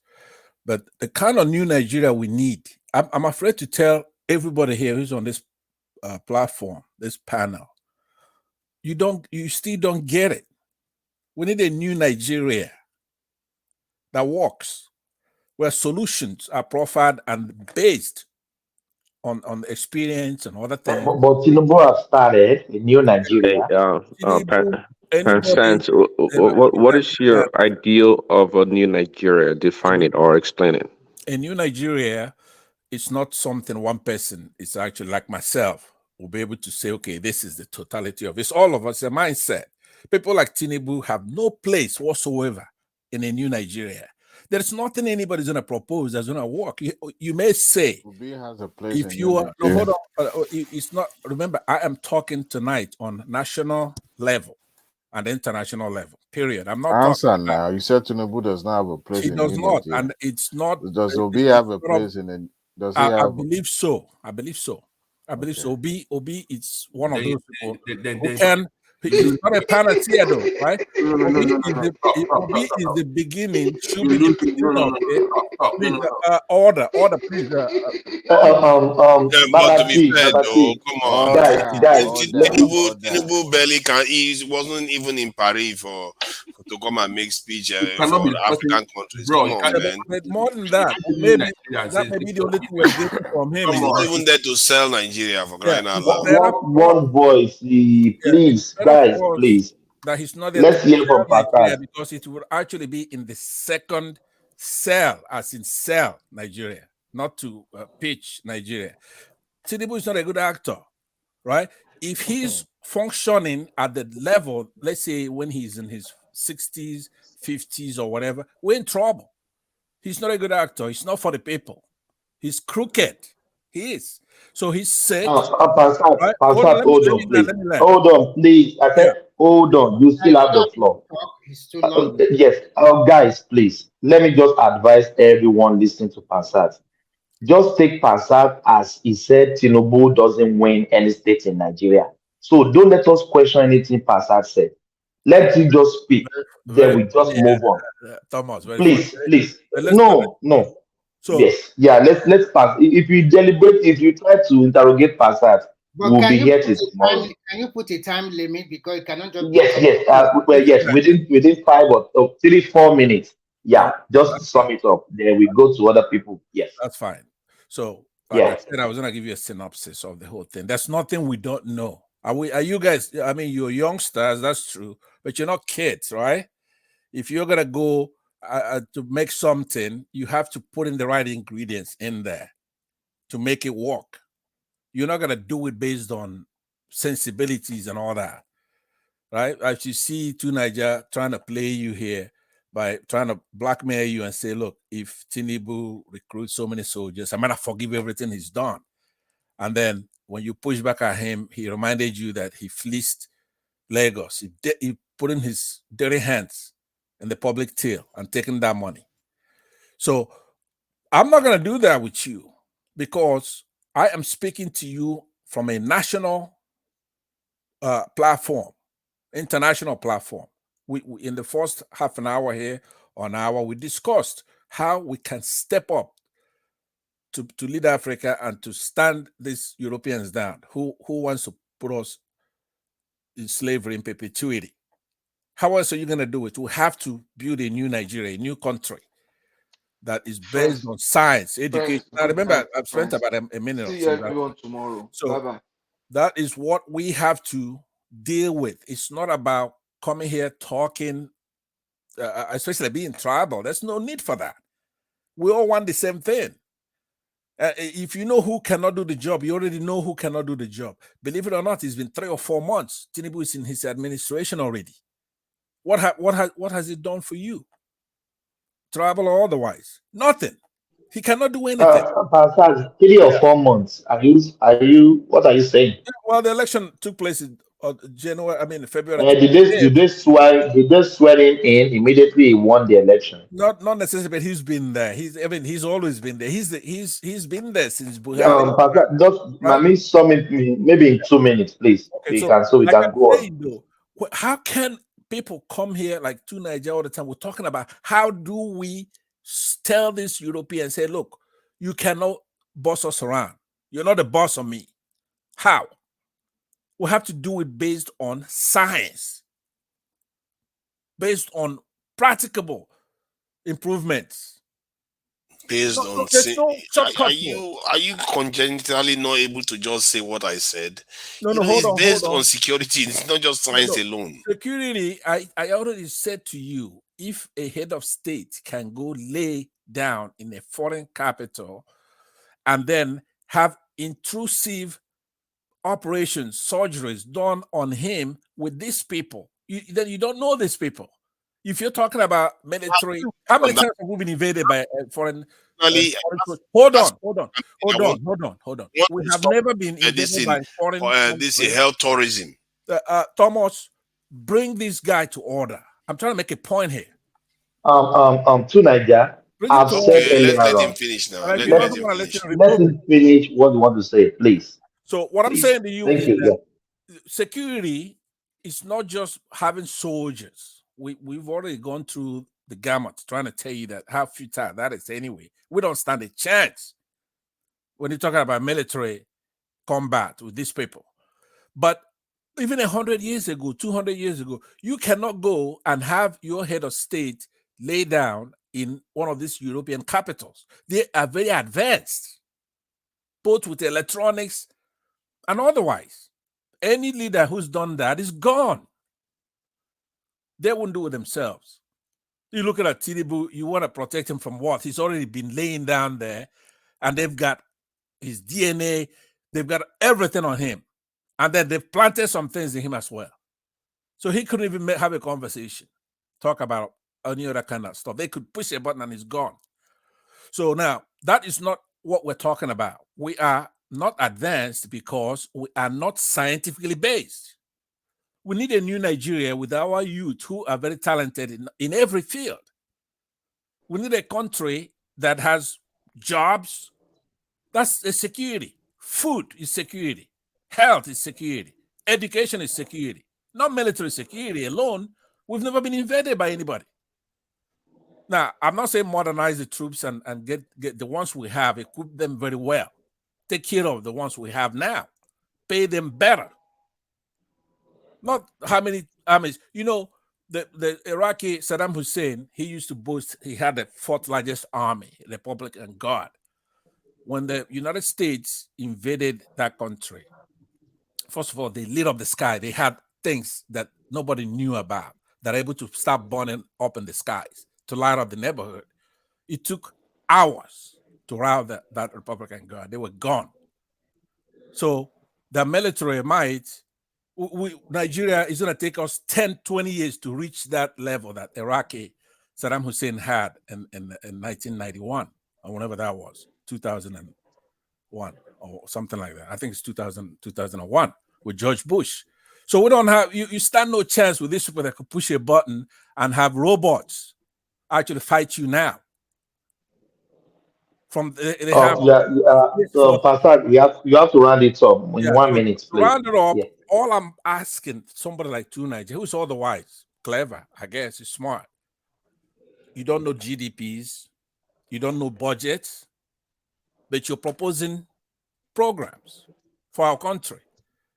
You want us to detach from and fight advanced countries.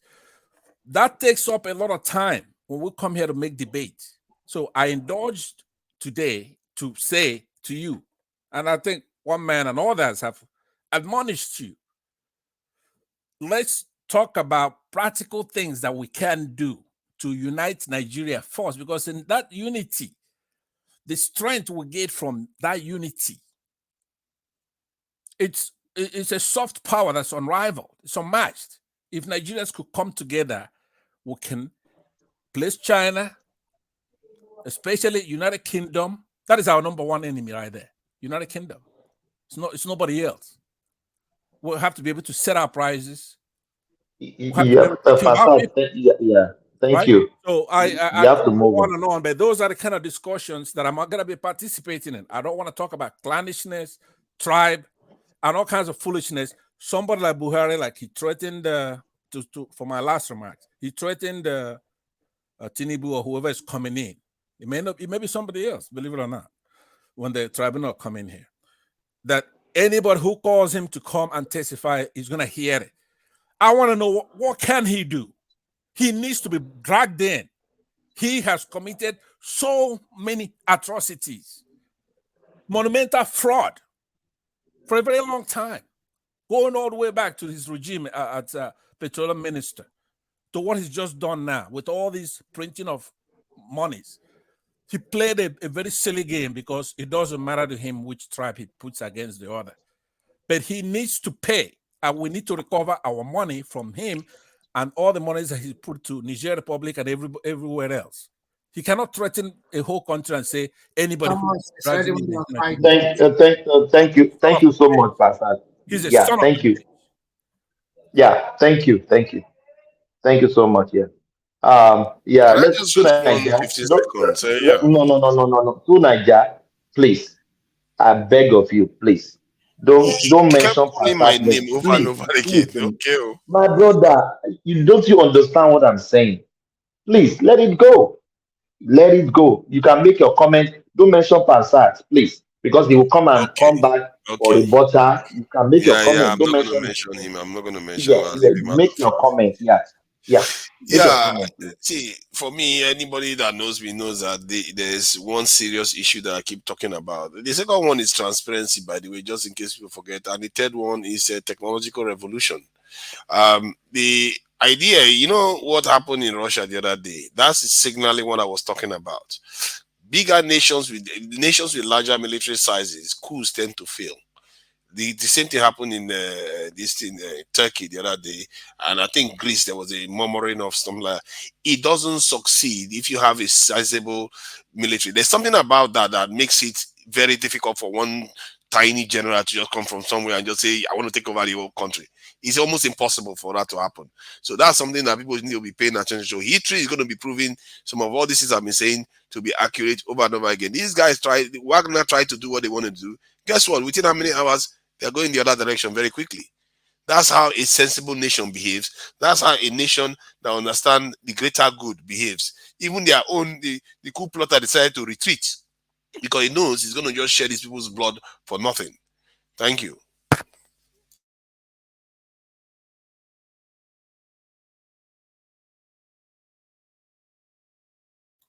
And why is everybody quiet? Okay, I can carry on now since Remy, Thomas has no, gone. Remy. Thomas is gone. I was Hey. waiting. No, I'm here. I'm here. I was waiting for Remy to come in. They use Who is their local language to share their experience. who is that? Yeah. Remy? I thought you wanted to come in. Yeah. We don't have Remy. Yeah. Can anybody hear me also? We can hear you. I can hear you loud and You clear. can hear me. Yes. Adewale, yeah. Just please respond, please. I don't even know what I'm responding to. Pastor has took us to the deep waters. But Pansanta and the old see everything he said. Some we agree with, some is just not. I don't know. But the bottom line is, without I don't know. Two Nigeria said Tinubu went to Paris and he didn't do this, he didn't do that. Look, uh, at the international level, international relation is deeper than what you guys think. It's deeper than all those public rhetorics and all those um, brigade speech, the likes of Hutus and Ramaphosa's and all that given. Sometimes they do that just to satisfy their domestic audience. But I think what Tinubu did was excellent by showing up, but not necessarily being heard because whatever you want to do, you are being seen, you are being measured by what you say. So you want to make sure that you pipe low because this is your first international outing as a president of the country. So you want to be measured, you want to be calculative, and also you want to, get to know other head of state, get yourself familiar with, and personal relationship will build, will start, within that short meeting. So, and never can tell. Perception is everything. But I think the subsequent outing will also, he'll be able to handle himself well. And I believe he will be able to, I mean, we all knew Tinubu is capable of making public speeches and all that. But, I think what he did was just to make sure that it was seen, but not necessarily heard, so that whatever he wanted to do, he'll be able to achieve that without drawing unnecessary attention uh, to himself or to the country per se. But by and large, he did excellently well. He handled it well, and hopefully, next outing will be more successful than this one. But he need every penny he can get from these people because Nigeria is broke, and sometimes this time around he has no choice than to get whatever he can get. But all the same, Yes. great discussion tonight. Thank you, everybody. So the reason why I was saying that Prince Daddy has started again tonight. I Hello, Thomas. Yes, I can hear you. Yeah. Go on. Oh, okay. Simba, You go want me on. to talk? Yeah, respond. Yeah, Yeah. this problem of saying Tinubu did not talk on this Paris meeting and all those things. To me, the way I just look at it, even before when he made mention of that Paris meeting, initially we were all speculating he was going to receive the booster and whatever. After that, he said that he collapsed, he has been rushed. Now he got there. No, it was not it was not received by Macron. It was only minister that received it. You know, all this to me, I don't know why we are all engaging in all this kind of rubbish. To me, I see it as rubbish. And we always look for something to say about this man every time. Even if he goes to toilet, he will tell them maybe he will not be able to defecate, or maybe after defecating, he might be having constipation, he might be having diarrhea. All these things. To me, it doesn't really make sense. This is his first outing as a president. Even all these people that talk there, I look at their speech and I cannot even look at anything. I can't see any substance in their speech. But because people are talking about it, then we also join them. If you see what Nigerians are Simba, come vomiting, on, man. Come let me on, finish. You man. have talked This is to bottom Niger barrel on stuff, man. Niger Watch yesterday. Come and see what they Simba, are just talking about. Even Simba. if he goes there, he might be urinating, he might even be defecating, he might even collapse, he might even have sinner, he might be able to not, he Simba. might forgot so many things. Simba.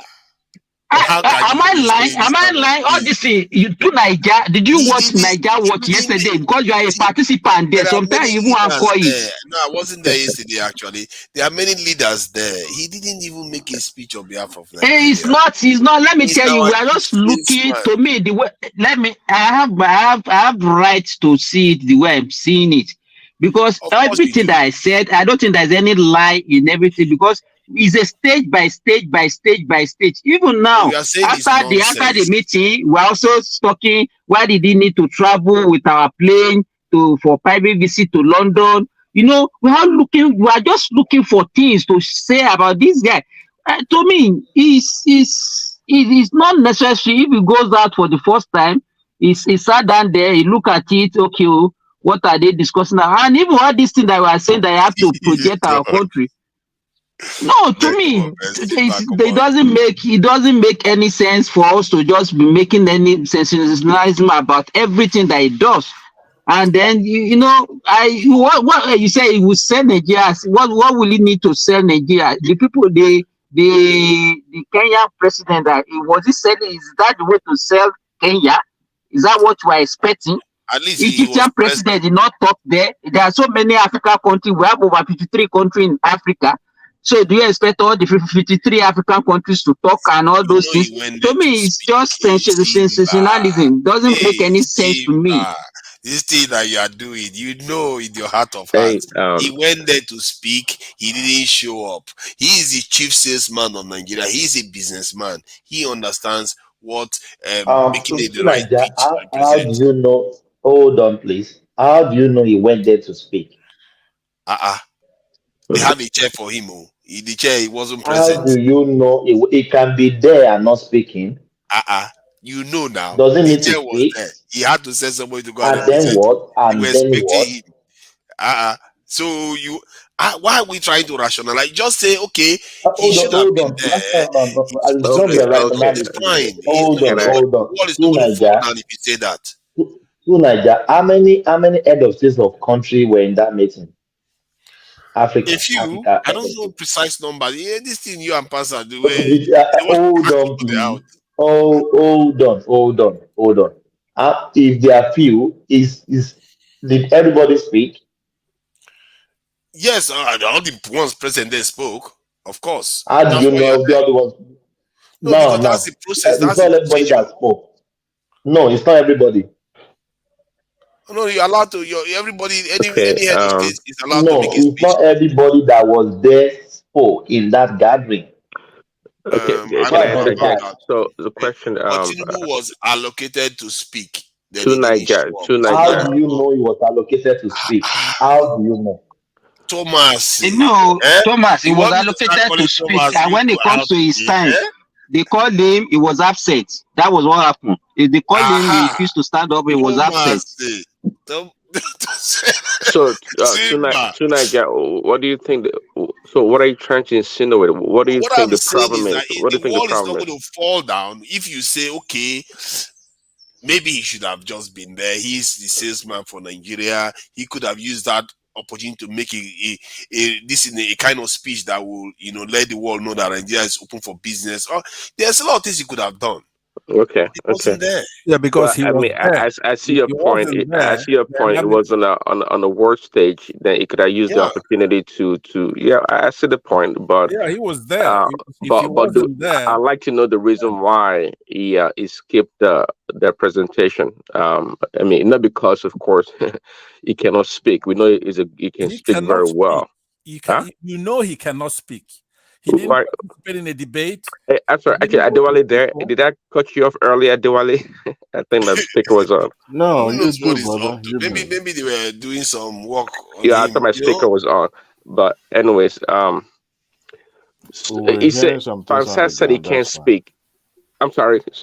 We were hearing some Yeah, that noises was on the me. I ground. Oh said That's that he fine. yeah, cannot I speak. think I mistakenly tapped my microphone. But anyway, sorry. Um, Pansat, we've heard Tinubu speak. He speaks very well. And when he speaks, is more commanding as a leader, unlike someone that we know. Okay. S- Who is that someone? Who is that someone? Peter uh, Obiadi. let's not go there. That's someone we're talking about. Let's not go there.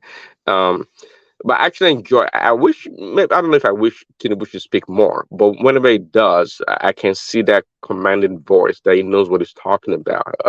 I can hear a brilliant person speaking. Prince Daddy, let me be honest to you. I don't listen to Peter Obi. It doesn't make any sense to me anytime he's speaking. I don't listen to So him. one thing, Thomas, I am very sorry. the if way you I go don't on, listen to him. Obi you was in don't that like I him. don't That's listen to why him. you don't he would listen have to him at he all. would have He spoken very can, well. yeah, Would yeah. have presented the country. Prince With Daddy has the we have floor. all this Fansat, stuff we're talking about Fansat, right you have your floor, now. please. No, Let Prince I'm Daddy trying speak. to move the discussion Fansat, along. please. I No, said please. I said please. Thank you. Prince Daddy. Yeah, thanks, Thomas. Yeah, so yeah, but one thing, I mean, these obedient people, so die-hard obedient followers like Pansat and maybe two Nigeria. I'll tell you, one thing I know for sure, I thought about it a few days ago. Peter B occupies a unique position in this world. It's probably one millionth of a percentage of the population of the world, because he is a man that became the governor of a state in Nigeria, the most populous black nation in the world. He became a vice presidential candidate. He became a presidential candidate. So Peter Obi's resume actually, compared to, for example, Barack Obama, is a superior resume. Absolutely. There's no doubt about it. He has accomplished a lot of stuff, and someone was estimating his worth that he's probably worth about 50 to 100 million dollars. That's a lot of money. I mean, so Peter Obi is a unique individual in this world. His position in this world cannot be taken away from him. But it came down to a matter of choice and quality of a candidate. That's, to me, that's what it came down to. So me personally, it's never been a knock on Peter Obi, because I have nothing against him or any animosity, not at all. But the problem with Peter B is that I think is that people try to paint Peter B as this genius, this super smart guy that knows everything, and it's not. You know why? Not because we're making things up. We've heard him speak. We've heard him answer questions. I mean, his intellect is not the top notch. He does not have the highest okay. IQ in the world. Could I push back on that, because you say that a lot, right? I have never heard anybody, and I frequent a lot of these platforms. I listen in. I pay a lot of attention. I've never seen anybody, or Peter Obi himself, which should actually be the metric here to measure that. He has never said at any time. Say, matter of fact, he said the contrary. I want to listen. I want to learn. Nobody knows it all. Well, see, hold on. See You if I understand have what the I'm floor. saying? No, well, You see, say I that a said lot. One it's night, not. It's let hold me on. help you It's on this. no, Let me no. help. I don't need any help. I'm not saying. So Peter B is is a crafty human being.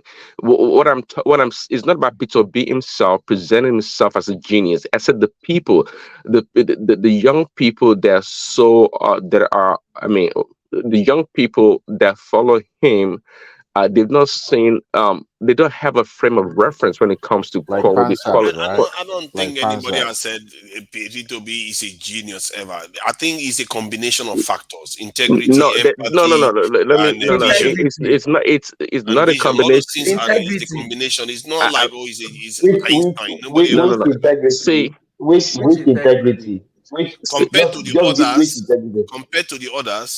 seriously, Peter Obi is a thief. Peter Obi is a he's king. thief. Tinubu is a thief.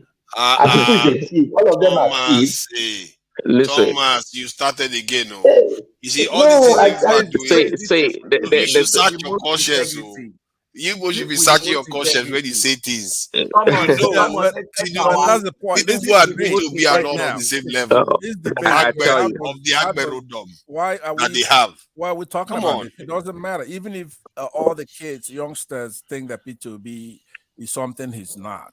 Uh-huh. Why is that such a big deal? No, it's not. Well, it's not a big deal, but people will experience, know how to appraise certain things for value, and Peter, because of the media space, that the social media space, it seems to have more traction in a lot of ways, and is being presented to us as somebody of value, and is not. That's the By who? problem. Who's presenting it to you as Like people like yourself, as an example, okay? that Well, I thinks have never ever done that. What I've done, what we hold on. Pastor, come on now. I Come just on said that now. if Come P2B on was that now, Pastor. conference, I Come can on assure now. you that he would have spoken at that conference. Oh Right? my So no. God. I I presented him Come if on, as please, better Daddy. than the other two.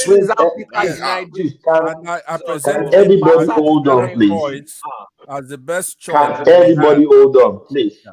Please. If I said everybody, hold on, please. Pastor, Yeah. don't you know we listen to you in all platform you always run to? Well, present it. I'll give you What are you talking $100. about? I'll donate $100 for each clip, each moment that you saw me present. I'm gonna wait right here, right now. Present. Pastor, let's Present. just move on. No. I'm Let's move challenging on. you. I would donate $100 for each clip of me okay, presenting to be fine. outside of the discussion we're having. So is it Peter B? So are you not a supporter of Peter B? Is that what you're saying? I am a supporter of P2B. Okay, so that's what I'm saying. So when people talk about Peter B as being somebody of great relevance, of this genius that knows about politics, economics, and all these things, and we put Peter B on a scale and I praise him, I do. I mean, Please, Daddy, sorry. Pastor, Yeah. you are more intelligent than Peter Obi. Peter Obi is a zero. If I don't even, I can't Come quantify on, him. Hold man. on. Thomas, stop it, man. Yeah. That Come is my on, opinion. Hold on. these Hold on. My things, brother. these things Hold you on. say, Oh, no, no, Thomas. no. Come Hold on. on. Let's elevate the No, no, conversation. no. So, Naija, this is my opinion. Yeah. Well, If Thomas. if Pasat is speaking, it sounds that somebody that has IQ more Yeah. than Peter Thank you. Obi. Thank you very much. But let me No, tell you. I'm not patronizing you, Pasat. I understand. Let's be Hold on. no. I'm not patronizing you. Listen to what I'm saying, right? When you go, let's say you go into an Come elementary, on now. right? You go into elementary school, the teacher may come out and say, hey, look, if you have 10 classes, I'm going to give you 10%. 10% of your grade is going to be based on attendance. 10% is going to be based on your homework. 20% is going to be on your midterm and finals and stuff like that. So you have the rubric of grading somebody, right? It doesn't have to, it's not purely academic sometimes. Peter Obi, I cannot shine his shoe when it comes to humility. Somebody being humble. Forget about humility. We are not going to hit humility, my brother. This We are has not going to hit humility. but listen to me, Thomas. I'm talking of somebody that has brain, IQ, let me finish. functioning IQ. I'm almost done because I want to put a closure to this particular debate. We are both that, right? All of us here, we are both that kind of debate. We went through that process, so we got to see each one of these see, candidates. I'm not sure. What listen, The Waziri of Adamawa has his own and his own negatives. Obi has his positives and his own negatives. Okay. Especially when it comes to what we need now. Do we need somebody who's tougher, who could actually do what I was telling you, go there, seize all those oil wells, everything that's not producing for the country? Okay. Because there's an Since argument that capitalism is better, but in some cases, we're not matured enough to practice it. In essence, recover those assets. Maybe he can do that if you look at his antecedents as a governor, the way he governed. And what is that antecedent that you like to reference to? If you go to his state, right? Anambra State, when he was the erosion, the eroded land mass of Anambra State, we have that problem in the entire South. And also the Prince to ask to Saludo cannot even generate enough from the state of Anambra to pay for common amenities or social services in the state. Yeah, listen, I prefer. Listen, let's not mix Peter B as the Anambra, Peter B as the topic of discussion here. Let's put a rest to some things. Number one, do not be perturbed by P2B supporters who try to elevate him to more than he is, right? That we have that idol worshiping in third world countries. Okay. Okay, I'm glad you agree with me now. So I'm not making things up, right? So do you agree with me? You are making a mountain out of a molehill. You're not making things please, Thomas, please, can I interject, please? Go ahead. Yeah, you see, since this election started, everybody, any commonest man that has a platform to speak, like me, they came out talking so much against, they use all kinds of words on P2B. And P2B don't even have time to respond in all these bad words they used to him. Look at what Thomas just said now. I came on this live now because of what Thomas said. I've been hearing a lot. How can Thomas say Pansat is more intelligent than P2B? Just because we have a platform to speak. Why are we so degraded? Even if it is your personal opinion, but for God's sake. You see, we in the South, the last week, 4 days ago, when people were having a platform here, people were saying the North is more tolerant in religion than the South. As in, I tried to come in, but Thomas not let me come in. He put me and removed me again. So I was listening by the side. How can you say the North is more tolerant in religion than the South? These are all the arguments people make. That is not true. Now, for example, can you call a northern politician the kind of degrading word people are using on a platform about to be in the North? You cannot do that. You can never do that. Eh? Yes, you guys do that a lot. You said a lot about Buhari. Yeah, what are you talking about? No. It is in the South. We in the South be more moderate, more liberal in Nigeria. When you say the Nigeria is more liberal, more educated, more productive in the youth, it is in the South. When you say it is more like you can have Southwest. I mean South, the entire South, because there is Islam in the South also, which is they do and Delta. They do and Delta, we have it. See, let me tell you. See, I can tell. I don't know if you've ever lived in the North, but let me tell you one thing. Hold on a second.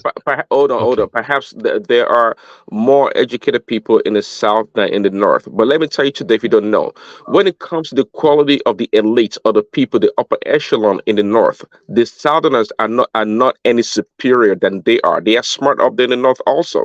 They are smart. And that's, if you think about it, that's why they always dominate you people, because they know how to strategize, they know how to work together. It's okay. It's okay. We what I'm saying is that yes, they know how to work together as an elite, not as the population entirely. Well, are we better than they are in the North?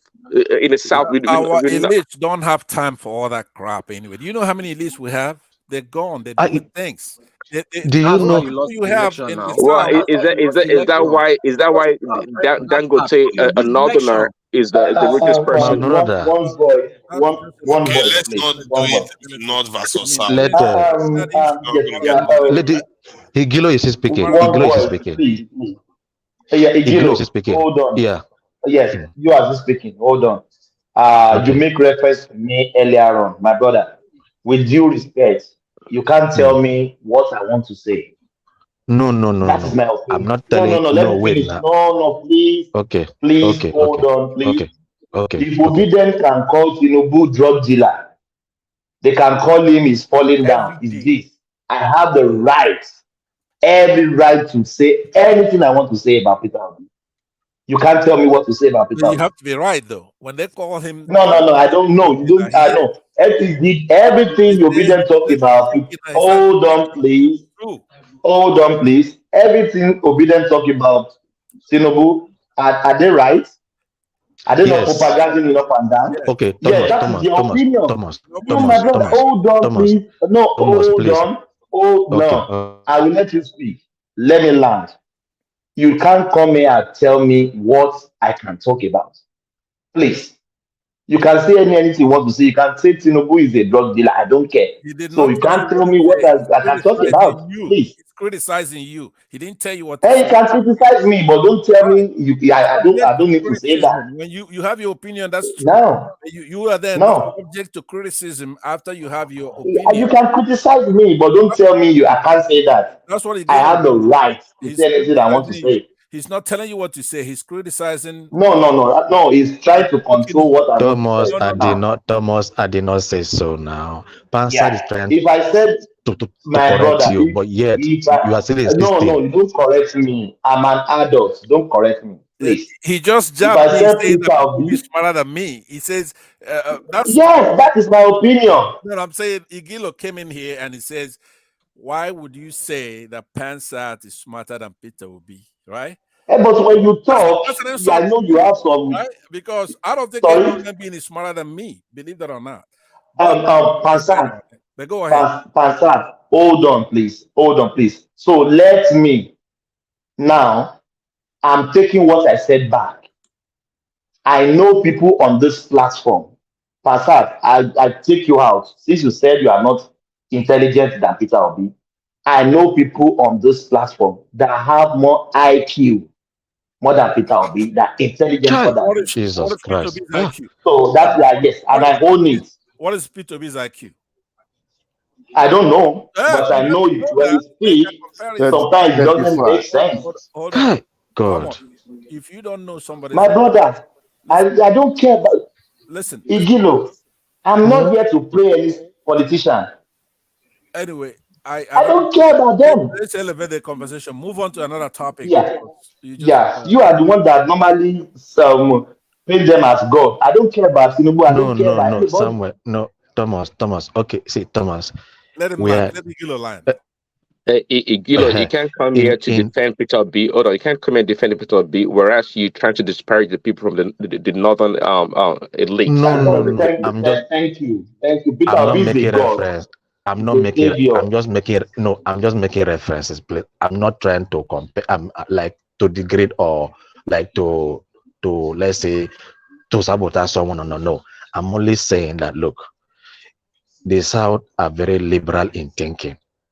Well, because I'm not trying to rephrase. I mean, is it to let me say to like to bring up what people have said before, based on what is happening today. So I am saying that the kind of derogatory word that have been spoken against Peter B in this platform, if in the South they call our politician Can I Okas and but I say we cannot ask you a call this. question? Wait, Can I sorry, ask one you a second. question? Yeah, wait, please, 1 second. I was trying to say that we cannot call those names if we are in the north. We cannot call our politician this kind of name, including Tinubu himself, that we do be there called Tinubu.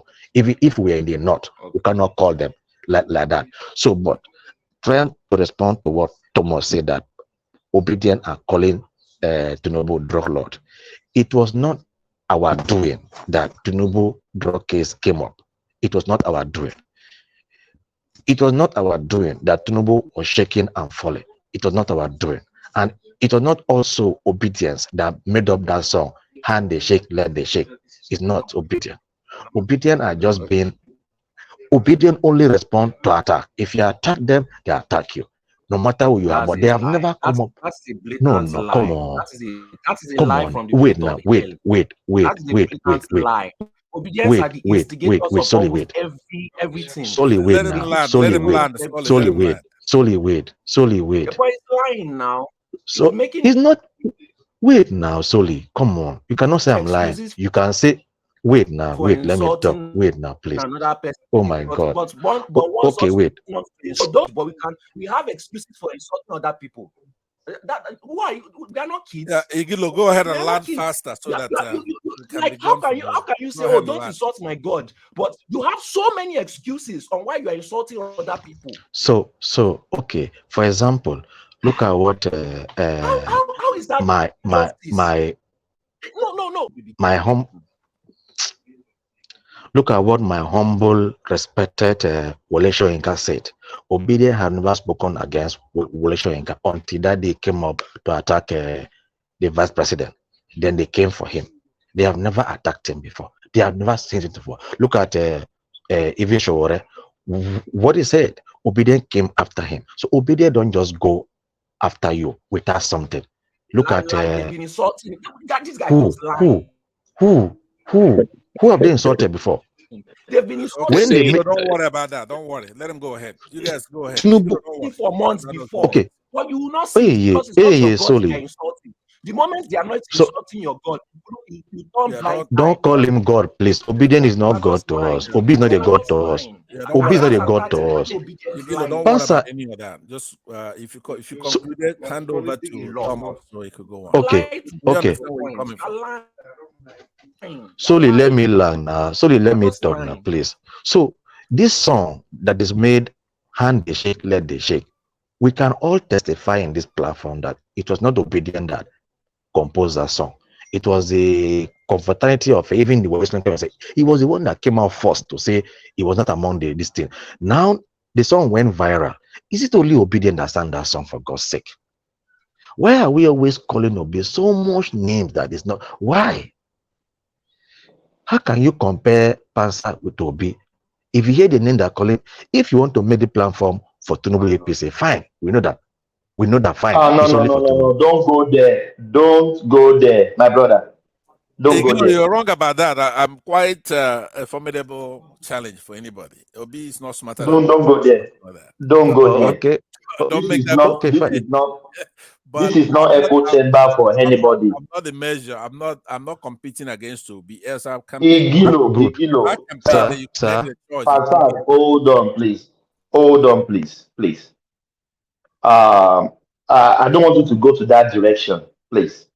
If we make this platform Tinubu's platform, you that is talking now and Passat, I will not let you talk. Why is that? I'm not against No. anybody. Hold on. What they have to Hold on, please. Listen to what Igilo said. He said, if you want to make this platform Tinubu's platform, let us know.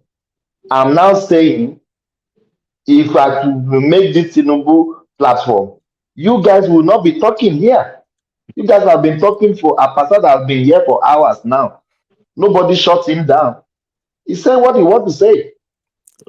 Prince Daddy and Remy and Adewale, they all shut me down. But go ahead.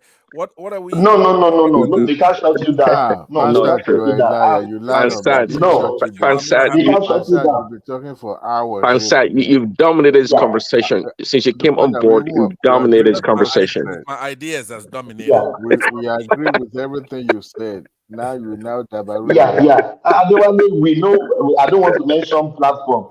We know some platform. You can't even mention Tinubu. They will kick you out.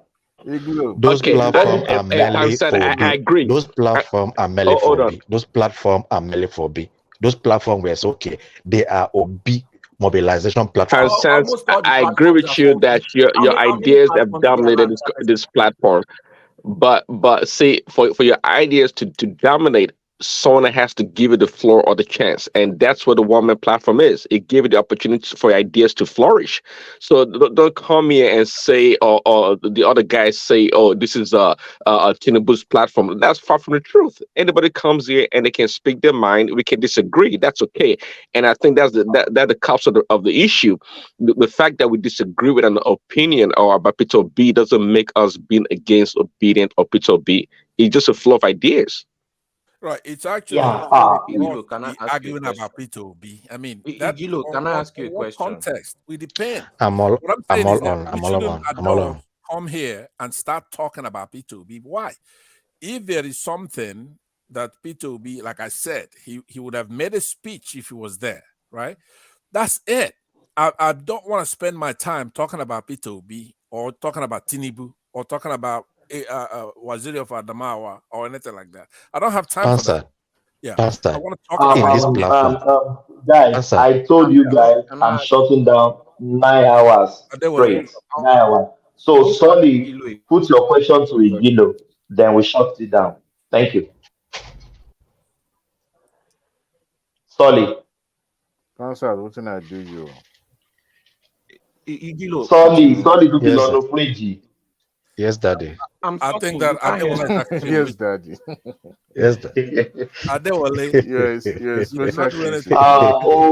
Hold on. The next voice I want to hear is Igilo, Solly. when you go Solly, back put your to other question to platform, Igilo, then we shut down. Yes, Daddy. so if You're a not bad you, man. Go on now, Solly. will you go to Don't you other have your platform question?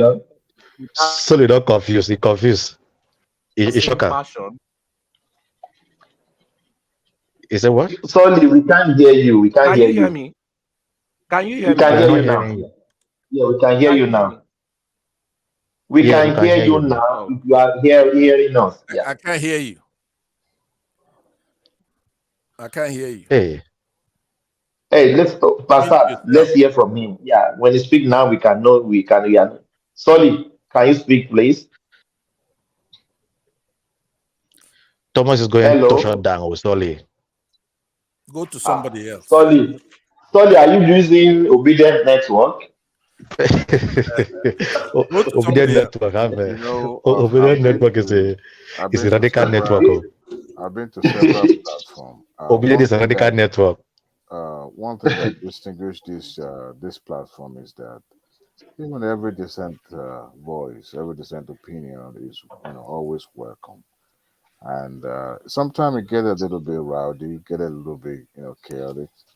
But I think I've never, for once, yes, people might be a little bit on the edge sometimes because of what somebody said. But here, I've hello, never hello. seen people being, you know, Guys, are you guys still available? So we make it 10 hours. So because I want to shut it down before. It it's depends okay. on people. Yeah, so 10 hours. If you guys still here, we'll okay, make it 10 hours. Sharp. you Yeah, speak because I your think people still have something to talk. And Mike is on the background. I know Mike wants to say something. yeah, Yes. Adewale, yeah, let's hear from yeah. Adewale. So We shut it down 10 hours. 10 hours. whatever anyone said, I don't, I kind of agree with Pansat a little bit about his submission earlier today, but it started going south after maybe because we praised him for at least for once it was making sense and speaking to what everybody agree with.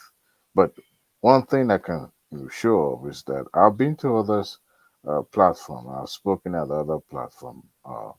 But when it comes to issue of who you voted for, who you supported, and all that, it's always bringing this little disagreement that people have.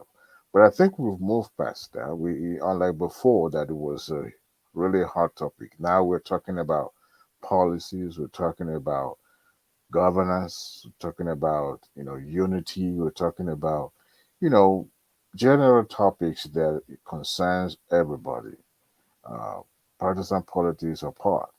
But now we're talking about things that it's going to project Nigeria to the next level. So, and most of the discussion lately has been around that kind of topic, unlike before when people talk about individuals and all that. I understand that some other platform they talk more about, uh, Tinubu or Obi and all that. But this is different. Adewale, have you witnessed a platform? The 9 people on the, I don't want to, one man said we should not mention names of platform. The 9 participants on the screen, they are fully obedient. If I said obedient. And if Can I tell you one why? person I will Can I cannot tell mention you please why? names. finish, Thomas, please. Thomas, thank you for Cannot saying that. I Thank will you for mention saying that. names. cannot If finish, you go please. to what do you call this Cannot show? don't mention name. Don't mention name. Why One man not? said we don't want to no, he said we should not mention name. That is Oh, instruction given to me. You know, I oh, have a boss. Okay. Yeah, so this, So, yeah, we know this. We know those platforms. Adewale and Thomas. Let me finish it now. We don't Let own a me finish. platform. I don't own a Can I platform. please I mean, why finish? you even raising the issue? We don't own a Can platform. I please? Who else no, please owns a nobody's platform talking here? about you, Pansa. Nobody owns a platform here. So why are you bringing the issue? Can I Yes. tell you why? Can I Thomas, please? I want Can I to please tell you finish? why. I I want to haven't tell you why. finished what I'm talking about. No, Okay, I finish haven't up. finished. Finish up. If I Finish finish, up. then you can respond. Have you been on the platform or you are watching a platform? 9 people will be a radical Obi followers. And if one person, just one person, speak against Peter Obi, they will cause his family, they will bully that person to leave that screen. But people come here every time. They talk nice about Peter Obi. We will never bully them. We are very accommodating. If Kwankwaso supporter come here, we will listen to him. If Shore supporter come here, Ajali Koko is a Shore supporter. I am Adewale supporter. People choose their candidate. They come here, they speak. We never shut them down. Nobody will bully you out. This is Thomas, thank you for saying that humble. too. This igloo that was accusing, he's saying the North, you don't have freedom to say anything you want about anybody. He just exposed him. You can't even go to any obedient platform to even question Obi. hold on, Mike. So igloo, what are hold you on, talking about? Mike, hold on, Mike. Igloo, I haven't come across him in any platform abusing anybody that doesn't support Obi. Maybe he's using a different name, but I haven't heard him except Pansa. Pansa is No, the only one nobody, that no, hide we didn't say igloo. behind Okay, let me respond to you, behind keyboard Adewale, and listen to will be this. and be abusing everybody. Listen to this. Now, Thomas. Anybody that even debate against Obi, Tipasa be telling Dr. Damage and all those, all those people to ban them, remove them. You know, Thomas, there's something called a marketplace, the market forces, right? That's what's supposed to take care of those kind of things you're talking about. If the market figures that you the way you claim to be here, then you gotta get all the views, you gotta get all the participants. Igloo, right? the Northerners are more liberal than you. They are more liberal than your say that 9 of them or 10 of them are talking about P2B. The market is gonna make them lose viewers if what they're saying there is not true. But I know if you're talking about the platform that I think you're talking about, they boast of 1,000, 2,000 people sometimes. Even look at what is his name? You say don't mention any platform, but I know the platform you're talking about. I don't adhere to any platform. I go to the platform that we all go to over the weekend, Saturday. I don't agree with his moderation policies. I don't like the way because they allow some non-obedient to come in once in a while. No. Yeah, You know the funniest he allows no. He allows doesn't. people He who are chastise them, but you, Pansa. I haven't landed. I'm gonna come to me. So when you come to me, you out. All right, when you come to me, there's something you have to understand. I'm a Pan-Africanist. I'm not tribal, right? But in order to arrive at that Pan-Africanism, I never hear this kind. That's the heaviest lie I've heard this year. So I have dedicated myself to stamp out the Southwest myopism, right? They're very myopic. The godfather of tribalism just came here and told us. Hold this boy right here. This Mike. I cannot get a word in here. He won't let me talk. This issue they're raising. You can't tell you. You can't be telling us heavy lies now. What you see from me? I can't say I'm not a tribalist. My war on this our Yoruba brothers who are very myopic. As a matter of fact, just contradicted yourself. In 1999, that article is prophetic. Go and Google it right now. It's called "Yoruba is a Problem with Nigeria" by Really? Says the people that always want to burn it down, burn everything down. The solution to all problems is burn the country down. For a long burn time. The country down. That article, that's the problem. And it burn tells the country you exactly. Down. I mean, if you read that article and then go see when he wrote that article and see what played out in this election. Who wrote the article? Sanusi Lamido, the former emir of Kano State, former CBN governor. Just Google it as we're talking. The best friend of the Yoruba people now are the people from the north. They are their best friend now. No. There's no best friend. Now, not be the best friend now. Forget that same There's no that best same friend, my friend. who are the looking same Lamido will write that thing. You see the best friend out now. there of Tinubu. So all those are just drama. He's there. They're all in it together, all, and then we have our own elites. So Konocha was not part of the elite, I mean. Who are All those we mentioned Ojo Carlo, right? He's part of those people. Thank you. Iglo. So what do you have to say about that? Right? All of course, we know now. That is why, so the Igbos are best friends too. We are best friends of the Igbos too now. All these people by selection. By who? By Which, selection. okay, the northern one too is by selection too now. But when you come to it though, the Igbos, the youth, right? Young people, they have their politics in order. So now we're winning. That's why they lost the election. Sure. You people here, especially on this platform, right? And those who listen to you, they're always trying to burn the country down. Cut it out and join the rest of the youth from Edo State, from all over. South. Join who? Southeast. You're telling us to join who? And that youth from where? Bring the country together. No, we are not foolish enough to be. You can't be joining foolish people, man. No. Like this mic right here. We can't be joining losers, man. You guys are losers. How can you lose the election and be telling me to join you? I'm listening to lies. That's the answer. So my problem with you, like I said, Panster, don't advise us to come and join you, your youth. You guys are losers, man. You have to mute this guy right here. You have to. No. I'm telling you, you are advising us. No, if they will mute somebody, it's you that will mute, man. But you are ridiculous, there. Intellectual. Mike, calm down. No. You tell your uncle, Pastor, to come down. Okay? So please mute tell your uncle. Some of you have been here propagating bullshit all day. Okay, Mike. Hold on, everybody. They've been talking all day. It's my turn to talk. Hold on, please. Hold on, Mike, please. Let's mind the word, please. Let's hear from Mike. We don't even let Mike speak. Okay, it's my turn to speak. Answer. You walk on. Mike, let's hear from Mike. Yeah. So Iglo here is just super hypocrite. Are you and drunk then Mike? Panstat here is just a pathological liar. Panstat just told us he's not a tribalist. Are you drunk, Mike? Are you drunk? Okay, Iglo. Let me. No. Shut up. Mute yourself. It's my time to talk. Just mute yourself, man. The something is there. Oh, Thomas, put this guy in the background, man. He's a grown man. I can't discipline himself. Yeah. Iglo, you accuse of Northerners of people not being liberal. That no one can say anything about them, this and that. I've been on Northern platform, Northern people.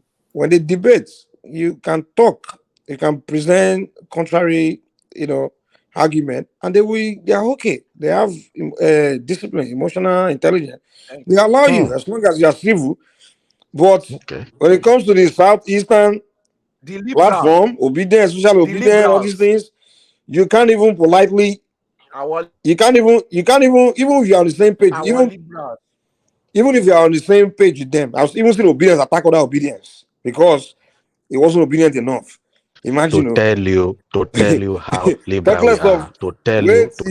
Wait, don't come on. I've seen even Tunaja was being attacked. Tunaja get attacked and is obedient to because they say it's not obedient enough. And they threaten him, they threaten his life. He's not obedient though, just because he tried to be a little bit, not be too extreme obedient. And you are telling me that, the Northerners, you can't, they are the most down, on liberal. They are, will not allow you to criticize, talk. That's a lie, man. The people that are very extreme. In fact, I think if anybody even go to the Southeast and say anything about Obi or negative or just criticize, he won't survive. They will take his life. I know that one for sure. Do you know that last week? No, I'm telling you the truth. I can show you a video. I can show you a video of Southeasterners when Kano was arrested. They were pulling Northerners out of vehicles and they were beating them, killing them. Northerners in the Southeast. Oh, forget that matter. No. It's true. I'm telling you. That's something that will happen in the North maybe 50, 60 years ago. The Northerners have become civilized. They don't do that anymore. The only place in Nigeria that people are still backward, where they will attack you, they're still tribalistic or heavily tribalistic. It's the southeast, and then some little bit some south, the some southeast, most the south have southeast, been Igbo they behave along with you, some of them. Good the night, But everybody. the southeast, the southeast, south, let me the tell you, southeast is the southeast. listen. Statistic will show you that nobody, no, if you go to southeast, it's the only part of Nigeria where you won't see other tribes living there. That tells you that you guys are the most tribalistic people in that country. You guys are non-liberal at all. You This is don't tolerate the other conversation people. Mike has every night. You guys, You are very extreme. you do the most tribalistic thing, but Talking this try to nonsense portray every that you night. are not And all the time, Thomas, I as if guess So people you like can't to see make hear we their that, eyes. right? divide the That's not what country we're talking now. about, right? And now Let's that divide the we've been country. asking you to let's divide it now. But why you guys have been the Let's one divide afraid? the country. In fact, Iglo, do you know that? Do you know I that don't think anybody Southeasterners, you guys have been the one keeping the country together? You know that? No, Yes, All you right. are. that is a fight. That is a fight. Let me tell you. Going Let me on tell now. you Let's why. divide the Let me tell country. you why. Now, you You guys want me to have tell you why? fun. I'll see you the And next even time. Pastor will agree with me. Igbos, I'm the Southeasterners, you guys have been the one keeping Nigeria together. okay, And you fine. guys No, always it's a come here lie. to. Mike, this That's why you guys will conversation tell we're us that you are the most having, Nigerians. your time. I mean, why are you wasting your time now? You see I'm all not lying. Like you guys have Mike, been the one keeping how has Nigeria it been? together Mike, because be it's here. so hard to split that how? country because Mike, you guys are how? everywhere. Okay, no problem, right?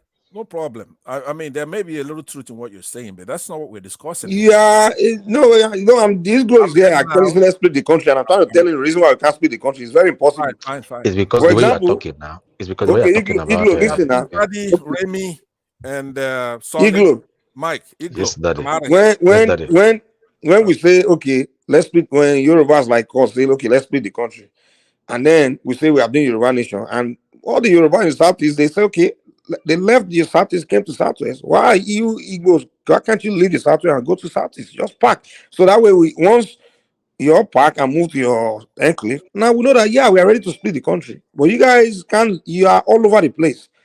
It's so difficult to split the country because we don't know what to do with you. You are occupy everybody's place. Those ones are the few And you business cry in people. everybody's place. If we And divide the then country, wait now, it wait. doesn't mean that people will not still be in your country. No, No, we're no, saying no. That's not the way you start. You first everybody move to their territory first, and then from there we split. And two, another thing is I can't, when they offer you your okay, when the government offered Namdekanu the Igbo country, he refused it, he rejected it. because Igbo country has a more larger map than what it was being offered. That's the truth. Oh, you must take Ijo land, Yeah, and you must take Yoruba land, you must take Calabar Ijomo, land. of course, of So Wow. you are the course, one of keeping that you are course. not You ready are to not go. You ready. are the one that's You not are ready to not go. ready. You are not ready. You are not ready. Igbo You are nation not is ready. not Biafra. Biafra Serious. You are not No, emprises of the serious. south, south, and southeast. you say That let's is split the Biafra country, nation. right? And me Yes, Yoruba say, okay, wait now. Okay, what you are telling me now is you say let's split the country. And me Yoruba say, okay, I want to go. Okay, I'm ready to go. But you So are telling me right now that I you're think not that's ready to go. sorted. you are not. Oga, Mike. I mean, Yoruba say they're ready to go. Igbo and No, the me and 20 you, we are others. talking here now. Me, I'm telling you that I'm ready Okay. to go. But you are not ready to go. So why you telling me let's split the country? Mike, I have been fighting to go since 1960. You have never fight to go. There's never been a time the Igbo say they want to go.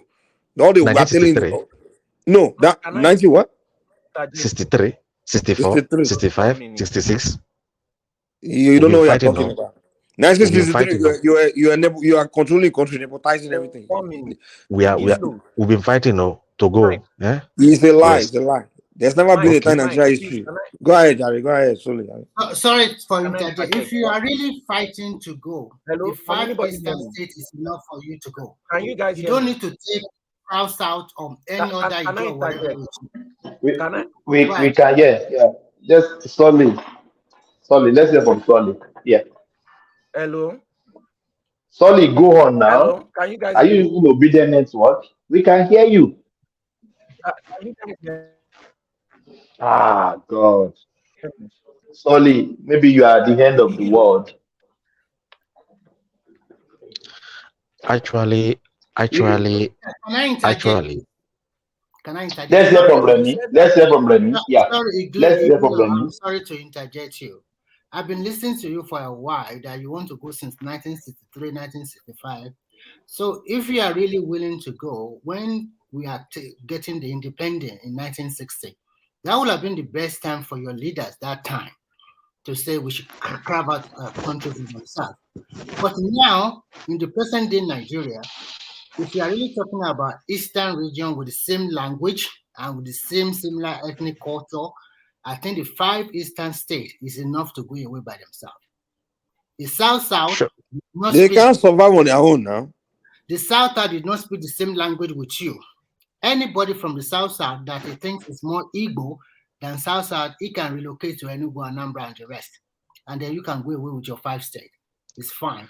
Now it's left for the Yoruba people. If they are comfortable with Nigeria, they will remain.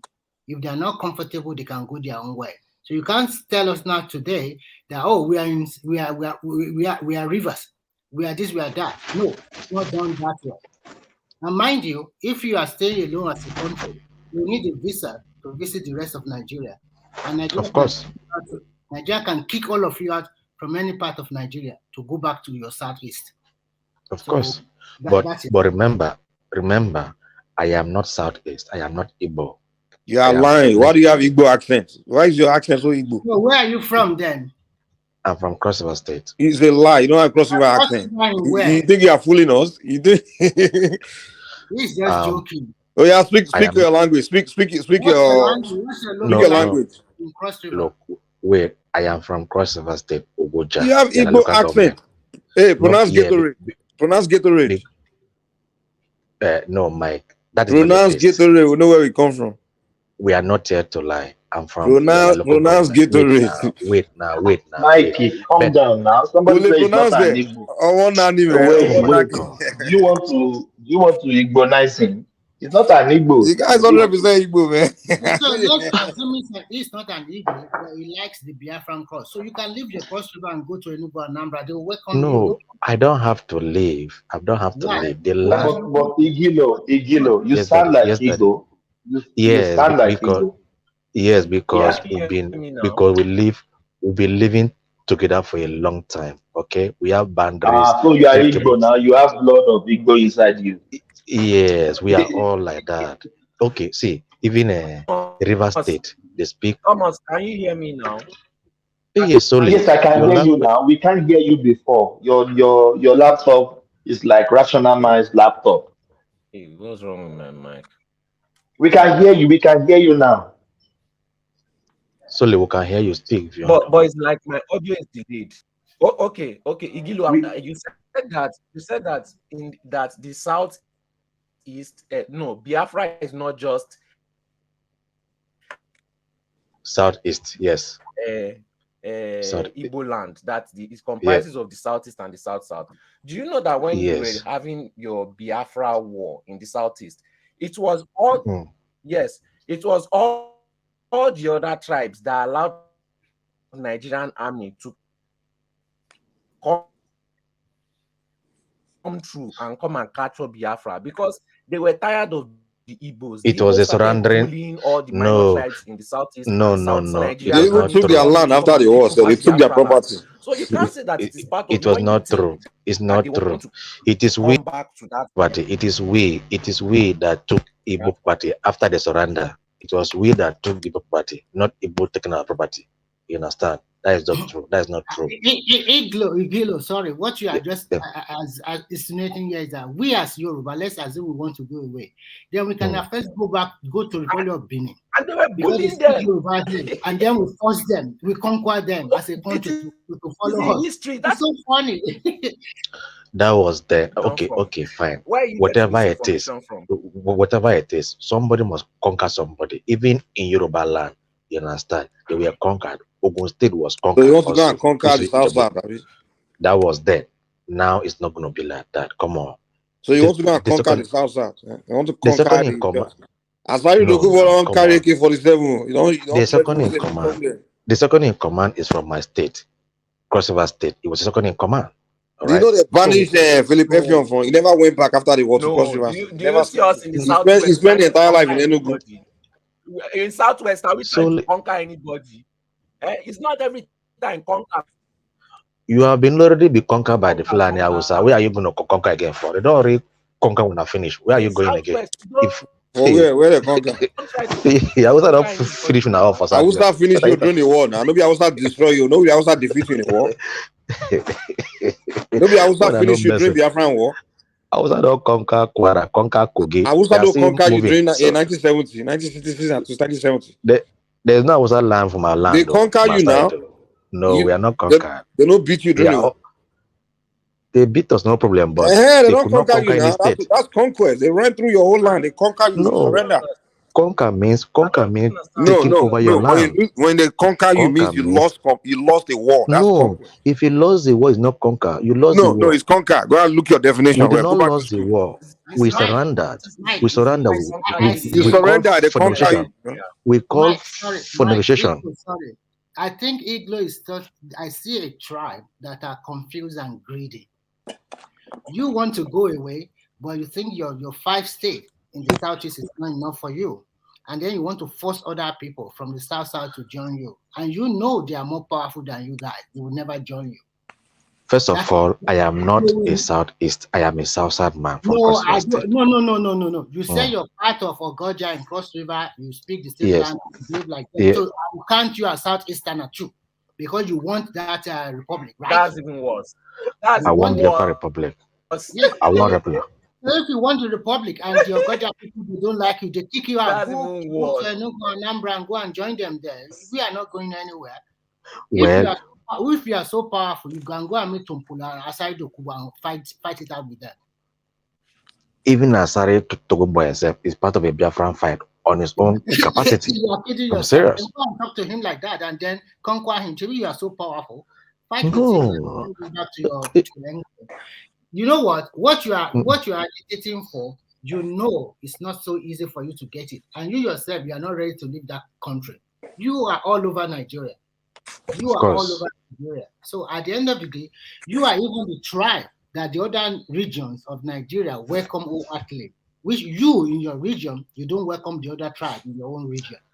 Because there is nothing in that land to look about. So when there's nothing in that land, why do you want to? Why do you always have excuses for the bad things that you do?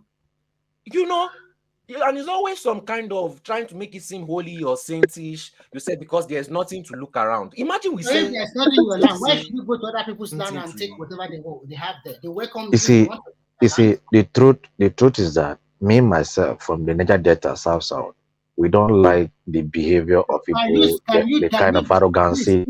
First, denounce the Niger Delta. You are not from there. You cannot be fighting two things. Are you a Niger Wait Delta? now, come on now. Thomas. I don't want to confuse Thomas. Yes.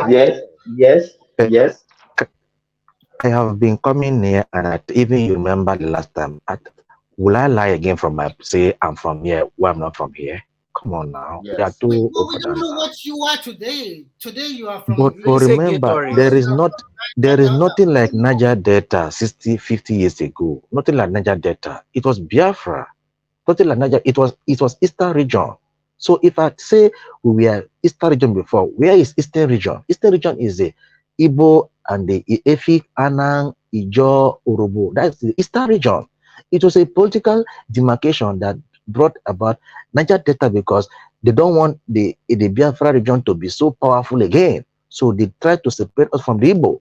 And that was what they did. So I am saying. And what about Yoruba and Midwest? So no, forget about Yoruba. No. Listen.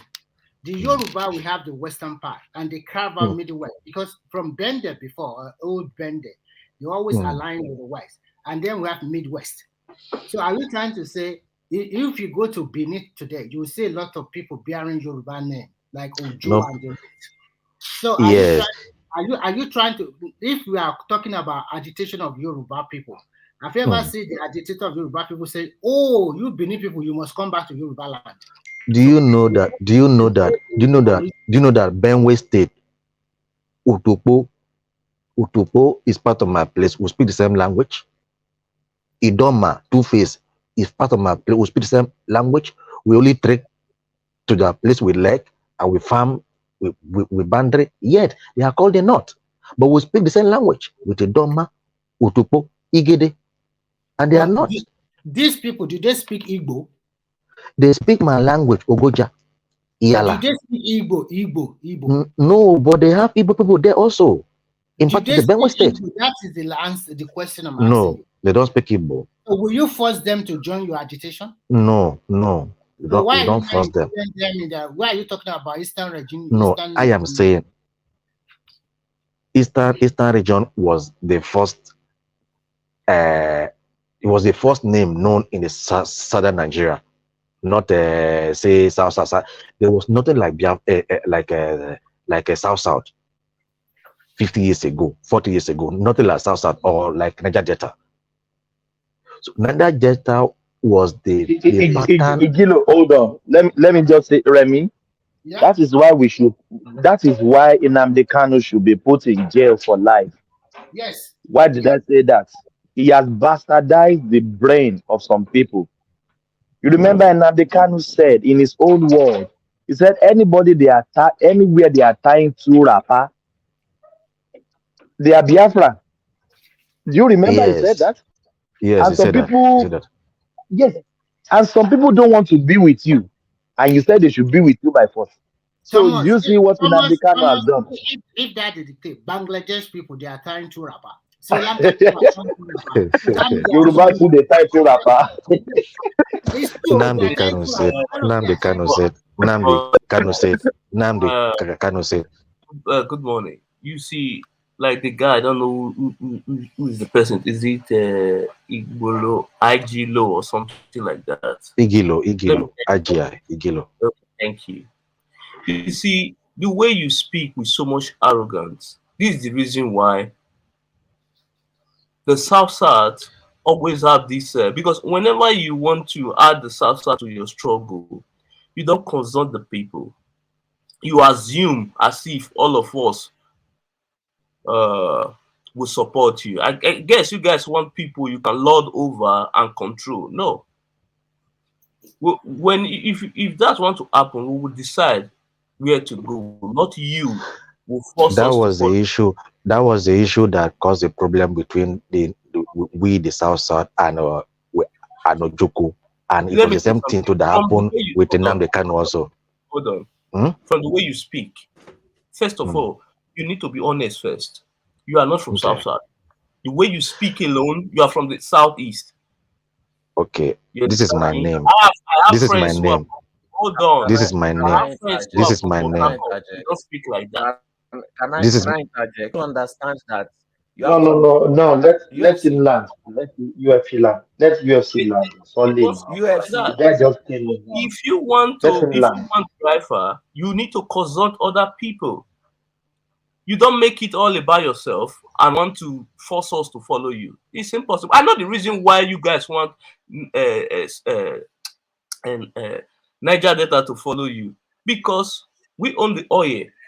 It is all about the oil and gas. You want control over that. Because if you look at it, let's be honest. If you remove Niger Delta, there's nothing there in the southeast. There's nothing except palm fruit and few other things. There's nothing there. You want our oil and gas so that you can decide on other smaller ethnic group what they are going to take and all that. No, it's not going to happen. If we want to leave Nigeria, if it comes to that, we will form our South will form their own country, not with the Southeast. At least we have, like, I'm from Edo State, we have common value with people from Delta State and all that. So we'll go with those people, not you. Sorry.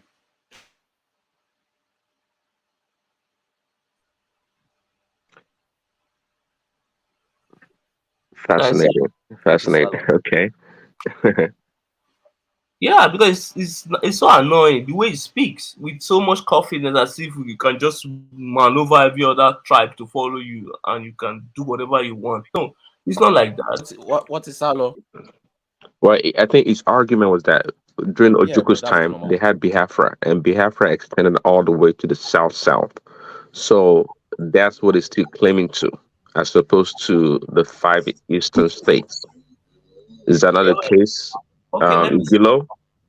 Yeah. Yeah, during the Biafra war, there were just a few states in the south that boldly support them. Like us from the Edo State, we didn't support that war. We didn't. So is Edo State part of Biafra?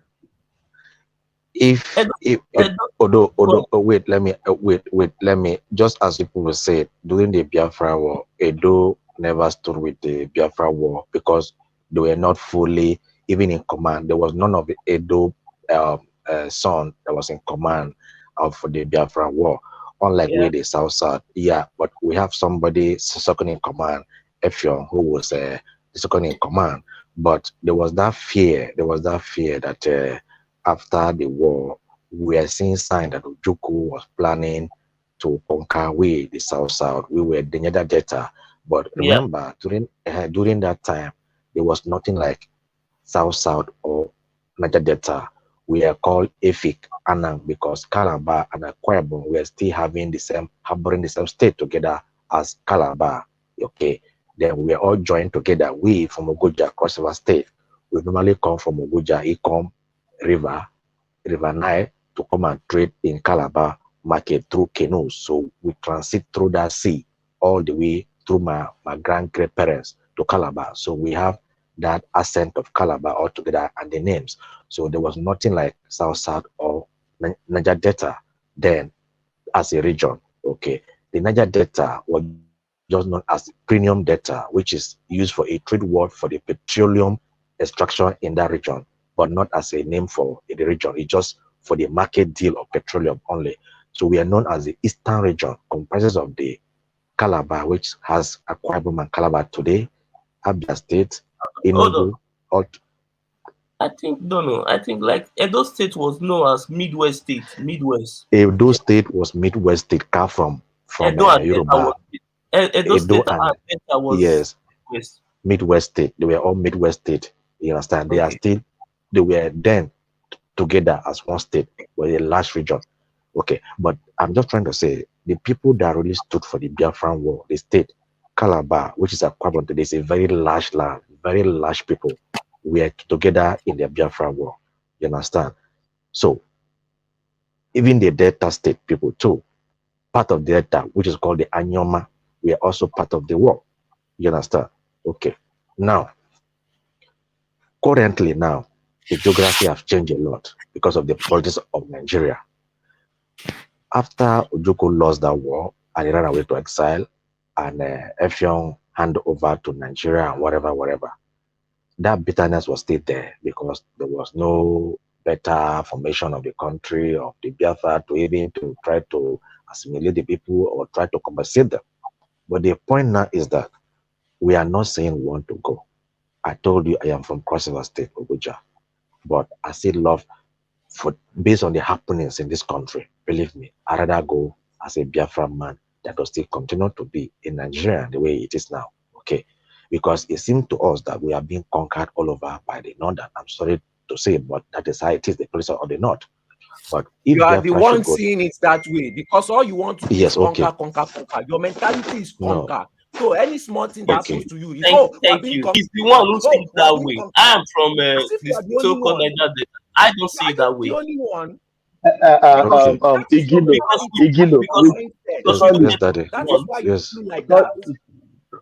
Sorry, Igilo. Sorry, I'm not disrespecting you. I think you don't really know who you are.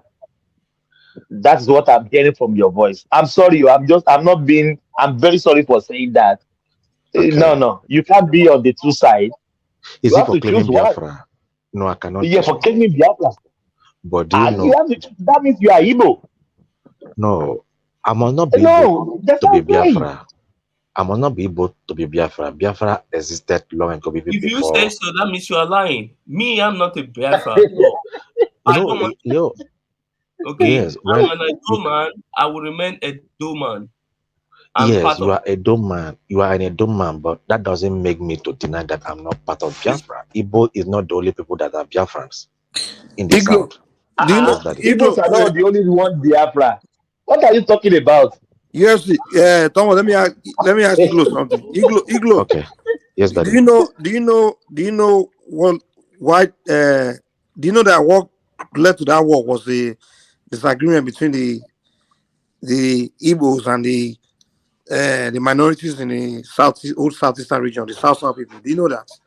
No, you didn't know. That was not what led. That was not what led to Okay, the war. let me educate you. Okay. Do you know that when Gowon and Ojukwu went to Aburi, right? Yes. And Ojukwu told Gowon in Aburi, he made the agreement in the clause that Gowon must not divide that they will not divide the eastern region, right? Yes. And before Aburi, you know what happened? There was a movement by Isaac Adaka Buru where they wanted to divide they wanted to create another, because they saw what happened in the western region when the present day Edo State and Delta, they break away from the whole western region, right? And then the minority in the east wanted to do the same thing, but Ojukwu crushed them during Ironsi's regime. So now, when Ironsi was killed, when Gowon took over, when they went to Aburi, Gowon didn't know too much about the politics in the southeastern region. So now, Ojukwu now trick Gowon, kind of make Gowon agree that he won't split the eastern region, because Ojukwu already know that those southeast people will go and approach Gowon. But Gowon agreed. But then when they came back to Nigeria, it was those people from Rivers, your people, those minority people. They were the one. They were led by the permanent secretary at that time, who was Prince Akinzwa, who became the Oba of Benin later. He was the permanent secretary. They were led by him. They went to approach Gowon, that Gowon should turn down that agreement that we never split this eastern region.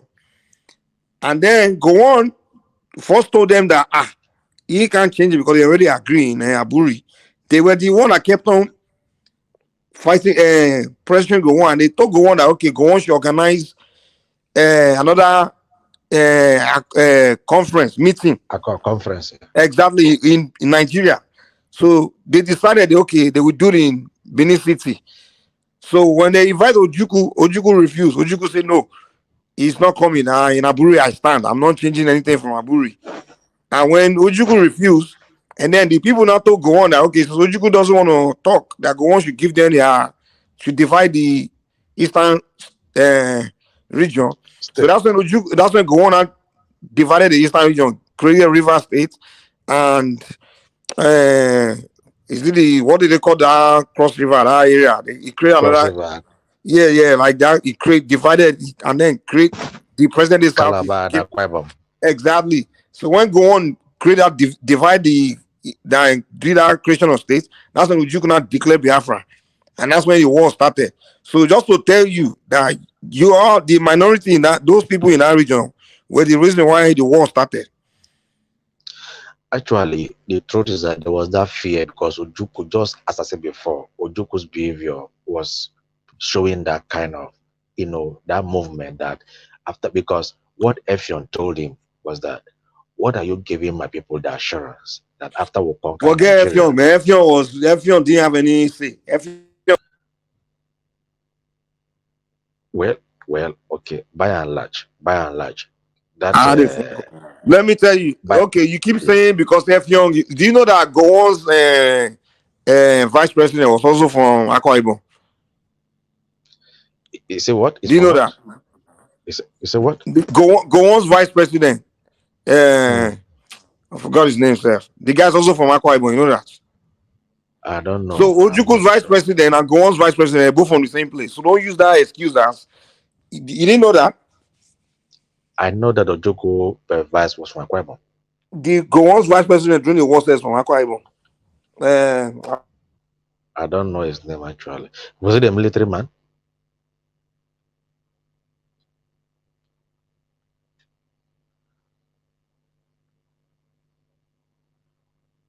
Sorry. So you guys should stop using that because Philip Effion from Akwa Ibom. Those guys were soldiers in the Nigerian army looking for work, because that time most of the soldiers from the eastern region all moved to the east during that time. Both the ones from the south side, because the violence was going on between northern soldiers and the eastern soldiers. So Effion needed a work. He needed a work. So you could just pick and say, "Do you want this job?" And he took the job. So don't use that as a reason to convince us that the South were down for Biafra. Mike, The is it truth now Joseph is that Edet Akinwale Yeah, way? yeah, let's hear you. Yeah, where? Yeah, that's the vice president of Gowon. Yeah, He the had a truth Yoruba now, name too. His name is yeah, also it's mixed. Akinwale. It's mixed. Yeah, it's Okay, mixed. the It's, truth, Edet. you know. the Okay. truth, the truth now is that fear has dominated the southern part of Nigeria, which is the south side. The Niger Delta. If Nigeria is dividing today, we are not going with the Igbo, and that is the stand of the majority of the elders in the south side because we have more land, more space, more people, more state to come together, and we are unique. Remember, do you know that in the entire Nigeria, the south side, which is the Niger Delta, there are only people who don't speak one language yet.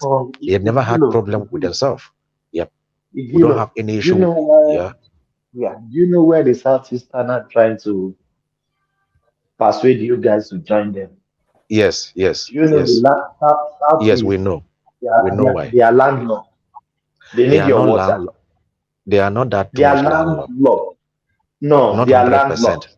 Not But 100%. we can say they are landlocked. Yeah. They They are need your, landlocked. yes, they are 95%. landlocked. Hold on. Yeah. 95% landlocked. Hold on. 95% landlocked. Igilo. So they need Yeah. your waters. They need your Igilo. waters. They need Wait, your feed. can I ask Igilo a question? So Not just the Yes, water. yeah, Not just the water. yeah. Not Igilo, hold just the on. water. Let me ask you a question. Okay. Because Thomas was talking about the land mass and access to ocean, but there's something deeper here. Because if you listen to Nnamdi Kanu when he was out, he tries to make this cultural connection that you're all one. So how do you feel each time they make this cultural or historical connection that you are for all from the same place, you are all Igbos? How do you react to that? Like you being called the same as like you are Igbo and you, because they always talk about if you tie two rappers, you are one, the Okay. cultural Okay. What he's saying is that the nearest person to Igbo man is a Calabar man, Efik man, Anyoma man, Urubu man. That's why first thing that is the meaning. Secondly, we have tradition, um, resemblance together, the cultural, the dance, the cap, the dressing together. Intertwined, yeah. Eh, That's true. That's that is not true. The okay. the culture the culture of the Ijos, the Yorubas, the Sheki, particularly Shekiri, even the Benin, they're even more similar to the Yorubas and to the Igbos. Yeah, no, but Yes, yes, that what one I'm is asking true. is that I do you guys believe that you are the same people? We are the same when if you say that because of the nearness to each other. No, no, no, You no, no, no, no, no, understand? no, no, no, no, no. Let me get what I'm saying. I am a Okay. Yoruba man from Forget about Nigeria. the geographical. I think Wait, Thomas, that's what you are listen. talking about, Thomas, hold on. Babati. Thomas, hold on. I am a Yoruba man. We Okay. have Yorubas in Benin, Mm, right? mm, But we are the same. But they live in Benin. yes. Yes. So what I'm asking you is this: I'm not asking you about close proximity. Are you literally the same people? Do you believe that the way they claim that But it is? but there must be something that link you to somebody that you think people are the same now, right? Either by culture, Yeah, by both tribe. Africans. No, no, no, no, no, no, no, no, that one. They Africans, they call them one. So the tribe, like, are you because they say you are Igbo too? Because they say We are you not are Igbo. we are not the same by language. Okay, there we go. We are So not you are different. So uh, you are different people. we are not the same by language. We are not the same by behavior. We are not the same by character. But we But are the same by they say you are Igbo. That all these things that you're telling no, yourself we are are not. So okay. ideologically, is that what you're saying? That's your connection, your ideology. Yes, there's a connection in the Connection through descent. brainwashing. No, not through brainwashing. Not through brainwashing. Look, Igilo, Igilo, just answer the question. Are you Igbo I'm or just not? trying to No, no. I Are you am Igbo? I'm Are not you Igbo? Igbo. Okay, so you're No. different people. Yes, I am a Okay, if Nnamdi has Igbonized him. no. Come on. Not now with Nnamdi Kanu. Okay, They but have been okay, Igbonized. the current the They're current supposed to reality, lock the it. the current They're reality, the supposed to current reality lock him now. forever. That guy. They call it That guy. If they you call do it he has the done in the his current life. the Oh my current God. the current reality now is that if we are going to join Igbo, there will be a strong negotiation right now, and that was why Nnamdi Kanu could not ride along in the South because he Don't failed. worry, they will He dominate failed. you. He They will failed. dominate No, you. no, come Igilo. on now. Don't Come just on. try it. Igilo, Hold on, I let me have say had, something. Let I me have say had. something. Sorry, listen. I Yeah, have had. listen. During the okay, let you see. You say you got we are one. During the Senate nominee, most of the Southeastern they didn't vote for Fabio. That was politics. That was Hold politics. on, That was hold leave. on. No, No, no, no, leave that that's one. part Leave of that it. one. That's Leave that that's one. Leave politics. that one. They Leave that didn't. one. I won't leave that. It's part of. If you said we are one, you should have done something. Are you not And it's hearing them one saying? South. Are, Listen. are you not hearing them saying? My Okay, brother let me from the say south, this. as my brother from the southeast. Hold on. We from the South, we all gave our vote to our South brother, which is Akpabio. We do that because we are one. But you guys said you are one with us. You go with the Aunsa, the Soka Aunsa you hate so much. So I'm not going to buy that here. You see, Southeast, they are the reason why the North became so powerful too. It was Azikwe, Labour was the Party, first one that was Labour started Party, Labour aligning with the Party North voted and for Akpabio. Labour Party senators. Now I say keep this thing away because this is politics. Labour Party voted for Akpabio. It is only Zojo Kalu. That is, okay. Wait. Let me shock you now. Do you know in Nigeria it is only the Igbo that can stand face to face against their politician so deadly? They fight against any other politician. They go against anybody, whether you are rich, whether you are who. They don't care. They come how for did they you. go after him? By running their mouth, shouting. They shout online, they don't go By after. singing, shout online. Look I at don't know why you guys think you are warriors by shouting online. Keyboard warriors. Abia State Online warriors. being a total mess. Abia State. If you guys stand up to your leaders, Abia State will not be like that. So don't come here and tell us you guys fight more than us from Edo State. They fight from the diaspora. Well, anyway, let's see how the Of country will Finland and all. London. Yeah, all we want. Igilo, because I have heard how they address the South. You are seen as their little brother, like just jump along. Who are you to even like? They don't consider you as equals. I have seen that firsthand when we were discussing this so-called collective, like the unity of that place. So you're not even seen as somebody to even negotiate with in the first place. Like just join what the big brother is saying. You are so that's why I was asking the question of how close are you guys really? Just trying to clarify, As the of way you today, see as of today, as of today, we are very far from the Igbos. As of today, we are You know, very the far from Igbos the say they Igbos. are Jews. Do they consider you a Jew too? Are you a Jew too? Well, what I do stuff, I don't even know why. No, Is it like we are cultural Mike, we are very Mike, we are very. Mike, Do they call you guys Jews too? Mike. Let me tell you No, we are. something. Mike, the, Mike. he's hearing you now. He's hearing you. Yeah, yeah. Our Southeastern brothers, they practice some of the greatest injustice in their country. Okay, for instance, let me use Nnamdi Kanu for instance. That they have killed a lot of their people.